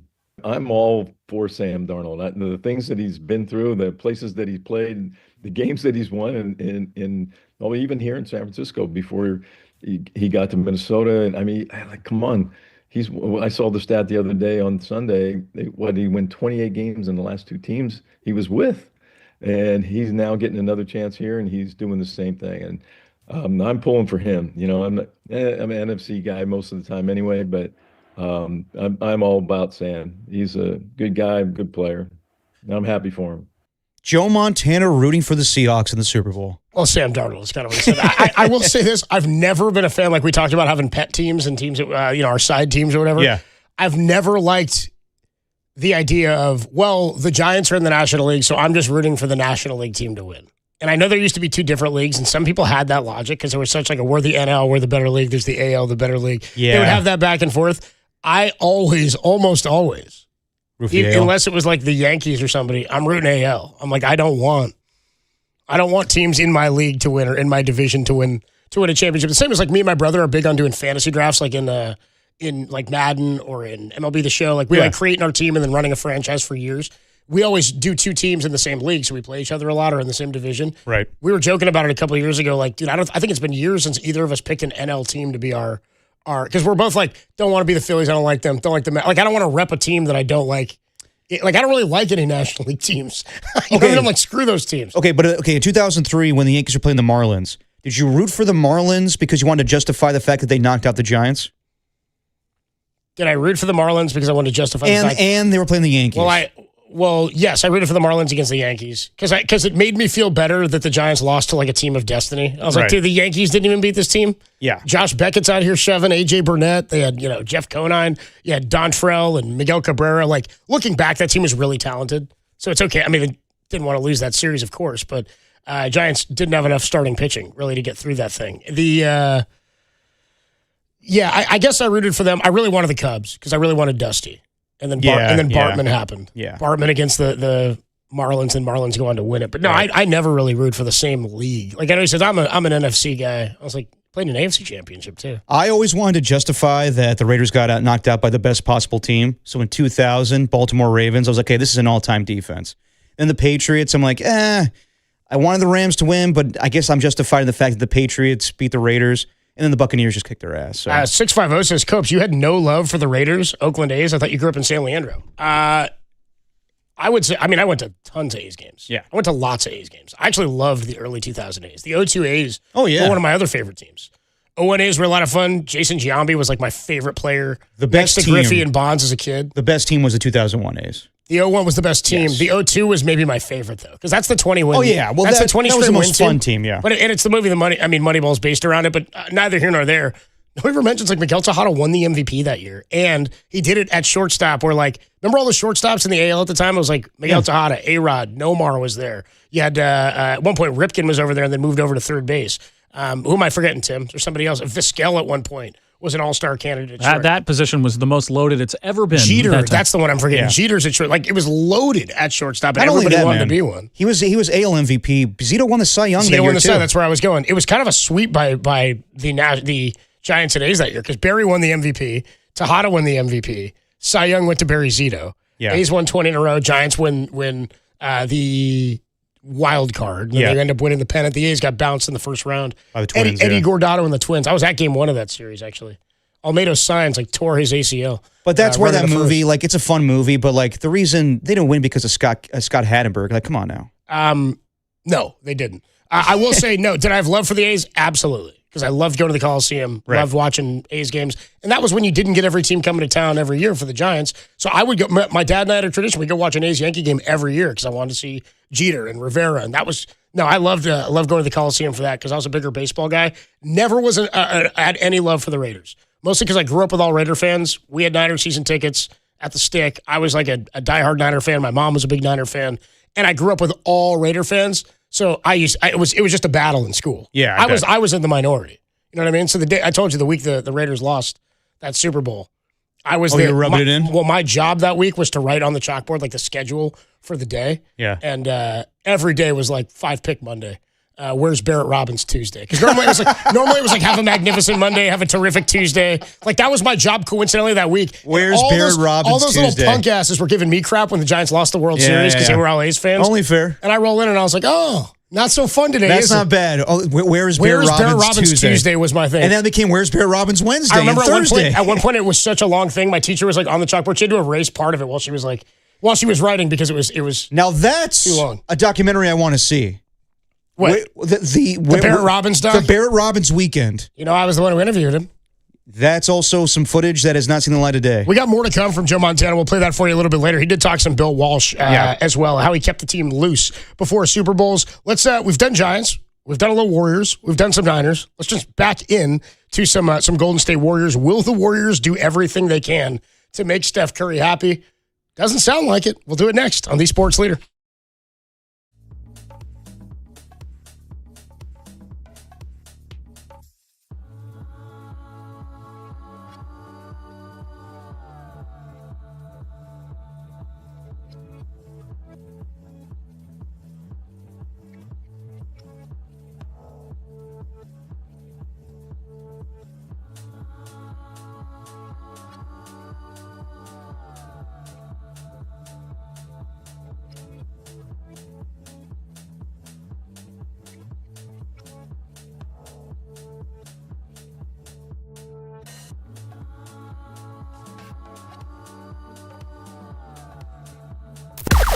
Now, from the O'Donnell Financial Group Sports Desk. Learn more at odfigroup.com. O'Donnell Financial Group, because planning is a process, not a product. The Sharks kick off their tour of Canada tonight as they face the Canucks at 7 p.m. before heading to Edmonton and Calgary. San Jose plays their next 5 games on the road before heading to the Olympic break. The team is well rested after having 3 days off since their 3-1 victory over the Rangers. Wasn't Mr. KNBR there? Anyway, if it's puck, it's dirty work, so keep it locked right here. Go Sharks.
Dirty Work.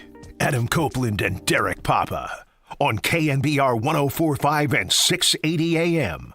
The sports leader. Dirty Work is sponsored by Jack's Restaurant and Bar, an all-day, any-day kind of place. Dirty Work on a Tuesday. Adam Copeland, Depop, Tim Webb with you. Tim's takes coming up later, as well as your grab bag. Also, somebody on the text line here, 510 says, Medium Impact Brian almost hit me with a golf ball once at Lincoln Park. I've golfed with him many times. It does not surprise me. 510 says, Barrett Robbins. I think this is Van. Kind of suspicious he went AWOL the day before the bowl. Let me correct you, Van. Day of the bowl. Yeah. And it's a sad situation. I mean, it's a sad situation, but if you know the story, he went to Tijuana. The game was in San Diego. And who among us? Yeah. I mean, and you ever done it? No. Tijuana from San Diego? No? No, have not done that yet. Come on, bro. Gotta do that. Yeah, you're too old now. Yeah, probably. You missed it, dude. You missed the bunch. I missed that on that one. Yeah, just next time around. You know what I mean? Yeah, but Barrett Robbins got into it with some Hells Angels, and I beat them up and spent the night in jail. Actually spent a lot of time in jail. And my dad always tells the story. He went down to Miami to interview Barrett Robbins in a it was for NBC Sports Bay Area. Yes. Yeah, and I remember I think he played some of the audio a couple of years back. Played some of the audio. A few years back, but they'd never, I think the video was like, it's like that Batgirl movie they made with Michael Keaton. They just like put it like it'll never see the light of day. No, some producers came down and helped him out with the the interview. And they sent it to NBC, and they were like, "We can't air this. This is too graphic." Not because of like anything like they showed, but like anything that like the details, and it was disturbing. But my dad always says that's the best thing he's ever done, and it never saw the light of day. See, this all would have been perfect if they'd had an NBC Sports Bay Area Plus. Yes, you know what I mean? There's still time. You could have thrown it on there. Somebody said our KNBR Plus needs to have all the unedited photos and videos of Harmony. Yeah. I was like, that's up there one day. That's harmonyfans.com, I think is what only harmonyfans.com. Only Harmony fans. That's where you're going to find that. 510 says, this is Van again, says John Lynch saying it was unreal how John Gruden showed them exactly how the plays were going to be run against them in that Super Bowl. They capitalized and executed. The game was never close. Yeah. I think Gruden did say that later on. He's like, I knew what plays they were going to run because I wrote the playbook. And that's what's got me feeling really nice. I want to thank our sponsor, DraftKings, for this Super Bowl ring. Yeah, it was not Bill Callahan's finest day. No. We got to be the dumbest team in America to run the same exact plays that Gruden ran with his team. Few other fans, a few other people, I think, would pick other days. Yeah, the dumbest team in America. They were the dumbest team in America. Pretty low moments for him. Jumping back into the Warriors here. So I mentioned Marcus Thompson joined us last Friday. Yes. And he made a comment about Steve Kerr's future with the team. And it got some big reaction on social media on Friday evening and into the weekend, his comment, because he made it sound like the Warriors are not going to make a move. Doesn't sound like Jonathan Kuminga is going to get traded because they don't want anything that people are offering for him. I don't know how much people or teams really want Jonathan Kuminga. Doesn't sound like it. So maybe they'll reapproach that this offseason, but the trade demand stands from Kuminga. Here's what Marcus Thompson told us in relation to whether or not they would keep Steve Kerr, because we kept saying last week, there's reports out there that, per Logan Murdoch, that the coaching staff, or there are coaches on the staff who are operating under the impression that Steve will not be back next year and are talking about jobs in other places. Now, if he were to return, maybe that changes. Maybe they're like, oh, well, if Steve's here, I'm staying. But I got to make sure I'm set up to go elsewhere. Right. Can't just wait and see what's going to happen. Here's what Marcus Thompson told us about how they could appease Steph Curry if they don't make a trade. I just have a hard time seeing that Steph and Steve's dynamic breaking up. Like, Steph has endured a lot. So, like, if you can't give him, you know what I'm saying, like the trades he wants and the team, like, just let him have his coach at least, right? Yeah. And if you don't, you might as well just start over with Steph, but just start over. So that led, when Marcus said that initially, I was like, what trades are you talking about? And apparently, I don't know if he said this on a podcast, he hasn't written an article that has these details, but apparently Marcus is alluding to the fact that Steph has set up pitched some trade ideas that the front office has not been receptive towards. Well, here's what Marcus said exactly. He said, I'm sorry. Is this the quote here? Is this different from the quote? No, that's it. He says, if you're not going to give Steph the trades he wants, management refused to make some of the trades that Steph suggested. There were some possible trades that Steph pushed and promoted, but which were not executed by the front office. So Steph came to them with ideas and with moves that he thought would be beneficial for the team, either now and or going forward. And they've decided they're not going to go those routes. So how does that make Steph feel? How does that change? Does it change anything? Is Steph just suggesting these things and they're giving him good reasons as to why they can't? Or is this something where Steph's like, what's going on? What am I doing? You're not willing to make the moves that I'm asking for. Well, we've lost Jimmy Butler, and that was our meal ticket at this point. If you're not going to do more, what is my role here? What am I doing here? Well, I would argue that they definitely have gone above and beyond for him in recent years by getting Jimmy Butler. And I remember when he signed the extension, some people were like, Steph, why would you do that? This team's on the decline. And he said, because I see the potential, and I see that the front office is fighting, and you respect that. I see Mike Dunleavy Jr. doing everything he can. So I think this stuff is coming out now because I'm sure Steph has ideas in a year and a half left with his contract.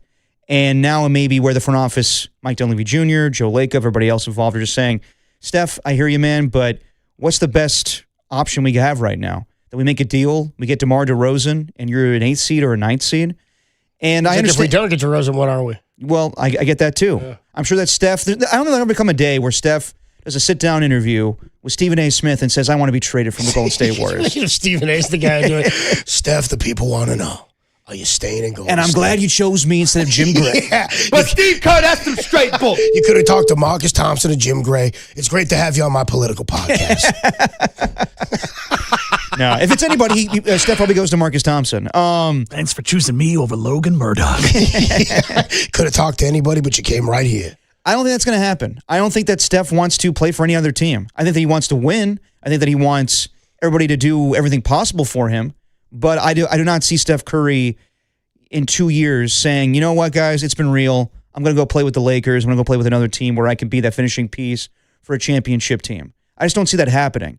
When I see this, my reaction is it may just be for right now. I cannot believe that Joe Lacob's going to sit idly by and be like, you know what, Steph, it's been a good run. Let's just celebrate the good times and no trade whatsoever.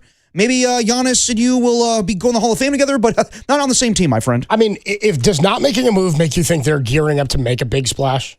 I think they have to make a big splash. It's the only explanation is that they have to turn around this offseason and say, okay, where is our superstar that's going to be our Luka into the next era and that will help Steph legitimately as a younger player with these aging players and Jimmy off of a knee injury and Draymond the final year more banged up than he's ever been and older than he's ever been. I mean, I think that's the only explanation for if Steph's not pissed by that, the only explanation to me is there's been a conversation about here's the plan. Because there's got to be a plan. It can't be, well, we're just not going to do those stuff. We don't think those are good. We don't like those moves. Well, you know the plan. Okay, then what's the counter? The plan is a pipe dream. Yeah. They want Giannis. The plan is Giannis. At 100%. Right, but they're not, I think they would tell you, we're not set up to get him if we make these moves now. Right. So if that's the catch, and Steph's saying, okay, if we're going all in to get Giannis, we're doing everything we can to land me Giannis or Anthony, whoever the player is, whatever the superstar is this offseason, that's the way you appease him by saying, we can't make these moves now because then we won't be able to make those moves later. Then Giannis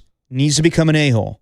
He cannot do these interviews with Sam Amick. Like if Giannis is on the same page, like we've seen in the past, like everything else is out in the open in the NBA where he's doing a live stream and someone says to him, do you want to play for the Golden State Warriors after winning a championship with the Bucks? And he goes, ooh, I like that. I like that a lot. Like we know that he wants to play for them, but he doesn't also want to be the bad guy. He doesn't want to tell. It to happen without saying I'm up and leaving Milwaukee. Well, he does love those people. He had the opportunity, and I totally get that, but also he had the opportunity to tell Sam Amick, I want out of here. And to his credit, he said no, and I respect that. But also, you can't play it both ways. We're like, oh, I'm just an employee for this team. You're not an employee. You're the main attraction. What the hell are you talking about? I said to Sam, I'm just an employee here. The trade stuff's not up to me. And Sam said, I'm not going to let you get away with that one. It's the NBA, bro. You're not the employee. You work for this organization, but you call the shots for where if you demand out, they have no recourse, really. Now, at the same time, what can the Warriors offer? Yes, they can offer a ton of picks. And Kuminga and others, Pods, Moody. But if I'm the Bucks, I'm like, no, thank you. I get better offer from the Oklahoma City Thunder. That's the thing. If they're offering anything. Or San Antonio. I'm with you because I was making this case last week that there's something to be made of, and Marcus disagreed with this. Marcus says he thinks we value picks too far down the road. That we're looking at, and I think in the NFL we do this too, the value of the pick versus whatever it is you're giving up or getting. I personally don't. I think that Mike Dunleavy Jr. does. I think so too. I think I don't personally either. But that's what I'm saying is you have Steph. Everything in the future right now doesn't matter because you have no plan beyond this. Right. You could have a plan beyond this if you use that equity to get a big player like Giannis. It's going to cost you 3 firsts, which means, those are probably, in my mind, pretty high-value picks down the road. In terms of, if the Warriors are trading a 28, a 30, and a 2032 first round draft pick, and maybe you protect one of them or whatever it is. Because after Steph, if you don't land somebody, and even if you landed Giannis with picks like that, plus whatever else, Moody and Kuminga and Pods, if you trade the whole house to go get Giannis. You're not, I mean, I would imagine those draft picks are going to have more value even with Giannis on your roster down the road. So I don't know how much value they have, or if they're holding on to those now because you can't trade back-to-back first rounders. And if you want to make a play for Giannis, you're going to have to give up multiple. That it would behoove you to hold on to some of that if you're trying to get a superstar.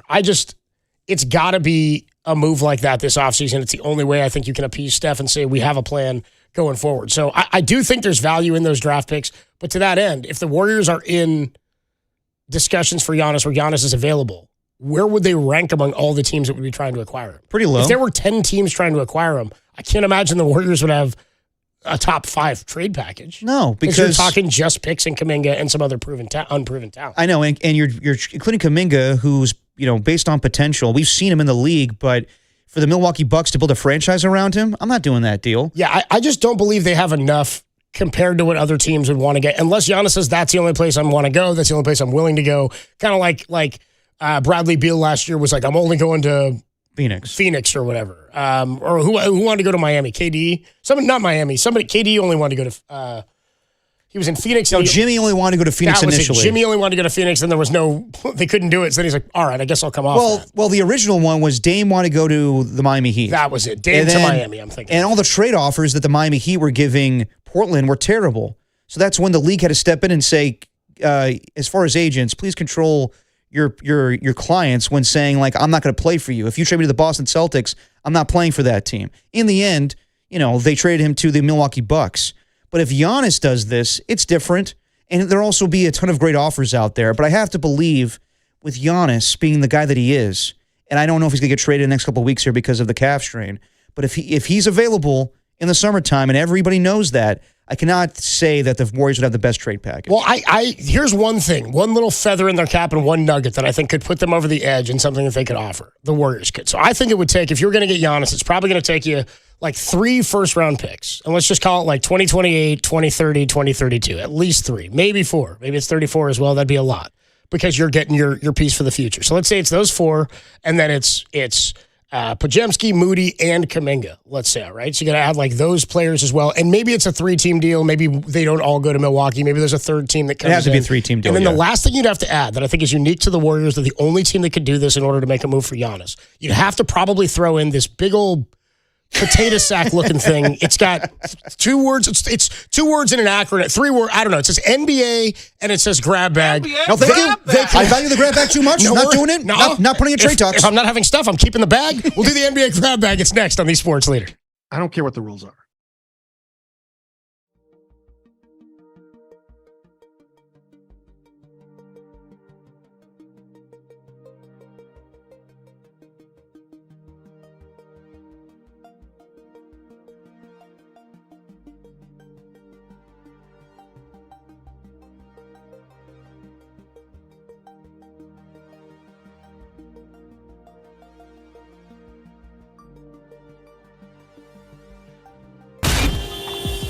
Time for your Bay Area Chevy dealers traffic update.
Check the mic and make sure it sound right, boys.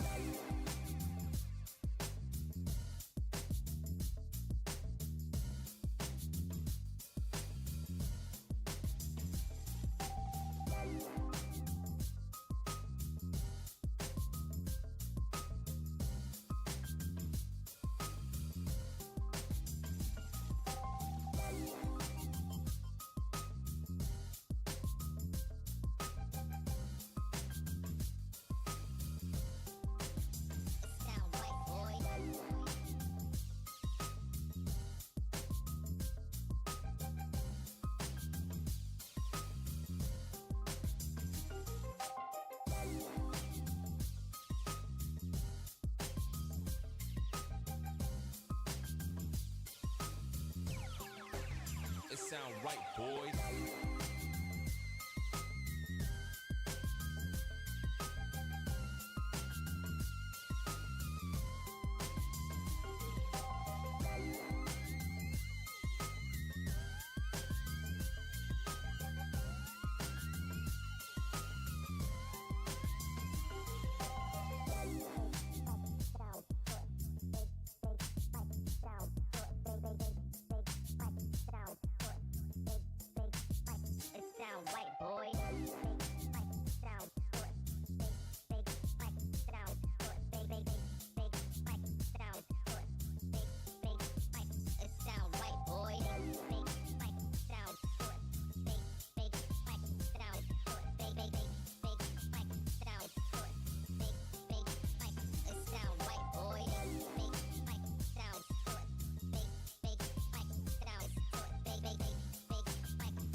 It sound right, boys.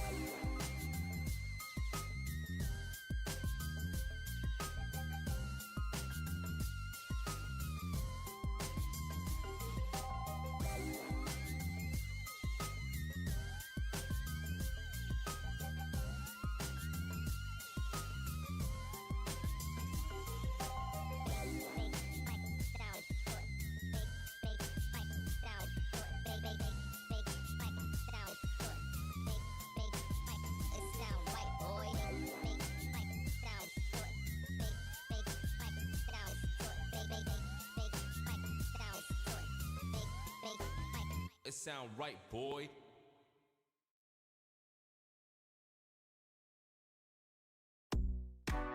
Now, back to Dirty Work.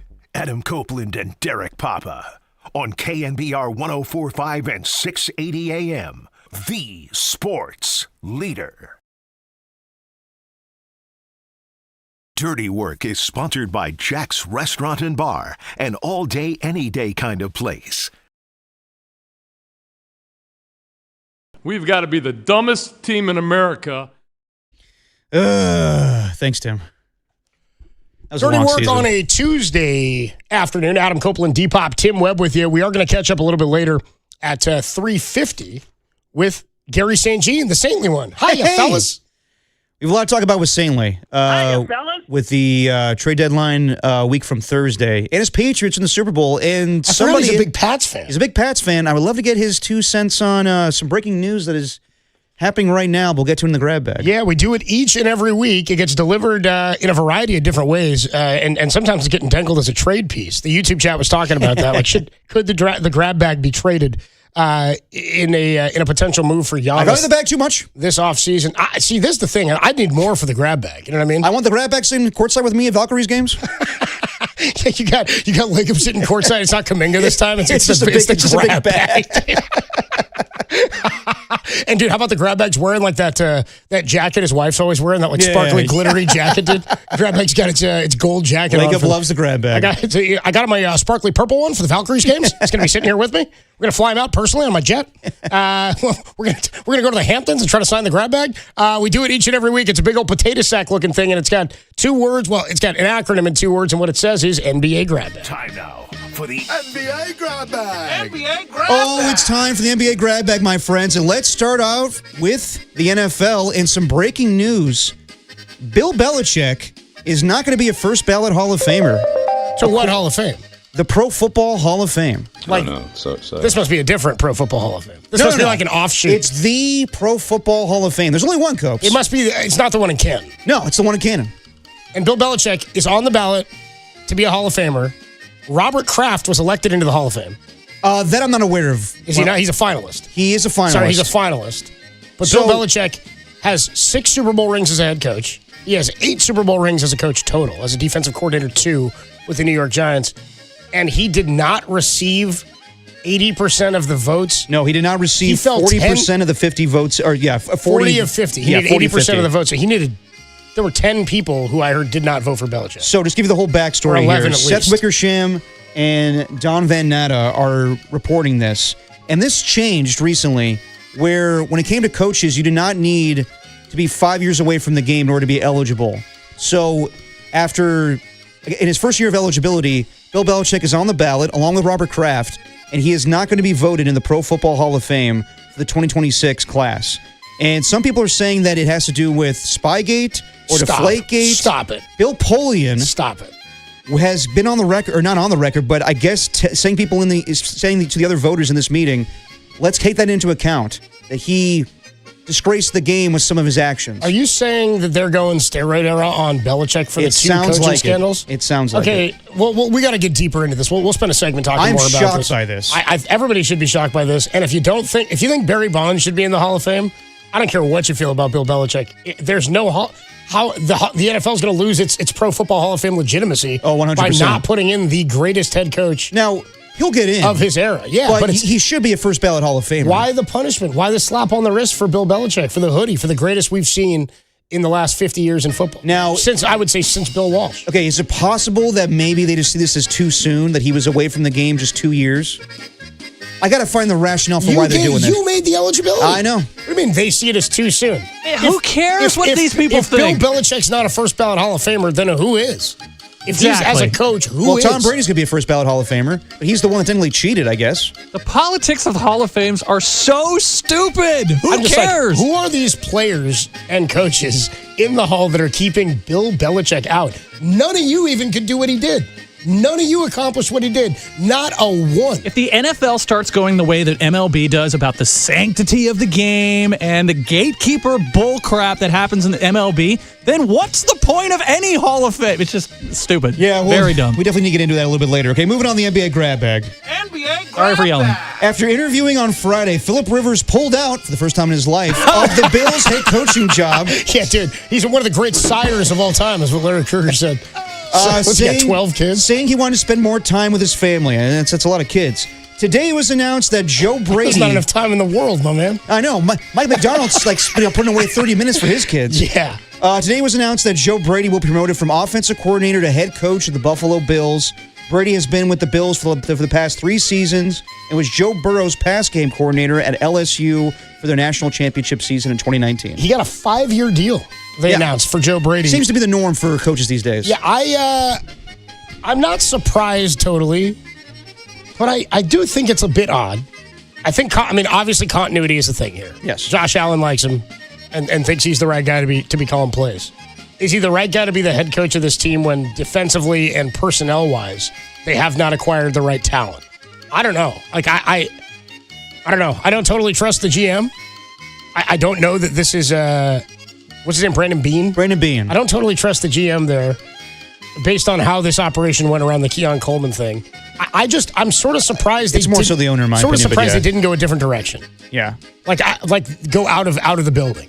Like I think continuity is a thing, but I wonder how much of this will be more of the same. Do you like him more than Brian Daboll? Yes, I do like him more than Daboll. Then I'm okay with it because it sounded like if those are their only 2 options, then I guess. Yeah, and then there was Davis Webb and some other guys, but I think this is pretty much like a move that the Niners would do back in the day, where they didn't fire Bill Walsh. Obviously, he retired, but they just they elevated George Seifert to being head coach. I think this was always going to be something that they wanted to do in the back of their minds, where Sean McDermott was a solid coach, but they saw the potential in Joe Brady. So I brought this up before. I never actually thought they would do it, but here we are, and I don't hate it because it just keeps things in place with the offense. They need to improve the defense, though. Yeah, I'm a bit surprised this is the route they went, but it's not. I don't think it's a bad hire. Speaking of you just saying no. Bills? Josh Allen? Oh, I'm blanking on defensive coordinator. You just mentioned him. George Schieffer. George Schieffer. I don't know why his name's not in the Hall of Fame either. No, that's what I was going to say. While we're on the topic, put his ass in too. What are we doing? Jim Plunkett as well. Somebody else said if this means that 650 said if it means Roger Craig gets in, then so be it. Totally different ballot. No, you can put it both. Player ballot different than the coach's You ballot. can put them both. Craig should be in, Now, and so should Belichick. I wonder if they wanted Robert Kraft to go in and not Bill Belichick. Why? I know. I'm just trying to come up with stupid rationale. Moving on the NBA grab Can you bag. imagine if they voted on the side of Kraft over Belichick? I wouldn't be surprised. The guy he's signed been him. known to pay people off. Yeah. Anyway, as a result, in the NBA grab bag, as a result, I forgot what the hell we were doing. As a result of the Bills naming head coach Joe Brady, Brian Daboll now is expected to be Robert Saleh's new offensive coordinator for the Tennessee Titans. I'll say this, dude. I said to Tim earlier, Derek's greatest superpower is he can tell you the score of any playoff game in the history of the NFL effectively. Sometimes. Pretty good conference championship and Super Bowls. You've been pretty damn good at that stuff. Even like individual Raider games from years that you were not alive for. The other thing that Derek's done really well is I would say you're shooting at like I would guess upwards of 85% clip on how you've sniped where coordinators are going to land. I'm just good at reading. You're pretty good news. yesterday you said if Daboll doesn't get the Bills job, he'll probably get that OC job with the Titans. When we got off air, it was announced he's taking the Titans OC job if he doesn't get the Raider job, because then the Bills announced they were hiring Joe Brady. Now Daboll's given verbal commitment to Tennessee that he's going to be their OC. So he's not getting the Raider job, so it's going to be Kubiak. It sounds like it's going to be Kubiak, and also just putting things together. Joe Lombardi, the offensive coordinator of the Denver Broncos, has been fired. So I got to believe that they're going to elevate Davis Webb, who's been interviewing for head coaching position. So yeah, I think that it's probably going to be Kubiak. That's probably won't hear anything about the Raiders in the next 2 weeks. But as far as Daboll, that's perfect for Robert Saleh to get a head coach on the offensive side of the ball To help develop a quarterback like he did with Josh Allen. Yes. I hope he can do it with Cam Ward. And Daboll, I really wanted Cam Ward when they had a first-round draft pick last year, 3rd overall. They knew that Cam Ward was going 1st overall. They ended up with Abdul Carter, but not bad. And also, this kind of screws over the Philadelphia Eagles, who really wanted Daboll. Daboll coached him in college with Alabama. A lot of people are not wanting that Philadelphia job because your house will get egged. Anyway, moving on the NBA grab bag. NBA grab bag. According to Tom Pelissero, the Browns have a unique process of their head coach interviews. Reportedly, candidates have to fill out a questionnaire, a personality test, and a written essay before each round of interviews. You're getting free personality tests from the Browns? Several coaches have declined to interview. Coach, have you ever had to fill out a personality test or an essay for a job interview? Only when I joined Scientology. I've never had to fill out a personality test. I mean, I'm all about getting to know the guy, but this is unique, it sounds like. I had to fill out write an essay, I think, for NFL Network. You had to write an essay? Yes. About how much I love football. What was the prompt? It was like, that was what it asked? No, I was interviewing for the research department and their production staff. And for the research department, they wanted you to write how much you know about football. Was it Harbaugh who was standing there like, how much do you love football? We want guys who like football, who play football, who walk in the building thinking football. How many times can you say football Everything about football. in one paragraph? How many times can you put football in a sentence with football? Yeah. No, I've never had to, I don't think I've ever had to write an essay or fill out a personality test. Now, I know when I got hired at Nordstrom years ago. Yeah. Dude, I had to go through so many questionnaire things like online. They made you do like all sorts of different, it was a customer service type thing, but like they had a rigorous 100 question questionnaire you had to fill out before they'd like put you into the next wave of interviews. So yeah, I did that, but never an essay. Yeah, very weird, and that's why the Browns are having a hard time finding a head coach, because who wants to do that? Who wants to sit down and do homework? Did you hear Adam Schefter tell that story about, speaking of Condoleezza Rice from yesterday? Yeah. Did you hear him tell that story on a podcast about when the Browns were interviewing for a head coach and somebody in the Browns organization hit up Schefter, or he hit them up and talked about, because they said basically what the statement was, this is years ago. The statement from the Browns was, we're going to turn over every rock. Everybody's a candidate. We'll look at all the best candidates, even if it's a woman. And so then Schefter contacted the Browns and said, are you guys planning to interview a woman for the head coaching job? And they said, Condoleezza Rice was a name that was out there. And he said, are you really planning to interview Condoleezza Rice? The Browns guy said, we are. And Schefter said, can I go to print with that? And they said, hold on, let us get back to you. Yeah. They hang up. They call Schefter back like a few hours later. And they say, yeah, it's all good. Go to print with it. So Schefter runs with it. He tweets it. And it's an article on it. The Browns are planning to interview Condoleezza Rice, blah, blah, blah, blah, right. blah. Like a day later, the Browns come out and say, whoever they announced they were hiring or whatever, and they said that was a complete lie. They planted it on Schefter. Wow. They tried to punk Schefter. And so Schefter went on a podcast recently and was like, it's been long enough now I can tell the story, but yeah, F them basically. Yeah, it sounds like they have a lot of things going on in that. Why would you do that? Why would you do that to one of the biggest media? When you need a story, teams do it all the time. But go out of your way to make a guy look bad just so.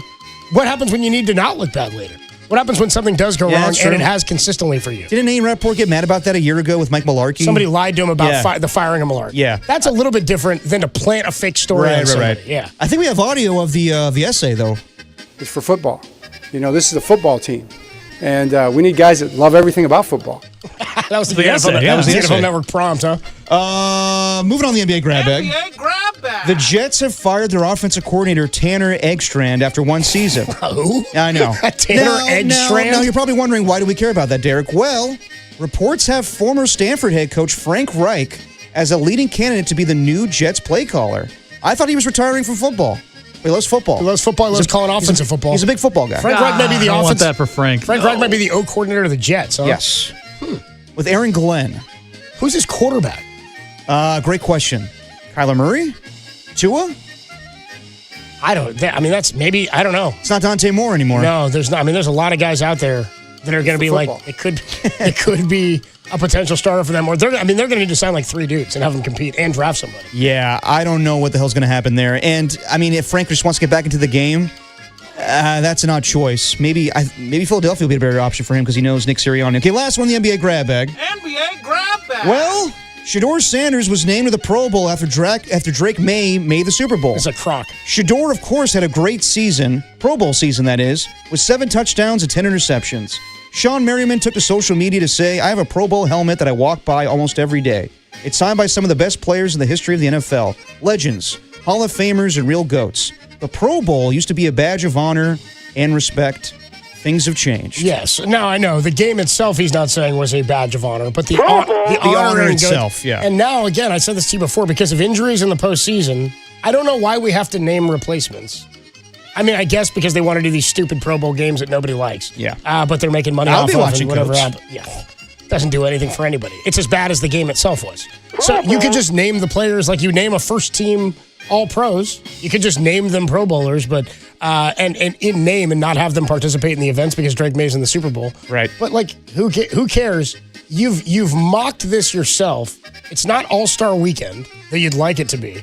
NBA All-Star Weekend also was a mockery by Mac McClung being your dunk contest champion when nobody will compete in the dunk contest. But at least he's entertaining. It's weird. In the NBA, players don't want to play basketball or do things that basketball players do. Yeah, man, it's all about that scratch. They already got their scratch. You're in the All-Star game. You're making $40 million a year, and you won't do a dunk contest. You're only playing 60 games a year. You're not even playing every game. That's my point. Is you don't want to play the games, and you don't want to play the things that put the league on display. So the biggest shame in all of this is that a guy with 7 touchdowns and 10 interceptions made the Pro Bowl. Yeah. That's like I don't even acknowledge anymore that guys were Pro Bowls in the NFL. No. To me, it's like all pros. Were you an all pro, first team, second team? Were you a finalist for this? That's what's most important to me, now. That's more important. I could give it. It doesn't mean anything to me. Like in baseball, the guy was a 9-time All-Star. You're like, holy crap, that's impressive. Pro Bowl 9 doesn't times. mean crap Pro Bowl anymore. means nothing because every top star makes it, and they get the nod, and then they just go down the list and give it. Literally, he's what rank of quarterback starter this year in 32 teams was Shedeur? Yeah. 30? I think this takes over when 29? For years you and Tom would say like, oh, Snoop Huntley, the Pro Bowler. Now we're going to see Shedeur Sanders, the Pro Bowler, with 7 touchdowns, 10 interceptions. What a crock. That's your NBA grab bag. That is your NBA grab bag for Tuesday, January 27th, 2026. We got to dive back into that first story from the grab bag. Yeah. Bill Belichick will not be a first ballot Hall of Famer. It's either not the Hall of Fame we know or it's an absolute travesty. There's no reason this guy should not be a first ballot Hall of Famer. Spygate, Deflategate, be damned. We'll get into that next. Dirty Work rolls on a Tuesday on the Sports Leader.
Now, back to Dirty Work.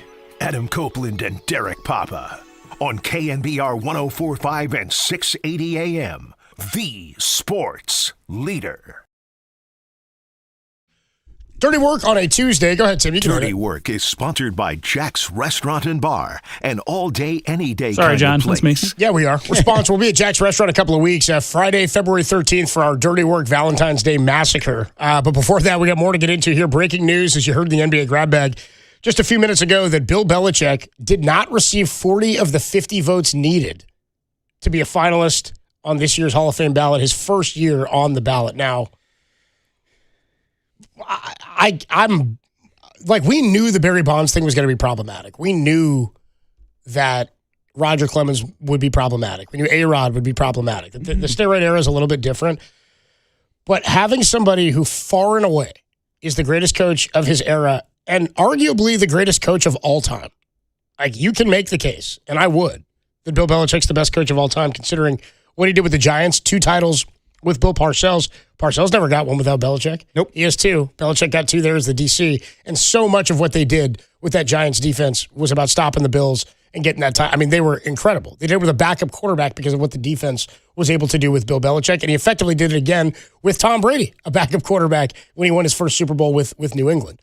If you take away the 2 Super Bowls that he won, if you're going to say he's not getting in due to Deflategate, he's not getting in due to Spygate, they're taking that into account, there were enough voters that said, we don't think he warrants going in because of those 2 things? Or is this their slap on the wrist to him saying, you don't get to be a first ballot because of either of those scandals that followed you? All that aside, he went to 9 Super Bowls. 9. And he won 6 of them.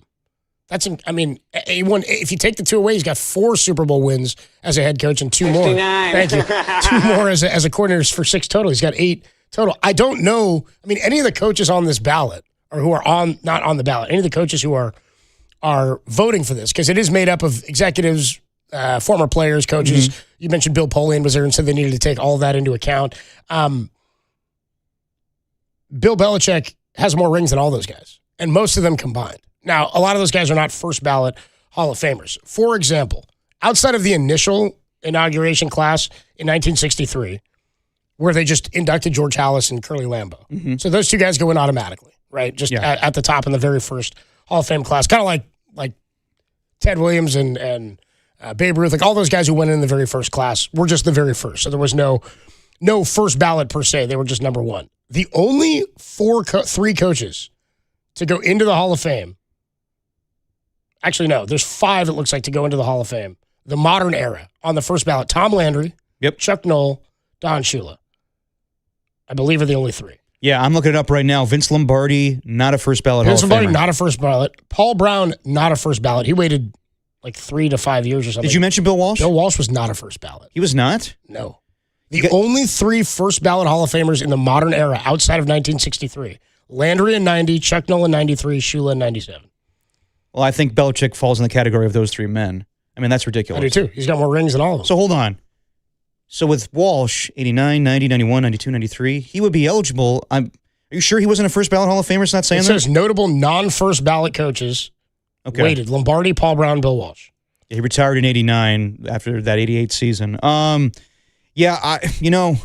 It's shocking, but maybe it's kind of going with the flow of what the Hall of Fame has done in the past, but that's ridiculous when this guy's accomplished so much. And the guys that you just mentioned, who was it? Don Shula, Tom Landry, and who was the third guy? Don Shula, Tom Landry, and Chuck Noll. Chuck Noll. Yeah, I mean, Belichick just belongs in that class as far as head coaches. And by the way, Walsh went in 93. His last year was 88. So, yeah, he waited 5 years to go in. But that would be, back then, that was the time you had to wait. It's 5 years after you retire. So maybe... He was not a first ballot Hall of Famer. That's weird. He was not voted in on the first try. Okay, well... There's only 3. Yeah. Before 93, it was rare for coaches to be first ballot selections. Walsh, along with his peers like Vince Lombardi, had to wait for induction. Well, I got to believe that Belichick's the exception, but I will say this, and this is me just trying to come up with rationale for why he's not getting in. Robert Kraft led a smear campaign against Bill Belichick after he was fired. It was ridiculous. That Apple documentary, that's why some of these documentaries kind of hurt legacies too, where, we think of Scottie Pippen in a certain way now, and he's done some things to himself. But at the same time, Belichick is a Hall of Fame coach. and he should be celebrated and respected. But that documentary, man, Robert Kraft went scorched earth on him. And there was things said afterwards, and Belichick feels a certain way now where he doesn't want any Patriot scouts at North Carolina practices.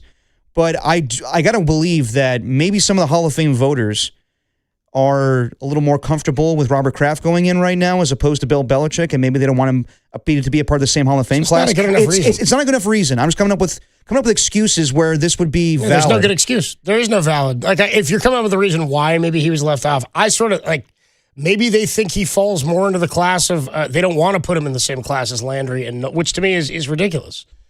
Like, I don't get why you wouldn't put him in with those guys. You get he didn't coach with grace. Because class. This is the thing. You don't like the way he did it or his attitude. Like, I don't know what this could be about except for something personal.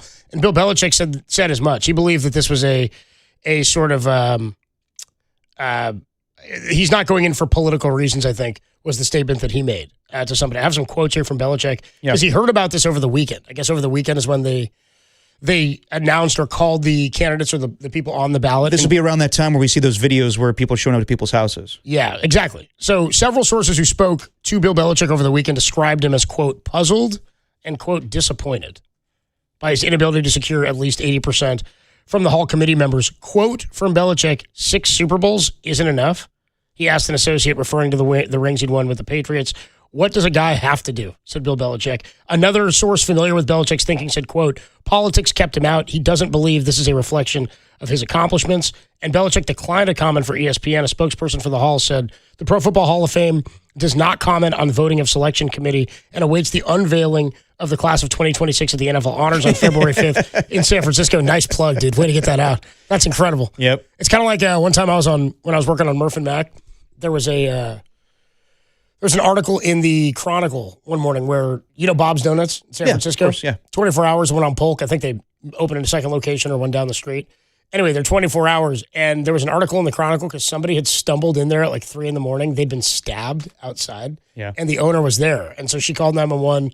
The police came. They take the guy off, whatever. He'd been stabbed. And in the article, she's quoted as saying, they were like, so why did he come in here? What happened? She said, well, he came in, we called 911. He must have known that we were open here at Bob's for 24 hours a day. Like, she got the best donuts in town. She got her plug in. Whether you get stabbed or not, they're great donuts. So the NFL owners, or the NFL honors will have this February 5th. Well, it's, like whoever goes in, fantastic. Drew Brees, Eli Manning, Larry Fitzgerald, that's great. They'll all be deserving, but how is this guy not in that class? Well, the only thing we'll talk about, and we're already on a jump start of it, with knowing that Bill Belichick's not in. And look, he'll get in eventually, but this is just ridiculous. To think that we have to take this away from him for 1 year because of Deflategate or Spygate. I told you, when we're talking about Barry Bonds not getting in, I really don't care about that stuff. I know that it's a black eye for that Patriots dynasty, but really, when that stuff was going on, okay, they still won, though. They still were dominant. And yes, should you be videotaping people in the practices? No. Connor Stallions learned that the hard way. But it still doesn't take anything away from me, in my opinion, of watching that team. They were so prepared, maybe a little too prepared. But I don't think that Bill Belichick should that should be an indictment on him as a Hall of Famer. This is ridiculous. So multiple sources told ESPN that Spygate and Deflategate are potentially reasons, and that they came up in deliberations among voters. A voter who spoke on condition of anonymity said that Bill Polian is an ardent Robert Kraft supporter. He is, of course, the former general manager of the Bills and the Colts, so had some big rivalries with the Patriots in those years. A chief Patriots rival during the dynasty. This voter said that Polian told some voters that he believed Bill Belichick should, quote, wait a year before induction as penance for Spygate in the 2007 cheating scandal. Yeah, I never know the waiting a year thing. Like, some writers justify that. I think that's why you may not see Frank Gore as a first ballot Hall of Famer. In fact, I'm sure that's going to happen, and I know that's another topic we'll have in 2 weeks. But just he's not a first ballot Hall of Famer. He's a first ballot. Like, which guys deserve to get in. Bill Belichick's a part of that class, along with Drew Brees and all these guys that are first ballot Hall of Famers. I don't understand why Bill Belichick can't be in. This is piss poor. If they got Bill Polian out here poisoning the voter pool, he should wait a year. He should wait a year as penance. I'm sorry, he personally paid $250,000 in fines for Spygate. The Patriots paid $500,000. By the way, they lost that Super Bowl, right? Yes. They lost the bowl. You're going to penalize him for losing a bowl that you're saying he cheated in and he paid the fine for. And by the way, they lost a first-round draft pick. And then he went back and he won more Super Bowls. Yeah. They were fined a They draft did the pick. time. The team was fined $500,000. He was fined personally $250,000. I'd say he's paid his penance. And Bill Polian says it's not enough. Polian, you weren't even in that game. You were running the Bills into the ground. Like, what are we talking about? Yeah, no one talks about Bill Polian taking a dive when the Colts were 14-0 and not going for a perfect season. Seriously. I can't believe it. I can't believe this. And that this is the source of it. That Polian, who will not give a comment now either. Polian won't give a comment to ESPN. Well, good reporting by Seth Wickersham to get this out 2 weeks before we know this. This is going to be, the biggest story will be hopefully the Super Bowl, but this will be, this is going to supersede that as far as the build-up to the game with the Patriots involved in the Super Bowl. That's going to take away from the NFL honors that night, which sucks. But the same anonymous voter said the only explanation for the outcome was the cheating stuff. The veteran Hall of Fame voter told ESPN on Tuesday it really bothered some of the guys. I'm thrilled that it's the Bill Polian Hall of Fame and not the NFL Hall of Fame, because that's what's important. Peter King said, quote, "Holy F," but he didn't say F. I'm very, very surprised. A lot of things happen in that room that are unexpected, and of course, this is a big surprise to me. Yeah.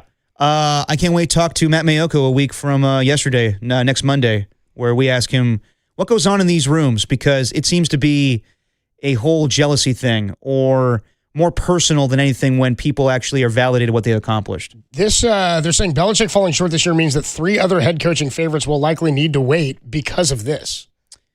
Pete Carroll and the other guys on the list next year: Mike Shanahan, Tom Coughlin, and last year's head coaching finalist who fell short, Mike Holmgren. But they're saying if Belichick's now getting pushed into next year, other guys are going to have to wait as well. Oh God, yeah. Because this doesn't just have 1 year ramifications. And those guys have been waiting. They've been eligible. Yeah. All 3 should be in the Hall of Fame as well. Yeah, this is I don't understand the whole gatekeeping nature of both Hall of Fames when it comes to baseball and the NFL right now. Because I never thought this with the NFL. Now it's becoming this where Bill Belichick didn't go things the right way, where the writers were not condoning his actions. 510 says, I was expecting that guy who got stabbed to be holding a second NBA grab bag for the day. 530, does it keep Brady out of the first ballot? No. I don't think so. I'll be surprised if they keep him out a year for this. Dude, Brady left and won again. And really, he Brady was the went one. to 10. And yes, like Bill Belichick was the ringleader when it came to Deflategate. And I guess, yes, they didn't win a Super Bowl when they filmed the Rams practice. So, yes, they did win a Super Bowl with I guess, cheating or videotaping. But Tom Brady was the one that deflated the footballs. I doubt you'll keep him out, though. Yeah, I don't know.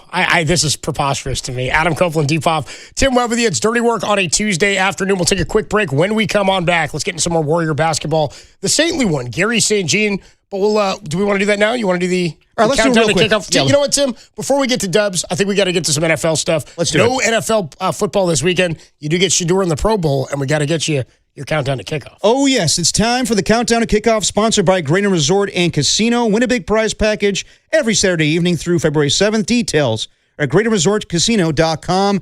It's 2 weeks away, but let's build it up, everybody. Seahawks and Patriots. Seahawks are 4.5-point favorites. It's a rematch from the 2014 Super Bowl where Malcolm Butler was the hero and the Patriots won that game. I forget the score on the top of my head. I think it was 28-24. But yes, maybe the Seahawks will finally get some vindication from that Super Bowl almost 10 years ago. Don't forget that woman yesterday in the drunk Seahawks fan. It's a redo. We're going to effing redo. It's a redo. And that is... Oh, sorry, go ahead. No, you're good. Go ahead. The drunk fan cracked me up. And that is your Countdown to Kickoff, sponsored by Grainer Resort and Casino. Don't miss the shot at a big prize package this Saturday evening. Details at GrainerResortCasino.com. Well, somebody who loves basketball maybe more than anybody, Gary St. Jean, former GM and head coach or assistant coach of the Golden State Warriors. He's going to join us. Coming up next, we'll pick his brain about how the season's going. Is he still enjoying watching this Warrior team, and where can they go next? Gary St. Jean joins Dirty Work on the Sports Leader.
Now, from the O'Donnell Financial Group Sports Desk. Learn more at odfigroup.com. O'Donnell Financial Group, because planning is a process, not a product. 49er legend Steve Young joins Murph and Marcus tomorrow morning at 9:15 with a Super Bowl preview of Seattle, New England. And we'll break down Sunday's Rams-Seahawks Classic. Maybe the guys can get him to sing. I'm just a love machine, and I don't work for nobody but you. Get this man a microphone. That's Steve Young, 9:15 in the morning show. John Curley.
Now, back to dirty work. Adam Copeland and Derek Papa in the KNBR Casino Matrix Progressive Jackpot Studios. Casino Matrix Progressive Jackpots are here. Where are you? Just drop in. Please play responsibly. Call 1-800-GAMBLER.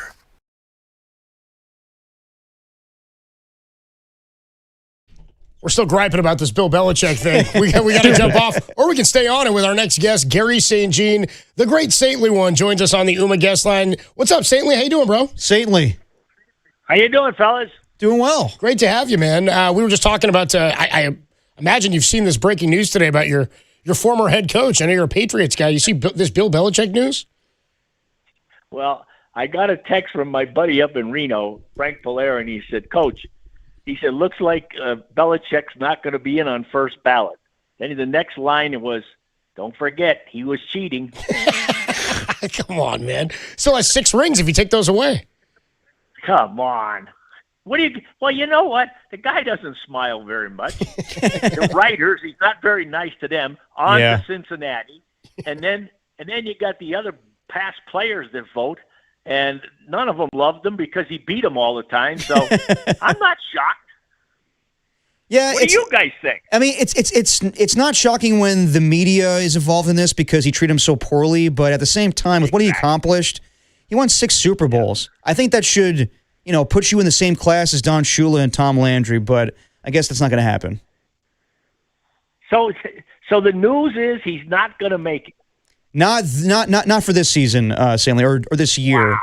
But amazing. He'll get in. It's just a matter of the Hall of Fame. The Hall of Fame playing this game where you're a first ballot Hall of Famer, you're a second ballot Hall of Famer. Like, who cares? He accomplished so much.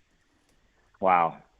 Yeah, you're breaking it down, the facts, and I think he does deserve to get in. But instead of just using your mind, people are getting their heart involved, and he didn't treat people nice. So it's not absolutely shocking to me.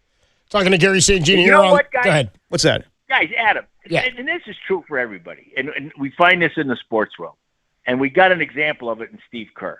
It's not that hard to be nice to people. And in today's world, what the heck is going on?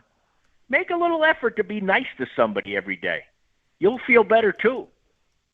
Well said, Stanley. True it's words. well said. Gary St. Jean, one of our favorite guys on the UMA guest line. So just from a 30,000-foot view, how are you seeing this Warrior season? Because it's been a lot of kind of wait and see. We've been kind of waiting for the Kuminga thing, and then right as we get there, Jimmy goes down, and now it doesn't look like they'll make a big splash. Where are we? What do we make of this team? Well, guys, you're now looking at probably the 8th spot because 6, it looks like the Lakers, and 7 will be either Minnesota or the Suns. So they could drop to 9, but at the end of the day, I keep saying this to everybody. We just got to love what Steph Curry's doing. He's just having a terrific year. And we could break down, if you want to, the impact that he has. I watched last night's game, and you got a lot of young guys, and they're trying to do their best. But the impact, you guys know the impact of a star he has on the team or on the field. And sometimes people kind of just take it for granted. And the guy is simply amazing. And, hopefully he's going to play against Utah. But you know what, guys? There's luck involved in this stuff. You don't see guys teams winning championships without 1 or 2 of their best players. And, you guys talked about Butler, and that's a darn shame because he was playing well.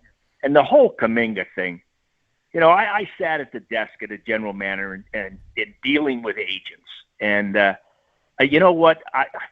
I'd rather deal with a whole lot of people than agents because they get so self-centered about their player. And I think this guy probably thinks that Kuminga was Kobe Bryant. And he found out that there's not that much interest around the league.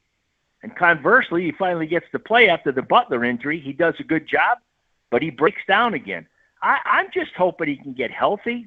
I don't know that there's a trade out there right now, but if he plays well for the rest of the year, then in the off season, there'll probably be opportunities to move him, and both sides would probably be happy with that outcome. Talking to Gary St. Jean on the UMA guest line. I mean, you're the best person to talk to, Stanley, because you've been a head coach, you've been a GM, and you laid it out where right now Jimmy Butler's out for the season. We don't know when Kuminga's coming back. A year ago, he missed 31 games with a sprained ankle. And where the Warriors are at right now, they are the 8th seed. But can they be any better if they trade for a DeMar DeRozan or anybody else that's on the table? And you just said Mike Dunleavy Jr. is trying, but the league is telling you there's not a demand for Jonathan Kuminga. And I know there's a timetable with Steph Curry, but do you think it makes sense for them to make a move by next Thursday? Well, a big key D is this, the salary cap and the second apron. And they don't want any long contracts going out more than next year because they're managing the cap. And I believe that's when Steph, Draymond, Butler, all those guys' contracts are up. And they don't want to take anything on. They want to have the window open to go out and get a couple special players. I still think this is a destination place because of what Steph's done here, reputation, and guys want to come and play here.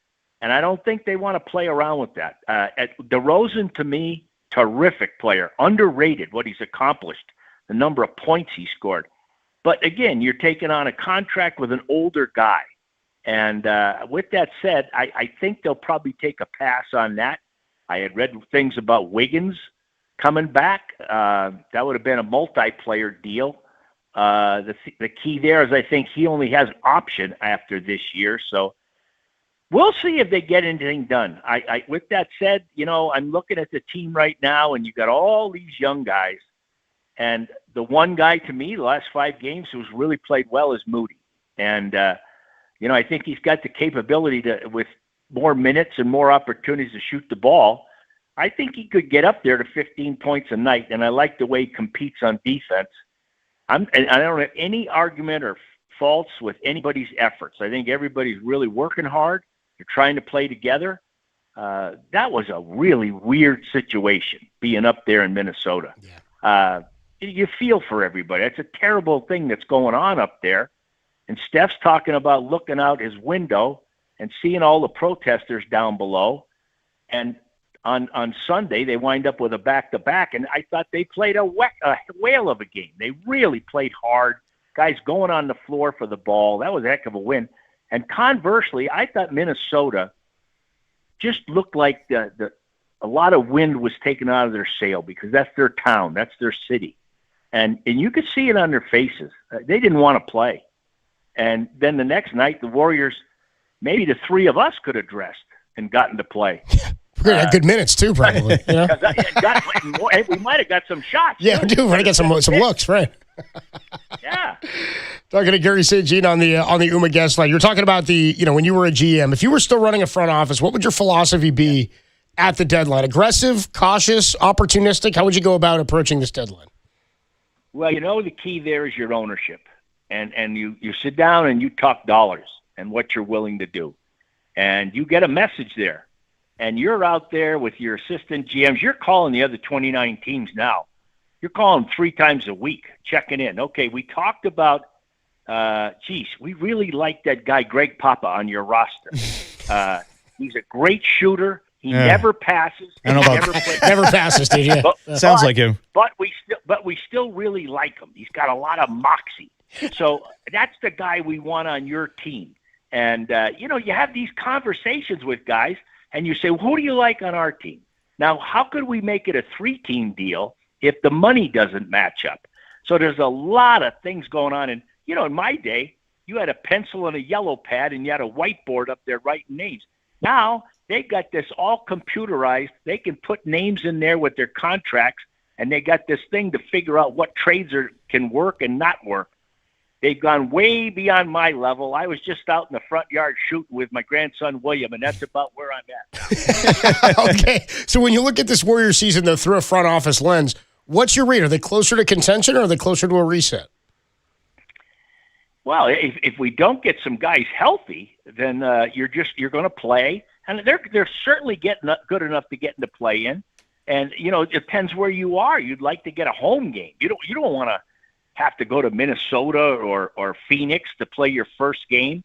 But on the other side of the coin, a healthy Steph and a really sharp Draymond, and you respect the fact the Warriors have won 4 championships. There's a lot of good young pieces there, guys. And, it's just going to be managing this roster. But I don't know, if I'm being honest with you, I don't know that they can get up to 6. I really don't. But that's okay. Just keep battling, getting better, get yourself in there, and you never know what can happen. Talking to the saintly one, Gary St. Jean, on the UMA guest line, you mentioned Steve Kerr and how good of a person he is, and he's a great head coach, but he's been through a lot in the last 10 years.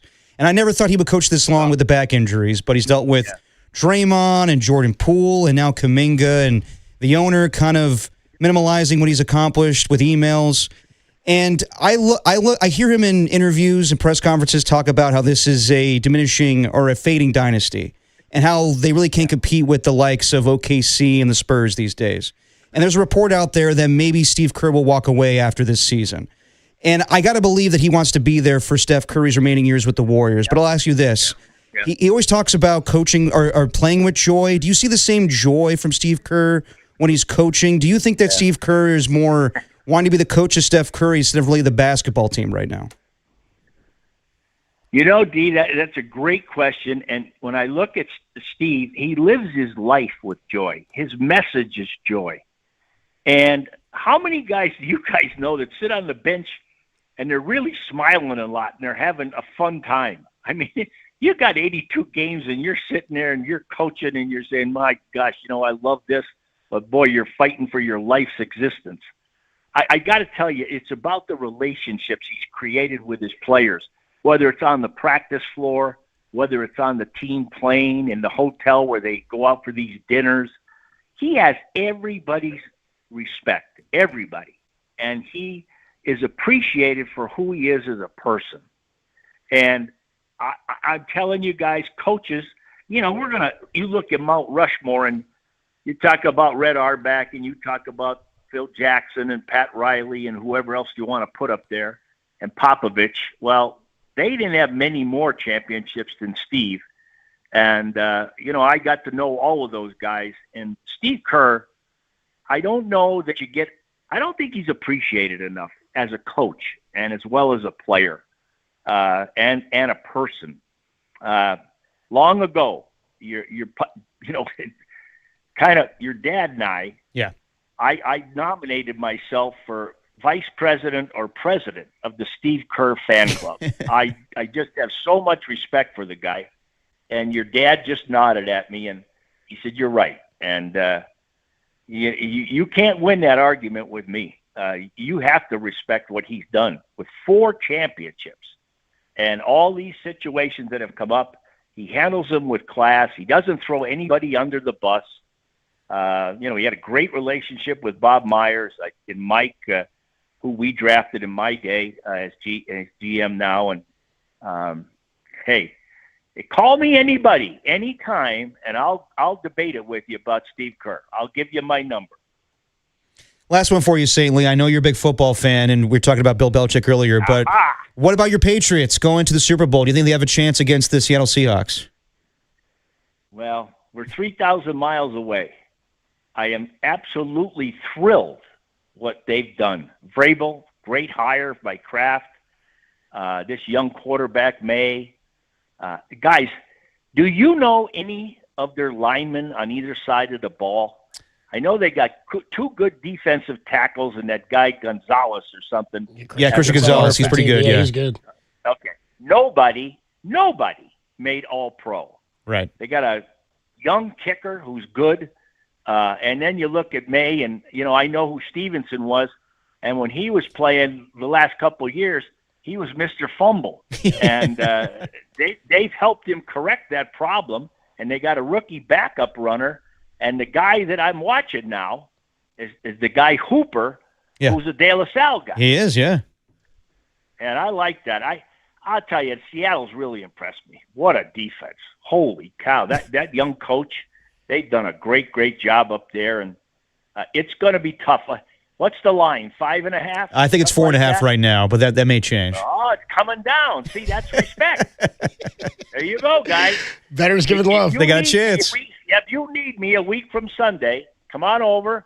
I'm going to have a little kielbasa going with some Doman's horseradish from Chicopee, Massachusetts, and maybe a couple cold ones or whatever. It's going to be. I'm just celebrating what they've achieved. It was a great year. I'll be there, St. Lee. The great Gary St. Jean. St. Lee, it's great having you on. We always feel, I mean, everybody does. It's excellent does. We feel good when we talk to you. We love the positivity that you put out there. And as you said, man, it's not that hard to be nice to people. So we appreciate it, St. Lee. Thanks so much. Hey, love you guys. And D, hug Pops for me. Will do. Love you, St. Lee. All right, guys. See you, St. Lee. Have a great day. You too, man. The great Gary St. Jean. Brightens your day. I can't help but smile whenever we talk to Gary St. Jean. And he's right. The Warriors have had a hell of a week with Jimmy Butler getting injured and John the Kuminga, but obviously that pales in comparison to what happened in Minnesota. And for them to be there this play weekend. a game in the midst of that. I mean, Minnesota was dealing with it. The Warriors, I mean, I can't think of a better coach than Steve Kerr that to acknowledge what's going on in our country right now. How many times has he had to address this kind of stuff throughout his career? It's incredible. In the time that he's been there. Did you hear the moment of silence? I did not know. Big moment of silence yesterday in Minnesota. And it ended with an eruption of a chant. F directed at an organization. Yeah. Oh. The entire arena erupted in the... Well, there you go. It's the opposite of heat. It was F Ice. That's what they chanted. Yeah, they said F Ice is what they were yelling. Yeah. Adam Copeland, Depop, Tim Love. It's Dirty Work on a Tuesday. Love talking to Gary St. Jean. 916 is well said, St. Lee. Be more positive, bro. That's it. Now, one texter did come in with a joke. They said, where is it here? They said 510. It is, as St. Lee said, it's not hard to be nice to people, but it's even easier to be an a-hole. It is easy. I would know. That's why you take the harder road. When we come on back, he refused to show up to work until we gave him his own segment. That's why he was off yesterday. Today, it's really all he's done is work on the takes. It's Tim's Tuesday Takes and Trivia. He gives you a slice of life take, a sports take, and some trivia that you'll hear tonight at the bitter end in San Francisco. Tim's Tuesday Takes and Trivia are next on The Takes Leader.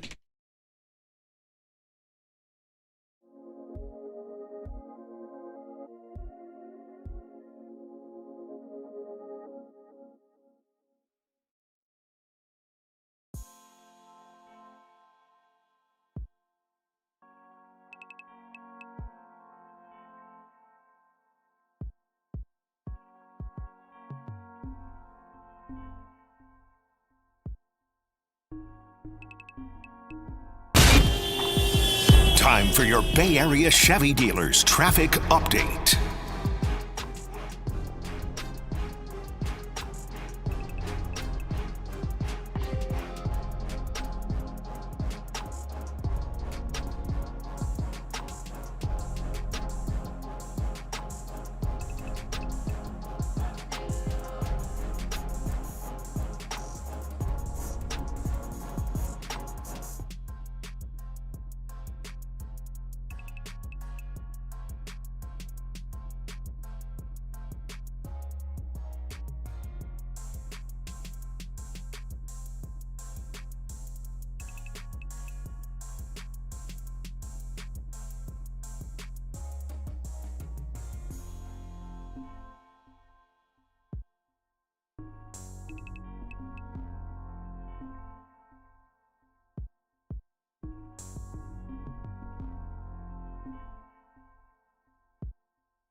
Now, back to Dirty Work. Adam Copeland and Derek Papa on KNBR 104.5 and 680 AM. The Sports Leader. Dirty Work is sponsored by Jack's Restaurant and Bar, an all-day, any-day kind of place. Dirty Work on a Tuesday afternoon. Adam Copeland, D-Pop, Tim Webb with you at 4:50 in about a half hour. We'll catch up with Justice De Los Santos talking some Giants baseball after they signed Harrison Bader to be their new center fielder. So we'll check in with him. Justice De Los Santos joins us. Nice.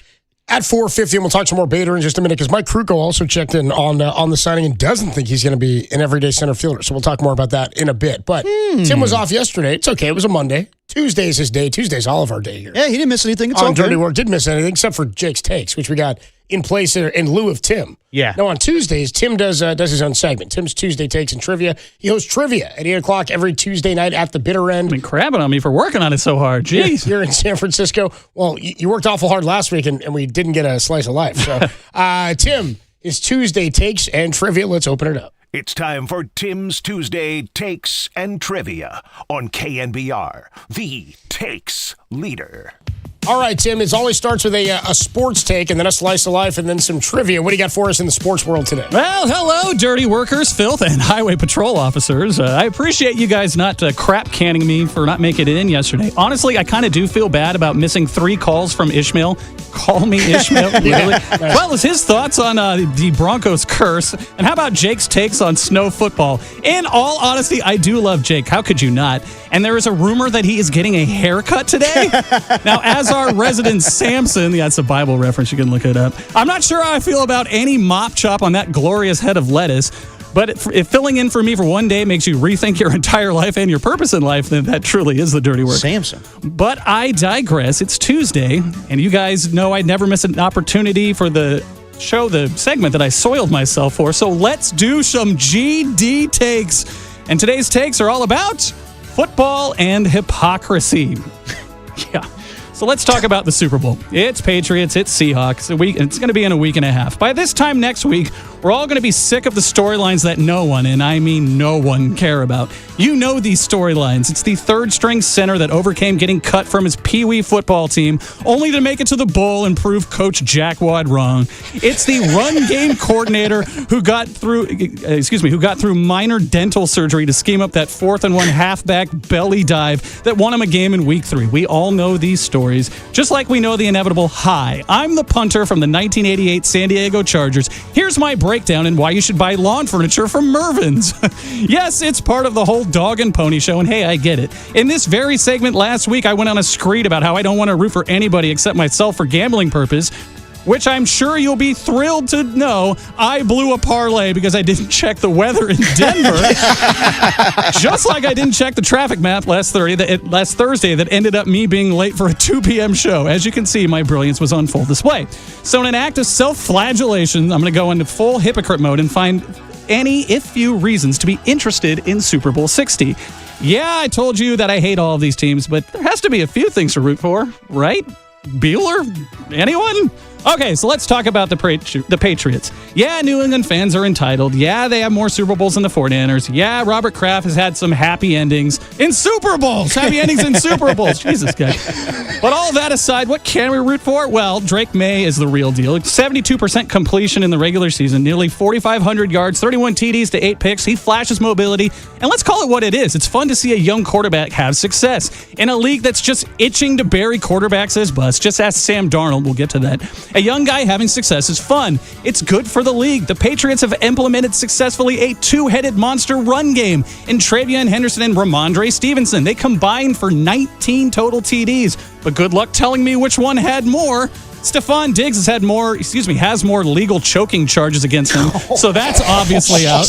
Okay, Cardi B. But tell me there isn't a little part of you that wants to root for Kayshon Boutte. Now, you guys know I'm a big booty man myself. Yeah, you are. Okay, Cardi B. So that guy, I'm saying, okay, Kayshon Boutte. That's fine. And hey, they have a great collection of no-name white guy tight ends such as Austin Hooper and Hunter Henry. And if you want to go really deep, quarterback Tommy DeVito was on the roster. Oh, Oh, I forgot about that. Yeah, Tommy Cullins, he's their third stringer. Yeah, there's some sick part of me that wants that guy to have a championship ring. It's kind of funny. Yeah. Imagine Tommy DeVito having a ring and Dan Marino not. Oh, Jesus. You kind of want to see that. Yeah, dude. Now, for the Seahawks, this might be a little bit tougher. First and foremost, you can root for Sam Darnold.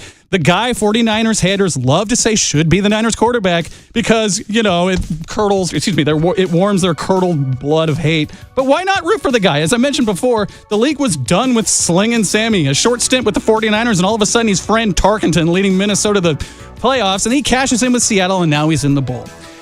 And even this season has been, well, you know what? He's going to make a mistake. It's that familiar criticism that Brock Purdy always gets. But in the playoffs, 70% completion percentage, 4 TD, 0 interceptions. You don't have to love the chickens to root for Darnold. And if anything, it says that anything that happens with the Jets should be written off because they're barely a football team with no relevancy whatsoever. Beyond Darnold, well, you could root for Jackson Smith and Jigba just for the name butchering. And then there's show favorite and one of the guys I was the best man for. Well, his neighbor is Rashid Shaheed. Nice. Yeah, that blue ass that he returned a kick for a T-Day, but admit it, the 49ers were going to lose that game, and that pickup could have been the best move of the year in the NFL. Yep. And listen, I get it. You're saying you can put crap on 2 pieces of bread and call it a sandwich, but I really am trying here. Not without sauce, Tim wouldn't. Well, exactly. If you are really scraping for a reason to get behind Seattle, well, there's always 49er legend Eric Saubert. Anyway, yes. I'm a hypocrite, but I tried. This pig does need some lipstick, but this is no slam dunk of a Super Bowl. I am intrigued to see how Seattle prepares for New England. They've only faced NFC West opponents in their division in the playoffs, teams they have piles of tape and prep ready to go. I'm intrigued to see what New England has in store when they know weather is at play. Yeah, I might be talking myself into it, but hopefully this little pep talk makes you want to be a big booty man yourself. What do you guys say? Dude, well, I'm with the texter here. The 650 says this is Tim's best one of these in weeks. It's very I think it was a compliment, or maybe a backhanded more backhanded compliment. Maybe a backhanded compliment, which we're a fans of here on Dirty Work. I'm with you, dude. It's funny. I was looking for reasons also to be excited. Man, my reason is simply root against Seattle. But if you're like your point about Tommy DeVito having a ring and Dan Marino That's not, a good point. is a funny one. That's a good one. It's like Jimmy Garoppolo's got 2. Yep. You know what I mean? As a backup, but he's got 2 of them sitting on the. Steve Young's got 4 or 3 or something like that, right? I think he's got 3. He's got 3, yes. 3 as a backup for a couple of those teams, but got the one in 94 as the starter. No, I'm with you, Tim. There are some wrinkles here that are fun. This is going to be a fun gambling Super Bowl for me. This will be a fun commercial Super Bowl for me, as I don't have time. I don't think the game itself is going to be great. Would love it to be, but we'll see what happens with Drake May. That defense is just, I don't have a lot of confidence in New England. I hope it's a game. I mean, you make good points, Tim. It's going to be hard for me to believe that the Patriots will win this game, but I don't think people can hate on Sam Darnold. I think that some 49er fans will be like, oh, man, this guy, the guy that was the backup to Brock Purdy. Yes, but this is what kind of rejuvenated his career. And I don't think you can hate on him because he's a redemption story, going from a bust to now being possibly Super Bowl MVP, Super Bowl champion. So, yeah, I'm with you, Tim. I think that it's easy to root for Sam Darnold in this game. There's something weird about Seattle playing the Niners and the Rams in the playoffs. Like 2 more division games. You know what I mean? Doesn't it feel a little weird that it's like, okay, we can go on and on about them being the best division in football and blah, blah, blah, blah, blah. But if you remove ourselves from the NFC West, they haven't seen anybody outside the NFC West in a month. So it's like, okay, well, maybe there is a little more here than we're giving it credit for. That's all. I would say, but also they've been pretty dominant for the majority of the season. And I just have a hard time believing that the Patriots are going to win this game. Plus, the Patriots got by with a snow blizzard coming in there and winning 10-7. So I will be shocked if the Patriots pull this one off. 415 Jason says this is legitimately a first ballot Hall of Fame bit from Tim. Well worth pissing his pants for. 707 says solid take, Tim, but we're going to need the Tim Reaper next week on the Seahawks, so I don't have to hear my coworkers all year. Thanks. That's from our guy Beak, our UPS driver up. Yeah, we got you, Beak. In Seattle. 408 says this might be Tim's best of the year. It's only January 27th, but give it time. Give it time. Yeah, well, I'm sure he'll hit another. We're not even through the slice of life yet. And then the other thing, Tim, who knew that Tim was such an ass man? Cosmo Craig, Tim Webb, he loves the booty. Man. Yeah, dude. Loves the booty. Tim said, "I'm a big booty man." What up, Cardi B? Shoot your shot, man. All right, Tim. 50,000 I was going to do the 2 Chainz lyric, but I'm going to just let it go. Yeah, go ahead. How's the lyric? And Tim? on my birthday. How does the lyric go? Well, all I want for my birthday is, well, we'll just leave it there. Yeah, it's a big booty gardening tool. I got you. All right, Tim, your slice of life. You can say Tim. ho. Come we on can't now. say ho. Yeah, I was just trying to get Tim to do it, but he wouldn't. Yeah, I know. Yeah, they don't call me Mayonnaise Tim Webb for him. You got a slice of life. Slice of life. So last week at this time, I got summarily crushed for giving 2 sports takes and no slice of life take. Rightly so. Yeah. If the filth haven't gotten the point of this segment yet, no matter what the takes are, they're going to crush me and I'm going to get crapped on. So this take is about just that.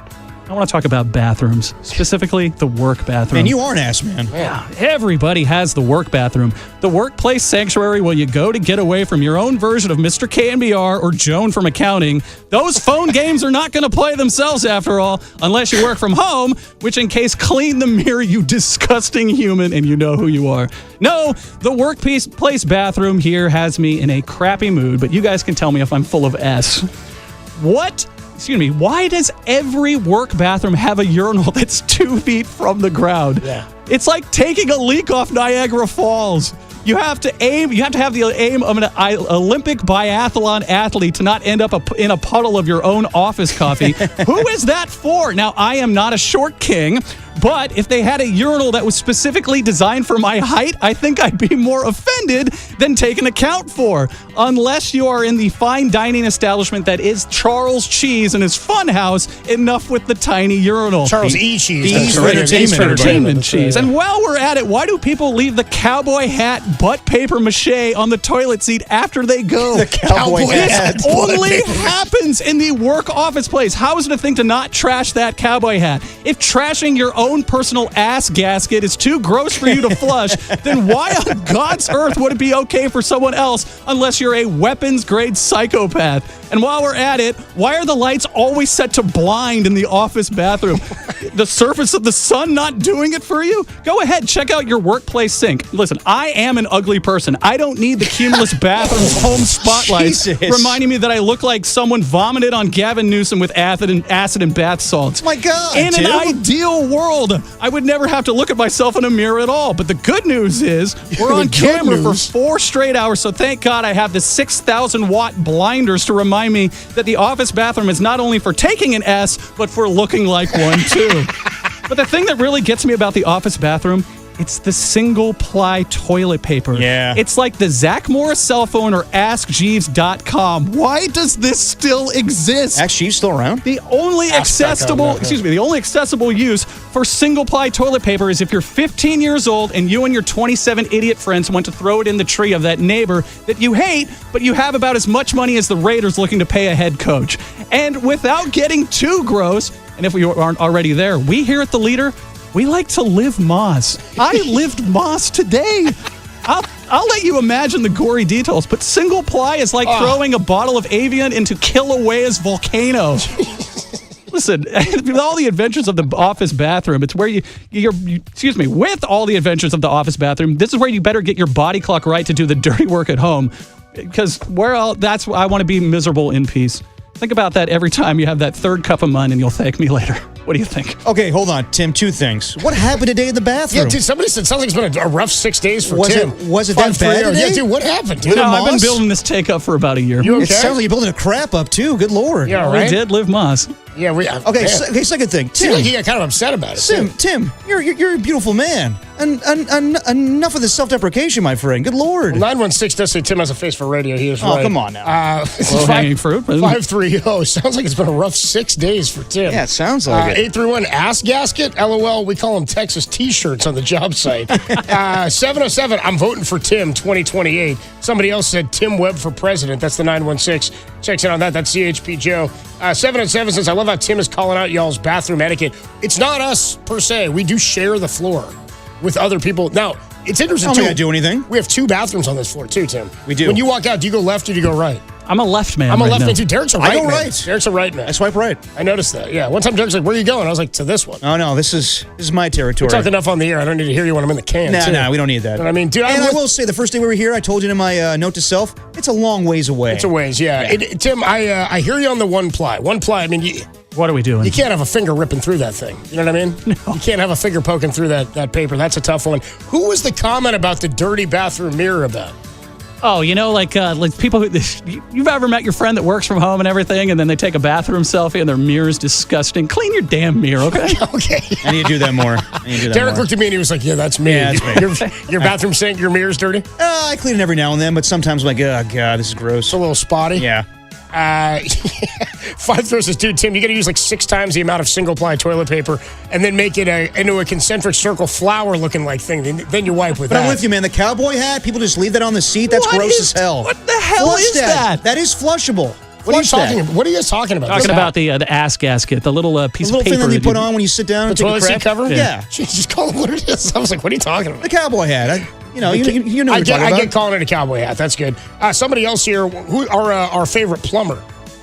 Oh, Shout out that's to- Mr. E. He was on the trip. Yeah, Mr. E was on the trip. Mr. E. He did have I'm trying to find his take here because he checked in on the toilet because he said, dude, toilet talk right up my alley as a plumber. Up all of our alleys. I'll come back to it because he actually had something official on the rule of why there's a toilet that's so small in there. Now, it's obviously for kids. Yeah. It's like the children's toilet. There's 3 other toilets you can You use in always there, feel- Tim. You don't have to use You that. always feel silly taking that You one. don't have to use the young Tony toilet. Well, I would no judgments dispersed, but I understand the young toilet. If we're at a public park, we're clearly not at a public park. There is no kindergarten here. Why do we need? I just don't get it. Dude, the other thing too, guys, is do you remember in Billy Madison when he's trying to pee in that little toilet? Yeah. He falls over, so he gets up. He's like, "Screw it, dude." He's like, "Forget it." That's pretty good. As 916 says, didn't know Derek was big on bathroom selfies. No, not selfies. Just cleaning the mirror. Well, nobody's ever seen it. I thought. What? You said nobody's ever seen. I mean, nobody's going to see it because you're not working from home unless you take the selfie. Is the point? That was Tim's thing. Is somebody takes a bathroom No, selfie. I just need to clean my bathroom mirror. That's all I'm talking about. Yeah, somebody. Our guy said that plumbing laws require it to the lip of the toilet to be 17 we're going inches lip? off the ground. We're Yeah. going lip? Lip of the toilet. That's a technical term? That's pretty ridiculous. We learned something on Dirty Work. All there. right, Nice. trivia, Tim? What else you got, Tim? Okay, we'll do some quick trivia. Well, since we've been talking about butts, what part of the Let's keep it hog, there. what part of the pig are you eating if you've ever cooked with pork butt? It ain't the butt. If you've ever had carnitas, you've had this. What part of the pig is the pork butt? A pork butt. Is it thigh? I'm going to go with belly. Like a thigh. Well, belly's bacon. Thigh is usually ham. I think you're thinking it's the shoulder. Shoulder. Gotta cook it for a while. And Why, shreds and okay, everything. why is it called pork butt then? Well, I believe it was originally known as a Boston butt for like specific reasons, but like when I'm thinking about the Patriots and Boston butt, that's about as far as I took it. Fair enough. All right. The Next Boston one, Tim. butt, dude. Okay, you know that tiny pocket in your jeans, that pocket that's like an inside of the pocket? Well, that was designed by Daniel Lurie, well, someone that he was related to at least. Yeah. What was that pocket designed to hold? Was it coins and change? Was it designed to hold buttons? Or was it designed to hold a watch? Coins and change, I believe. I'm going to say buttons. I use that little pocket. It's actually a pocket watch. Is it a pocket watch? Yeah. All right, one more. I think it was unique to Levi's. I think Levi's was the first to ever put in that One more. that pocket. Anyway, what else you got, Tim? One Okay, more? so this is a sports question. This is America's 14th largest city by population. It is the largest city in the United States, named for a woman. And I'll give you a hint. One more time. Ask the question one more time. Sports question? This city, America's 14th largest, is the most populous city in the United States, named after a woman. And here's your hint. There are professional sports teams there. Multiple. City?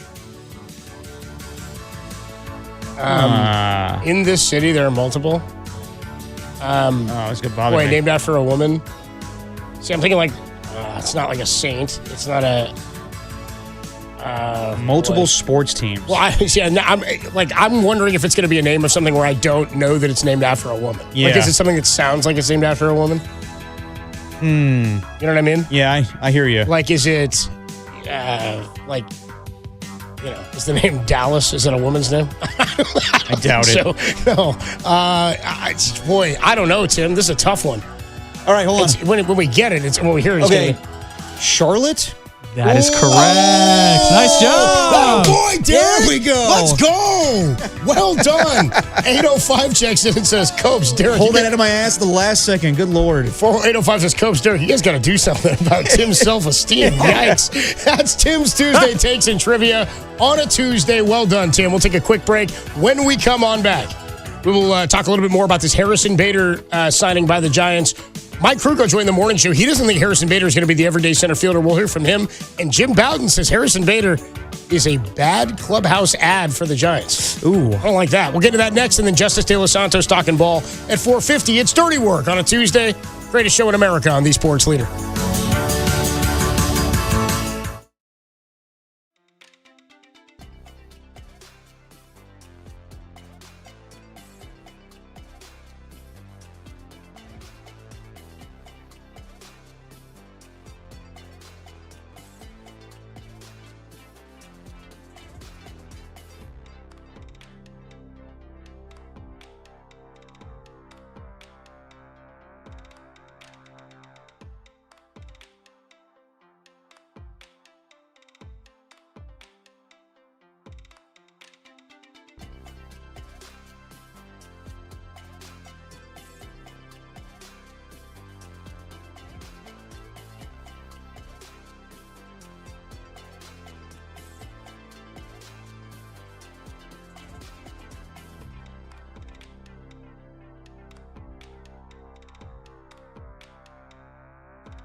Now, back to Dirty Work. Adam Copeland and Derek Papa on KNBR 104.5 and 680 AM, the sports leader. Dirty Work is sponsored by Jack's Restaurant and Bar, an all-day, any-day kind of place. Dirty Work on a Tuesday. Adam Copeland, Derek Papa. We'll be joined by Justice De Los Santos in about 10 minutes. Tim, great takes today, my man. But I got to say, you're a good-looking dude. What are you talking about? You know what? I find it easier to be self-deprecating than to self-gloss, if that makes sense. I know. I hear you. There was somebody on the chat that said you look like Russell Dalrymple from Seinfeld today. I saw it a little bit. Russell Dow. Oh, Get the a boss? good look, Costanza? The NBC executive? Yeah. Yeah. I would say that's not bad. But yeah, I'm with you. I think that it's going to be tough for 49er fans to root for the Seahawks because that sucks. I struggled a little bit with that. But I mean, I do like Sam Darnold. I do like anytime that there's a player that the league says, nah, for you to be able to come back and say, okay, it doesn't always need to be Patrick Mahomes in the bowl. I want to see what Sam Darnold does. If he turns the ball over, then there's going to be 9,000 people that say, oh, I was just waiting for it. But it's like that mouth-breathing fan's going to be there anyway. So. No, they're always going to be there. But at the same time, I think that this is going to only help the 49ers this offseason where you see that Sam Darnold's able to have success being a 49ers backup quarterback, going to the Minnesota Vikings, going to the Seattle Seahawks now. And if he wins the Super Bowl, I think that helps Mac Jones' case. But yeah, we'll have 2 weeks to talk about that. But let's talk a little bit about Harrison Bader maybe not being an everyday center fielder for the San Francisco Giants. Yeah, so John Morosi tweeted out yesterday the Giants plan to utilize Bader in center field, and they're expected to move Jung Hoo Lee to right field. I pointed out yesterday his not final year, but in 2020 in the KBO, for the Kiwoom Heroes, he did play right field exclusively. He was their everyday right fielder. So it's going to be a learning curve specifically at Oracle Park. Because playing right field that'll help you with bat off ball. It's a position he's played before, but playing the wall and the wind and everything in right field is the most difficult position. I think it's the most difficult right field in baseball to play. And I think Mike Yastrzemski played it better than anybody we've ever seen play defensively. How he played that wall off the line. You got to play off the bricks. You've got to play off like 6 different surfaces it can hit off of out there, off the bricks, off the chain link fence, off the out-of-town scoreboard, off the awning that hangs up over the brick wall out there, the 24-foot high wall. So Morosi says they're probably going to move Jung Hoo Lee to right field. Right. However, Mike Kruco was on with Murph and Marcus, as he is every Tuesday, Thursday throughout the offseason at 7:30 this morning, and he says he doesn't think Bader will be the everyday center fielder. Here's Krug. I don't know if he's going to be an everyday center fielder. The fact that he can play all three outfield positions, he has a great arm, a great instinct, gold glover. If you can be a gold glover in center, you can be a gold glover on the corners. But he can also DH. And he proved last year that he can also come off the bench and pinch hit. So he offensively, he can bring a lot to a team. But the thing of huge significance is the type of hitter that he is.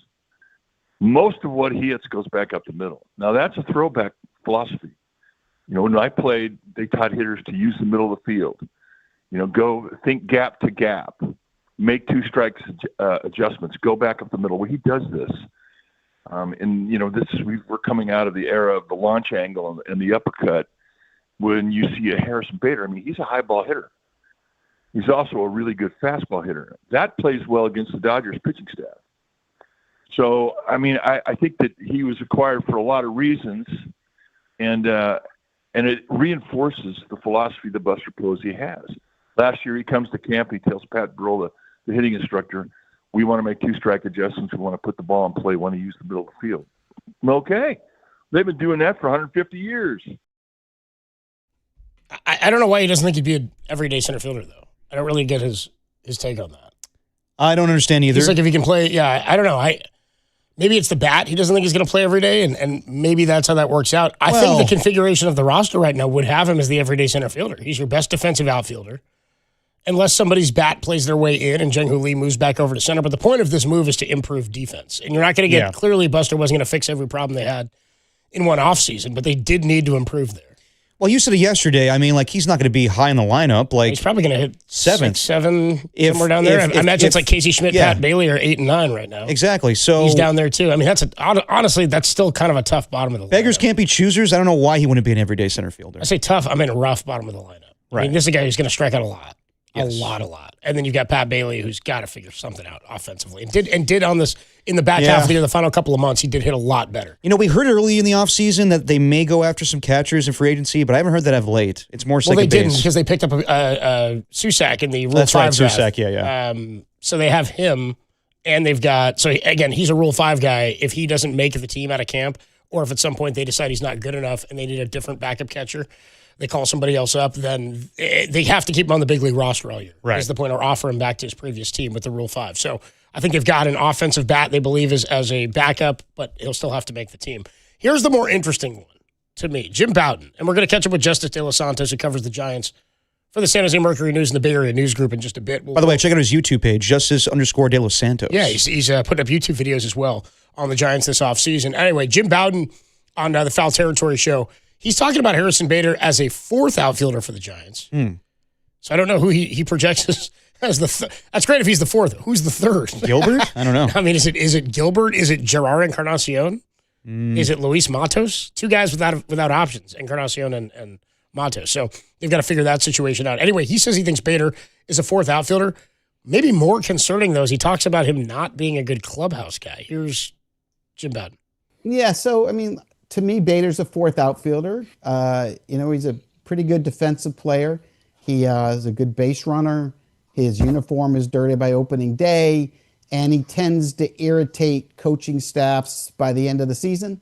When he was a member of the Yankees, he thought he should be hitting cleanup on that team. So what I've heard, in terms of clubhouse guy, not the best, but he plays hard. Fans love him.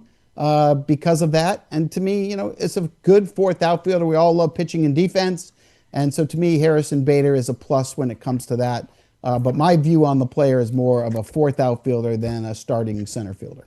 Well, I think sure that was early in his career. Well, I think his evaluation of the fourth outfielder thing is true. I do think at best, if he's your fourth guy, you're in a really good spot. If he's your defensive outfielder, team that has a lot of outfielders. On a quality team, on a quality outfield. I think he's or with a better offensive outfield. I think he's a fourth outfielder. I do agree on that front. It wasn't necessarily early in his career. When he was on the Yankees, that was just a couple of years ago. He has played for a lot of teams in the last 3 years, which is why that's interesting. where teams are often picking up defense at the deadline or an extra fourth outfield bat. So that tracks with a team like the Phillies who wanted more defensive depth in the outfield, and he showed up and played a bunch. The Mets had him, the Twins had him, the Yankees had him, the Phillies had him, like 4 teams in the last 4 years, 3 years. So I don't know if that's in any part due to how teams felt about him while he was on the roster or that they were just able to get something for him. Like, you don't necessarily trade a guy because he's a bad fit. It might have been they could get something and they had an offer on the table that made more sense. And Philly wanted to get him. He's a free agent. He hasn't signed a bunch of long-term deals or anything like that. I agree that he's a fourth outfielder. The clubhouse stuff remains to be seen. He did talk a lot about Tony Vitello in the clips that we played earlier. Yeah, likes him a lot. And his intrigue in Vitello. But I wonder about that. I wonder where Bowden makes that clip about him saying he wanted about fourth on the Yankees. Well, that's what I'm saying. I'm sure it was early in his career where it's different now. He's signing this late in free agency. I'm not sure he thinks of himself as a cleanup hitter anymore. I'm saying that might have been, I don't know if that's an actual quote or if that's Bowden embellishing a bit. He embellishes a little bit. Yeah, he's maybe embellishing a bit, saying he should have hit higher in the lineup or played more. Who knows? Whatever the case may be. If he thinks he knows better than Aaron Boone or somebody managing the Yankees, these are the things I wonder about when you have Vitello there. Again, there's going to be a lot of respect for a lot of the guys. You've got 2 former managers on the staff, in Jace Tingler and in Ron Washington. Right? So you've got guys there who, as Tony Vitello told you, Wash is the adult in the room, even with him. So yeah,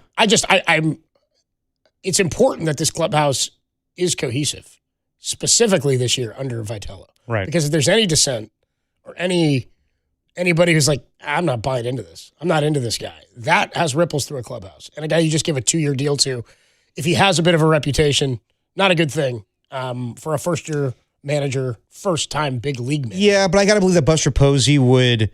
I would think so. Ask around the league. Yeah, did due diligence. And people always say, like, well, what about Rafael Devers? Well, there was a reason why Rafael Devers was disgruntled with the Boston Red was Sox. with Boston, not that he was a bad team.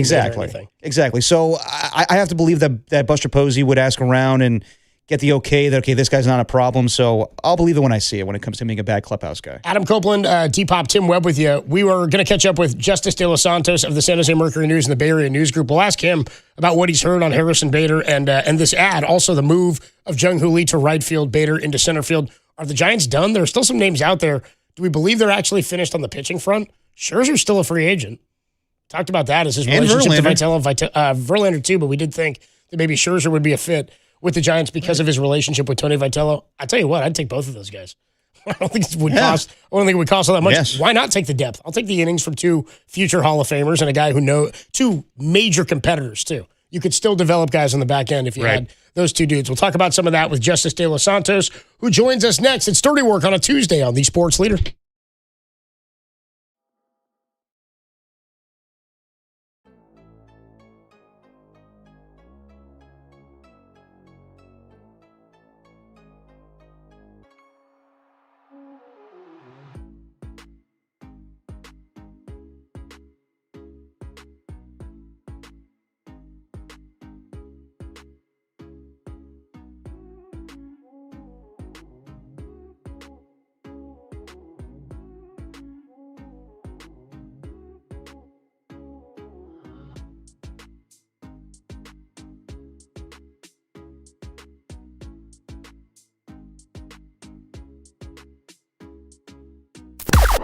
Now, from the O'Donnell Financial Group Sports Desk. Learn more at odfigroup.com. O'Donnell Financial Group, because planning is a process, not a product. 3 head coaching vacancies remain in the NFL after the Steelers turned to Mike McCarthy and the Bills stayed in-house, hiring offensive coordinator Joe Brady. So now the Browns, Cardinals, and yes, the Raiders remain without a head honcho. For all the latest, keep it locked right here to who is going to take this job leader.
Now back to dirty work. Adam Copeland and Derek Papa in the KNBR Casino Matrix Progressive Jackpot Studios. Casino Matrix Progressive Jackpots are here. Where are you? Just drop in. Please play responsibly. Call 1-800-GAMBLER. Dirty work on a Tuesday afternoon. Adam Copeland, Depop, Tim Webb with you. We are joined now by Justice De Los Santos of the Bay Area News Group and the San Jose Mercury News. He covers the San Francisco Giants. Make sure you check out his YouTube page, Justice_De Los Santos, for all your off-season Giants needs. Justice joins us on the Yuma Gas Line. You can see him on our video chat as well. Justice, what's up, bro? How you doing, man? What up, Justice? Oh, we got you. You got you. Hello? Oh, we got you there. Yeah, How we you got doing? you now. Yeah, good to talk to you, man. It's been a while. I don't think we've talked to you since the end of last season. So, what's keeping you busy? I guess we're trying to figure out this. It's not been the most eventful offseason, dude, you know? I mean, we got the preseason baseball magazine going. I mean, obviously we're going to talk a little bit of Harrison Bader, but you know, getting after in the gym a little bit, you know, getting after it a little bit. I've been taking some Pilates classes recently at the suggestion of one of my homegirls, and you know, for all the lifting I do, for all the running I do, nothing. When you in that room and they say "and pulse," nothing preparing you for that. It's a different type of work. It's a different type of work. I'm telling y'all. Putting in the Pilates work, I like it, dude. So, okay, first let's get into the free agency stuff, and we'll talk about Harrison Bader. But your evaluation of what the Giants needed this offseason, what spots they had to fill, and how they've done in your estimation or evaluation to this point. Yeah, so heading into the offseason, aside from a manager and the coaching staff, and that's a whole other can of worms, but sticking specifically to the roster, they entered this offseason with 2 vacancies in the starting rotation, a couple vacancies in the bullpen. They needed an outfielder, and, you know, to kind of top it off, they may have, you know, wanted to pursue the backup catcher market. They signed Adrian Hauser and Tyler Mahle. They signed, that's for the rotation. They signed Sam Henches and Jason Foley for the bullpen. Now Foley's not going to be back until sometime in the middle of the season. They acquired Daniel Susac, the younger brother of Andrew Susac, former Giant, for the backup catcher. And then obviously yesterday they go out and get Harrison Bader. They went out and filled all of the vacancies. I think it's pretty fair to say that they did that. Now, was it the splashy moves that was going to get the headlines going and that's going to have the fan base going crazy? Was it the Kyle Tucker, Cody Bellinger, Framber Valdez-esque moves? No, it wasn't. But they had areas they needed to fill. They filled those areas. Now, again, the question that's kind of going to loom, and I said this in the YouTube video yesterday, is going into spring training, especially when you look at the landscape of the National League, a lot of teams got better. And I mean, a lot of teams got better. Hell, the Pittsburgh Pirates might contend in 2026 just with the offseason they had. So the question that the Giants are going to have to answer is, was this enough to get better? And a lot of this is going to hinge on internal development. I think Posey said at the GM meetings was kind of more meat on the bone with guys like Jung-Hoo Lee, Elliot Ramos, maybe Hayden Birdsong as well. But that's kind of the question that's facing this Giants team right now, is did they add enough going into the season to compete for a wild card spot? Justice, good to see you at FanFest last Saturday in San Ramon. Giants showing up in the East Bay. And just how crazy was it with Jung-Hoo Lee mania? I've never seen anything like that before. That was unbelievable. He was a rock star.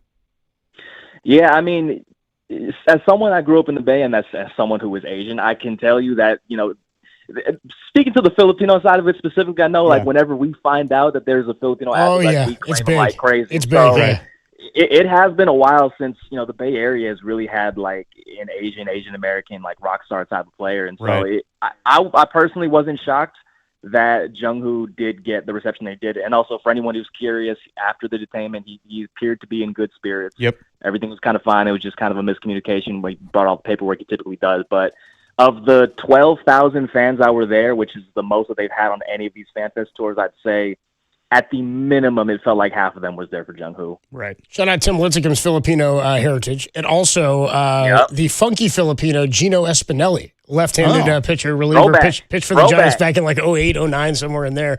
And also I think made Team USA as a pitcher. So pretty cool.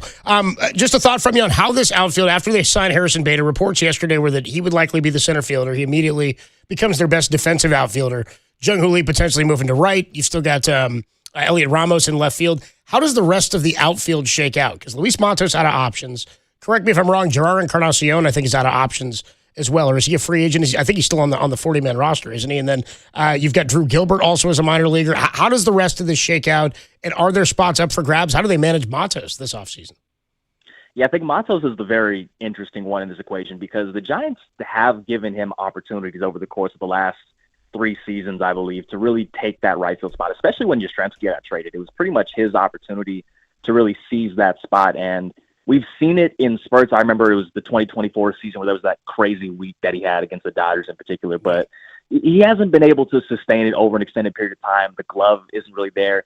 He probably has some of the best bat-to-ball skills of anybody on the 40-man roster, aside from maybe Jung-Hoo, but hasn't really been able to translate that into actual production. And so if I'm putting together an opening day roster and I'm, trying to think about who are the guys that I might consider for the outfield spots, whether they want to go 1 or 2, I think Drew Gilbert's enticing because while he hasn't really shown the bat in particular, I think the glove really plays up now. Whether or not they want to get him more extended at bats in the minor leagues this season, that's another thing. The power with Gerard is there. I think if you put him and Fred Warner or why am I blanking on Nick Bosa? If you put Gerard and Fred Warner or Nick Bosa in the Oklahoma drill, I'm not entirely sure that the 49ers win on that. He's a big dude with crazy power. He's huge, yeah. Like that's the type of dude we're talking about. So I think that those two guys might have the edge as far as maybe that final outfield spot. And Luis Matos, again, his out of options. And I wouldn't be surprised if when we have the opening day roster on March 15th, Luis Matos is not on there, just considering what the state of the roster looks like right now. Talking to Justice De Los Santos on the UMA guest line. With the reports yesterday, John Morosi, and I believe you also saying that with the move of Harrison Bader, it would most likely be him in center field and Jung-Hoo Lee moving to right field. Mike Kruco doesn't think that he's going to be an everyday center fielder. Do you get the impression that that's going to be the case this season?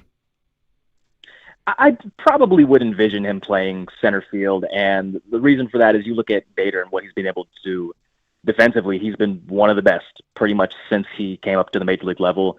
I think since he made his debut, the only other center fielder with more outs above average as a defensive stat that tracks range. The only center fielder with more outs above average than him is Kevin Kiermaier, who's one of the best defenders of the millennium. Jung-Hoo Lee, by contrast, I can't remember the numbers off the top, but I want to say it was like -6 outs above average. I want to say like -18 defensive run save. Like it was a really bad season defensively. And it was kind of one of those seasons where like what you were seeing with your eyes wasn't completely aligning because it wasn't like Elliot Ramos for particular where like there'd be like these really extreme low lights. But it was a struggle for Jung-Hoo defensively. And at FanFest, before this agreement came into place, Jung-Hoo said that he was working on his defense in particular. Someone did also make the point that I found it kind of interesting that this was his first full season without a dome, because when he was playing in the KBO, he played in the dome. Yep. But I do think that if the Giants want to maximize what they have defensively, it makes the most sense to have Harrison Bader in center field, because he can cover Lee in right field, he can cover Ramos in left field. And I think he makes those guys better as a result. And just kind of knowing with Elliott and Jung-Hoo that, you have somebody that's been a Gold Glover to really cover your tracks, whether it's to the left or to the right. And with Jung-Hoo in particular, he has the arm, he has the athleticism. His arm is one of the best in baseball. And so it's tricky to play right field. I'm not saying it's easy. Mike Yastrzemski talked a lot about how it's very difficult. But from a physical tools perspective, Jung-Hoo does at least have the tools to be the foundation, or have the foundation rather, of a solid defensive right fielder. And we could also see how that might help him with the bat as well, because by the end of the season, he did lose a considerable amount of weight, and probably playing center field had a little bit to do with that. Talking to Justice De Los Santos, joining us here on the UMA guest line. Make sure you check him out at Justice_De Los Santos on YouTube, and read him in the San Jose Mercury News and Bay Area News Group.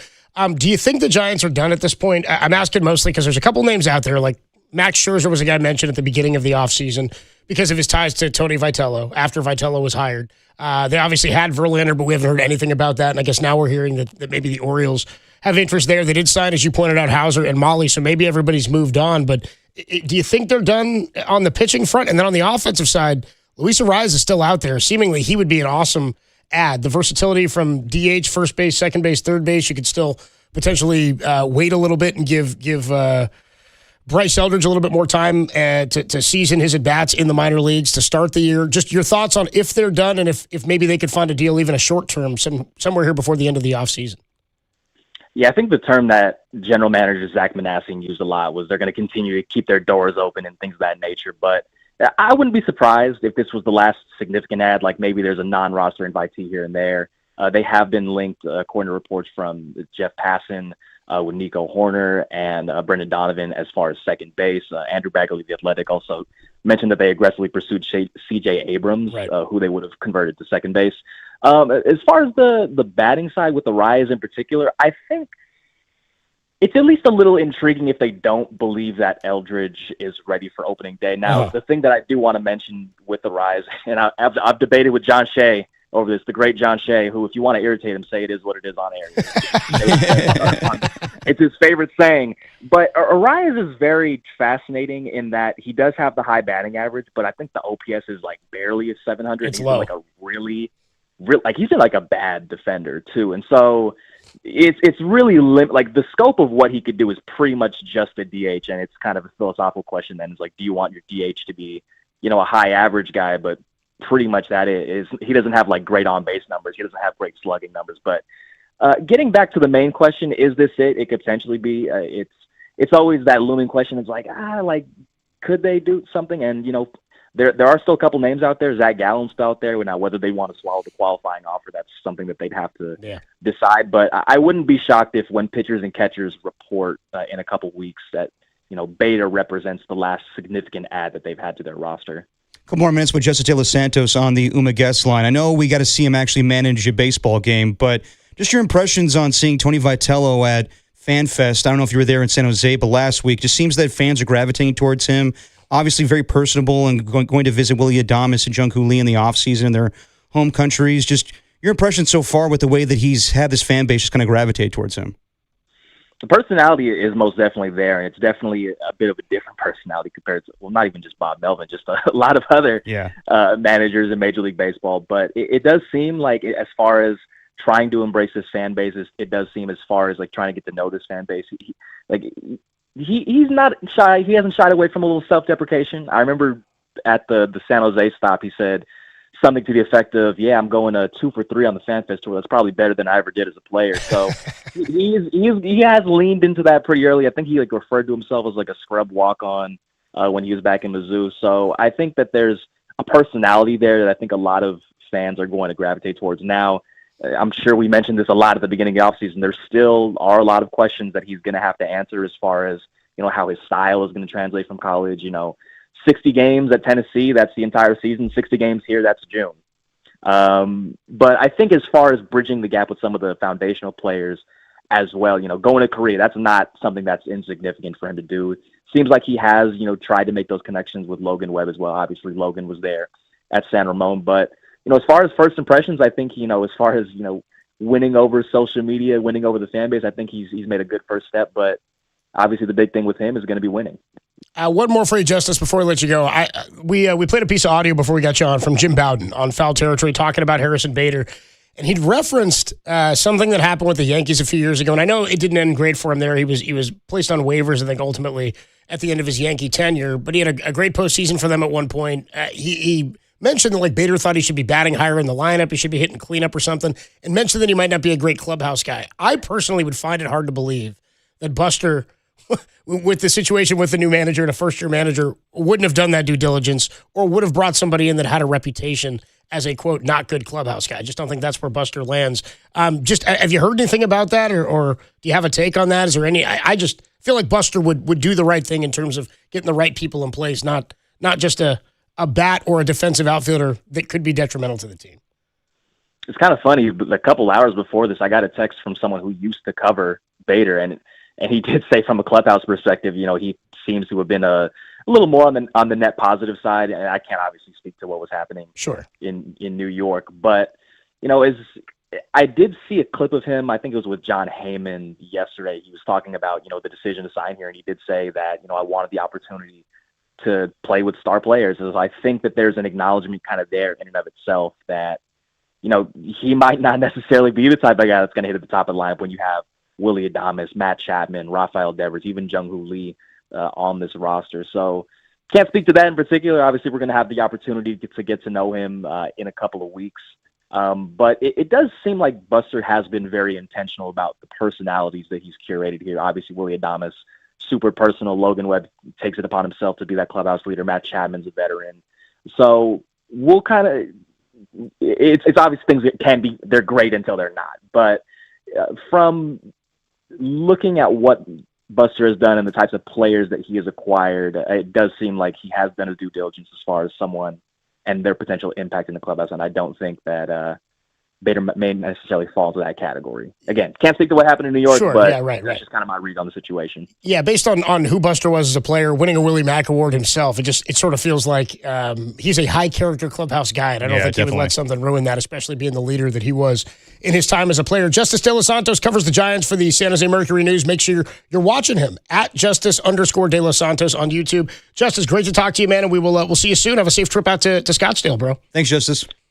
Appreciate y'all. Y'all have a good one. Much love, Justice. All right, great stuff there from Justice De Los Santos, getting some insight on what's going on with the Giants this offseason. Yeah, I'm with him on the non-roster. Wouldn't be shocked if there was maybe a second baseman brought in, if there was one more acquisition, but it does sort of feel like for the most part that they're done in their player acquisition. And he mentioned all the names: Adrian Hauser, Tyler Mahle, Foley, Hentges they got as a lefty out of the bullpen, Susac, and then Harrison Bader is where they stand right now. Yeah, and talk to these guys at FanFest about how much wisdom that Justin Verlander imparted last season. Young guys loved him. They loved him. Don't mess with him on game day, but they really want him back.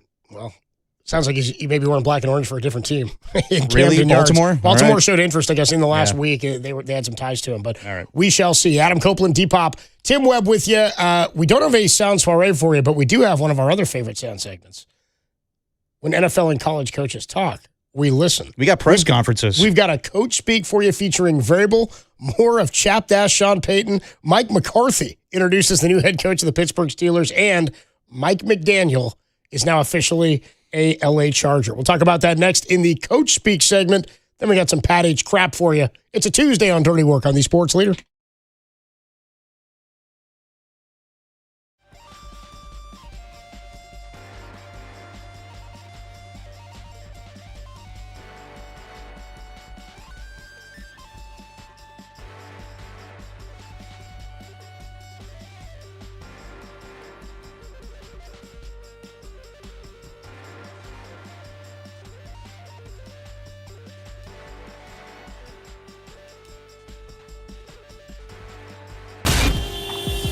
Time for your Bay Area Chevy dealers traffic update.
Now, back to Dirty Work.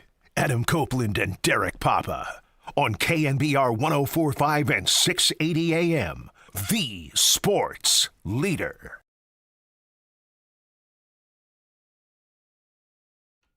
Dirty Work rolls on a Tuesday evening. Adam Copeland, D-Pop, Tim Webb with you. We'll be up, by the way, on Friday at Harmonic Brewing outside of Chase Center in Thrive City, getting ready for the Dubs and the Tons. Dub Tons. Dubs Pistons on Friday as they come on home. They wrap up the road trip tomorrow, a 6:30 tip against the Utah Jazz. Back that ass up. Tim would Dub Tons. Tim would like that as an ass man. Oh, yeah, as he said, actually, I think what he said was, "I'm a big booty man." Big booty man. That's what Tim quoted him. Acacia booty. Yeah. Tim Webb, the ass man. If you say Dub Tons fast enough, it sounds like DuckTales. Dub Tons. Dub Tons. Like DuckTales. People checking out on the Golden State Lumber and Showroom text line at 808 KNBR. Tim in his takes earlier went off on workplace bathrooms. Yes. Tim really doesn't like the one ply. Well, he doesn't like the one-ply toilet paper. He also was really upset. He doesn't like that there's a children's urinal, like the one that's like really low to the ground. We were talking about during the break. I learned a long time ago that you're never going to have complete comfort in a public setting when it comes to taking a crap. No, you don't have all your. You guys were talking about this during the break. We were, yeah. You don't have all there. You were there. You were there. You were sitting right next to us. Yeah, you came in. Oh, really? The whole thing was a vehicle to complain about the one ply. That's all. The one ply. Well, our guy, Mr. E, who was on our Hawaii trip with us, our plumber. Remember, he told us Mr. E. Remember, he told us one time on the text line that he brings a wrench with him to hotels when he stays in them. You never know. So he can adjust the water pressure. Is what he said. That's impressive. He checked in when we started the bathroom talk, and he said, "Oh man, bathroom talk right up my plumber alley." Not plumber alley was your butt. Yeah. Anyway, 415 says, this is him. Mr. E says, plumbing code requires the lip of the urinal to be a max height of 17 inches off the ground. Plumbing code, Tim. You abide by the code? Yeah, I'm sure there's all sorts of legal reasons for it. I imagine the plumber's code is not like the Hippocratic Oath. I don't think it's like a doctor's. I hereby. It's like the unwritten rules. Yes, dude, it's a code. Yeah. Dude. And by the way, he says single ply is used to stop a-holes from clogging the plumbing, Tim. No, that's why. That's definitely me. A-hole then. The paper ass gasket, he says, it's all for ADA. Plumbing code requires the lip of the urinal to be a max And listen, height. we love Mr. E. Mr. E is the official plumber of Dirty Work, which in itself is its own thing. However, that's not going to stop me from bitching about the idea that the small urinal is like peeing off Niagara Falls. I like the one guy who said, well, it should only be 3 inches for those guys that are hung. Like, thank you for that. Well, thanks. Yeah, dude. Someone had to say it. You don't want to dip yourself in there. I run into that problem often. 415, it's the same one Mr. E says, yeah, the urinal code for ADA urinal code is for plumber code is 17 inches, the lip. Max height of a toilet seat is 19 inches. Don't want anyone roasting me for not knowing my S. I think plumber Mr. E knows his S. That's why he's the best plumber in the business. Dude, that's why he's the official plumber of Dirty Work. All right, we've got one of our favorite things to do is listen to what NFL and college coaches have to say. College is done. The NFL still rolls on with hirings and firings and one more game to be played for the 2025 season. Let's open up Coach Speak. When NFL coaches speak, we listen. And I just think it's difficult to box without sparring. I couldn't get free coffee? It's football season. Most players play football in football season. This is Coach Speak with Adam, Derek, and Tim on the Sports Leader. All right, Coach Speak for Tuesday, January 27th, 2026. And it starts with Patriots head coach Mike Vrabel. But we're going to back it up a little bit. We're going to go back to when he was the head coach of the Tennessee Titans. Yes. Right? Back in 2019. Yep. Oh, he took the Titans to an AFC championship game. How about that? Yeah. With our second season. With Ryan Tannehill and A.J. Brown. That's right, yeah. Who was their backfield? They did have D'Amico. No, it was Derrick Henry, too. Derrick Henry was back there for that. Yeah. That's right. Yeah, dude, they were good. That was a good team. Then they traded A.J. Brown, drafted Treylon Burks, fired Mike Vrabel. Yeah, it's all been downhill since then. It all fell apart. And now Robert Saleh's the new Mike Vrabel to build it back up. Here's Vrabel in 2019 on Bussin' with the Boys. He was asked what he would do to win a Super Bowl. Here's what Vrabel says. Would you cut your off for a Super Bowl? Oh, been married 20 years. Yeah, probably. You've got 3. As a player. I guess I'll be married for 20 years one day. Would you? If you came home holding a bag of ice, and Jen was like, "Oh, honey, what'd you do?" She'd be like, I thought you already got fixed. I made the ultimate sacrifice. I had to cut my off, honey. We're gonna win a Super Bowl. She'd be like, all right. Or would she be upset? She'd probably be on board. She would be like, "Do you want me to do it? Do you want to do it now?" I mean, sometimes coaches go through great lengths just to get a Super Bowl. Dude, Vrabel's a riot. I watch a Castration? lot of. I watch a lot of the. I'd give up even more than that, Derek. Oh. I don't need to know that. I'd get yours. I'd give up yours too. No. You don't have that right. You don't have that right, Dad. Dad, yeah. No, Dad, you can't cut my junk off, Dad, dude. you can't do that. No, Dad, I don't care about Just because a bowl you for created the me doesn't mean you can do that. I would do anything. I'd cut off Derek's for a Niner ring. Thank you. We got a bleeder! Oh, Jesus. Yeah, dude, come on. There's a something about Mary joke in there somewhere. Just there. Yeah, I mean, even more of those, yeah. All right, another one here from Mike Vrabel. He was asked on a WEEI. This is today. In Boston today. He was asked, do you feel the same way? Would you still cut off your member for a Super Bowl ring? Here you go. I mean, maybe I'll cut it in half, but I ain't cut the whole thing off. That's impressive right there. Is that still a plan? Or is it, that was just to get that young fledgling group, Taylor and Will, get them to fly. I got you. Podcast game, and so it took you off. would not part with the whole thing. No, don't. I say a lot of things I don't mean. Yeah, I do. Yeah, when it comes down to it, if anybody ever said, like, yeah, I'd be willing to cut my own penis off to do something, you're not going to do it. I don't care what it is.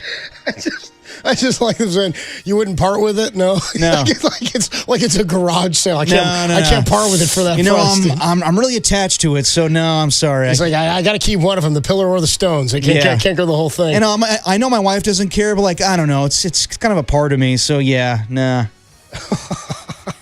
That's ridiculous. 707 Jason just says, that's some bull you guys have to share Steve Young with the morning show. Just out of nowhere? Yeah, dude, 707, I'm with you. It's some bull. Yeah. I agree. Moving on here in coach speak, Sean Payton, one of my least favorite dudes. You really turned on him, huh? I really did. What if I told you? What if I told you as a 30 for 30? What if I told you that the reporter that he called out, actually, they had a good relationship and said to him, hey, I was just joking around. Like, I hope you don't take that seriously. Is that what happened? Yes. I didn't get that audio clip. You play that in the sounds for it, maybe my mood will change. I make sole opinions on people. I make opinions on people and just if I hear something on the Kay Adams podcast, it's got to be true. And I don't need context. I solely base my opinion off of what is heard in Coach Speak in the sounds for Fair enough. If that's how Sean Payton wants to treat my soiree, that's the attitude he's going to get from me. Fair right? enough. Well, here he is. Here's Sean Payton. He was asked.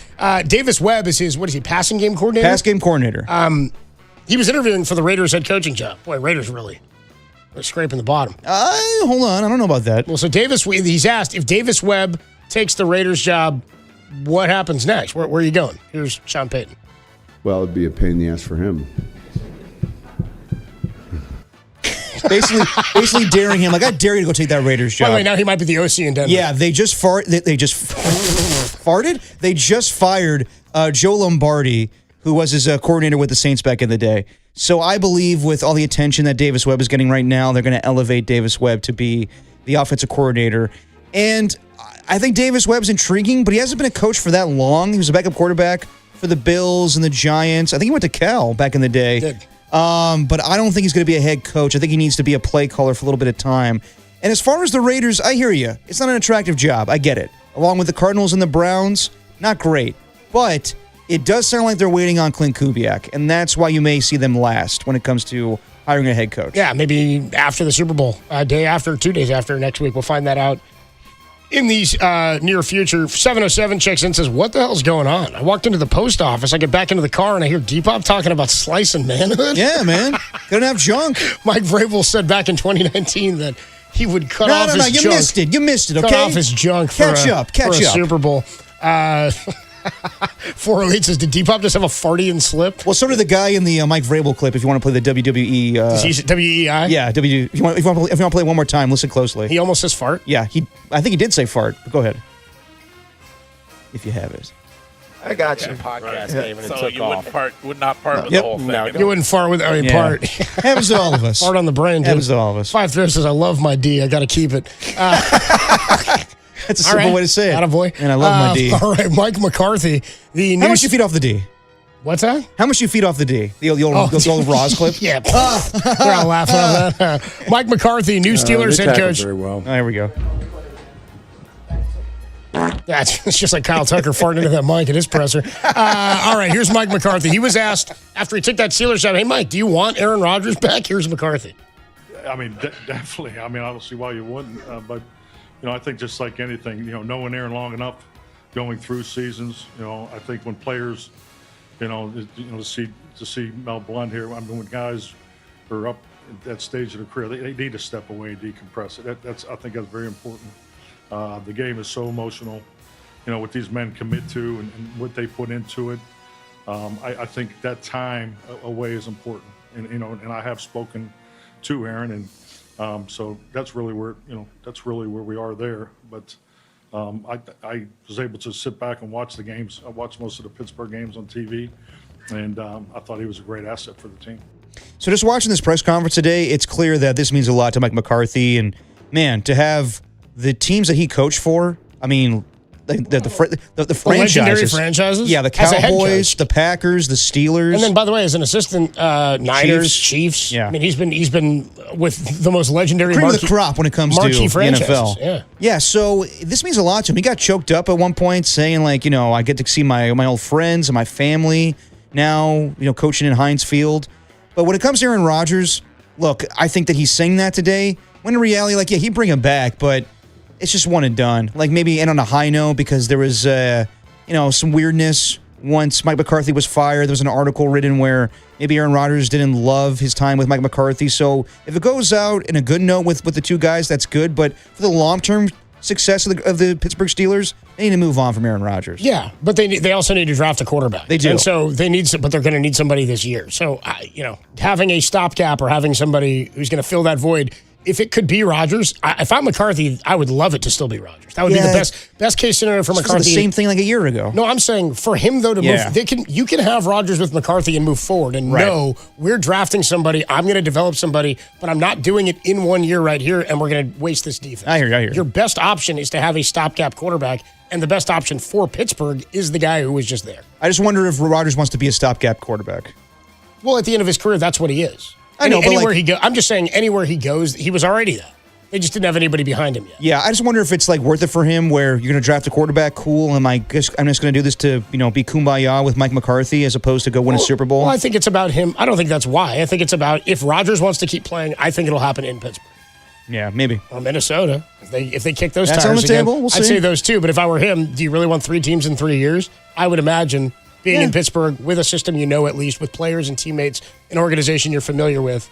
I know Tomlin was a big deal to him, too. I know he really liked playing for Mike Tomlin. Last one here, our old pal Mike McDaniel was hired as the new offensive coordinator of the L.A. Chargers. And this is a new thing because Daboll did the same thing where he's taking the Titans job as the OC if he didn't get the Raiders job. Then today, I think officially said he's just going to be the Titans OC, so he knows he's not going to get that gig. But they did the same thing with McDaniel in L.A. Here's Mike McDaniel. He was introduced today. Talks about working with Jim Harbaugh. Here you go. I feel like we're the same guy. He's just tall. That's the only way that you'll. No, I think that's the cool thing is, like everybody else, I think we're excited for that because I think one thing we share is that Jim has never patterned himself after somebody. He's his own person, and I would say that hopefully I would be described in a similar fashion. So, who knows? I might be 100% Dockers coach. Or he could be a Caprice coach. Right, the options are unlimited, but he's already tried to get me on transition lenses, but I've held off on my So I'm looking forward to this. I'm looking forward to this immensely because the press conferences Mike McDaniel used to have back in the day when he was just 49ers OC were hilarious. And it's different when you're head coach and the team's losing and it falls on you. And then you have to have a more serious tone. And he wasn't the best during press conferences when things were bad. And that's where you question if he's a true leader of men. But I think we can see an easygoing and quirky Mike McDaniel. You see it already in some of these clips where he's getting interviewed by the Chargers social media staff who, in their own way, they're kind of quirky. First thing they ask him is, or first question, I guess, he's like going through like a bunch of pieces of paper to play like some game with them. He's like, "Are we asking Vanny vape questions?" Basically, it was a bowl of questions that he was going to answer each one or pick a few out. And he said, "Are you going to start with a vape question? Because I don't want to." I don't want to do that. That vape question from last year was pretty funny. That is your coach speak for Tuesday, January 27th, 2026. Some good coach speak there. And I still feel the same about Sean Payton as I did coming in. So he's gonna have to do more to change my mind. You're going to have to do more to get in my good graces, Sean. We'll take a quick break. We've talked a lot of toilets today. We've talked about one-ply toilet paper. One thing we haven't talked about is the crap. The Pat H. crap section is next on the Sports Leader.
Now, back to Dirty Work.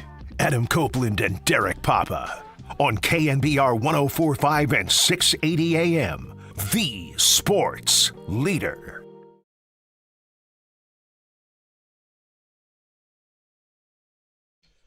Dirty Work on a Tuesday evening. Adam Copeland, D-Pop, Tim Webb with you. We'll be at Harmonic Brewing in Thrive City on Friday from 2 to 6 for Dubs and the Pistons on Friday. By the way, the Sharks play tonight. We normally on Tuesdays get our Sharks guest if they don't play. A couple people earlier today texted in asking if we were getting a Sharks guest today. It may not always be Tuesdays. It has been a couple of times. Last week, because of the schedule, we had it on a different day. Yeah. But we will get one a week is our promise to the filth is we'll have a Sharks guest every week, and we have not been told who it's going to be yet this week. It'll be later this week. Yeah, we'll figure it out. Because they're playing against the Knucks tonight. Yeah, if the Sharks have a big win, then we'll see who had the best game, and we'll try to reach out to Sharks PR to give us the player of the game. I'm looking for a win over the Knucks. Knucks suck, right, Tim? I mean, I'd like to take down the Knucks, who just lost. I believe they're last place in the Pacific. And they just lost their goalie for the season. Knucks suck. So I'm not gonna take down the Knucks. Knucks suck. Anytime you beat a Canadian team, it feels nice too. There's a sentiment, not all Canadians, but they definitely are like, this is our sport. And it's like, okay, you're going to probably kick ass in the Olympics, but the Sharks are up and coming, and they have a couple of awesome Canadians on the team, so I'd like to beat them. I think it'd be fun. What do you need from me? F the Sedins, is that what I'm saying? Sure. What do you need? For taking it back to the riot? Hard to say anything really mean about Vancouver. It's I know. a beautiful place. Beautiful city. All right, we do it whenever we've got enough stories to do it, because our guy Pat H., you know him on the YouTube chat, one of the great members of the Filth. Hope to see him on Friday. He's all about the crap, and that's why we bring to you the Pat H. crap section. They should have a name for this. There already is a name for this, Beavis. It's called crap. They ought to have, a crap section. Yeah. All right, Tim, the crap section for Tuesday, January 27th. The unprepared crap section. What you got for us? Well, I feel like, this whole show's been about crap, so I might as well tack on here. Okay, so you know how we like to do like assault by food? That usually is something that shows up Not really under. assault, though, but yeah. I want to get the wheel out because we can spin it. Assault by. Today it is Girl Joe for pork chop attack on Mother. Pork chop attack. A Florida teenager, yes, Florida, is behind bars after striking her mother with a pork chop during a domestic battery charge. Farrah Kernan, not a looker, by the way, was arrested for battery following a disturbance last night with her mom, who's 46 years old. She was locked up in jail for about $2,500. According to the affidavit, she had been in a verbal dispute with her daughter, who had said she had been drinking earlier in the day. This is the 18-year-old who was drinking. During the argument, the woman said the woman smacked her in the face with a pork chop. Now, the reason I like these reports, because they always have like details like this, is police on the scene observed food residue on the victim's left shoulder, which was consistent with the statement that they had collected. Consistent with the makeup of a pork chop. Right, yeah. Right, You know, and again, what are you looking for? These little rosemary, little grease spot? Right, exactly. Did he hold the bone when he hit? You know what I mean? Like I would swing from the bone. Yeah, there was video taken. One of the neighbors saw it happen, so it was video of the pork chop attack. Anyway, she, as part of a deferred prosecutorial agreement, Kernan was ordered to perform 50 hours of community service. So pork chop, 50 hours. What do you think? A little ridiculous. Again, we and said also, to you that's last not week, assault. I'm getting sick of this whole, like... Let me call the police. I got hit with food. I'm sorry. Like, pork chops sounds like a tasty little mishap. I mean, dude, you can love pork chops. imagine Belushi'd be catching felonies, dude, for Animal House, you know? Food fight! I'm a zit. Get it? I mean, he'd be locked up for years. Yeah, I know. Throwing a food item at somebody is not assault. I'm sorry. Also, when I think of pork chops, I think of Doug's dog. Pork chop Doug, his pet dog. Also, it's Homer's favorite food in The Simpsons, besides donuts, obviously. Pork chops, yes. Now, pork chops don't have bones, though. They can have a bone in it. Do they? When I worked at Boulevard, the best item I thought meat-wise on the menu was the pork chop. Cooked over a wood fire and some bone-in pork chop. Bone-in, yeah. Oh, yeah, dude. A good bone-in pork chop is money. Okay, well, as far as, like, wings, always bone in. Pork chops, I'll probably go bone out. How often do you have a pork chop? Spend some time. Okay, all right. Well, you prefer... Well, yeah, wings without the bone aren't wings. They're just they're nuggets. Yeah, it's not American, honestly. It's different. It's not a chicken wing. I'm a bone-in wing man. Of course. Bone-in wing Who head. isn't? I don't know. I mean, I don't dislike a boneless wing per se. It's not a wing. But it's not a wing. That's what I'm saying is I love wings. I like boneless wings, but I like chicken nuggets too. If you're telling me we're getting wings, it's kind of to your DiGiorno argument. You tell me we're getting wings and you show up and it's... Well, at least DiGiorno's still pizza. And it's boneless. Stop. It's frozen pizza. You were going to cook it at my place when I invited you over. If we're having a Super Bowl, theoretical situation. If we're having a dirty work Super Bowl party, I'm bringing DiGiorno. And Tim's bringing that mountain of bacon or the tower of bacon. Salt, brother. A bacon tower, yeah. Lots of people checking in saying, was the pork chop cooked? Well, if there was evidence of it consistent with the statement, I would assume it was probably cooked. 408 says, was it raw or grilled pork? Did they match up the grill marks on the victim to confirm? Pork could use a little assault on it. And then, bone-in sounds good to me, says 707. A boneless wing is just a nugget, says another 707. Agreed. And then it's 916. Jesus, Derek, it's all about the bone-in. That's the best. It's all about the bone marrow, bro. Hey, teach their own. Do you get down with some marrow? You ever done that? Yeah. Oh, yeah. Oh, yeah. Slide that out of that It's been a while since I've done pork chops, so maybe that's since in my future. Little pork chops and applesauce? A bone in it. All right, so what else you got in the crap By the section? way, what's the difference between a boneless wing and a nugget? I mean, what is it? That's what we're saying. We just did this. I was reading off the text line. I was trying to find details about that pork chop assault. What's the deal with boneless wings? What else you got? Okay, driving over the speed limit is bad. We don't want to do that, especially if you have weed. It's probably not a good idea. We call that riding dirty. Too. Yeah, we're going to go to Canada. Chameleonaire. And there's one detail of this story that stuck out to me. In Ontario, Canada, Ontario Provincial Police charged a driver with multiple offenses after a traffic stop. She was on Highway 17 in North Bay, Ontario, Canada. Okay. She was going excessive speed. She was traveling 151 kilometers in a 90-kilometer zone. So she is going way fast, right? What was the speed limit? 90 kilometers. She's going 151. So, okay. Yikes. Yeah, she's speeding, right? And police during the traffic stop observed an unsealed THC container on the victim's, the vehicle's seat. So an unopened bag. I'm sure it's fair, but it's just sitting there. Now here's the detail: the person that they arrested, that they charged this with, was 70. He was 70 years old. The guy who was driving 151 kilometers per hour. Who was driving 151 kilometers per hour with the unopened THC. 70 years old. I mean, 70 is the new 60. Sure. They don't call it speeding. They call it stunt driving in Canada. So 151 kilometers an hour is about 94 miles an hour. Hey, you're 70. You want to live fast? Why not? Want to live Moss, yeah. Yeah, live Moss. Yeah, come on. So the speed limit was like 55-ish. She was going 94. With weed. With weed. Where was this, Tim? This is in Ontario, Canada. Yeah, I don't think you can Sturgeon do that. Falls. You can't do that, but whatever. I'd say, as long as you don't get into a horrible car What do you give me accident. for this woman and Tim Lincecum? Oh, yeah. I mean, he was on I-5 driving north up to Washington, right? He got pulled. My favorite detail of that was Tim Lincecum was stopped and officer found his pipe for marijuana and 3.2 grams of marijuana. I was like, oh, so he had just picked up an eighth and hit a bull. Not that I know the math. Not that I know the 28 grams are in an ounce, But yeah, I mean, getting pulled over with that, and she was arrested, I assume, Tim?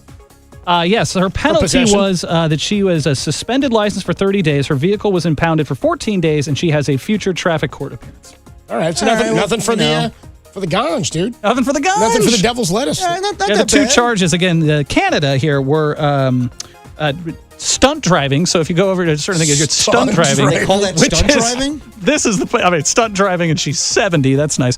And then, what was it? The second half of that. Yeah, there was nothing for the week. 530 says, I didn't know Ayuk's grandma was Canadian. That's not bad.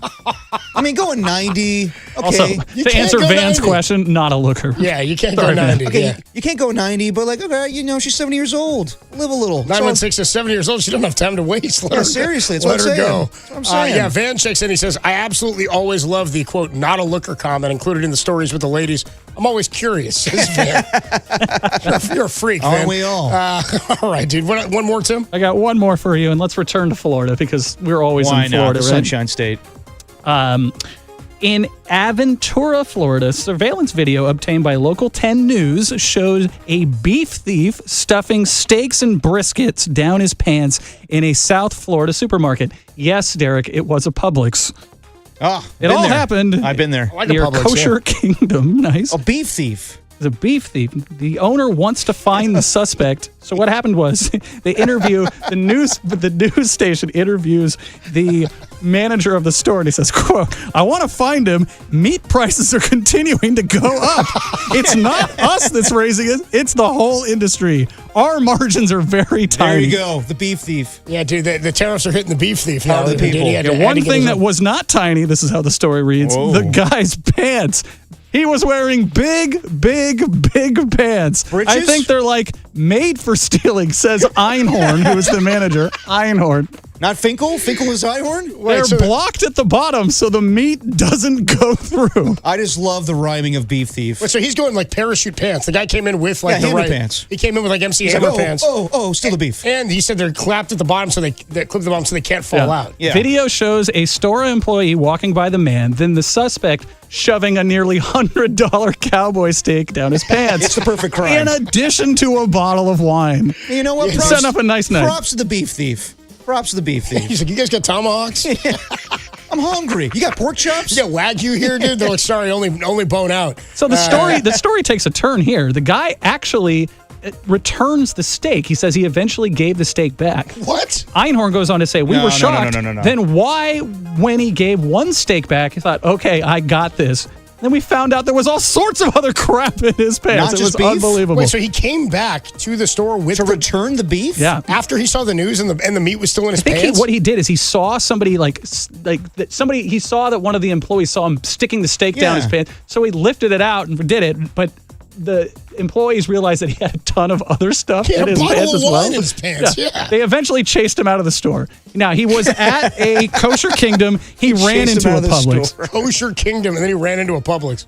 They chased him out of the store. One of my employees was on break and saw all the stuff he had, brisket, wine, meat. He called the cops and we got everything back, said Einhorn. He ran off after we got the stuff back. By the time the cops got there, he was gone. But we have a good description. We'd like to find him. Yeah, that's pretty good. 408 says, is that a two steak or are you just happy to see me?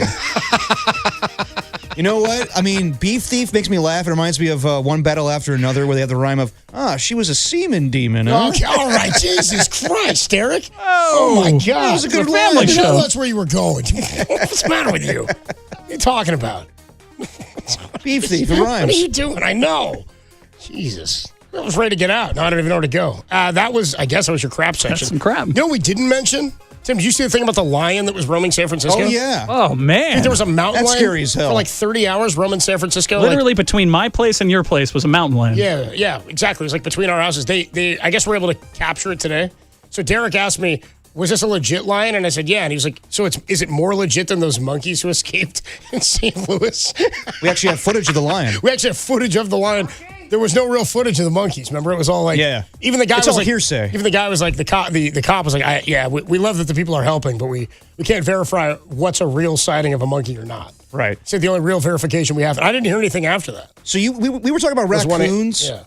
out in the wild and how much that would scare us. Oh, You imagine seeing a lion late at night? Dude, I would just think I was like drunk and seeing things. I'm like, that's not real. During COVID, Tim, do you remember there was because nobody was on the streets forever? Do you remember they caught that was it a bobcat or a cougar walking down near the ballpark? Remember that? Fred, save it. Yeah, okay. No, That's a mess. I just had to set some audio up, Tim.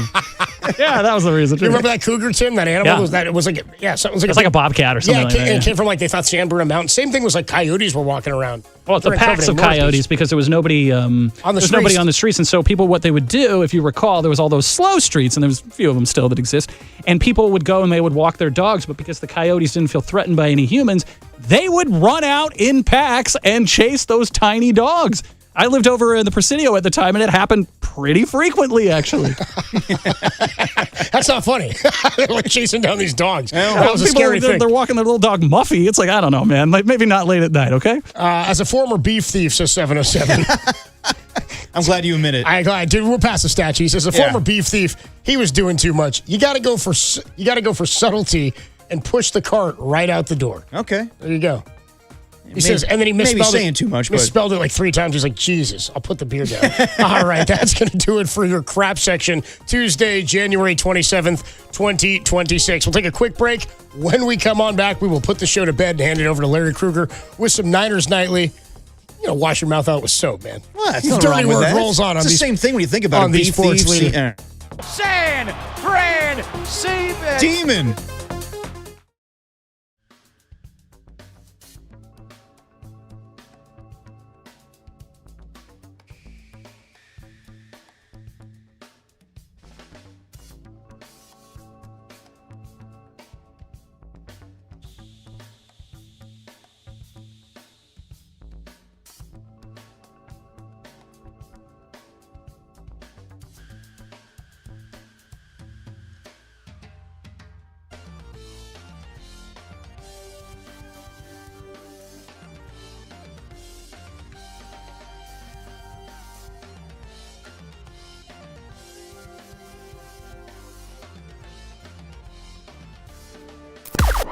Now, from the O'Donnell Financial Group Sports Desk. Learn more at odfigroup.com. O'Donnell Financial Group, because planning is a process, not a product. The Warriors were blown out 108-83 on the back end of a double dip in Minnesota last night as the team sat Steph Curry, Draymond Green, Al Horford, and DeAnthony Melton. Golden State heads to Utah for a showdown with the Jazz, the most exciting team in the NBA. That's tomorrow at 6 p.m. For everything Hoop, keep it locked right here to the Sports Leader.